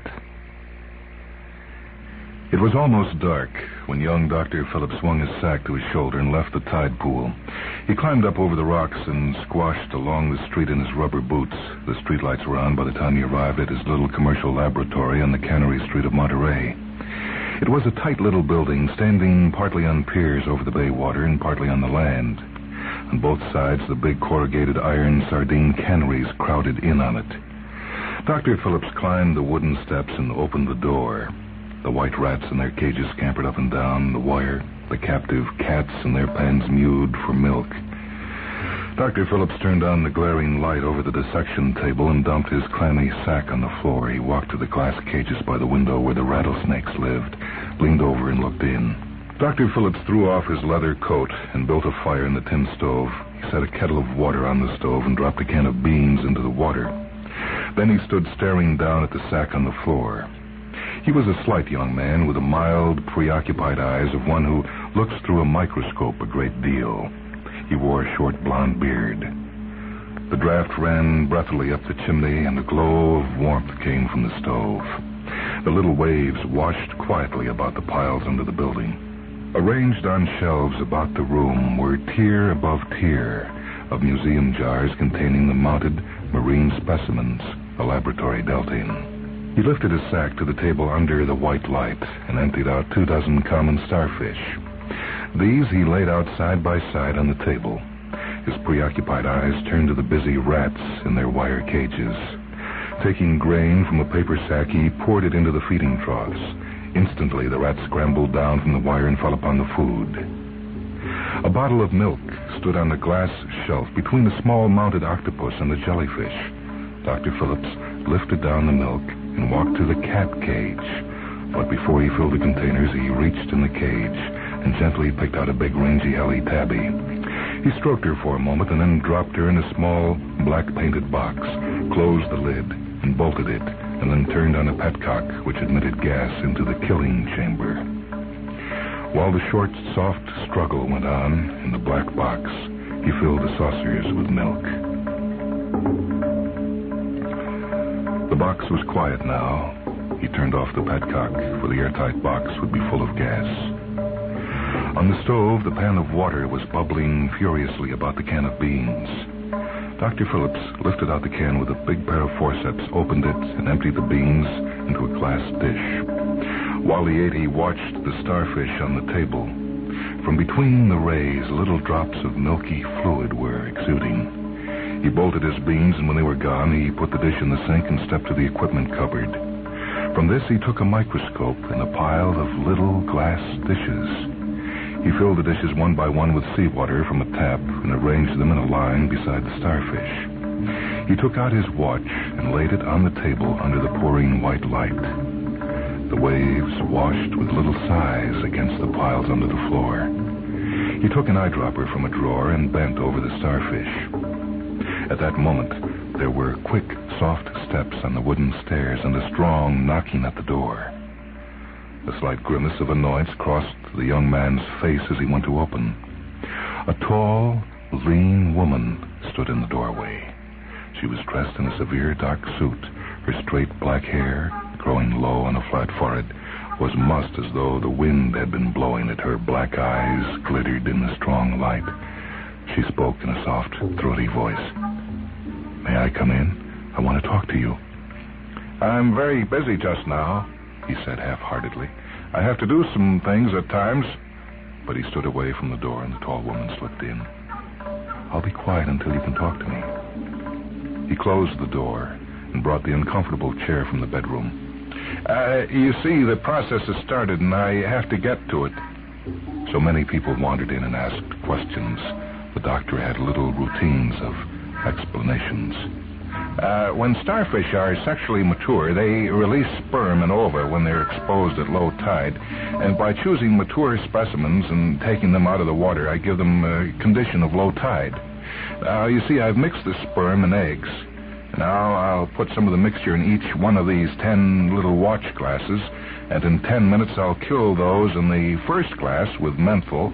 20 minutes later I'll kill the second group, and then a new group every 20 minutes. Then I will have arrested the process in stages, and I will mount the series on microscope slides for biological study. Would you like to look at the first group under the microscope? No, thank you. He turned quickly to her. People always wanted to look through the glass. She was not looking at the table at all, but at him. Her black eyes were on him, but they did not seem to see him. He realized why. The irises were as dark as the pupils. There was no color line between the two. Dr. Phillips was piqued at her answer. Although answering questions bored him, a lack of interest in what he was doing irritated him. A desire to arouse her grew in him. While I'm waiting the first 10 minutes, I have something to do. Some people don't like to see it. Maybe you'd better step into that room until I finish with it. No, do what you wish. I'll wait until you can talk to me. Her hands rested side by side on her lap. She was completely at rest. Her eyes were bright, but the rest of her was almost in a state of suspended animation, and he thought, low metabolic rate, almost as low as a frog's from the looks. And the desire to shock her out of her inanition possessed him again. He brought a little wooden cradle to the table, laid out scalpels and scissors, and rigged a big hollow needle to a pressure tube. Then from the killing chamber, he brought the limp dead cat and laid it in the cradle and tied its legs to hooks in the sides. He glanced sidewise at the woman. She had not moved. She was still at rest. The cat grinned up into the light. Its pink tongue stuck out between its needle teeth. Dr. Phillips deftly snipped open the skin at the throat. With a scalpel, he slipped through and found an artery. With flawless technique, he put the needle in the vessel and tied it in with gut. Embalming fluid. Later, I'll inject yellow mass into the venous system and red mass into the arterial system. It's for bloodstream dissection, biology classes. He looked around at her again. Her dark eyes seemed veiled with dust. She looked without expression at the cat's open throat. Not a drop of blood had escaped. The incision was clean. Dr. Phillips looked at his watch. Time for the first group. He shook a few crystals of menthol into the first watch glass. The woman was making him nervous. He noticed how short her chin was between lower lip and point. She seemed to awaken slowly, to come up out of some deep pool of consciousness. Her head raised and her dark, dusty eyes moved about the room and then came back to him. I was waiting. Her hands remained side by side on her lap. You have snakes? Why, yes. I have about 24 rattlesnakes. I milk out the venom and send it to the anti-venom laboratories. She continued to look at him, but her eyes did not center on him. Rather, they covered him and seemed to see in a big circle all around him. Have you a male snake? A male rattlesnake? Well, it just happens I know I have. I came in one morning and found a big snake in coition with a smaller one. That's very rare in captivity, you know. So you see, I do know I have a male snake. Where is he? Why, right in the glass cage over by that window. The woman stared down at the blunt, dry head of the snake. The forked tongue slipped out and hung quivering for a long moment. And you're sure he's a male? Well, rattlesnakes are funny. Nearly every generalization about them proves wrong, and I don't like to say anything definite about rattlesnakes, but yes, I can assure you he is a male. Her eyes did not move from the flat head. Will you sell him to me? Sell him? Sell him to you? Yes, you do sell specimens, don't you? Oh, yes, of course I do. How much? $5? 10?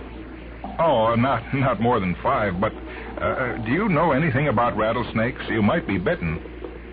She looked at him for a moment. I don't intend to take him. I want to leave him here, but I want him to be mine. I want to be able to come here and look at him and feed him and to know he's mine. She opened a little purse and took out a $5 bill. Here, now he's mine. Dr. Phillips began to be afraid. Oh, you could come to look at him without owning him.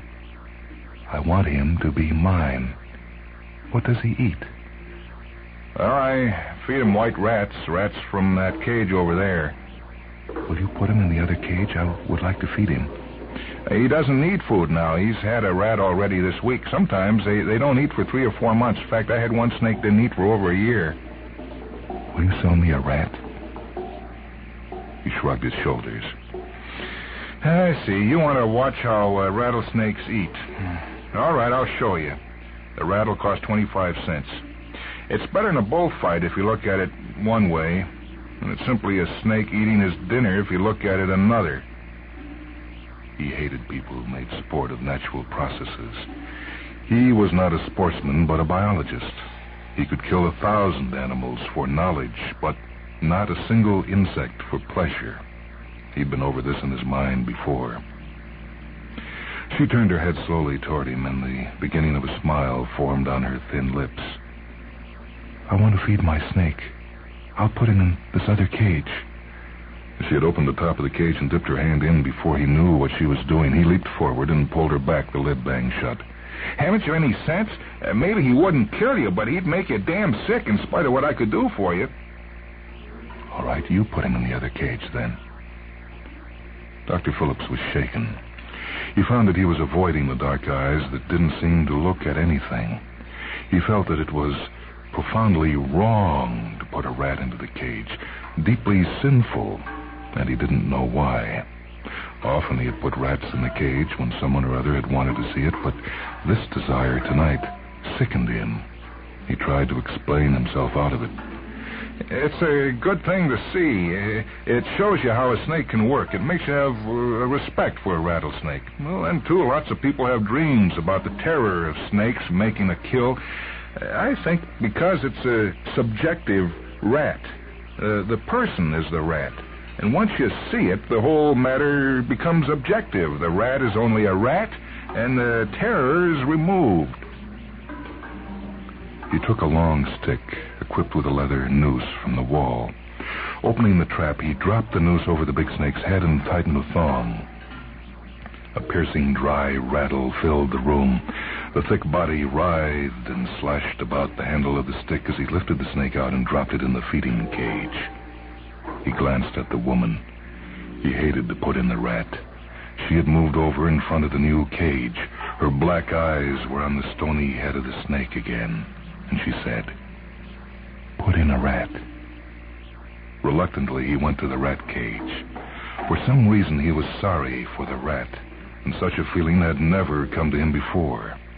His eyes went over the mass of swarming white bodies climbing up the screen toward him. Which one, he thought, which one shall it be? Suddenly, he turned angrily to the woman. "Wouldn't you rather I put in a cat? Then you'd see a real fight. The cat might even win. But if it did, it might kill the snake. I'll sell you a cat if you'd like that." She did not look at him, but said, "Put in a rat. I want to see him eat." He opened the rat cage and thrust his hand in. His fingers found a tail, and he lifted a plump, red-eyed rat out of the cage. It struggled up to try to bite his fingers, and failing, hung spread out and motionless from its tail. He walked quickly across the room, opened the feeding cage, and dropped the rat in on the sand floor. "Now, watch it." The woman did not answer him. Her eyes were on the snake, where it lay still, its tongue flicking in and out rapidly. Tasted the air of the cage. The rat landed on its feet, turned around and sniffed at its pink, naked tail, and then unconcernedly trotted across the sand, smelling as it went. The room was silent. Dr. Phillips did not know whether the water sighed among the piling or whether the woman sighed. Out of the corner of his eye, he saw her body crouch and stiffen. The snake moved out smoothly, slowly. The tongue flicked in and out. The motion was so gradual, so smooth, that it didn't seem to be motion at all. In the other end of the cage, the rat perked up in a sitting position and began to lick down the fine white hair on its chest. The snake moved on, keeping always a deep S-curve in its neck. The silence beat on the young man. He felt the blood drifting up in his body, and he said loudly, See, he keeps the striking curve ready. Rattlesnakes are cautious, almost cowardly animals. Mechanism is very delicate. The snake's dinner is to be got by an operation which is as deft as a surgeon's job, and he takes no chances with his instruments. The snake had now flowed to the middle of the cage. The rat looked up, saw the snake, and then unconcernedly went back to licking its chest. The snake was close now. Its head lifted a few inches from the sand. The head weaved slowly back and forth, aiming, getting distance, aiming. Dr. Phillips glanced again at the woman. He turned sick. She was weaving, too. Not much, just a suggestion. The rat looked up and saw the snake. It dropped to 4 feet and backed up, and then the stroke. It was impossible to see, simply a flash. The rat jarred as though under an invisible blow. The snake backed hurriedly into the corner from which it had come and settled down, its tongue working constantly. "Perfect," cried the doctor. "Perfect, right between the shoulder blades. The fangs must have almost reached the heart." The rat stood still, breathing like a little white bellows. Suddenly, it leaped in the air and landed on its side. Its legs kicked spasmodically for a second, and it was dead. The woman relaxed sleepily. She turned her misty eyes to him. "Will he eat it now?" "Of course he'll eat it. He didn't kill it for a thrill. He killed it because he was hungry." The corners of the woman's mouth turned up a trifle again. She looked back at the snake. I want to see him eat it. Now the snake came out of its corner again. There was no striking curve in its neck, but it approached the rat gingerly, ready to jump back in case it attacked. It nudged the body gently with its blunt nose and drew away. Satisfied that it was dead, the snake touched the body all over with its chin from head to tail. It seemed to measure the body and to kiss it. Finally, it opened its mouth and unhinged its jaws at the corners. Dr. Phillips put his will against his head to keep it from turning toward the woman. He thought, if she's opening her mouth, I'll be sick, I'll be afraid. He succeeded in keeping his eyes away. The snake fitted its jaws over the rat's head, and then, with a slow, peristaltic pulsing, began to engulf the rat. The jaws gripped, and the whole throat crawled up, and the jaws gripped again. Dr. Phillips turned away and went to his work table. He said bitterly, "You made me miss one of the series. The set won't be complete now." The young man lifted a trapdoor at his feet and dropped the starfish down into the black water. He paused at the cat, crucified in the cradle, and grinning comically into the light, its body puffed with embalming fluid. He shut off the pressure, withdrew the needle, and tied the vein, and asked the woman, "Would you like some coffee?" "No, thank you. I shall be going soon. He's asleep now." "I'm going now, but I'll come back and feed my snake every little while, and I'll pay for the rats. I want him to have plenty, and sometime I'll take him away with me." Her eyes came out of their dusty dream for a moment. "Remember, he's mine. Don't take his poison. I want him to have it. Good night." She walked swiftly to the door and went out. He heard her footsteps on the stairs, but he could not hear her walk away on the pavement. Dr. Phillips turned a chair around and sat down in front of the snake cage. He tried to comb out his thoughts as he looked at the torpid snake. For weeks he expected her to return, and he decided, I'll go out and leave her alone when she comes again. I won't see the damn thing again. She never came again. For months he looked for her when he walked about in the town. Several times he ran after some tall woman, thinking it might be she. But he never saw her again, ever.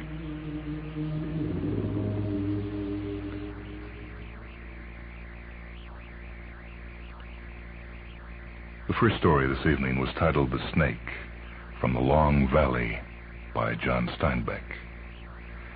Mind Webs continues now as we hear a story written by Arthur Porges entitled The Fly. It comes from the book Short Science Fiction Tales, edited by Isaac Asimov and Groff Conklin. Shortly after noon, the man unslung his Geiger counter and placed it carefully upon a flat rock by a thick, inviting patch of grass. He listened to the faint, erratic background ticking for a moment, then snapped off the current. No point in running down the battery just to hear some stray cosmic rays and residual radioactivity. So far, he'd found nothing potent, not a single trace of workable ore. Squatting, he unpacked an ample lunch of hard-boiled eggs, bread, fruit, and a thermos of black coffee. He ate hungrily, but with the neat, crumbless manners of an outdoorsman. And when the last bite was gone, he stretched out, braced on his elbows to sip the remaining drops of coffee. It felt mighty good, he thought, to get off your feet after a 6-hour hike through rough country. As he lay there savoring the strong brew, his gaze suddenly narrowed and became fixed. Right before his eyes, artfully spun between two twigs and a small, mossy boulder, a cunning snare for the unwary spread its threads of wet silver in a network of death. It was the instinctive creation of a master engineer, a nearly perfect logarithmic spiral stirring gently in a slight updraft.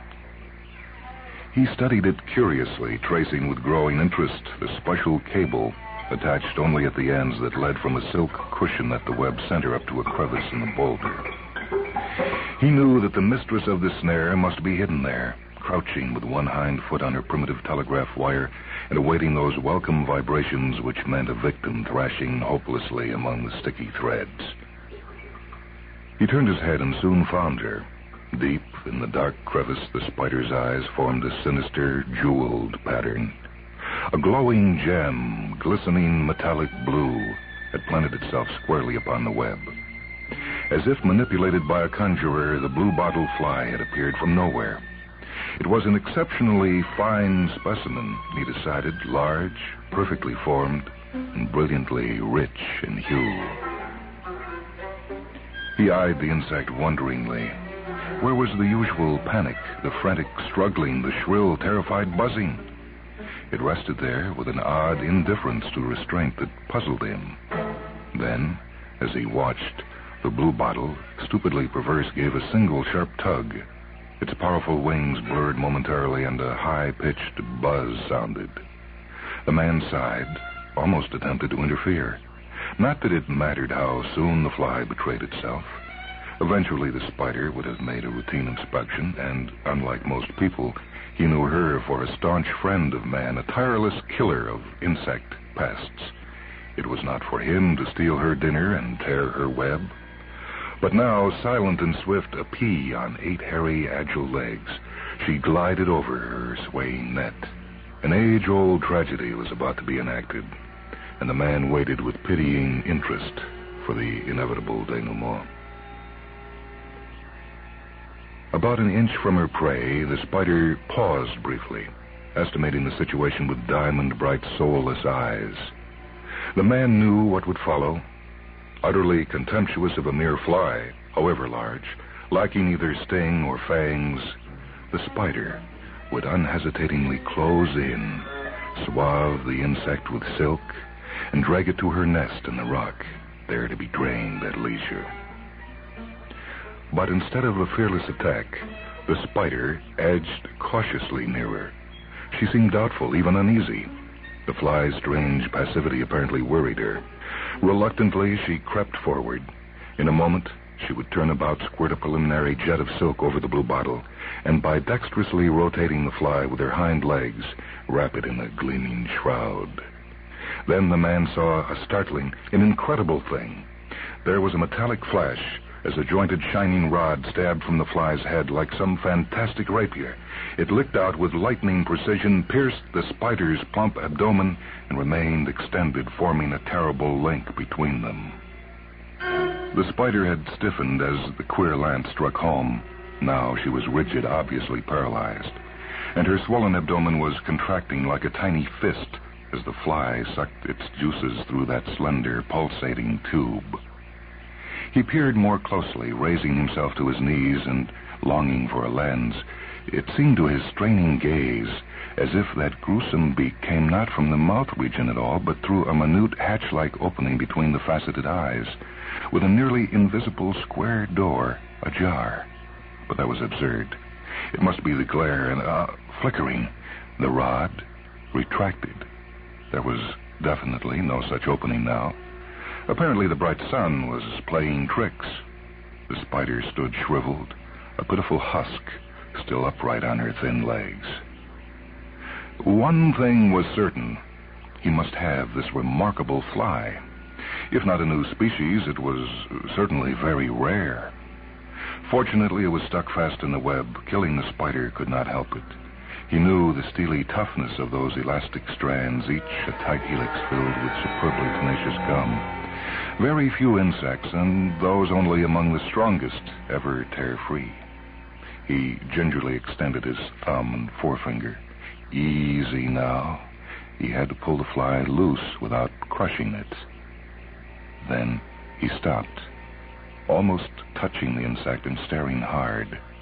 He was uneasy, a little frightened. He reached forward again, but as his plucking fingers approached, the fly rose smoothly in a vertical ascent, lifting a pyramid of taut strands and tearing a gap in the web as easily as a falling stone.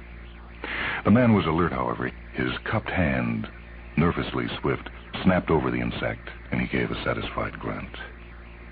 But the captive buzzed in his eager grasp with a furious vitality that appalled him, and he yelped, as a searing, slashing pain scalded the sensitive palm. Involuntarily, he relaxed his grip. There was a streak of electric blue as his prize soared, glinting in the sun. For an instant, he saw that odd glowworm tail light, a dazzling spark against the darker sky. Then, nothing. He examined the wound, swearing bitterly. It was purple, and already little blisters were forming. There was no sign of a puncture. Evidently, the creature had not used its lancet, but merely spurted venom, acid perhaps, on the skin. Certainly, the injury felt very much like a bad burn. Damn and blast. He kicked away a real find. An insect, probably new to science. With a little more care, he might have caught it. Stiff and vexed, he got sullenly to his feet and repacked the lunch kit. He reached for the Geiger counter, snapped on the current, took one step towards a distant rocky outcrop, and froze. The slight background noise had given way to a veritable roar, an electronic avalanche that could mean only one thing. He stood there, scrutinizing the grassy knoll and shaking his head in profound mystification. Frowning, he put down the counter. As he withdrew his hand, the frantic chatter quickly faded out. He waited, half-stooped, a blank look in his eyes. Suddenly they lit with doubting, half-fearful comprehension. Cat-like, he stalked the clicking instrument, holding one arm outstretched, gradually advancing the blistered palm. And the Geiger counter raved anew.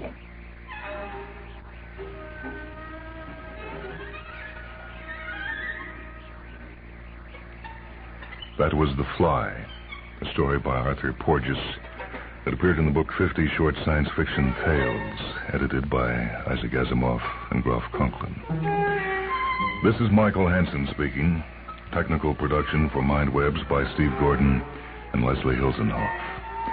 Mindwebs is a production of WHA Radio in Madison, a service of University of Wisconsin Extension.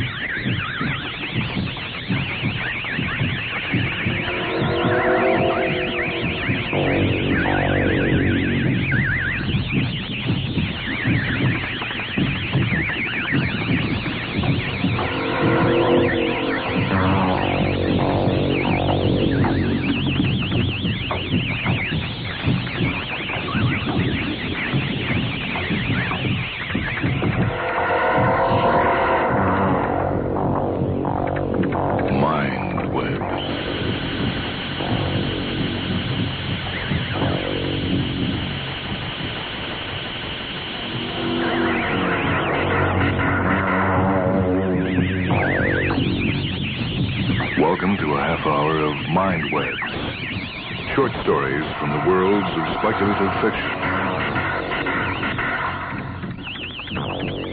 This is Michael Hansen. The Mindweb story this half hour is The Unfinished by Frank Belknap Long. Story copyright 1951 by Super Science Stories. This was the time we were exploring for the Larkin Museum half across the Milky Way. We had rocket trouble and had to land for repairs on a little green world 1,000 light years from home. We'll have to bring her down, son, the old one said, glancing up sharply from the navigation dial. It's too bad, but there's no help for it. I gave a booming laugh of disgust, thinking of the steamy jungles which were pretty much the rule on the inner planets of Class G stars. Tall, gloomy old forests filled with rotting vegetation and vast swarms of stinging, blood-sucking insects. The old one was secretly happy about it. He liked to tramp the wild and feel the wind and rain on his face. Slowly, as I stared at him, he took on the unmistakable glow of a lad whose idea of paradise was to sit on a sun-dappled bank in the russet autumn, watching bait drift downstream and a beauty rising to his lure. He liked to explore, but was satisfied just to fish and hunt. He could take root anywhere, like a hungry mass of leaven cheated of its birthright. He was happy enough in space, But he could never quite reconcile himself to the absence of growing things in the bridge room of a rocket ship. It's been ages since I've lain on my back in a spruce forest staring straight up at the stars. He grinned, a fleck of chew staining his jagged teeth. Ages. And I'll trade you all the shining metal of the finest rocket ship ever built for one sniff of the good, sweet earth. It's the same everywhere, on all the planets, the sea and the jungle. Sure, I said to pacify him and keep him from bursting into song. Sure, paradise in the palm of your hand. Now, if you'll just brace yourself and grab hold of that safety rail, I'll try to bring her down without shaking you loose from your pipe dreams. It was a smooth landing, as landings go. Down we swooped between towering walls of foliage, golden yellow and burning emerald green, the view screen at my elbow coruscating in a dazzling burst of sunlight.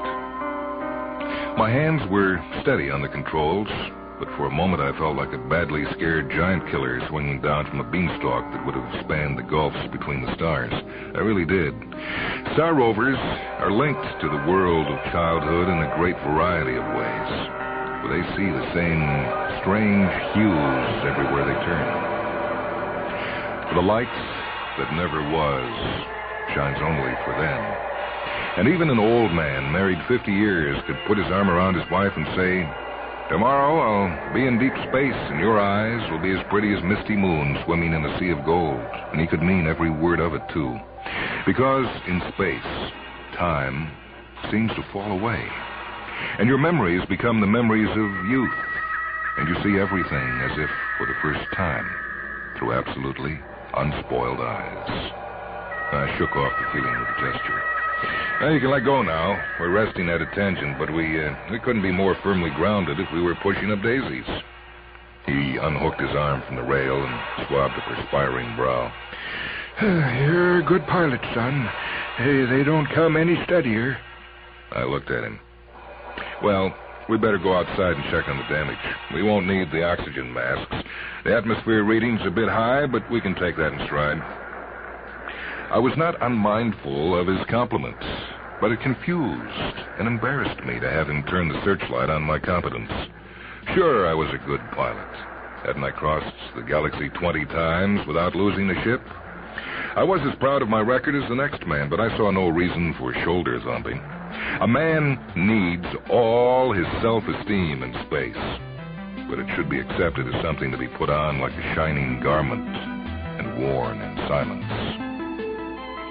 We emerged from the vacuum port completely unarmed, carrying only a few necessary tools and expecting to be greeted by a howling wind in an empty forest clearing. We were greeted by a howling, all right, but it came from a familiar throat, and the wind that swept strong across the clearing made a moaning sound which was almost as painful to listen to. The man was down on his knees on the forest floor, howling in either rage or pain.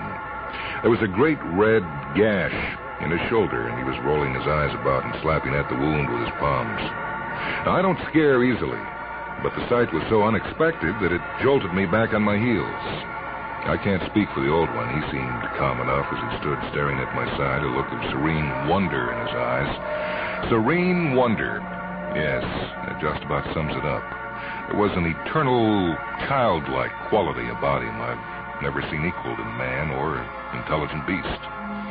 Nothing under the wheeling stars could really scare him, for he'd mastered the knack of accepting nature in all of her moods, the worst along with the best. Even atrocious pain and death he could accept as the dark side of a very bright and wonderful coin. The wounded man was plainly a savage. He wore no clothes, and there was a metal bracelet on his right ankle which jangled as he thrashed. He was tall, sturdily built, a powerful brute of an aborigine with a look of native intelligence about him which boded ill for his enemies. Stay where you are, son. I'll be right back. The old one ducked quickly back inside the vacuum port, leaving me alone with the brute. I looked down at the heavy magnetic wrench in my hand, my mouth as dry as death. I had a vision of myself under savage attack, bringing the blunt weapon down on the skull of one of my fellows. The vision sickened me. The poor devil was half maddened by pain, and in my book, the savage had a moral right to strike out blindly at anything that menaced his security. In his book, I was a hostile stranger from the sky. Why, I'd be a kind of murderer even if he attacked me. Oh, sure, I'm thin-skinned and proud of it. The Larkin Museum didn't expect me to be a colonizing brute. All they wanted were records, archaeological, anthropological, semantic, for the greater glory of science. When I was a kid, knee-high to a grasshopper, my dad used to say that a soldier of science takes 20 steps back down the ladder when he sheds blood. And I've never gotten over being the son of my father. Has he spoken at all? The old one asked, popping out of the port with the incredible eagerness of a yearling colt. A semantic recorder and a long roll of translating tape under his arm. He started threading the tape into the recorder without waiting for my reply, his face mirroring about 17 levels of delight. We'll get him to talk. He'll say something, and then we'll play the tape back.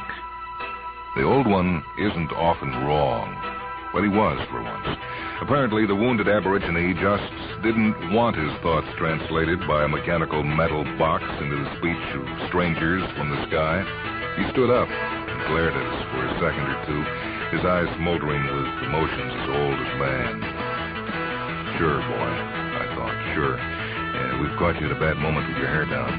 You have your pride. I must have guessed what he was thinking, for he suddenly drew himself up as though in fierce pride and stood at his full height, the wound gleaming in his flesh like some great crimson medal won for valor beyond the call of duty on a battlefield the jungle could never claim. The man spirit can be a pretty fine and plucky thing when it doesn't try to conceal the grievousness of its wounds. And I admired that savage for all the things we had in common and the milestones we still must pass. He'll say something now. He's going to speak. I never saw man or beast turn quite as fast as that savage. 1 minute he was facing us in the sunlight as still as a subcritical mass getting set for an atomic explosion. The next he was plunging furiously away from us through the underbrush, a cloud of buzzing insects in his wake. The old one had a shining gift for understatement when frustration gnawed at him. Well, now, was all he said.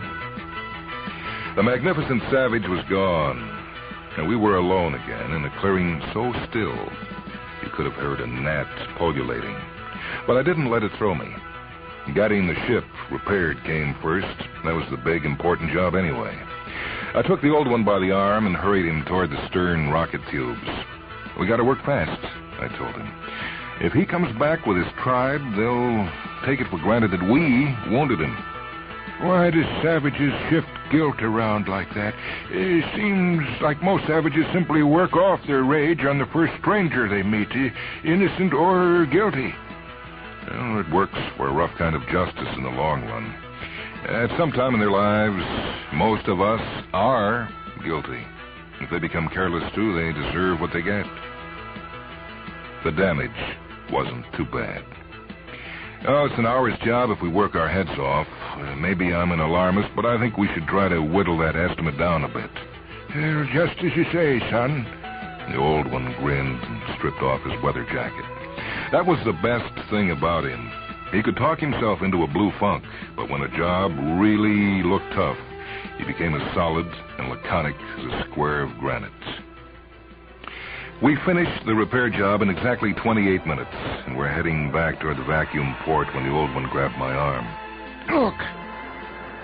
The alien beasts were standing at the edge of a clearing in the blaze of reddening sunlight. They had emerged from the underbrush in utter silence, appearing so suddenly out of the shadows it seemed almost like a conjuring trick. In all my experience, I had never seen creatures so repulsive. For the first time in my life that I could remember, I was afraid, but I just couldn't fit them into any sane pattern of fear. Couldn't explain exactly why they made my blood run cold. The creatures walked upright and were vaguely lizard-like, but with a raw-skinned aspect of face and limb that made me repudiate the idea that they could be true reptiles. Embryonic, It's tricky, but there's a certain flabby pinkness, a blubber-mouth kind of pinkness that suggests the unformed, the monstrous. And the creatures must have possessed a fair degree of intelligence, for they wore fantastic garments and carried metal weapons. But the embryonic impression wouldn't down. You know, the shiver you get when you see something soft and pink and mottled with tadpole arms breaking water, making blubbery noises at the edge of a stagnant pool? These creatures were on dry land, were almost as large as we. But the blubber-mouth feeling stayed with me. There were just two of the beasts, and they seemed to be discussing us. They made harsh, revolting noises which sounded to the old one like intelligent speech. In 10 seconds flat, he had forgotten his surprise and disgust and was busy with a semantic recorder, his eyes shining as he edged toward them across the clearing. I moved forward to warn him, but he was deaf to all caution. He waved me back, his eyes hard with high scientific purpose. The clearing seemed suddenly bleak and lonely. We were alone with strange beasts, with dangerous beasts, 1,000 light years from green lawns and the laughter of children, from smoky fireplaces, book-lined studies, and the bright light of friendship. One segment of my mind was alert to our danger, but the other was back in the little country town. I was walking arm in arm with the prettiest miss ever to wed a star-roving explorer and live to rue the day. The old one was 20 feet from the nearest of the beasts when their metal weapons roared. It was a brutal attack, as unexpected as it was senseless. He hadn't made a single menacing gesture. He had simply advanced across the clearing, clasping an instrument of science, his clear blue eyes wide with the innocence of his breed. In sick horror, I saw him stagger back and sink to his knees. For an instant, stark incredulity looked out of his eyes. Then he swayed and cried out to me, Don't let him fire again! Watch out! I can get mad fast. I went after the beasts in blind fury, not caring a hoot if I caught a weapon blast full in the face. I'd have crushed underfoot a poisonous snake that struck without warning, and I had less compunction about doing the same to creatures intelligent enough to forge metal weapons. When they saw me charging at them, they dropped their weapons and went plunging into the forest. I kept right on after them, ignoring the interlacing tendrils and prickly vines which lashed and tore at my flesh. I overtook one of them 100 feet from the clearing. I had a curious feeling of excitement as I closed in on it, my arms spread wide. Would it attempt to fight back? The eyes that bored into mine were unmistakably intelligent. Surely it knew fear, for it was trembling convulsively, and it kept backing away from me as if it could not accept the reality of my nearness and the fact that it had no chance at all. Behind it, the vegetation was so densely corded that a beast twice its girth could not have broken through. It was still recoiling when my arms went around it, and I crushed it to me in a tight, unyielding embrace. Had it a spine that I could crack? Lungs which would collapse in a frothy bubbling? I was sure of nothing. I only knew that I was about to crush the life from a creature whose flesh was cold, soggy, like the flesh of a scavenger bird. Just being so close to it made me physically sick. As its repulsive cries whimpered into silence, it bobbed its head about, and I could have sworn it hissed at me, but I may have been mistaken about that.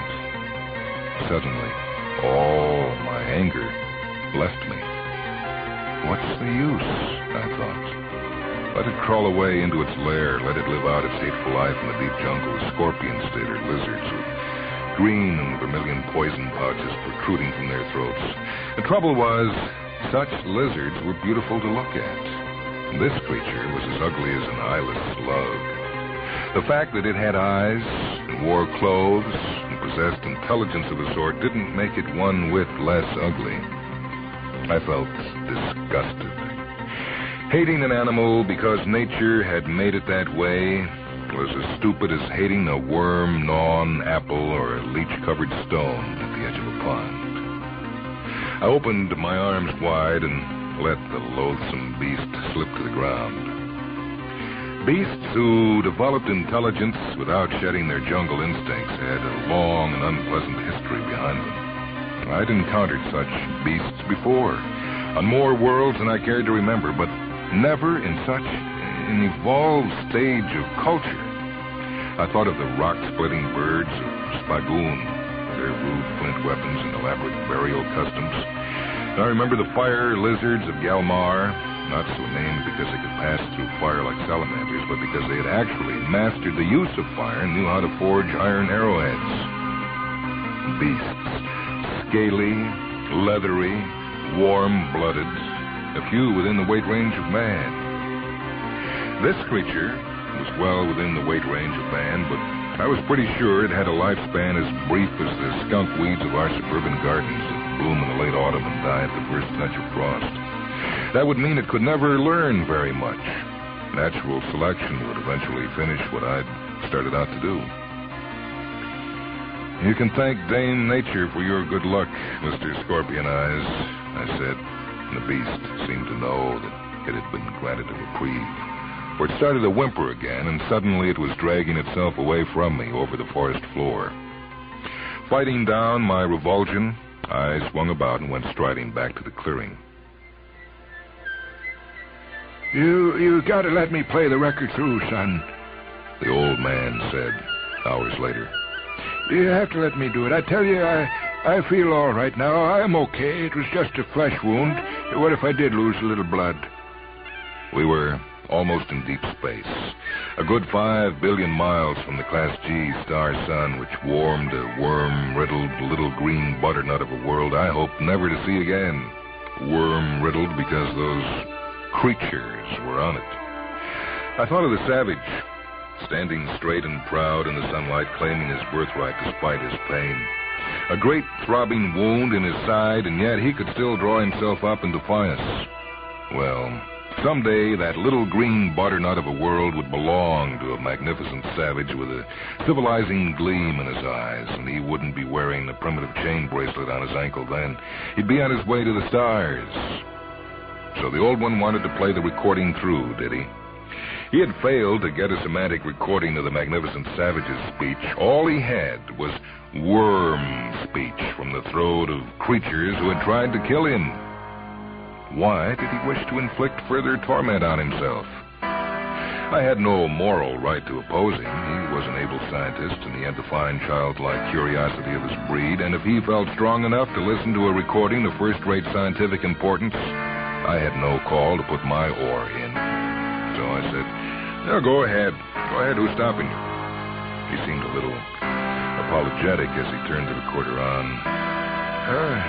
You made a fine job of bandaging up my arm, son. Don't think I'm not grateful for what you did. Go ahead, play it.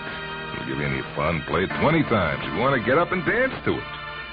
Don't forget, they were intelligent beasts. Their speech will translate. We'll get something more than the gibberish we heard. Yeah, sure we will. A long string of obscenities, most likely. The old man gripped my arm. Listen.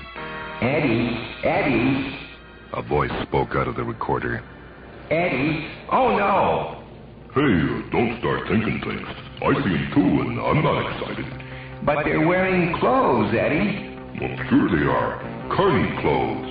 What the dickens? Can't you see it's some dumb valley talker's idea of a joke? But we haven't got 3 bears, Eddie. Just the bear that broke away.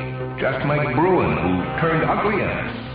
Well, they're from some other circus, then. That won't wash it, Lee. There ain't another circus within 100 miles of here. Nobody could have dressed up bears like that anyway. They're not wearing carny clothes. No, just funny-looking jumper suits. Oh, look, take it easy, will you? Don't get thinking things.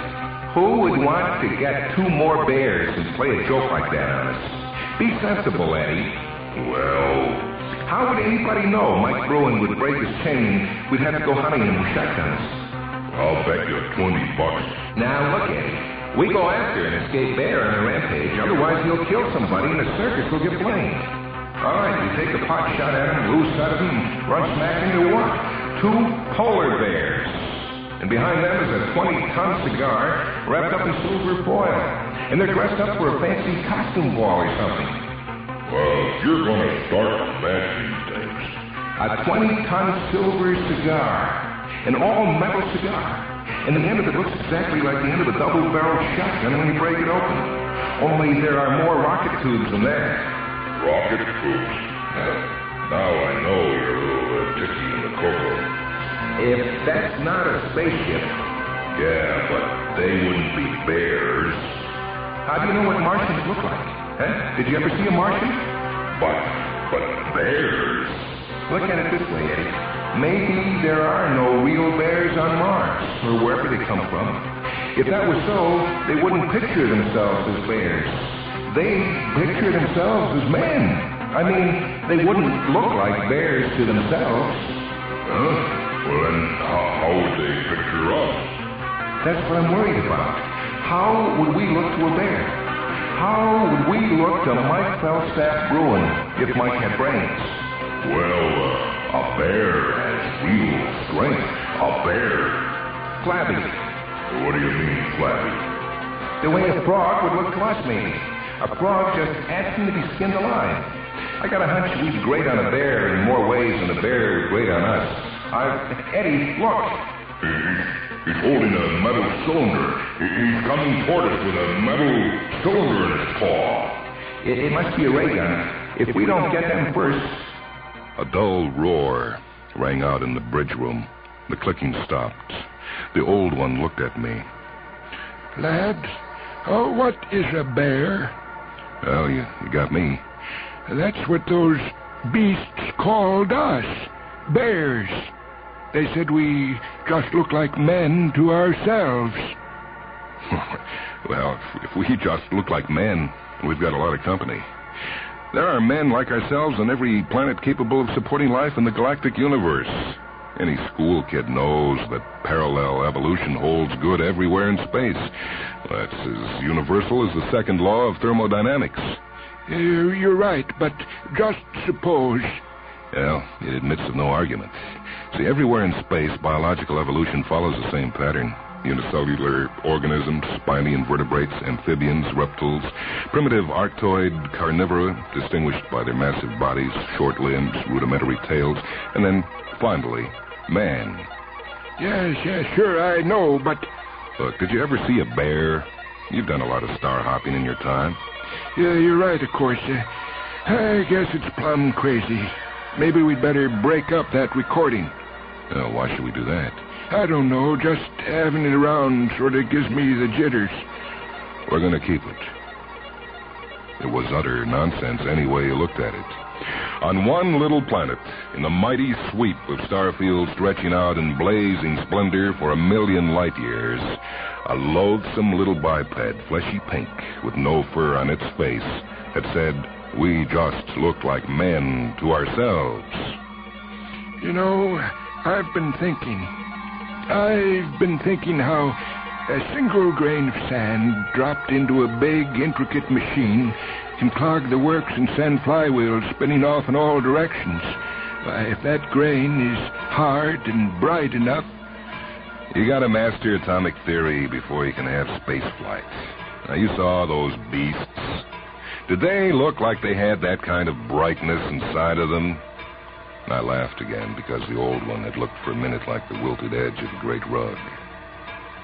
Suddenly, he was joining me in my merriment, his voice booming out in the bridge room. Highest among the virtues of man is that supreme confidence in himself and his destiny which can brook no rival. I stood up in majestic confidence, watching my image rise with me on the polished metal surface of the navigation dial. But it was not myself as an individual I saw. In the sturdy chest, covered with a rich matting of white fur, in the long tapering face and deep-set eyes that smoldered with undying fires, I saw myself as the apex of a pyramid, the culmination of 5 million years of evolutionary striving. How had the poet phrased it? Eternal man, whose name is blazoned large on all the starry void.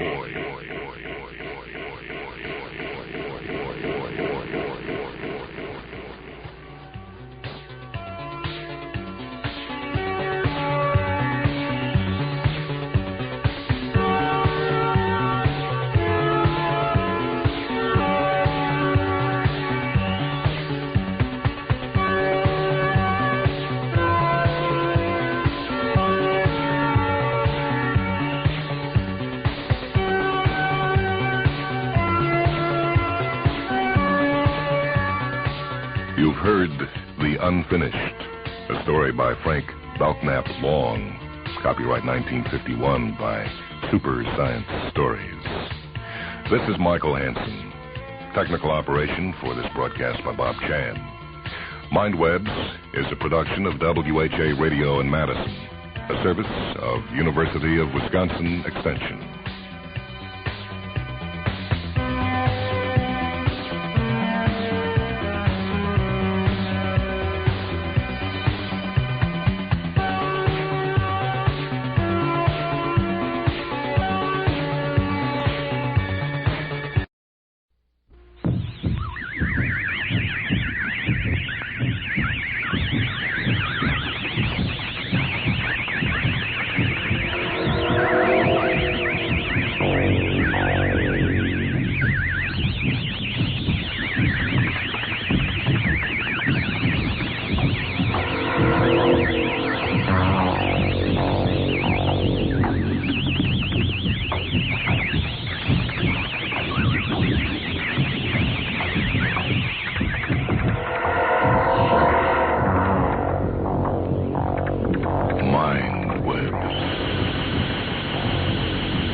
Welcome to a half hour of Mindwebs, short stories from the worlds of speculative fiction.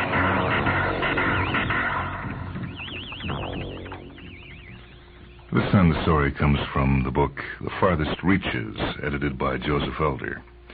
The story is Robert Silverberg's To the Dark Star. We came to the Dark Star, the microcephalon and the adapted girl and I, and our struggle began. A poorly assorted lot we were to begin with. The microcephalon hailed from Quendar 4, where they grow their people with greasy gray skins, looming shoulders, and virtually no heads at all. It, was wholly alien, at least. The girl was not, and so I hated her. She came from a world in the Procyon system where the air was more or less Earth-type, but the gravity was double ours. There were other differences, too. She was thick through the shoulders, thick through the waist, a block of flesh. The genetic surgeons had begun with human raw material, but they had transformed it into something nearly as alien as the microcephalon. Nearly. We were a scientific team, so they said, sent out to observe the last moments of a dying star. A great interstellar effort. Picked 3 specialists at random, put them in a ship, hurled them halfway across the universe to observe what man had never observed before. A fine idea. Noble. Inspiring. We knew our subject well. We were ideal.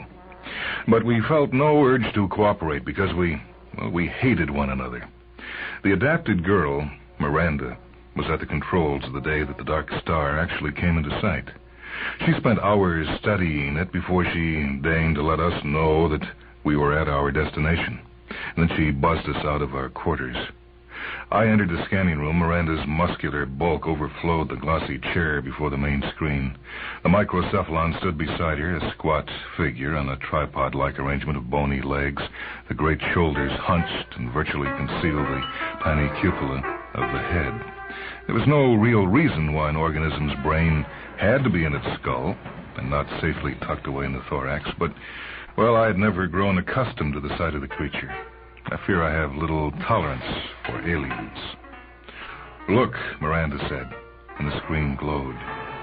The Dark Star hung in dead center, at a distance of perhaps 8 light days, as close as we dared to come. It was not quite dead, and not quite dark. I stared in awe. It was a huge thing, some 4 solar masses, the imposing remnant of a gigantic star. On the screen, there glowed what looked like an enormous lava field.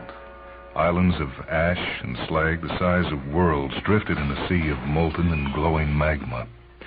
A dull red illumination burnished the screen. Black against crimson, the ruined star still throbbed with ancient power. In the depths of that monstrous slag heap, compressed nuclei groaned and gasped. Once the radiance of this star had lit a solar system. But I did not dare think of the billions of years that had passed since then, nor of the possible civilizations that had hailed the source of all light and warmth before the catastrophe.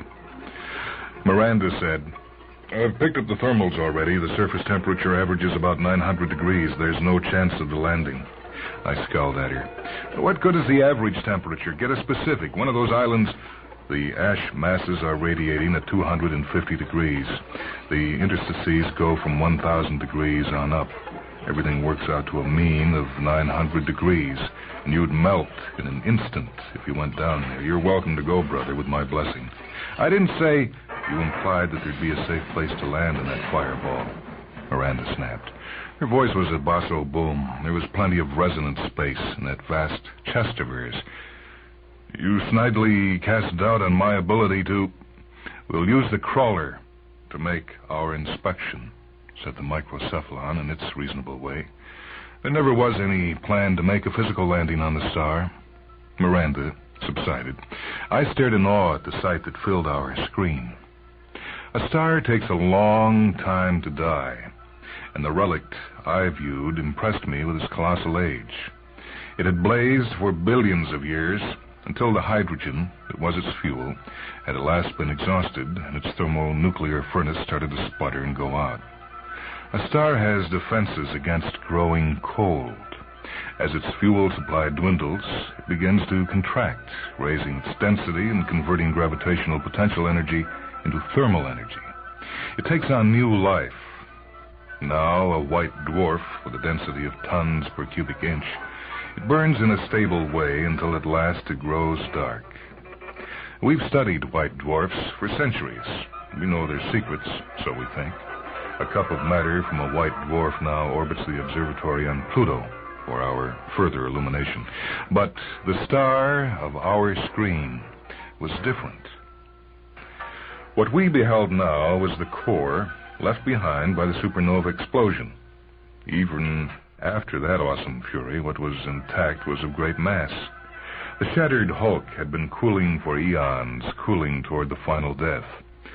For a small star, that death would be the simple death of coldness, the ultimate burnout, the black dwarf drifting through the void like a hideous mound of ash, lightless without warmth. But this, our stellar core, was still beyond the Chandrasekhar limit. A special death was reserved for it, a weird and improbable death. And that was why we had come to watch it perish, the microcephalon and the adapted girl and I. I parked our small vessel in an orbit that gave the dark star plenty of room. Miranda busied herself with her measurements and computations. The microcephalon had more abstruse things to do. The work was well divided. We each had our chores. The expense of sending the ship so great a distance had necessarily limited the size of the expedition. 3 of us, a representative of the basic human stock, a representative of the adapted colonists, a representative of the race of microcephalons, the Quendar people, the only other intelligent beings in the known universe. 3 dedicated scientists, and therefore 3 who would live in serene harmony during the course of the work, since, as everyone knows, scientists have no emotions and think only of their professional mysteries. As everyone knows. When did that myth start to circulate anyway? I said to Miranda, "Where are the figures for radio oscillation?" And she replied, "See my report. It'll be published early next year." And, "Damn you, are you doing that deliberately? I need those figures now." "Give me your totals on the mass density curve, then." "They aren't ready. All I've got is raw data." "That's a lie. The computer's been running for days. I've seen it." She boomed at me. Well, I was ready to leap at her throat. It would have been a mighty battle. Her 300-pound body was not trained for personal combat as mine was, but, well, she had all the advantages of strength and size. Could I club her in some vital place before she broke me in half? I weighed the options. Then the microcephalon appeared and made peace once more with a few feather-soft words. Only the alien among us seemed to conform at all to the stereotype of that emotionless abstraction, the scientist. It was not true, of course. For all we could tell, the microcephalon seethed with jealousies and lusts and angers, but we had no clue to their outward manifestation. Its voice was as flat as a vocoder transmission. The creature moved peacefully among us, the mediator between Miranda and me. I despised it for its mask of tranquility. I suspected, too, that the microcephalon loathed the two of us for our willingness to vent our emotions and took a sadistic pleasure from asserting superiority by calming us. We returned to our research. We still had some time before the last collapse of the dark star. It had cooled nearly to death now. There was still some thermonuclear activity within that bizarre core, enough to keep the star too warm for an actual landing. It was radiating primarily in the optical band of the spectrum, and by stellar standards, its temperature was nil. But for us, it would be like prowling the heart of a live volcano. Finding the star had been a chore. Its luminosity was so low that it could not be detected optically at a greater distance than a light month or so. It had been spotted by a satellite-borne X-ray telescope that had detected the emanations of the degenerate neutron gas of the core. Now we gathered around and performed our functions of measurement. We recorded things such as neutron drip and electron capture. We computed the time remaining before the final collapse. Where necessary, we collaborated. Most of the time, we went our separate ways. The tension aboard ship was nasty. Miranda went out of her way to provoke me. And though I like to think that I was beyond and above her beastliness, I have to confess that I matched her obstruction for obstruction. Our alien companion never made any overt attempt to annoy us, but indirect aggression can be maddening in close quarters, and the microcephalon's benign indifference to us was as potent a force for dissonance as Miranda's outright shrewishness or my own deliberately mulish responses. The star hung in our view screen, bubbling with vitality that belied its dying state. The islands of slag, thousands of miles in diameter, broke free and drifted at random on the sea of inner flame. Now and then spouting eruptions of striped particles came heaving out of the core. Our figures showed that the final collapse was drawing near, and that meant that an awkward choice was upon us. Someone was going to have to monitor the last moments of the dark star. The risks were high. It could be fatal. None of us mentioned that ultimate responsibility. We moved toward the climax of our work. Miranda continued to annoy me in every way, surely for the devilishness of it. Oh, how I hated her. We had begun this voyage coolly, with nothing dividing us but professional jealousy. But the months of proximity had turned our quarrel into a personal feud. The mere sight of her maddened me, and I'm sure she reacted the same way. She devoted her energies to an immature attempt to trouble me. Lately, she took to walking around the ship in the nude, I suspect trying to stir some spark of sexual feeling in me that she could douse with a blunt, mocking refusal. The trouble was that I could feel no desire whatever for a grotesque, adapted creature like Miranda, a mound of muscle and bone twice my size. The sight of her massive udders and monumental buttocks stirred nothing in me but disgust. The witch. Was it desire she was trying to kindle by exposing herself that way, or loathing? Either way, she had me. She must have known that. In our third month in orbit around the dark star, the microcephalon announced, "The coordinates show an approach to the Schwarzschild radius. It's time to send our vehicle to the surface of the star." "Which one of us rides monitor?" I asked. Miranda's beefy hand shot out at me, and she said, "You do." "I think you're better equipped to make the observations," I told her sweetly. "Thank you, no." "We must draw lots," said the microcephalon. "That'd be unfair," Miranda said. She glared at me. "He'll do something to rig the odds. I couldn't trust him." "How else can we choose?" asked the alien. "Oh, we can vote," I suggested, and I nominated Miranda. "I nominate him," she snapped. The microcephalon put his ropey tentacles across the tiny nodule of skull between his shoulders and said, Since I did not choose to nominate myself, it falls to me to make a deciding choice between the two of you. I refuse the responsibility.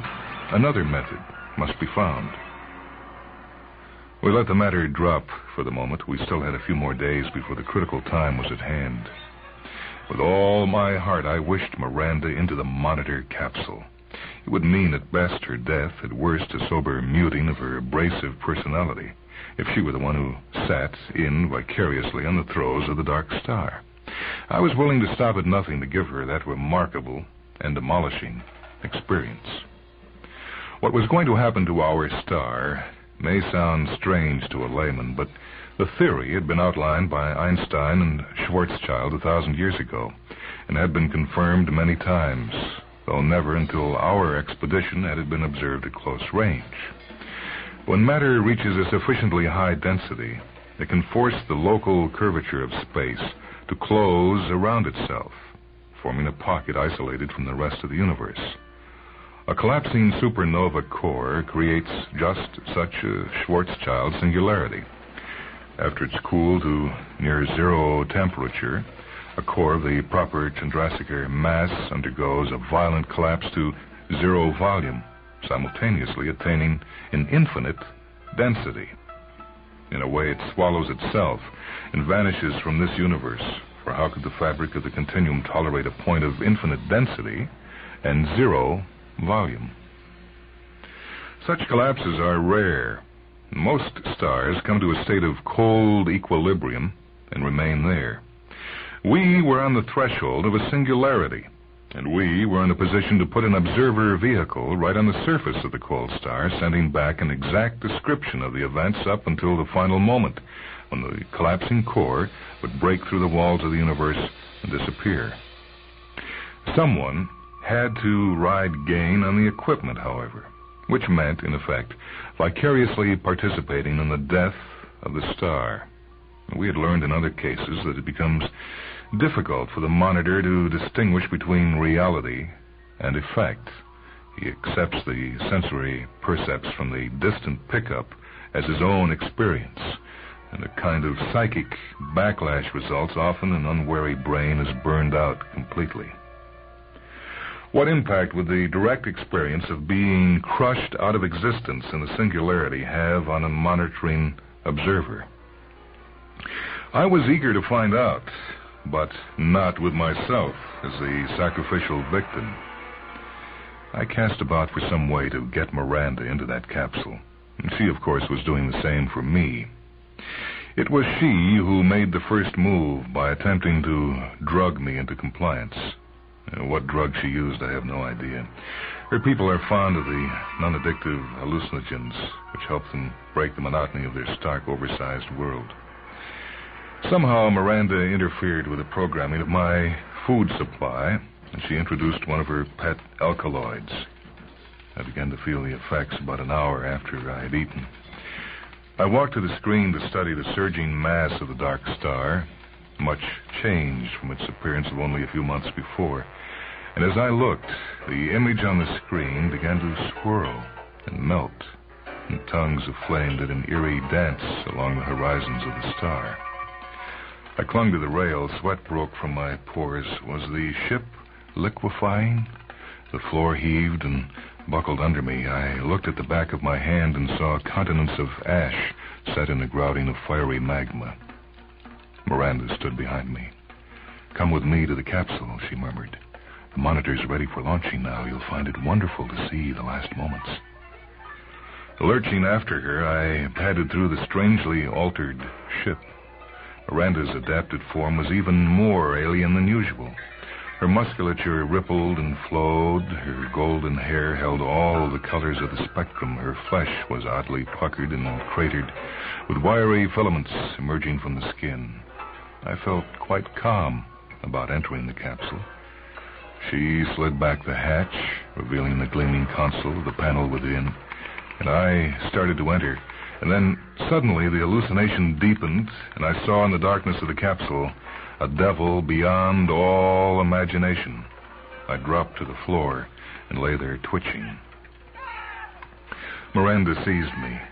To her, I was no more than a doll. She lifted me, began to thrust me into the capsule. Perspiration soaked me. Reality returned.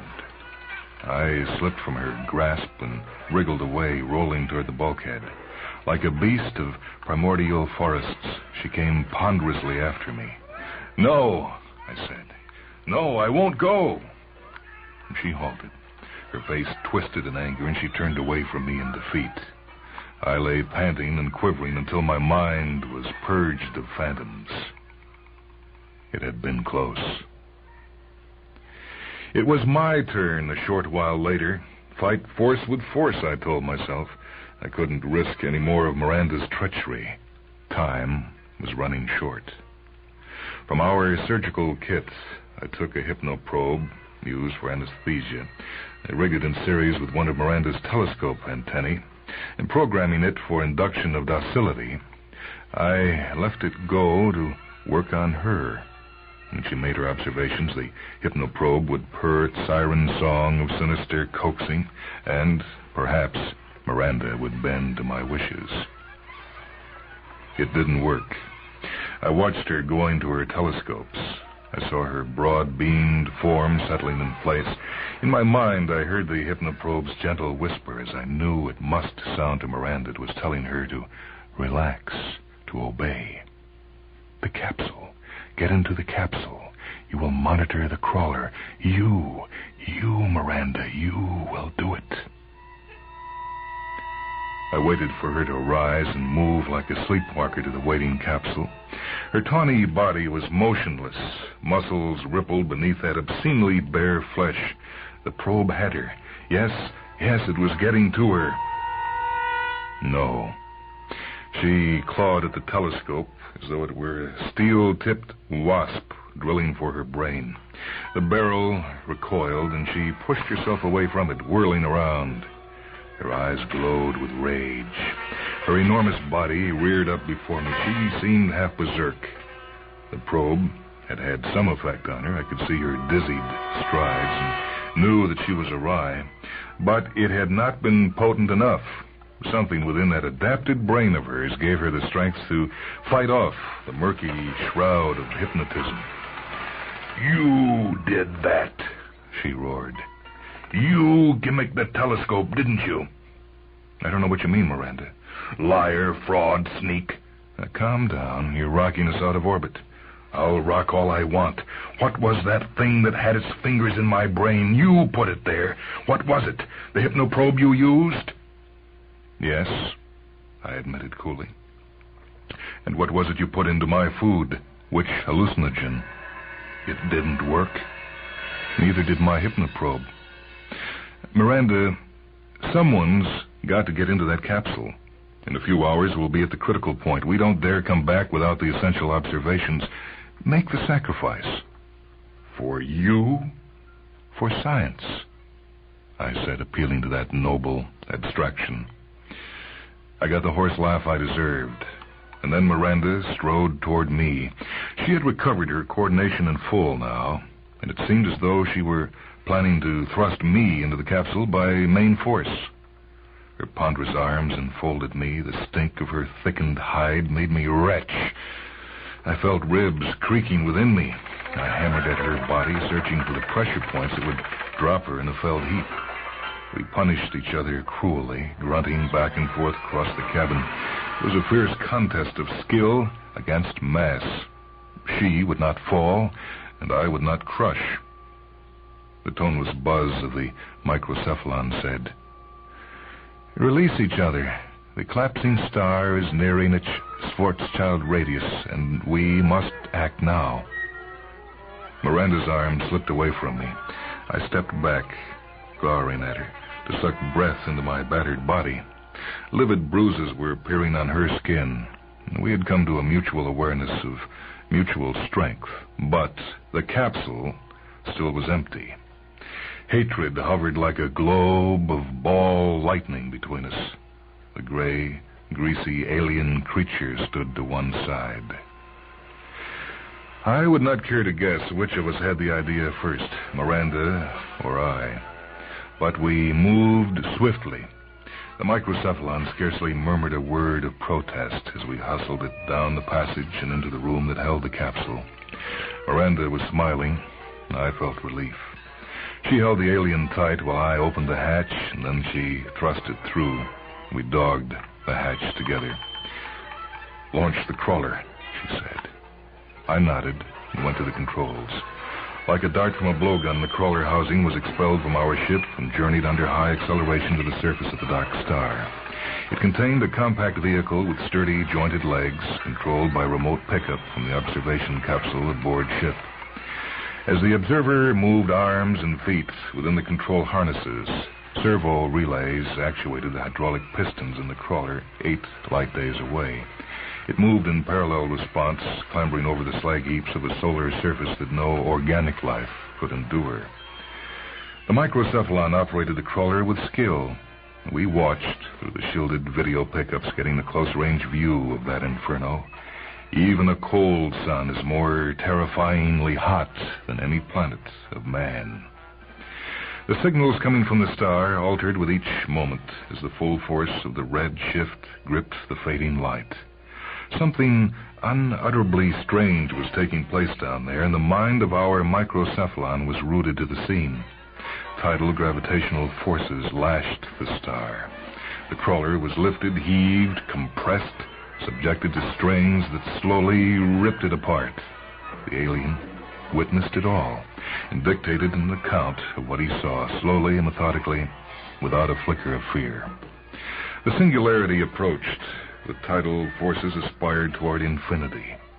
The microcephalon sounded bewildered at last as it attempted to describe the topological phenomena that no eye had seen before. Infinite density, zero volume. How did the mind comprehend it? The crawler was contorted into an inconceivable shape, and yet its sensors obstinately continued to relay data, filtered through the mind of the microcephalon and into our computer banks. Then came silence. Our screens went dead. The unthinkable had at last occurred, and the dark star had passed within the radius of singularity. It had collapsed into oblivion, taking with it the crawler. To the alien in the observation capsule aboard our ship, it was as though he, too, had vanished into that pocket of hyperspace that passed all understanding. I looked toward the heavens. The dark star was gone. Our detectors picked up the outpouring of energy that marked its annihilation. We were buffeted briefly on the wave of force that ripped outward from the place where the star had been, and then all was calm. Miranda and I exchanged glances. "Let the microcephalon out," I said. She opened the hatch. The alien sat quite calmly at the control console. It did not speak. Miranda assisted it from the capsule. Its eyes were expressionless, but they had never shown anything anyway.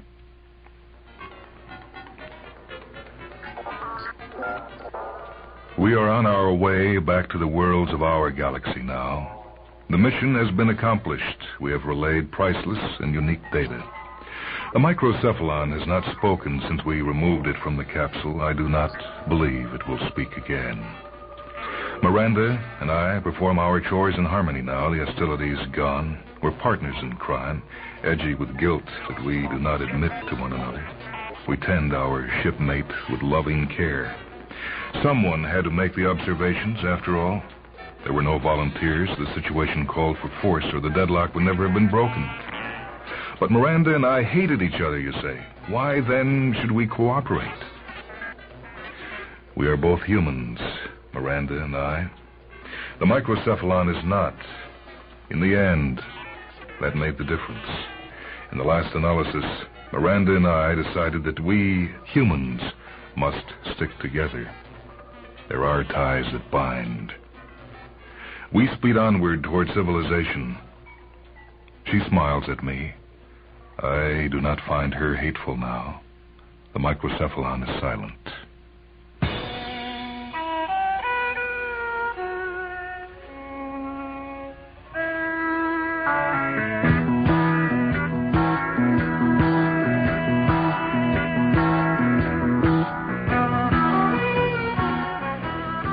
You've been listening to a story from the Farthest Reaches, edited by Joseph Elder.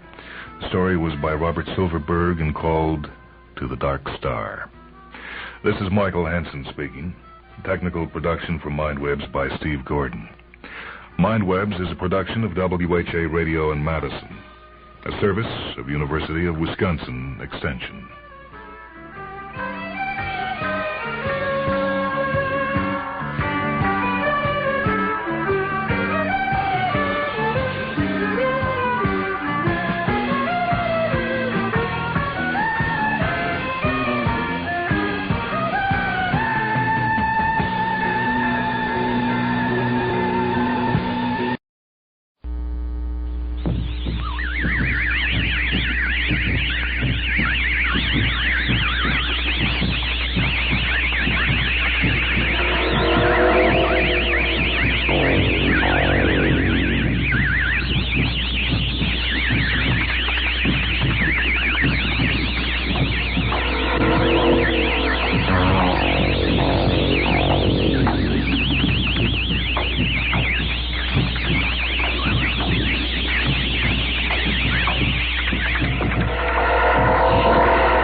Welcome to a half hour of Mindwebs, short stories from the worlds of speculative fiction.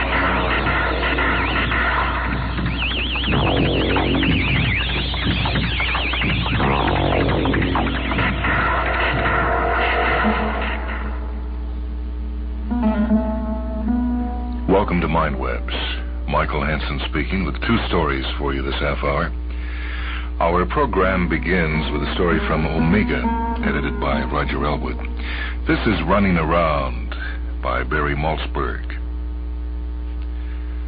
I traveled back in time 70 years to the bucolic and gentle year of 1903, where I meet my grandfather as a young man and kill him with a .32 caliber Smith & Wesson revolver. By so doing, of course, I assume that I have settled the difficulties of the instant situation, but when I return to my self-invented secret time machine, I work in a laboratory in the cellar and refuse to patent any of my devices since I believe that modern corporations are irretrievably corrupt and will steal anything. And then I find my wife in her accustomed position in the living room, her arms folded, a bitter expression on her face. And she says, "Now we won't have any of that," referring to my travels in time, with which, of course, she is familiar. I wouldn't have her misconstruing my jaunts as adulterous quests or expeditions to the bar, and thus keep her abreast of my findings. And she goes on to say, "There are the same bills to pay, the oil man's knocking down the door, the credit bureau's called 3 times this afternoon, and I'm tired of lying, and this has got to come to an end, Edgar. You must face your responsibilities." Edgar.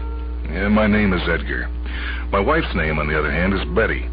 And in a moment of passion some years ago, I dragged myself, to my infinite regret, from my laboratory to court and marry her. We have 2 children, Richard and Helen, fraternal twins, 8 years old. This was a dreadful mistake. Not the children. I mean, children are inevitable in any marriage. The marriage itself was a dreadful mistake. Inventing the time travel machine had been my hobby, and I should have left it at that. But the flesh is as infinitely destructive as it is cunning. "Well," my wife Betty says to me, "well, what do you intend to do about this now?" And I say, "Fix it up," and return to the machine, which is a delicate cubicle, really, man-sized or woman-sized, about 5 feet 6 inches in height, 3 feet all around, just suitable for traveling if I wedge myself within. I turn the dials to 1933 and hastily go back in time. "Fix it up right," I repeat to the bland inner surfaces of the machine. I've tried to furnish it with a somewhat home-like manner. It has pictures of my family and 2 covers ripped from old pulp magazines. But it's difficult to dress up any cubicle 5 feet 6 inches high and 3 feet around. I ignore the pictures and instead absorb the sensations of traveling back in time. 1 year to 3 seconds, 40 years, 120 seconds, or 2 minutes, that is to say. Travel in time is essentially uneventful. I think of it as being something like making love to my wife, Betty, an impenetrable surge of moments during which very little seems to happen until there's an eviction. But I don't wish to be cruel to her. I've got to solve the situation, I add. Now, what I have had in mind, of course, is to eliminate myself painlessly. Bills, obligations, job troubles. I have a very mundane civil service position, but there's been reordering in the department, and I'm on the verge of losing my probationary status. And there's marital woes, the general depression and fatigue of being a citizen of the 20th century, all sort of overwhelming me. And what I want to do is end it all. End it in a way so final that it will have never happened at all. Killing one's grandfather is the classic means of doing this, according to the science fiction stories I've read, but it doesn't seem to have worked. Therefore, I will have to kill my father instead. Surely, if I get rid of the old man, for whom I have always had a distant affection, I wish to emphasize that there's nothing personal in this, and that parricide or grand parricide gives me no emotional satisfaction whatsoever. If I kill the old man in 1933, 4 years before he met my mother, let alone married her, I will cancel out the fact of myself, to say nothing of my wife Betty.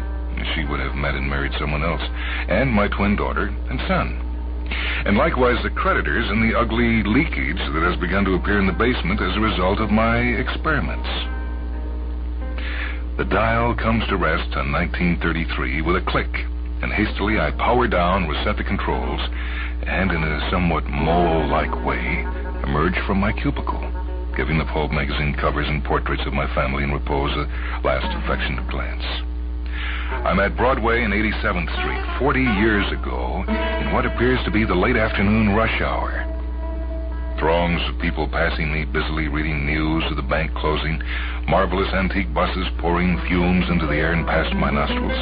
And no one appears to notice a blinking 32-year-old man who has just emerged from a 5'6" cubicle, which cubicle instantly dwindles to the size of an apple and is picked up by this man to be inserted in his inner jacket pocket.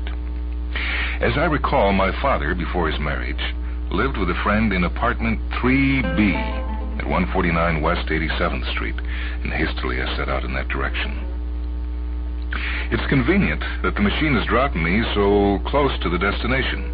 Calibration for space, in what I like to call, if you'll pardon my vanity, Edgar's device, is still inexact, and I could as well have been at the intersection of Broadway and Wall watching some rich panic on the stock exchange. Time is my specialty, it seems. I'm loose and sloppy on the space issue, but the fact that I've been able to calibrate so exactly gives me a little surge of feeling. And surely this is a good omen and proves that I'm on the right track. Now, all that I will have to do is hope that my father is in, kill him promptly, and let events take their course. I go into 149 West 87th Street unnoticed by passers-by and two policemen who are inspecting a fire hydrant gone mad from the economic disorder of 1933 to hurl torrents of rusty water down the pastoral aspect of 87th Street of 40 years ago. I find my father's name listed in the vestibule, and pushing open the door, building access was easy in these times. The crime wave did not really get bad until after the war.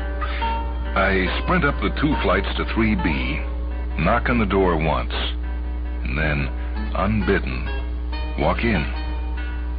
I find my father, much younger than I ever knew him, of course, standing in his undershirt by the window, looking out at the street and the accident of the fire hydrant. He turns toward me, his eyes blinking and full of light, and raises a hand in greeting. A merry man. I never knew him this way. He must have been quite a merry man, however, before he met my mother. "Hello," he says. "How are you? I don't believe I know you, but that's perfectly all right. Maybe you're the man with the salt." He must be referring to some obscure 40-year-old grocery errand, but then again, salt may have a peculiar local significance that escapes me. "No," I say, in any event. "No, I'm not the man with the salt." "Ah," he says, "that's a pity." He turns back toward the window. If they don't seal that hydrant soon, New York's going to be underwater. Then I won't have to go to work tonight, which, come to think of it, is all right with me. As I recall, my father was a used car salesman at this period of his life, a virginal used car salesman, as a matter of fact, according to testimony, but, well, then again, and as Thomas Wolfe once said, who can know his father's face? And this is not my concern at the present time.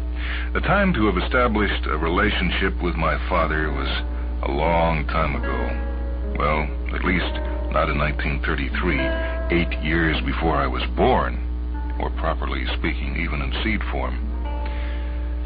You're never going to work again, Dad, I say, and reach into my suit pocket.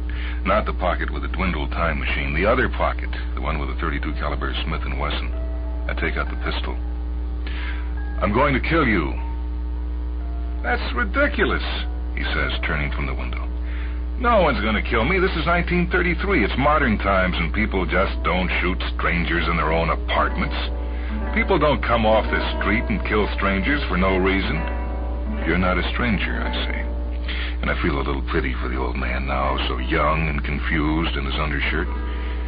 It would have been nice if we had established some kind of relationship, I think, but then again, we were never able to talk to one another, which is one of the reasons why I became neurotic and wound up in a mundane civil service job, piddling around with time travel as a hobby, instead of making a lot of money for myself. And this is no time to start. Nevertheless, I say, I'm your son, and I've got to kill you. My son? He says, turning hands on hips. I have no son. Besides, if I did, he'd be a wee infant, not a big guy like yourself, about 39 years of age, I'd say. I'm not 39. Always, the old man was able to get my goat. I'm 32, and I'm unhappily married in a mundane civil service job with bills way over my head, and I've decided to end it all by getting rid of you. It's all your fault. His eyes widen, or perhaps in my excitement I think that they're widening when they're merely deepening. You must be crazy, he says. No, I'm not crazy. I come from 40 years from now. I was born 4 years after you were married to a girl you won't even meet for 4 years. And frankly, you were a lousy parent, but I don't even want to get into that area now. All I know is that if I kill you now, you will never meet the girl or get married and have me, and that means I never will have been born to be in this lousy mess. It's not your fault. I level the gun. It's not your fault. I mean, there's nothing personal in this. Even if you had been a good father, I'd still want to kill you. But we were never able to have a good relationship. Every time I tried to talk, we got into these silly arguments about my shoes not being shined, or why didn't I make something of myself in school. And I just can't get into all that stuff again. I'm sorry. And concentrating hard, I start to pull the trigger. It's really a very difficult and embarrassing thing. I have just discovered to try to commit parricide. Now, grand parricide is easily possible. For one thing, I'd never met my grandfather, who was dead years before I was born. But the father-son relationship is profound with, as they say, many Freudian overtones. Thus, I am still concentrating on the effort of pulling the trigger and at the same time battling the deep sense of remorse when behind me there's a bang of the door and 2 patrolmen, the ones I saw in the street, enter the apartment purposefully. Skillfully they surround me. Skillfully I'm disarmed. Skillfully I'm manacled and placed in their custody. There's not even time to reach for the apple-sized object in my left jacket pocket, much less to try and explain the situation to anyone. Before I quite know what's happened, I am very much in the hands of the Depression police and being led gently down the stairs. Now, don't worry about this one of the police calls upstairs to my astonished father. We had reports that something like this might be going on in the neighborhood. You'll have to come down and give testimony later, maybe, but there's no reason for you to worry about anything like this. From 2 flights above, my father looks down at me, open-mouthed and with some interest. But there's really very little I could say to him. Now, more than ever, we would have difficulty relating. And so I allow myself to pass from the building and and into the streets, where the Depression-era police walked me down to the corner toward the precinct. It seems that in these times of apple selling and bank holidays, New York's finest do not have cars at their disposal, although, and again, they may be specially detailed foot patrolmen. The hydrant, I notice, is no longer gushing. It must all have been a blind to make their presence on the prospective murder scene natural and acceptable. And I realized then that all along I have been outsmarted, and that probably they were waiting for me. You must have had advanced knowledge, I say, being half lofted in their strong arms, my feet scuttling delicately on the gray but pleasant pavement of old New York. Someone must have told you that I was coming. Cunningly, I try to reach an arm inside my jacket to get the time machine, but there, far more cunning than I, the hand is slapped away, another hand inserts itself and deftly removes the machine. The patrolman to my right looks at it with a delighted expression. And there's the evidence, he says. We got him cold. You'll pay every bill you owe, buddy, the other policeman advises. You'll work hard and you'll meet your debts and be responsible to your family. If there's one thing I can't stand, it's seeing a man trying to avoid his responsibilities. How did you know? I asked pointlessly as we whisked toward a stoplight. Who told you? We got a tip. Yeah, I know you got a tip, but around here, who would know? Who could possibly know? Never mind, the policeman holding the little machine says. We have our methods and we have our sources of information, bub. Anyway, I think that you'd know this informant very well. She certainly knows you, friend, and is she mad? She? Yeah. Her name's Betty. And if I were you, which fortunately I'm not, I'd never want to go home again, which unfortunately you will have to because we have too many mouths already to feed in 1933, and whatever you think is better up the line. Betty, I say. Betty, the conniving, rotten woman. Then a certain sense of absurdity overcomes me, or maybe it's a flash of the divine, and I look beyond the flat, high buildings of old New York to the sky of the Depression looming over us, and I laugh.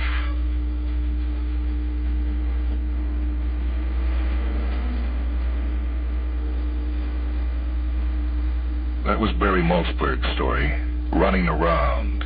Comes from a collection edited by Roger Elwood, titled Omega.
program concludes with another story from Omega, edited by Roger Elwood.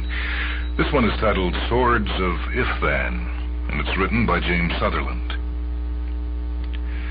For Alvin Moffat, the quintessence of life as it should be was contained within a row of leather-bound volumes in the library's rare book room.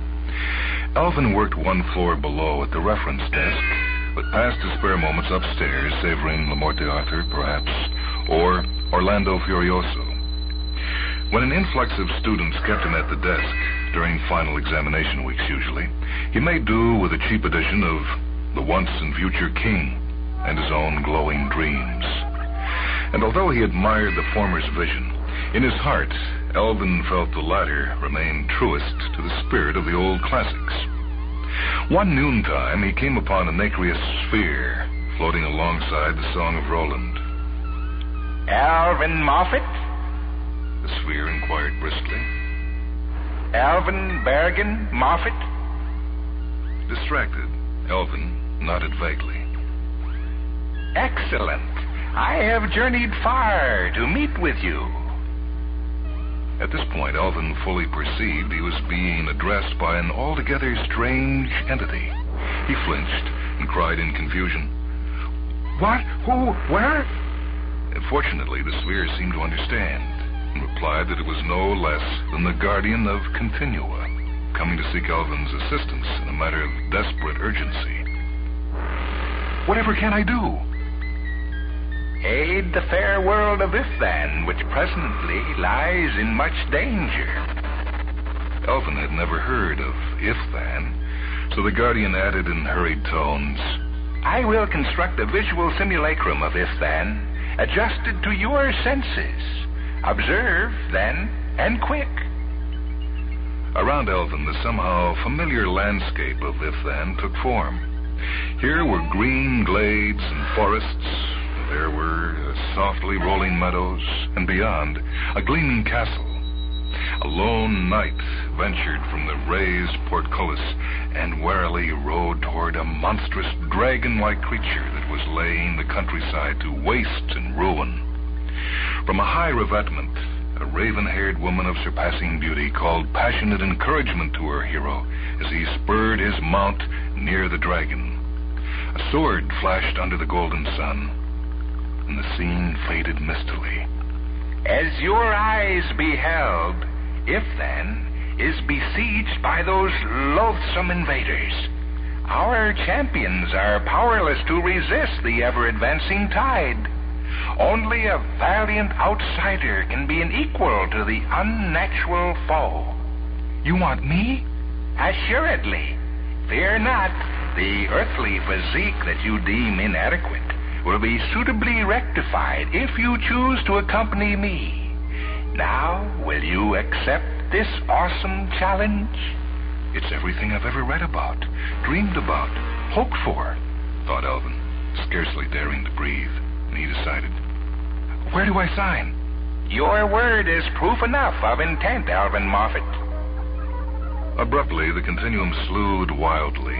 Then Alvin found himself standing in the selfsame meadow beside the castle he had glimpsed.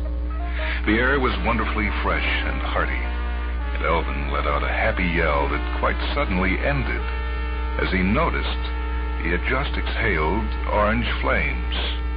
Looking down in mounting horror, he discovered that his skin had turned a scaly magenta. His fingers had dwindled to jagged claws, and his legs were grotesque stumps.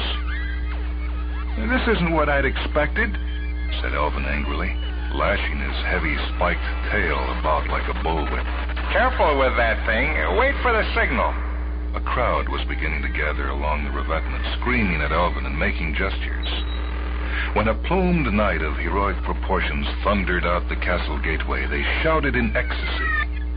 The knight pointed his lance at Alvin, and the crowd whooped with delirious anticipation.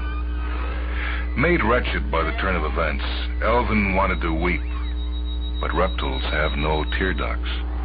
All he could choke out was a reproachful, I don't know what to think of this or of you. Think of me as your manager. Now listen good, kid. The sphere told him in a hoarse and sweaty-sounding voice.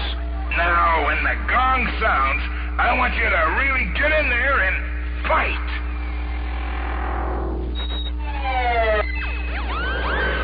That story is titled The Swords of Ifthen by James Sutherland. It appeared in Roger Elwood's Omega. And that's Mindwebs for this time. Michael Hansen speaking. Technical production by Steve Gordon and Leslie Hilsenoff. Mindwebs comes to you from WHA Radio in Madison, a service of University of Wisconsin Extension.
Welcome to a half hour of Mindwebs.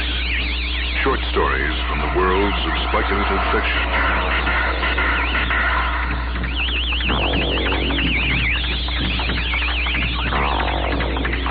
This is Michael Hansen. The Mindweb story this half hour is by Theodore Sturgeon. The Sky Was Full of Ships, from Thrilling Wonder Stories, copyright 1947.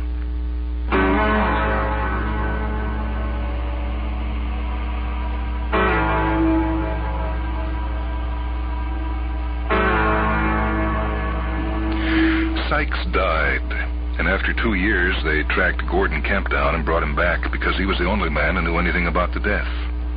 Kemp had to face a coroner's jury in Switchpath, Arizona, a crossroads just at the edge of the desert, and he wasn't too happy about it, being city-bred and not quite understanding the difference between hicks and folks.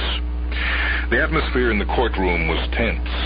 Had there been great wainscoted walls and the statue of blind justice, it would have been more impersonal, and for Kemp, easier to take. But this courtroom was a Crossroads Granger's Hall in Switchpath, Arizona. The presiding coroner was Bert Whalson, who held a corncob pipe instead of a gavel.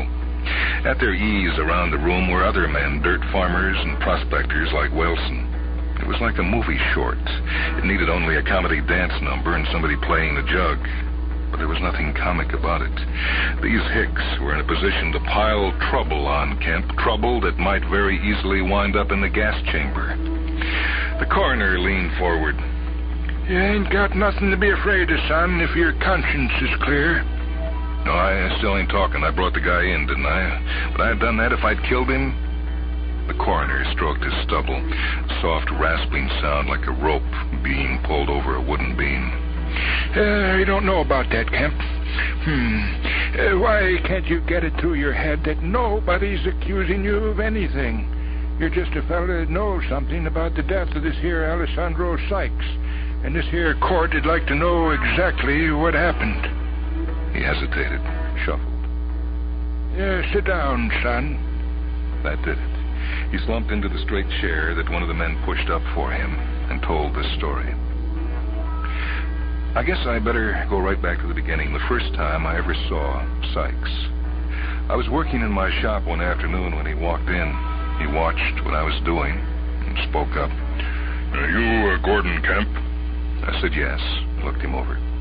He was sort of a scrawny feller, about 60 years old, and wound up real tight. He talked fast, smoked fast, moved fast, as if there wasn't time for anything. But he had to get on to something else. I asked him what he wanted. Are you the man that had the article in the magazine about the concentrated atomic torch? I told him, yeah. Only that guy from the magazine, he used an awful lot of loose talk. He said my torch was 300 years ahead of its time. Actually, it was something I stumbled on by accident, more or less. The ordinary atomic hydrogen torch, plenty hot. I figured out that a ring-shaped electromagnet set just in front of the jet concentrated. It repelled the hydrogen particles and concentrated them. It'd cut anything. And since I got it patented, you'd be surprised at the calls I got. You have no idea how many people want to cut into bank vaults and the side doors of hock shops. Well, about Sykes. I told him this magazine article went a little too far, but I did have quite a gadget. I gave him a demonstration or two, and he seemed satisfied. Finally, I told him I was wasting my time unless he had a proposition. He was looking real happy about this torch of mine. He nodded. Oh, sure, only you'll have to take a couple of weeks off and go out west to Arizona. Cut away into a cave there. A cave, huh? Is it legal? I didn't want any trouble. You're sure it's legal? How much? He said he hates to argue. Well, if you'll get me into that place and you can satisfy yourself as to whether it's legal, I'll give you $5,000. Now, 5,000 berries cuts a lot of ice with me, especially for only 2 weeks' work. And besides, I sort of liked the old guy's looks. He was strange as a $9 bill, mind you, and had a funny way of carrying on, but I could see that he was worth the kind of money that he talked about. He looked like he really needed help, too. Maybe I'm just a Boy Scout at heart. As I say, I liked him, money or no money. And chances are that would have helped him out for free. He came to see me a couple more times, and we sweated out the details. It wound up with him and me on the train, and my torch, and the other gear in the baggage car up front. And maybe some of you remember the day we arrived here. He seemed to know a lot of people here. I thought so. He told me how many years he had been coming out to Switchpath. He told me lots of things. He was one of the talkingest old geezers I ever did see. I understood about 1/9 of what he said. He was lonely, I guess. I was the first man he ever called in to help him out with his work and explore the overflow of years of working by himself. About this Switchpath proposition, he told me that when he was just a punk out of college, he was an archaeologist, roaming around the desert looking for old Indian stuff, vases, arrowheads, things like that, and that he had run across this room in the rock at the bottom of a deep cleft. Well, he got all excited when he told me about this part of it. Went on a mile a minute about Pleistocene ages and Mesozoics and paleolithographs or something. I called him down to earth, and he explained to me that this room was down in rock that was very old, a couple of 100,000 years, or maybe 500,000. He said that rock had been there either before mankind had a start on Earth, or maybe about the same time as the missing link. Now, me, I don't care about dead people or dead people's great-grandfathers, but Sykes was all enthusiastic. Anyhow, it seems that this cave had been opened by some sort of an earthquake or something, and the stuff in it must have been there all that time. What got him excited was that the stuff was machinery of some kind and must have been put there way before there was any human life on Earth at all. That seemed silly to me. I wanted to know what kind of machinery. And he said, well, I thought at first that it was some sort of a radio transmitter. And you get this, here's a machine with an antenna on top of it, just like a microwave job. And beside it is another machine. And this second machine is shaped like a dumbbell standing on one end. The top of it is sort of a covered hopper, and at the waist of the machine's an arrangement of solenoids made out of some alloy that was never seen before on this Earth. There's gearing between this machine and the other, the transmitter. I figured out what this dumbbell thing is. It's a recorder. I want to know what it's recording. And he lays one finger on the side of his nose and winks at me. Thought. That's what it is, raw thought. But that isn't all. Earthquakes, continental shiftings, and weather cycles, lots more stuff. It integrates all these things with thought. Well, I want to know how he knows all this. That was when he told me that he had been fooling around with this thing for the better part of the last 30 years. He'd figured it out all by himself, and he was real touchy about that part of it. Then I began to realize what was the matter with the old guy. He really figured he had something big here, and he wanted to find out about it. But it seems he was an ugly kid, a shy man, and he wanted to make the big splash all by himself. It wouldn't do for him just to be known as the man who discovered this thing. And he'd say, any dolt could have stumbled across it. He wanted to find out everything there was about the thing before he let a soul know about it. It's greater than the Rosetta Stone, greater than the nuclear hypotheses. Yeah, he was a great one for slinging the $5 words. And it'll be Sykes who gave this to the world. Sykes will give it to humanity, complete and provable, and history will be reckoned from the day I speak.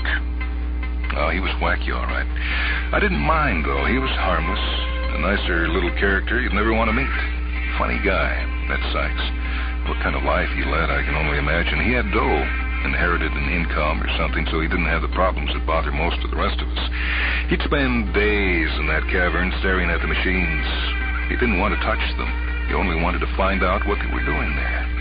One of them was running. The big machine, the dumbbell-shaped one, was running. It didn't make any noise. Both machines had a little disc set into the side. It was half red, half black. On the big machine, the one he called the recorder, the disc was turning. Not fast, but you could see it was moving.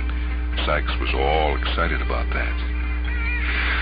On the way out here, on the train, he spouted a lot of stuff. I don't know why. Maybe he thought I was too dumb to ever tell anybody about it. If that's what he thought, he had the right idea. I'm just a grease monkey who happened to have a bright idea. Anyway, he showed me something that he had taken from the cave. It was a piece of wire, about 6 feet long, but wire like I've never seen before or since. It was about 35 gauge, like a hair, crooked, crimped, I mean. Sykes said it was magnetized, too. It bent easily enough, though, but it wouldn't kink at all, and you couldn't put a tight bend in it. I imagine it'd dent a pair of pliers. He asked me if I thought I could break it, so I tried and got a gash in my lunch hook for the trouble. So help me, it wouldn't break and it wouldn't cut, and you couldn't get any of those crimps out of it. I don't mean you'd pull the wire and it would snap back. No, you couldn't pull it straight at all. Sykes told me on the train that it had taken him 8 months to cut that piece loose. It was more than just tough. It fused with itself. The first 4 times he managed to cut it through, he couldn't get the ends apart fast enough to keep them from fusing together again. He finally had to clamp a pair of steel blocks around the wire, wait for enough wire to feed through to give him some slack, and then put about 12 tons on some shears to cut through the wire. Forged iridium steel those cutters were, and that wire left a heck of a hole in them.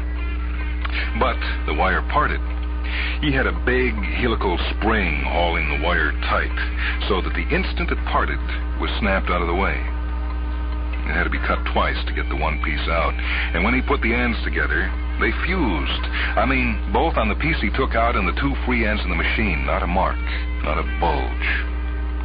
Well, you all remember when we arrived here with all that equipment and how we hired a car and went off into the desert? All the while, the old man was happy as a kid. He'd say, Camp, my boy, I got it decoded. I can read that tape. Do you realize what that means? Every bit of human history, I can get it in detail. Every single thing that ever happened to this earth or the people on it.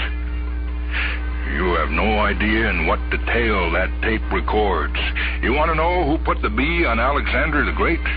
You want to know what the name of Pericles' girlfriend really was? I have it all right here. And what about those Indian and old Greek legends about a lost continent? What about old forts' fireballs? Who was the man in the iron mask? I have it all here, son. I have it. That was what went on all the way out here, to that place in the dry gulch where the cave was. You wouldn't believe what a place that was to get to. How that old guy ever had the energy to keep going, I'll never know. We had to stop the car about 20 miles from here and hoof it. The country out there is all torn up. If I hadn't already seen the color of his money, I would have said, the heck with it. Sand and heat and big rocks and more places to fall into and break your silly neck, Lord. Me with a pack on my back, too, and the torch, the gas, and the power supply and all. We got to this cleft, see, and he outs with a length of rope and makes it fast to a stone column that's eroded nearby. He has a slip snaffle on it, and he lowers himself into the gulch, and I drop the gear down after him, and then down I go. It's dark down there. We go uphill about 150 yards, and then Sykes pulls up in front of a facing. By the light of his flashlight, I can see the remains of a flock of campfires that he's made over the years. There it is. It's all yours, Kemp. If that 300 years in the future torch thing of yours is any good, prove it. I unlimbered my stuff and got to work. Believe me, it was hard, slow going, but I got through. It took 9 hours before I had a hole big enough for us to crawl through, and another hour for it to cool enough so we could use it. All that time, the old man talked. It was mostly bragging about the job that he'd done decoding the wire he had. It was mostly Greek to me. And he'd say, swishing his piece of wire around, I got a record here of a phase of the Industrial Revolution in Central Europe that'll have the historians gnashing their teeth. But if I said anything, not me, not Sykes, I'll have the history of mankind written in such detail, with such authority, that the name of Sykes will go into the language as a synonym for the miraculously accurate. I remember that because he said it so much. He said it like it tasted good. I remember once I asked him why it was we had to bother cutting in. Where was the hole he had used? Well, that, my boy, that is an unforeseen quality of the machines. For some reason, they closed themselves up. In a way, I'm glad they did. I wasn't able to get back in and was forced to concentrate on my sample. If it hadn't been for that, I doubt that I would have ever cracked the code. So I asked him, what about all this? What were the machines? Who left them there, and what for? All this while I was cutting away at that rock facing. And man, I had never seen rock like that, if it was rock, which now I doubt. It would come off in flakes in front of my torch. My torch that'll cut anything. Do you know that in those 9 hours I only got through about 7.5 inches of that stuff? And my torch will walk into laminated bank vaults like the door was open. When I asked him, he shut up for a long while, but I guess he wanted to talk. He sure was enthusiastic. Besides, he figured I was too dumb to savvy what he was talking about. As I said before, he was right there, so he ran on about it, and this is about how it went. Who left those machines here, or how they operate, we may never know. It'd be interesting to find out, but the important thing is to get the records and decode them all.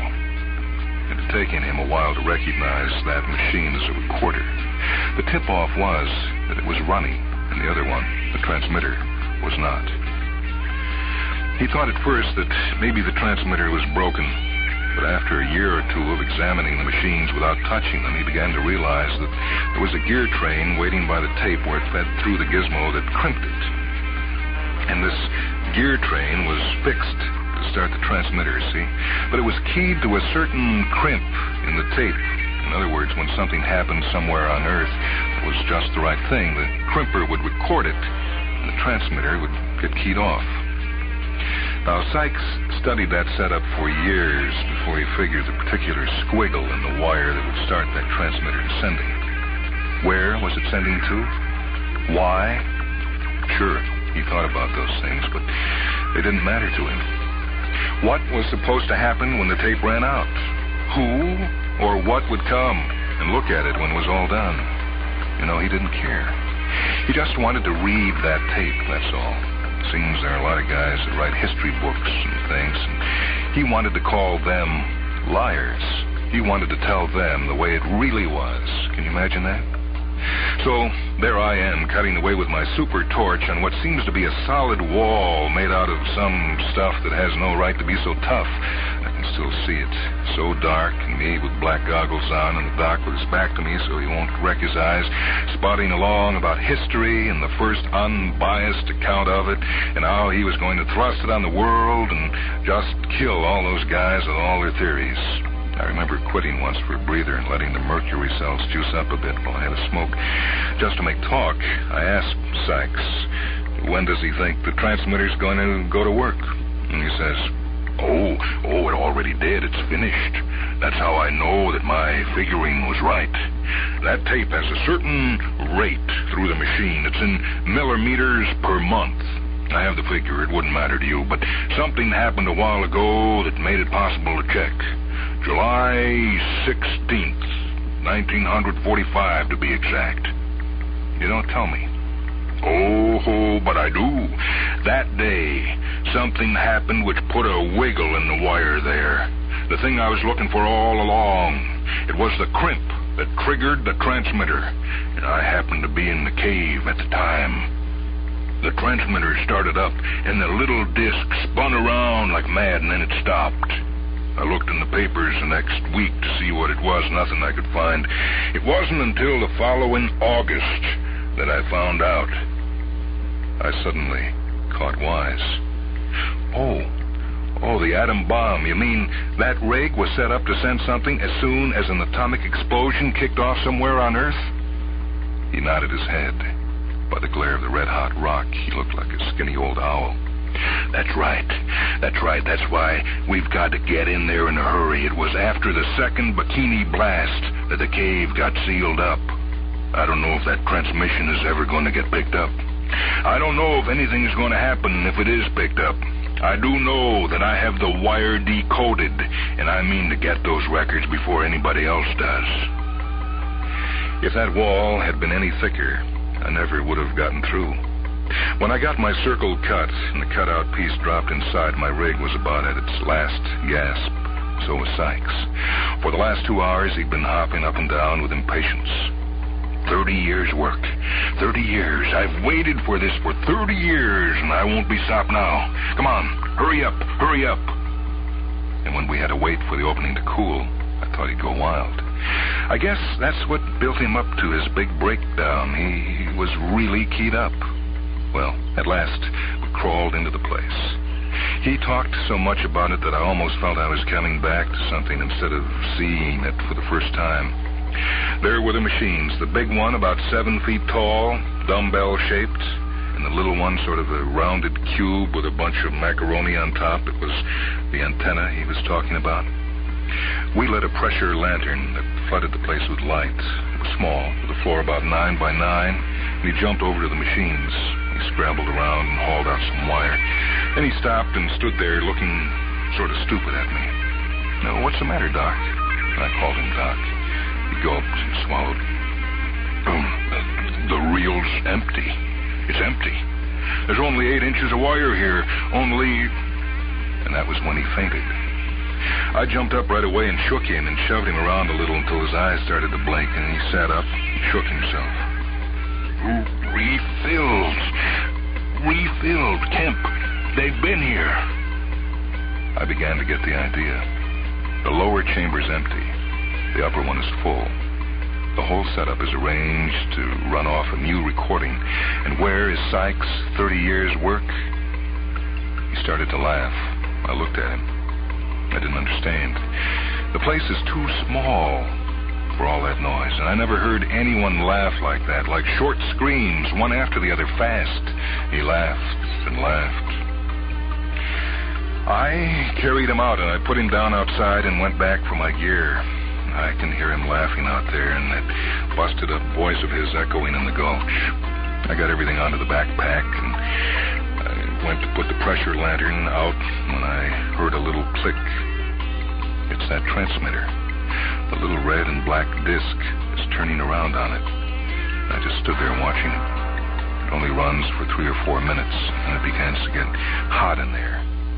I got scared. I ducked out of the hole. I picked up Sykes. He didn't weigh much. I looked back in the hole. The cave was lit up. Red. The machines were cherry red, straw color, white, just that quick. They melted. I saw it. I ran. I don't remember hardly getting to the rope and tying Sykes on and climbing up and hauling him up after me. He was quiet then, but conscious. I carried him away until the light from the gulch stopped me, and I turned around to watch. I could see a ways down into the gulch. It was filling up with lava. It was lighting up the whole desert. I never felt such heat, and I ran again. I got to the car and dumped Sykes in. He shifted around on the seat a bit, and I asked him how he felt. He didn't answer, but mumbled a lot of stuff, something like this. They knew we'd reached the atomic age. They wanted to be told when. The transmitter did that. They came and took the recordings and refilled the machine. They sealed off the room with something they thought only controlled atomic power could break into. And this time the transmitter was triggered to human beings in that room. Your torch did it, Kemp. That 300 years in the future torch. They think we have atomic power. They'll come back. Who, Doc? Who do you mean? I don't know. There'd only be one reason why some creature would want to know a thing like that, and that's so they could stop us. So I laughed at him. I got in, started the car, and I laughed at him. Doc, we're not going to be stopped now. Like the papers say, we're in the atomic age if it kills us, but we're in it for keeps. Why, humanity would have to be killed off before it'd get out of the atomic age. I know that, Kemp. I know. That's what I mean. What have we done? What have we done? After that, he's quiet a while, and when I look at him again, I see he's dead. So I brought him in. In the excitement, I faded. It just didn't look good to me. I knew nobody would listen to a yarn like that. There was silence in the courtroom until somebody coughed, and then everyone felt he had to make a sound with his throat or his feet. The coroner held up his hand. I can see what Brother Kemp was worried about. If that story is true, I, for one, would think twice about telling it. He's a liar, roared a prospector from the benches. He's a murdering liar. I have a kid that reads stuff like that, and I never did like to see him at it. Besides, believe me, he's going to cut it out as of right now, and I think this Kemp feller needs a hanging. No, Jed. If we kill off this man, we'll do it legal, you hear? The sudden hubbub quieted, and the coroner turned to the prisoner. Listen here, Kemp. Something just occurred to me. How long was it from the time of the first atom blast until the time that room got sealed up? I don't know. About 2 years, maybe a little more. Why? And how long since that night you've been talking about, the night when Sykes died? Or was murdered? Shut up, Jed. Well, Kemp? About 18 months. Well, no, maybe nearer 2 years. Well, then, if there was anything in your story, Kemp, or in that goofy idea of Sykes about someone coming to kill us off, well, ain't it about time they did? There were guffaws, and the end of the Grange Hall disappeared in a burst of flame. Yelling, cursing, some screaming, they pushed and fought their way out into the moonlit road. The sky was full of ships.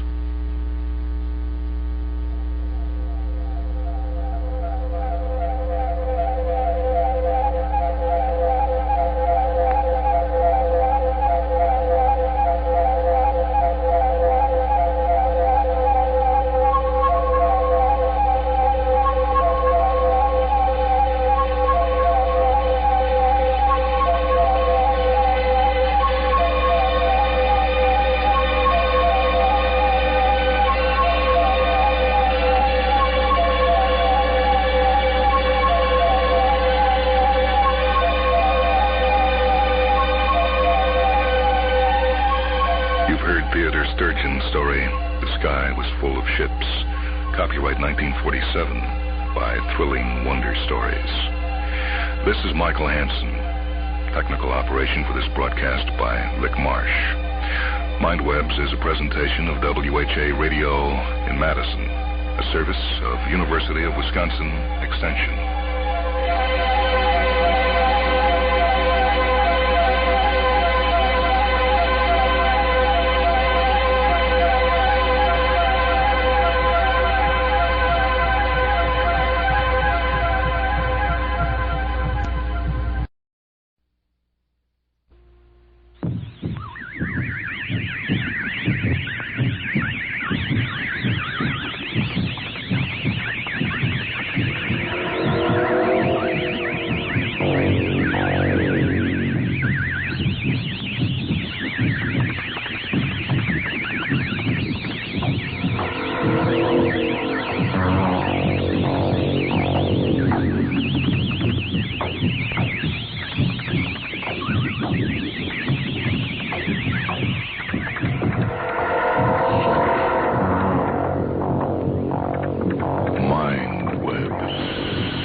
hour of Mind Webs.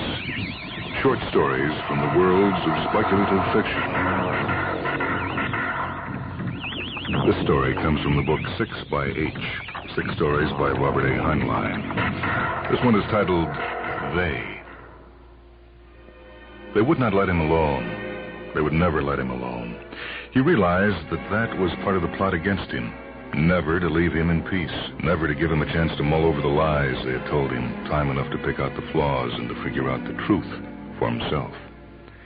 That damned attendant this morning, he had come busting in with a breakfast tray, waking him and causing him to forget his dream. If only he could remember that dream. Someone was unlocking the door. He ignored it. Howdy, old boy. They tell me you refused your breakfast. I wasn't hungry. But we can't have that. You'll get weak, and then I won't be able to get you well completely. Now, get up and get your clothes on, and I'll order a special eggnog for you. Come on, that's a good fellow. You know, I really know nothing about your case. Don't you think it's about time you talked about it with me? I'll play chess with you. Well, all right. You know, we've played chess every day for a week, but, well, if you'll talk, I'll play chess. What could it matter? If he was right, they already understood perfectly that he had discovered their plot. There was nothing to be gained by concealing the obvious. Let them try to argue him out of it. Let the tail go with the hide. To hell with it. He got out the chessmen and commenced setting them up. What do you know of my case so far? Very little. Physical examination negative, past history negative, high intelligence is shown by your record in school and your success in your profession. Occasional fits of moodiness, but nothing exceptional.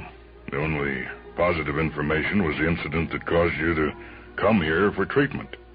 To be brought here, you mean? Why should it cause comment?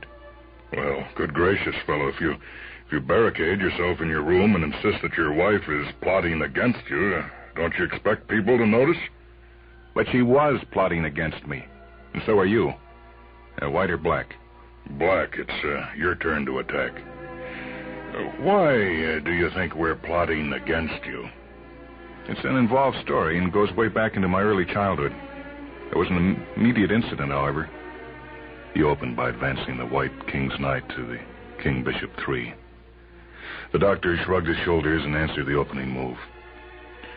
Oh, suppose we start with your early childhood. Might shed more light than the more recent incidents. Did you feel that you were being persecuted as a child? No. When I was a child, I was sure of myself. I knew then, I tell you, I knew. Life was worthwhile, and I knew it. I was at peace with myself and my surroundings. Life was good, and I was good, and I assumed that the creatures around me were like myself. And weren't they? Not at all, particularly the children. I didn't know what viciousness was until I was turned loose with other children, little devils, and I was expected to be like them and play with them.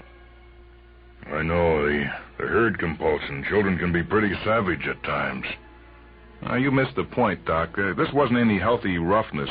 These creatures were different. Not like myself at all. They looked like me, but they were not like me. If I tried to say anything to one of them about anything that mattered to me, all I could get was a stare and a scornful laugh. Then they'd find some way to punish me for having said it. I see what you mean. How about grown-ups? Well, that's somewhat different. Adults don't matter to children at first, or rather they didn't matter to me.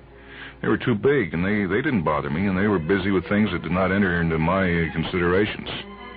See, it was only when I noticed that my presence affected them that I began to wonder about them. How do you mean? Well, they never did the things when I was around that they did when I was not around. The doctor looked at him carefully. Won't that statement take quite a lot of justifying? How do you know what they did when you weren't around?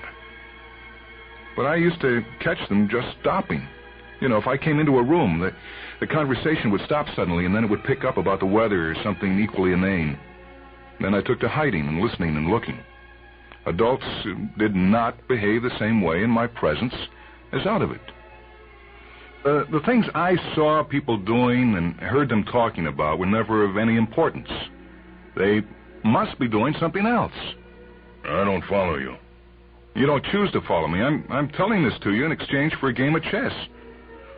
Why do you like to play chess so well? Because it's the only thing in the world where I can see all the factors and understand all the rules. Never mind. I saw all around me this enormous plant, cities, farms, factories, churches, schools, homes, railroads, luggage, roller coasters, trees, saxophones, libraries, people and animals.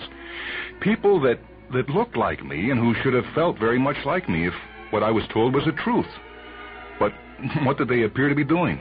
They went to work to earn the money to buy the food, to get the strength to go to work, to earn the money to buy the food, to get the strength to go to work, to get the strength to buy the food, to earn the money to go, until they fell over dead. Any slight variation in the basic pattern didn't matter. They always fell over dead. And everybody tried to tell me that I should be doing the same thing. I knew better.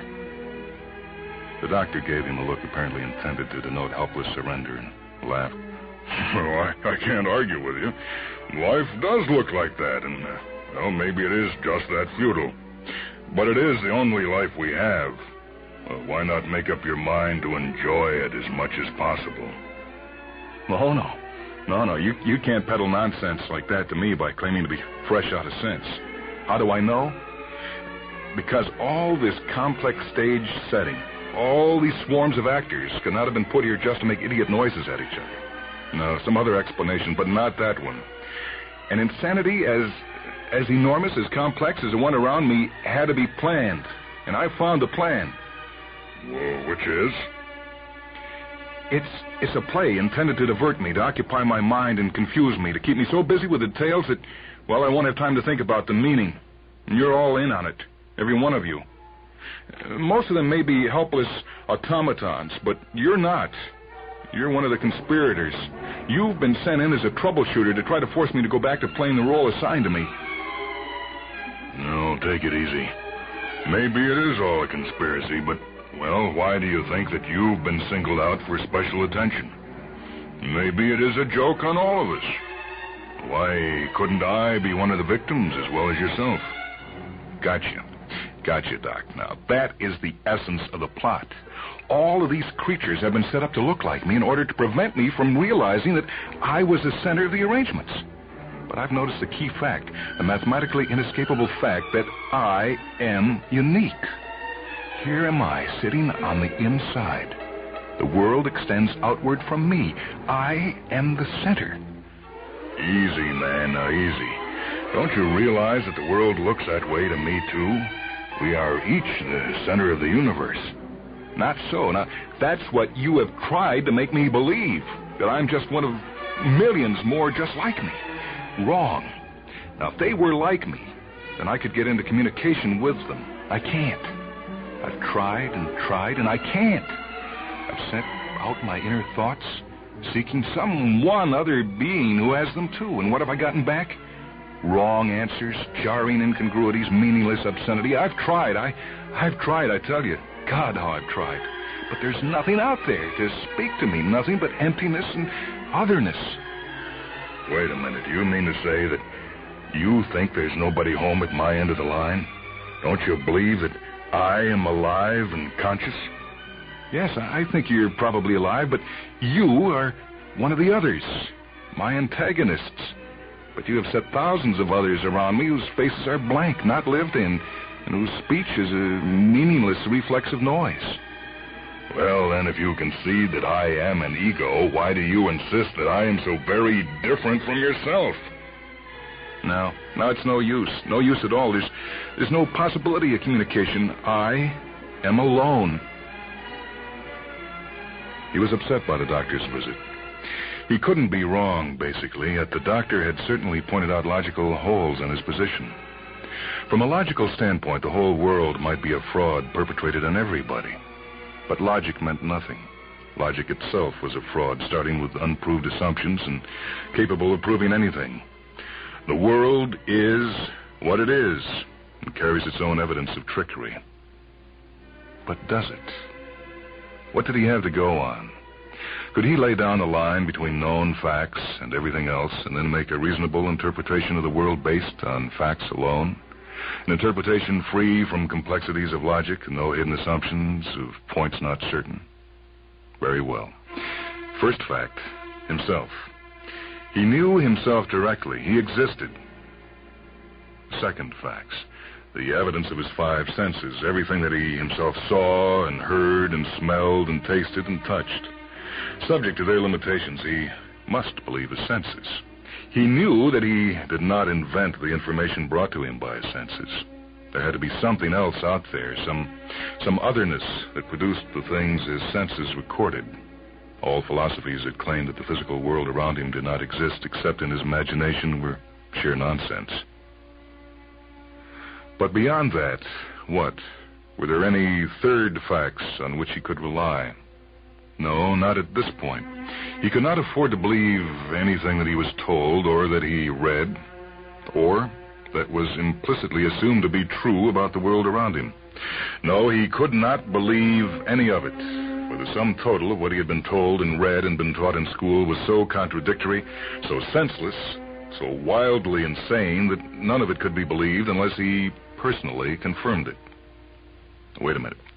The very telling of these lies, senseless contradictions, was a fact in itself, known to him directly. To that extent, they were data, probably very important data. The world as it had been shown to him was a piece of unreason, an idiot's dream. Yet it was on too mammoth a scale to be without some reason. He came wearily back to his original point. Since the world could not be as crazy as it appeared to be, it must necessarily have been arranged to appear crazy in order to deceive him as to the truth. Why had they done it to him? And what was the truth behind the sham? There must be some clue in the deception itself. What thread ran through it all? Well, in the first place, he had been given a superabundance of explanations of the world around him, philosophies, religions, common sense explanations. Most of them were so clumsy, so obviously inadequate or meaningless that they could hardly have expected him to take them seriously. They must have intended them simply as misdirection. But there were certain basic assumptions running through all the hundreds of explanations of the craziness around him. It must be these basic assumptions that he was expected to believe. For example, there was the deep-seated assumption that he was a human being, essentially like millions of others around him and billions more in the past and the future. That was nonsense. He had never once managed to get into real communication with all those things that looked so much like him but were so different. In the agony of his loneliness, he had deceived himself that his wife Alice understood him and was a being like him. He knew now that he had suppressed and refused to examine thousands of little discrepancies because he could not bear the thought of returning to complete loneliness. He had needed to believe that his wife was a living, breathing being of his own kind who understood his inner thoughts. He had refused to consider the possibility that she was simply a mirror, an echo, or something unthinkably worse. He had found a mate, and the world was tolerable, even though dull, stupid, and full of petty annoyance. He was moderately happy and had put away his suspicions. He had accepted quite docilely the treadmill he was expected to use until a slight mischance had momentarily cut through the fraud. Then his suspicions had returned with impounded force. The bitter knowledge of his childhood had been confirmed. He supposed that he had been a fool to make a fuss about it. If he had kept his mouth shut, they would not have locked him up. He should have been as subtle and as shrewd as they, kept his eyes and ears open and learned the details of and the reasons for the plot against him. He might have learned how to circumvent it. But what if they had locked him up? The whole world was an asylum and all of them as keepers. After supper, he decided to put his thoughts in better order by writing them. He obtained paper. He should start with a general statement of some underlying postulate of the credos that had been drummed into him all his life. Life. Yes, that was a good one. And he wrote, I am told that I was born a certain number of years ago and that I will die a similar number of years hence. And various clumsy stories have been offered to me to explain to me where I was before birth and what becomes of me after death. But they're rough lies not intended to deceive except as misdirection. In every other possible way, the world around me assures me that I am mortal, here but a few years, and a few years hence gone completely non-existent. Wrong. I am immortal. I transcend this little time axis. A 70-year span on it is but a casual phase in my experience. Second only to the prime datum of my own existence is the emotionally convincing certainty of my continuity. I may be a closed curve, but closed or open, I neither have a beginning nor an end. Self-awareness is not relational. It is absolute and cannot be reached to be destroyed or created. Memory, however, being a relational aspect of consciousness, may be tampered with and possibly destroyed. Caution. Why have they tried so hard to convince me that I'm going to die in a few years? There must be a very important reason. I infer that they are preparing me for some sort of major change. It may be crucially important for me to figure out their intentions about this. Probably I have several years in which to reach a decision. Note, avoid using the types of reasoning they have taught me. By and large, they had played very decently with him since they had brought him here. He was glad that they had allowed him to have a room alone. And he certainly had more time free for contemplation than had ever been possible on the outside. To be sure, continuous effort to keep him busy and to distract him was made, but by being stubborn, he was able to circumvent the rules and gain some hours each day for introspection. But damnation, he did wish they would not persist in using Alice in their attempts to divert his thoughts. Although the intense terror and revulsion which she had inspired in him when he had first rediscovered the truth had now aged into a simple feeling of repugnance and distaste for her company, nevertheless, it was emotionally upsetting to be reminded of her, to be forced into making decisions about her. After all, she had been his wife for many years. Wife? What was a wife? Another soul like one's own, a complement. The other necessary pole to the couple, a sanctuary of understanding and sympathy in the boundless depths of aloneness. That was what he had thought, what he had needed to believe and had believed fiercely for years.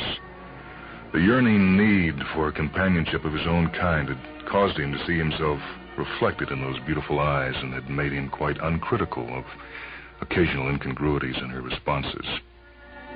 Wearily, he turned back to his summing up. The world is explained in either one of two ways. The common sense way, which says that the world is pretty much as it appears to be and that ordinary human conduct and motivations are reasonable. And there's the religio-mystic solution, which states that the world is dream stuff, unreal, insubstantial, with reality somewhere beyond. Wrong. Both of them. The common sense scheme has no sense to it of any sort. Life is short and full of trouble. The common sense world is a blind insanity, out of nowhere, going nowhere to no purpose. As for the other solution, it appears more rational on the surface, in that it rejects the utterly irrational world of common sense. But it's not a rational solution. It's simply a flight from reality of any sort, for it refuses to believe the results of the only available direct communication between the ego and the outside. He crumpled up the paper and flung himself in the chair. Order and logic were no good. His answer was right because it smelled right, but he still did not know all the answer. Why the grand scale to the deception?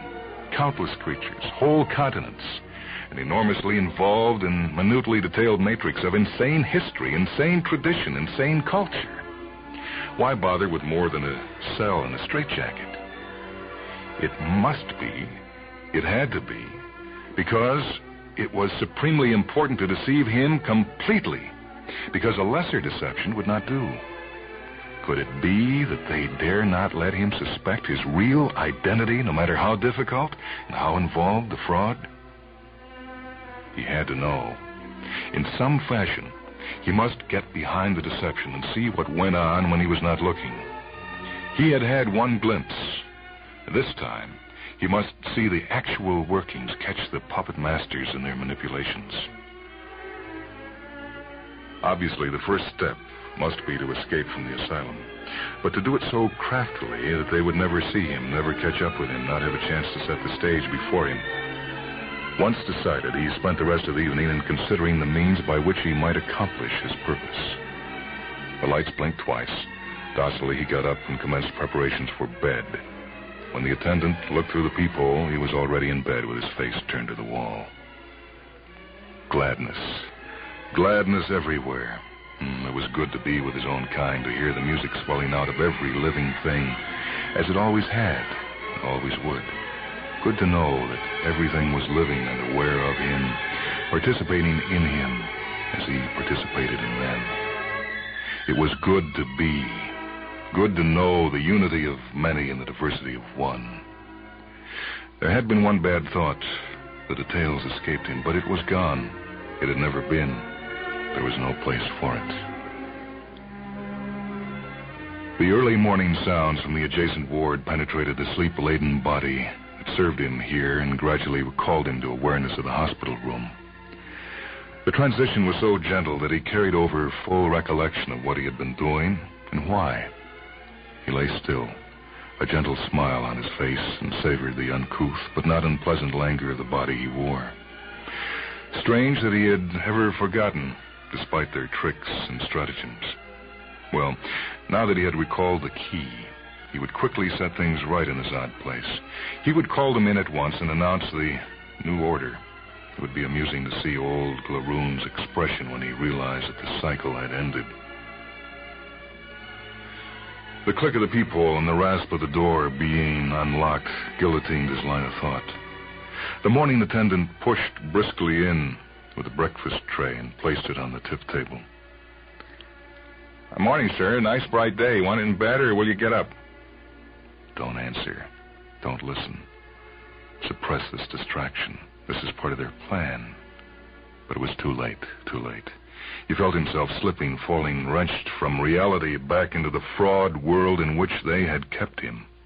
It was gone completely, with no single association round him to which to anchor memory. There was nothing left but the sense of heartbreaking loss and the acute ache of unsatisfied catharsis. And he said, "Leave it where it is. I'll take care of it." He lay quite still for a long time, every nerve end in his body screaming for relief. At last he got out of bed, still miserably unhappy, and attempted to concentrate on his plans for escape. But the psychic wrench he had received in being recalled so suddenly from his plane of reality had left him bruised and emotionally disturbed. His mind insisted on rechewing its doubts rather than engage in constructive thought. Was it possible that the doctor was right, that he was not alone in his miserable dilemma? Was he really simply suffering from paranoia and delusions of self-importance? Could it be that each unit in this yeasty swarm around him was the prison of another lonely ego, helpless, blind, and speechless, condemned to an eternity of miserable loneliness? Was the look of suffering which he had brought to Alice's face a true reflection of inner torment, not simply a piece of play acting intended to maneuver him into compliance with their plans? A knock sounded at the door. He said, "Come in," without looking up. Comings and goings did not matter to him. Then a well-known voice spoke slowly and hesitantly. "Dearest." "Alice." He was on his feet at once, facing her. "Who let you in?" "Please, dear, please, I had to see you." "It isn't fair. It isn't fair. Why did you come?" She stood up to him with a dignity he had hardly expected. The beauty of her childlike face had been marred by line and shadow, but it shone with an unexpected courage. She answered quietly, "I love you. You can tell me to go away, but you can't make me stop loving you and trying to help you." He turned away from her in an agony of indecision. Could it be possible that he had misjudged her? Was there, behind that barrier of flesh and sound symbols, a spirit that truly yearned toward his? No, he couldn't be wrong. Test her again. "Why did you keep me on that job in Omaha?" "But I didn't make you keep that job. I simply pointed out that we should think twice before it." Never mind. Soft hands and a sweet face preventing him with mild stubbornness from ever doing the thing that his heart told him to do. Always with the best of intentions, but always so that he had never quite managed to do the silly, unreasonable things that he knew were worthwhile. Hurry, and strive with an angel-faced jockey to see that you don't stop long enough to think for yourself. Why did you try to stop me from going back upstairs that day? She managed to smile, although her eyes were already spilling over with tears. I didn't know it really mattered to you. I didn't want us to miss the train. It had been a small thing, an unimportant thing. For some reason not clear even to him, he had insisted on going back upstairs to his study when they were about to leave the house for a short vacation. It was raining, and she had pointed out that there was barely enough time to get to the station. He had surprised himself, and her too, by insisting on his own way in circumstances in which he had never been known to be stubborn. He had actually pushed her to one side and forced his way up the stairs. Even then, nothing might have come of it, had he not, quite unnecessarily, raised the shade of the window that faced toward the rear of the house. It was a very small matter. It had been raining, hard, out in front. From this window, the weather was clear and sunny, with no sign of rain. He had stood there quite a long while, gazing out at the impossible sunshine and rearranging his cosmos in his mind. He re-examined long suppressed doubts in the light of this one small but totally unexplainable discrepancy. Then he had turned and had found that she was standing behind him. He had been trying ever since to forget the expression that he had surprised on her face. What about the rain? The rain? Why, it was raining, of course. What about it? But it was not raining outside my study window. What? But of course it was. I did notice the sun break through the clouds for a moment, but that was all. Nonsense. But, darling, what has the weather to do with you and me? What difference does it make whether it rains or not to us? Am I responsible for the weather? I think you are. Now, please go. She withdrew from him, brushed blindly at her eyes, gulped once, and then said in a voice held steady, All right, I'll go. But remember, you can come home if you want to, and I'll be there if you want me. Would you kiss me goodbye? He made no answer of any sort, neither with his voice nor eyes. She looked at him, then turned, fumbled blindly for the door, and rushed through it.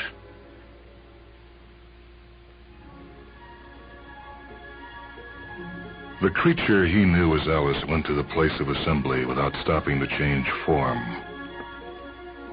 It is necessary to adjourn the sequence. I'm no longer able to influence his decisions. They had expected it. Nevertheless, they stirred with dismay. The Glaroon addressed the first for manipulation.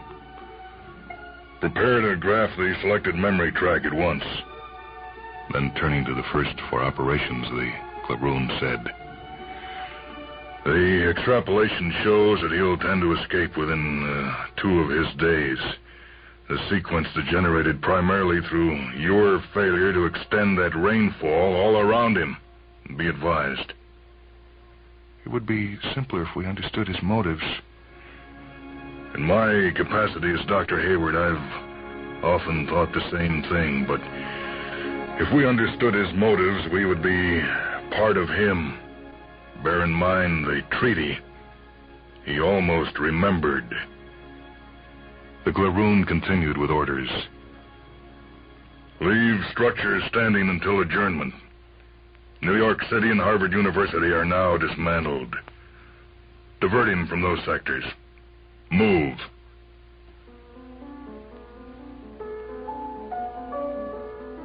You've heard the story They by Robert Heinlein. It appears in his book 6 by H. This is Michael Hansen speaking. Technical production on Mindwebs by Steve Gordon and Leslie Hilsenhoff. Mindwebs is produced at WHA Radio in Madison, a service of University of Wisconsin Extension.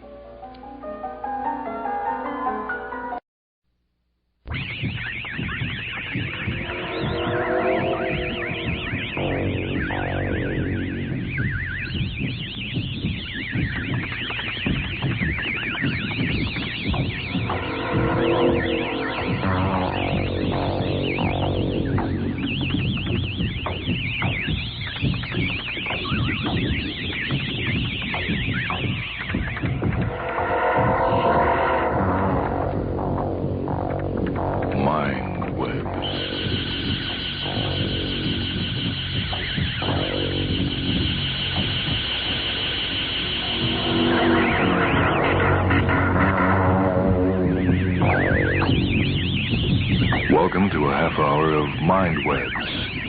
Short stories from the worlds of speculative fiction.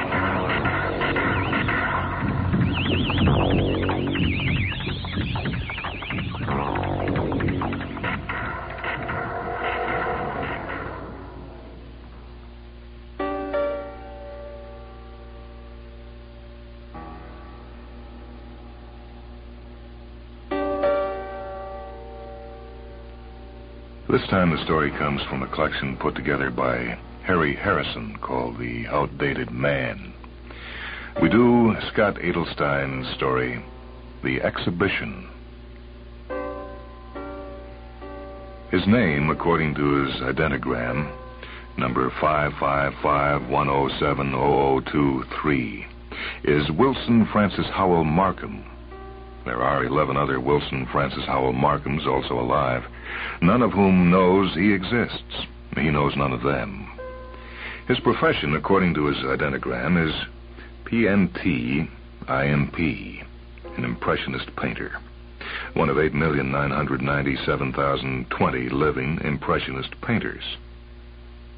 His economic classification, according to his identigram, is dole, meaning he's still on the allowance, meaning he's an unknown, meaning he's a failure, meaning his apartment walls are adorned by his own work only. He's a tall, lanky, tired young man with slightly slumped shoulders and lines reaching down from his nose to his mouth, with thin, straight, long, yellow hair and a soft, urgent voice, with sad features and a sagging walk, with long, slender fingers that move quickly and smoothly and deliberately. He has been a painter for 10 years, has painted 105 oils. Before he became a painter, he went to art school and graduated with honors. Before that, he received an MA and a PhD from Michigan College. And before that, he received a BA from Southern University. Before that, he attended Academy, and before that, Basic Ed. At this moment, Wilson Francis Howell Markham lies slumped in his armchair, asleep and exhausted, his fingers wrapped around a number 3 paintbrush. In front of him is his easel, and on it his 105th painting just finished. A piece of W.H. Markham, which is how he signs his paintings, on canvas, and another line added to his aging face. When he awakens, he has to call the Art Center, Division 9, and say to them, I, number 55510700023, have finished my 105th painting. It's called Reluctant Sunset. And then the computer will say in return, thank you for reporting. We'll file this information. We wish you the best of luck in your career. Then the circuit will disconnect, and the computer will flip-flop first this way and then that, and it will file the painting between Reluctant Soldiers by number 41139088891, and The Reluctant Women by number 418976770, and also under number 55510700025, and again is painting number 19080555944. And W.F.H. Markham will go out of his apartment and will try to sell his painting to famous artists, to hang on their walls. And then perhaps he will go back to his apartment and eat. Or perhaps he will stand in line to visit the park. Or perhaps he will try to find someone to copulate with. Or perhaps he'll cry. Artists do cry. It's early afternoon, and W.F.H. Markham awakens dizzily. He's covered with a sticky, odorous sweat of artistic labor, and he does not feel well rested. He exhales loudly and stands rubbing his eyes.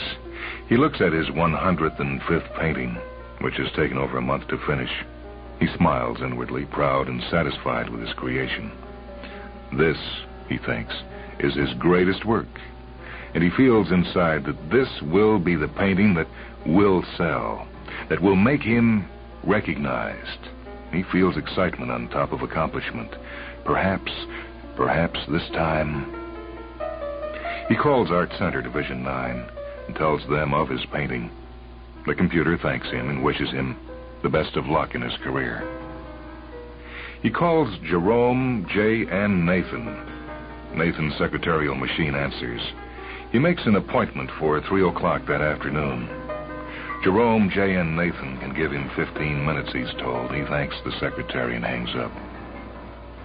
He can feel it, growing stronger, an inner stirring, a combination now of yearning and joy. Reluctant Sunset is his masterpiece, the final product of a life of study and work. It is all that is his life, all that is his environment, all that is his mind and soul, all that is good, all that is real. He removes his clothing, goes to the cleanser in the corner of the room, stands under it, and turns it on. He feels the dirt and moisture being sucked from his skin. Today is a beginning. From across the room, he stares at his 105th painting and smiles.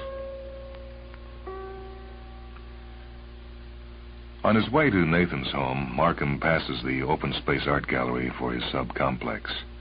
Several of his paintings are on exhibit at this gallery and are available for purchase and reproduction by recognized artists. None of his paintings has yet been bought. Markham checks his chronometer, finds that he has a few spare minutes. He sits cross-legged on the grass near the small display of his work and watches the passers-by peruse his paintings. A well-dressed middle-aged man, probably a recognized artist, glances briefly at Markham's paintings, walks past. Another recognized man examines the exhibit more carefully, gazing at each individual painting for several moments before moving on to the next. At the last painting, he grimaces and turns away. Markham thinks he hears the man sigh. He grasps his most recent painting more tightly. A young woman passes by next. She's tall and striking, and Markham thinks that she had probably been the model for many paintings by many recognized artists. She looks briefly at the first painting on display, then turns, her hair bouncing against her shoulders, then walks past Markham's other paintings, disinterested. Markham feels a brief twinge of failure. Then, clutching his newly finished work, he rises and continues to Nathan's residence. His hopes remain with him. Nathan, pleasantly enough, says hello to Wilson, looks up from his easel, and puts his brush down on the table beside him and says, "You've brought something for me to look at." Markham smiles, a ridiculous smile. Jerome Jeremiah Neville Nathan is an abstract artist, one of 12,525,611 abstract artists, one of the most famous. He is, in fact, one of the 10 or 12 best-known artists in the Middle Atlantic complex. And Nathan is noted for his willingness to look at the work of young, struggling, unknown artists. He's always encouraging, and many artists who have sold paintings to him have rapidly achieved recognition and then success.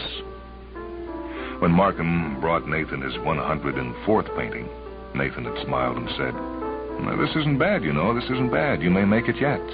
And he smiled again and very politely showed Markham to the door. But no sale. That was 2 months ago, and that painting, or so Markham thinks now, was vastly inferior to the one which he now holds proudly in his slightly trembling hands. Markham says, "Yes," and removes the painting from its protective covering, holds it out for Nathan to take. "Yes, it's my latest. I think my best, too." Nathan, smiling, removes his own work in progress from his easel, places it gently on the table. He takes Markham's painting and puts it on the easel. He stands back, rubs his chin, and examines it. Anxious as always, Markham looks around the large studio. Paintings cover the walls, not paintings of Nathan's own, but those of other artists, other famous artists, and a few little-knowns. Markham imagines his own work hanging beside the work of such famous men and women. He looks back at Nathan, who, still smiling, continues to peruse the painting. Again, the feeling, the tremulous feeling of expectation. Nathan says, "Interesting. Your sense of perspective gets better and better, Wilson." Markham nods slightly in what he hopes is a humble gesture. Nathan raises an eyebrow, sees Markham's eager expression, and says, "You're getting there." W.F.H. Markham, young, hopeful artist, waits impatiently for the verdict. But you're still learning, Wilson. Your work's still a little gaudy. You've got to learn to tone your colors down. You just can't seem to keep your painting in control. Sorry, Wilson, but no. Wilson Francis Howell Markham sits quietly, tiredly in his armchair, his sense of accomplishment replaced by a growing sense of failure. Every artist he's tried so far, Nathan, Mathwin, Simonson, Fletcher, has smiled sweetly at him and told him that he didn't want his painting. There are 3 more artists that he can and will try tomorrow, but he no longer hopes so strongly for success. I'll admit it to myself. I'm a failure. Now, wait a minute. I go through this every time I get a painting rejected. But I never worked so hard on a painting before. I don't know if I can do any better. If my best isn't good enough. A knock on his door. Sighing again, fighting back what he realizes with slight surprise are real tears, he shuffles to the door and pushes the admit button. Sharon Linda something, a slightly spaced-out writer of what Markham considers to be overwritten emotional garbage, is there. She stands in the doorway, smiling and fidgeting. She likes him and comes down often from her apartment 2 stories above for a visit. They've made love 2 or 3 times, never to Markham's real satisfaction. Wilson, do you remember my book, Bonds of Fellowship? Yeah, what about it? Her smile becomes a huge, almost imbecilic grin. I sold it to Claude Jameson for $500. I'm recognized now. That's wonderful. His own aching need for achievement grows suddenly stronger. She has been recognized. Why cannot he be? I'm so happy. I've always wanted this to happen. Wilson, I think I'm going to cry. She steps toward him, and Markham sees that her eyes are indeed wet. However, he feels no emotion toward her. She has cried in his presence before, never for sufficient reason. She puts her palms on his side and presses lightly. Tears are now forming in the corners of her eyes. Markham realizes that he's expected to reach out and hold her in his arms, but he makes no movement. Sharon is not put off by his lack of emotion. She circles her arms about him and rests her head on his chest, sniffling. He feels disgust, not even hatred for her, only disgust and misery, and he pushes her away. Get out, get out. Finally, she senses that something is wrong in him. Wilson, what's the matter? Get out, just get out. I'll call you tomorrow when you feel better. Take care of yourself, Wilson. This, she says with a hint of mock concern, as if she doubts his sanity. She blows him a kiss, sniffs one last time, and hurries out the door. The pit in his stomach has grown deeper and deeper. He stands before the last door. He has seen 2 of the remaining 3 artists who might have bought his work. Both said no with wide grins on their faces. He's beginning to dislike faces that smile. Hesitantly, with the perverse rising hope of the man who knows that he has just one chance to avoid being doomed to failure, he knocks. The door slides open almost immediately. A long, bony, surly face stares down at him. Mr. Carstensen, I called earlier. You're Markham, is that right? Markham? Yeah, Wilson Markham. I've just completed a painting I'd like to show you, if you got time. He's learned through past experience in dealing with Carstensen to be humble and polite, no matter how obnoxious the man might become. Come in. Markham does. Inside, paintings cover the walls. More are stacked on tables and chairs. Still more rest on easels, uncompleted. Well, you gonna show me what you done or not? I really don't have time to watch you stare at my walls. I have my own paintings to work on, as you can see. Markham hands him his painting. Carstensen examines the painting closely, frowning deeply. He hands it back to Markham and has him hold it up while he steps back to look at it from a distance. He continues to frown. Holding the painting tightly, Markham experiences the fantasy of the condemned man. He imagines the frown on Carstensen's face suddenly turning into a smile, while the man walks cockily over, pats him on the back, and says, Markham, I want to buy this. Markham! Loudly and with a tinge of annoyance. Carstensen has finished examining the painting and is now sitting on the edge of a chair, his rump and lower back brushing against a stack of framed paintings and prints. Painful, worried anticipation. Tense hope. Markham, sometimes you really bother me. Do you seriously expect me to buy something like this? You've shown me some of your other stuff, and at least some of it wasn't too bad. But this one is nothing but a piece of shit. And if you can't realize that, then you probably never knew what you were doing in the first place. Markham looks into the older artist's eyes, amazed and hurt. Carstensen glares back for a moment. Then his mouth twitches slightly as he sees the unstifled emotion on Markham's face. Oh, don't cry. You think I'm telling you this for my own benefit? Face up to it, Markham. You're just not an artist. Not a painter, anyway. All your work is way too subdued, too confined. If you want to be recognized, you're gonna have to try some other field. Markham, stunned, simply stares helplessly, silently into the other man's face. Not at all deeply moved, Carstensen stares back. Listen, Markham, I'm only trying to keep you from beating your head against a wall for the rest of your life. I know talent when I see it. I've bought dozens of paintings from new artists in the past couple of years. And most of those artists have been doing very well. But those people were painters. You just aren't. It's as simple as that. Mechanically, Markham blinks his eyes, turns, walks to the door. Carstensen says nothing. Without looking back is too terrifying now, nearly as terrifying as looking forward. He opens the door and shuffles out. He clutches the painting tightly. His hands feel empty, but his burden is 10 years heavy. Slowly, he realizes that he's back in his apartment, in the armchair, staring at his easel. On the easel is reluctant sunset. Wilson tries to remember how long he's been sitting, finds no answer, and gives up. He considers getting up and eating something, rejects the idea. He feels no desire for food. Sex. He thinks of Sharon and shivers in disgust. Recognized. She's no longer merely the loud, tacky girl upstairs who wants his body, and he sighs deeply and shivers again. He rubs his hands back and forth on the chair. He's more than tired. Empty. Emptied. He stands up wearily and rubs his forehead. He picks up a brush and fingers it absent-mindedly. Tonight he will begin a new painting. He must. Each time, after returning with an unsold painting, he forces himself to begin anew. Next time. You're just not an artist. He will begin again. He must. Racked by pain and failure, he falls back into the chair. The paintbrush falls from his trembling fingers.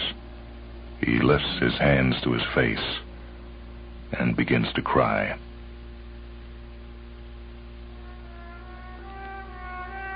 Now, below, the crowd babbles excitedly. He waits patiently for the audience to grow larger. He smiles coldly. It is quite a crowd, 2,000, perhaps 3,000 people. He has called up Police Center, Division 4A, several hours before and notified it of his intentions, and it in turn has done a good job of spreading the word around to the general public. The huge bouquet of faces stares up at him, anxious, expectant, waiting. He has waited long enough. At his first movement, a tremendous shiver shoots through him, and he thinks for the 20th time, is this the solution? Can't I keep trying, and someday, maybe I'll make it? Then again he hears the words, You're just not an artist. No. Am I just trying to spite the world? Am I getting back at society for not making me a success? Who am I trying to revenge? Who am I mad at? Nathan? Carstensen? Sharon? Myself? 5 stories below, the crowd begins clapping furiously, and he thinks it's too late now. partly in fear, partly with relief. He must go through with it now. He smiles again, feeling alone and empty, but somewhat excited. He waves down at the crowd.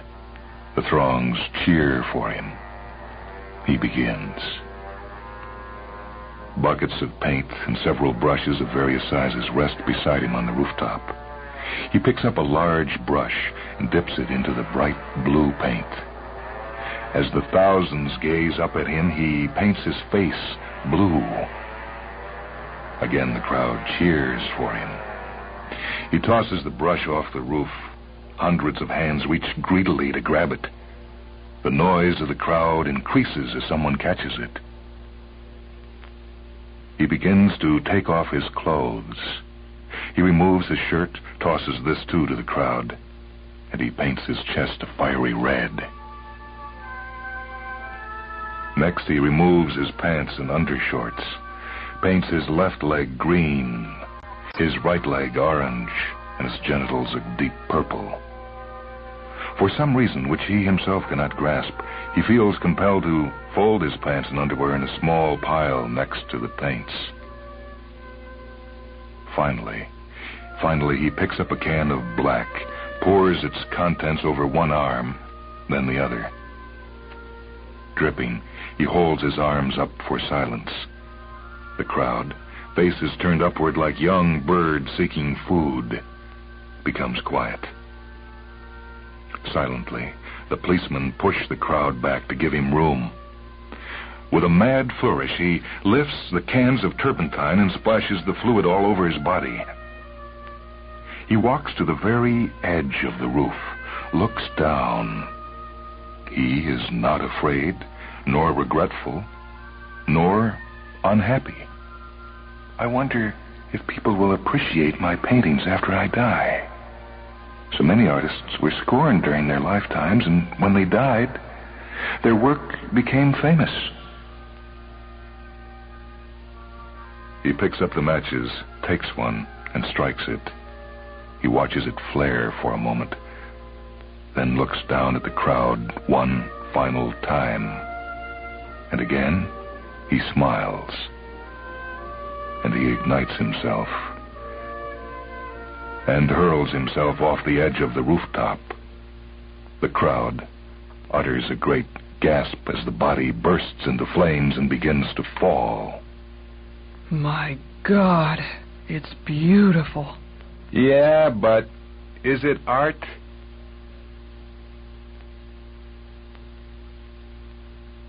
That story was The Exhibition by Scott Edelstein. It appears in a volume edited by Harry Harrison titled The Outdated Man. Michael Hansen speaking. Reading with me this time Jim Fleming and Louis Strasbaugh. Production engineering for Mindwebs by Steve Gordon. Mindwebs comes to you from WHA Radio in Madison, a service of University of Wisconsin Extension.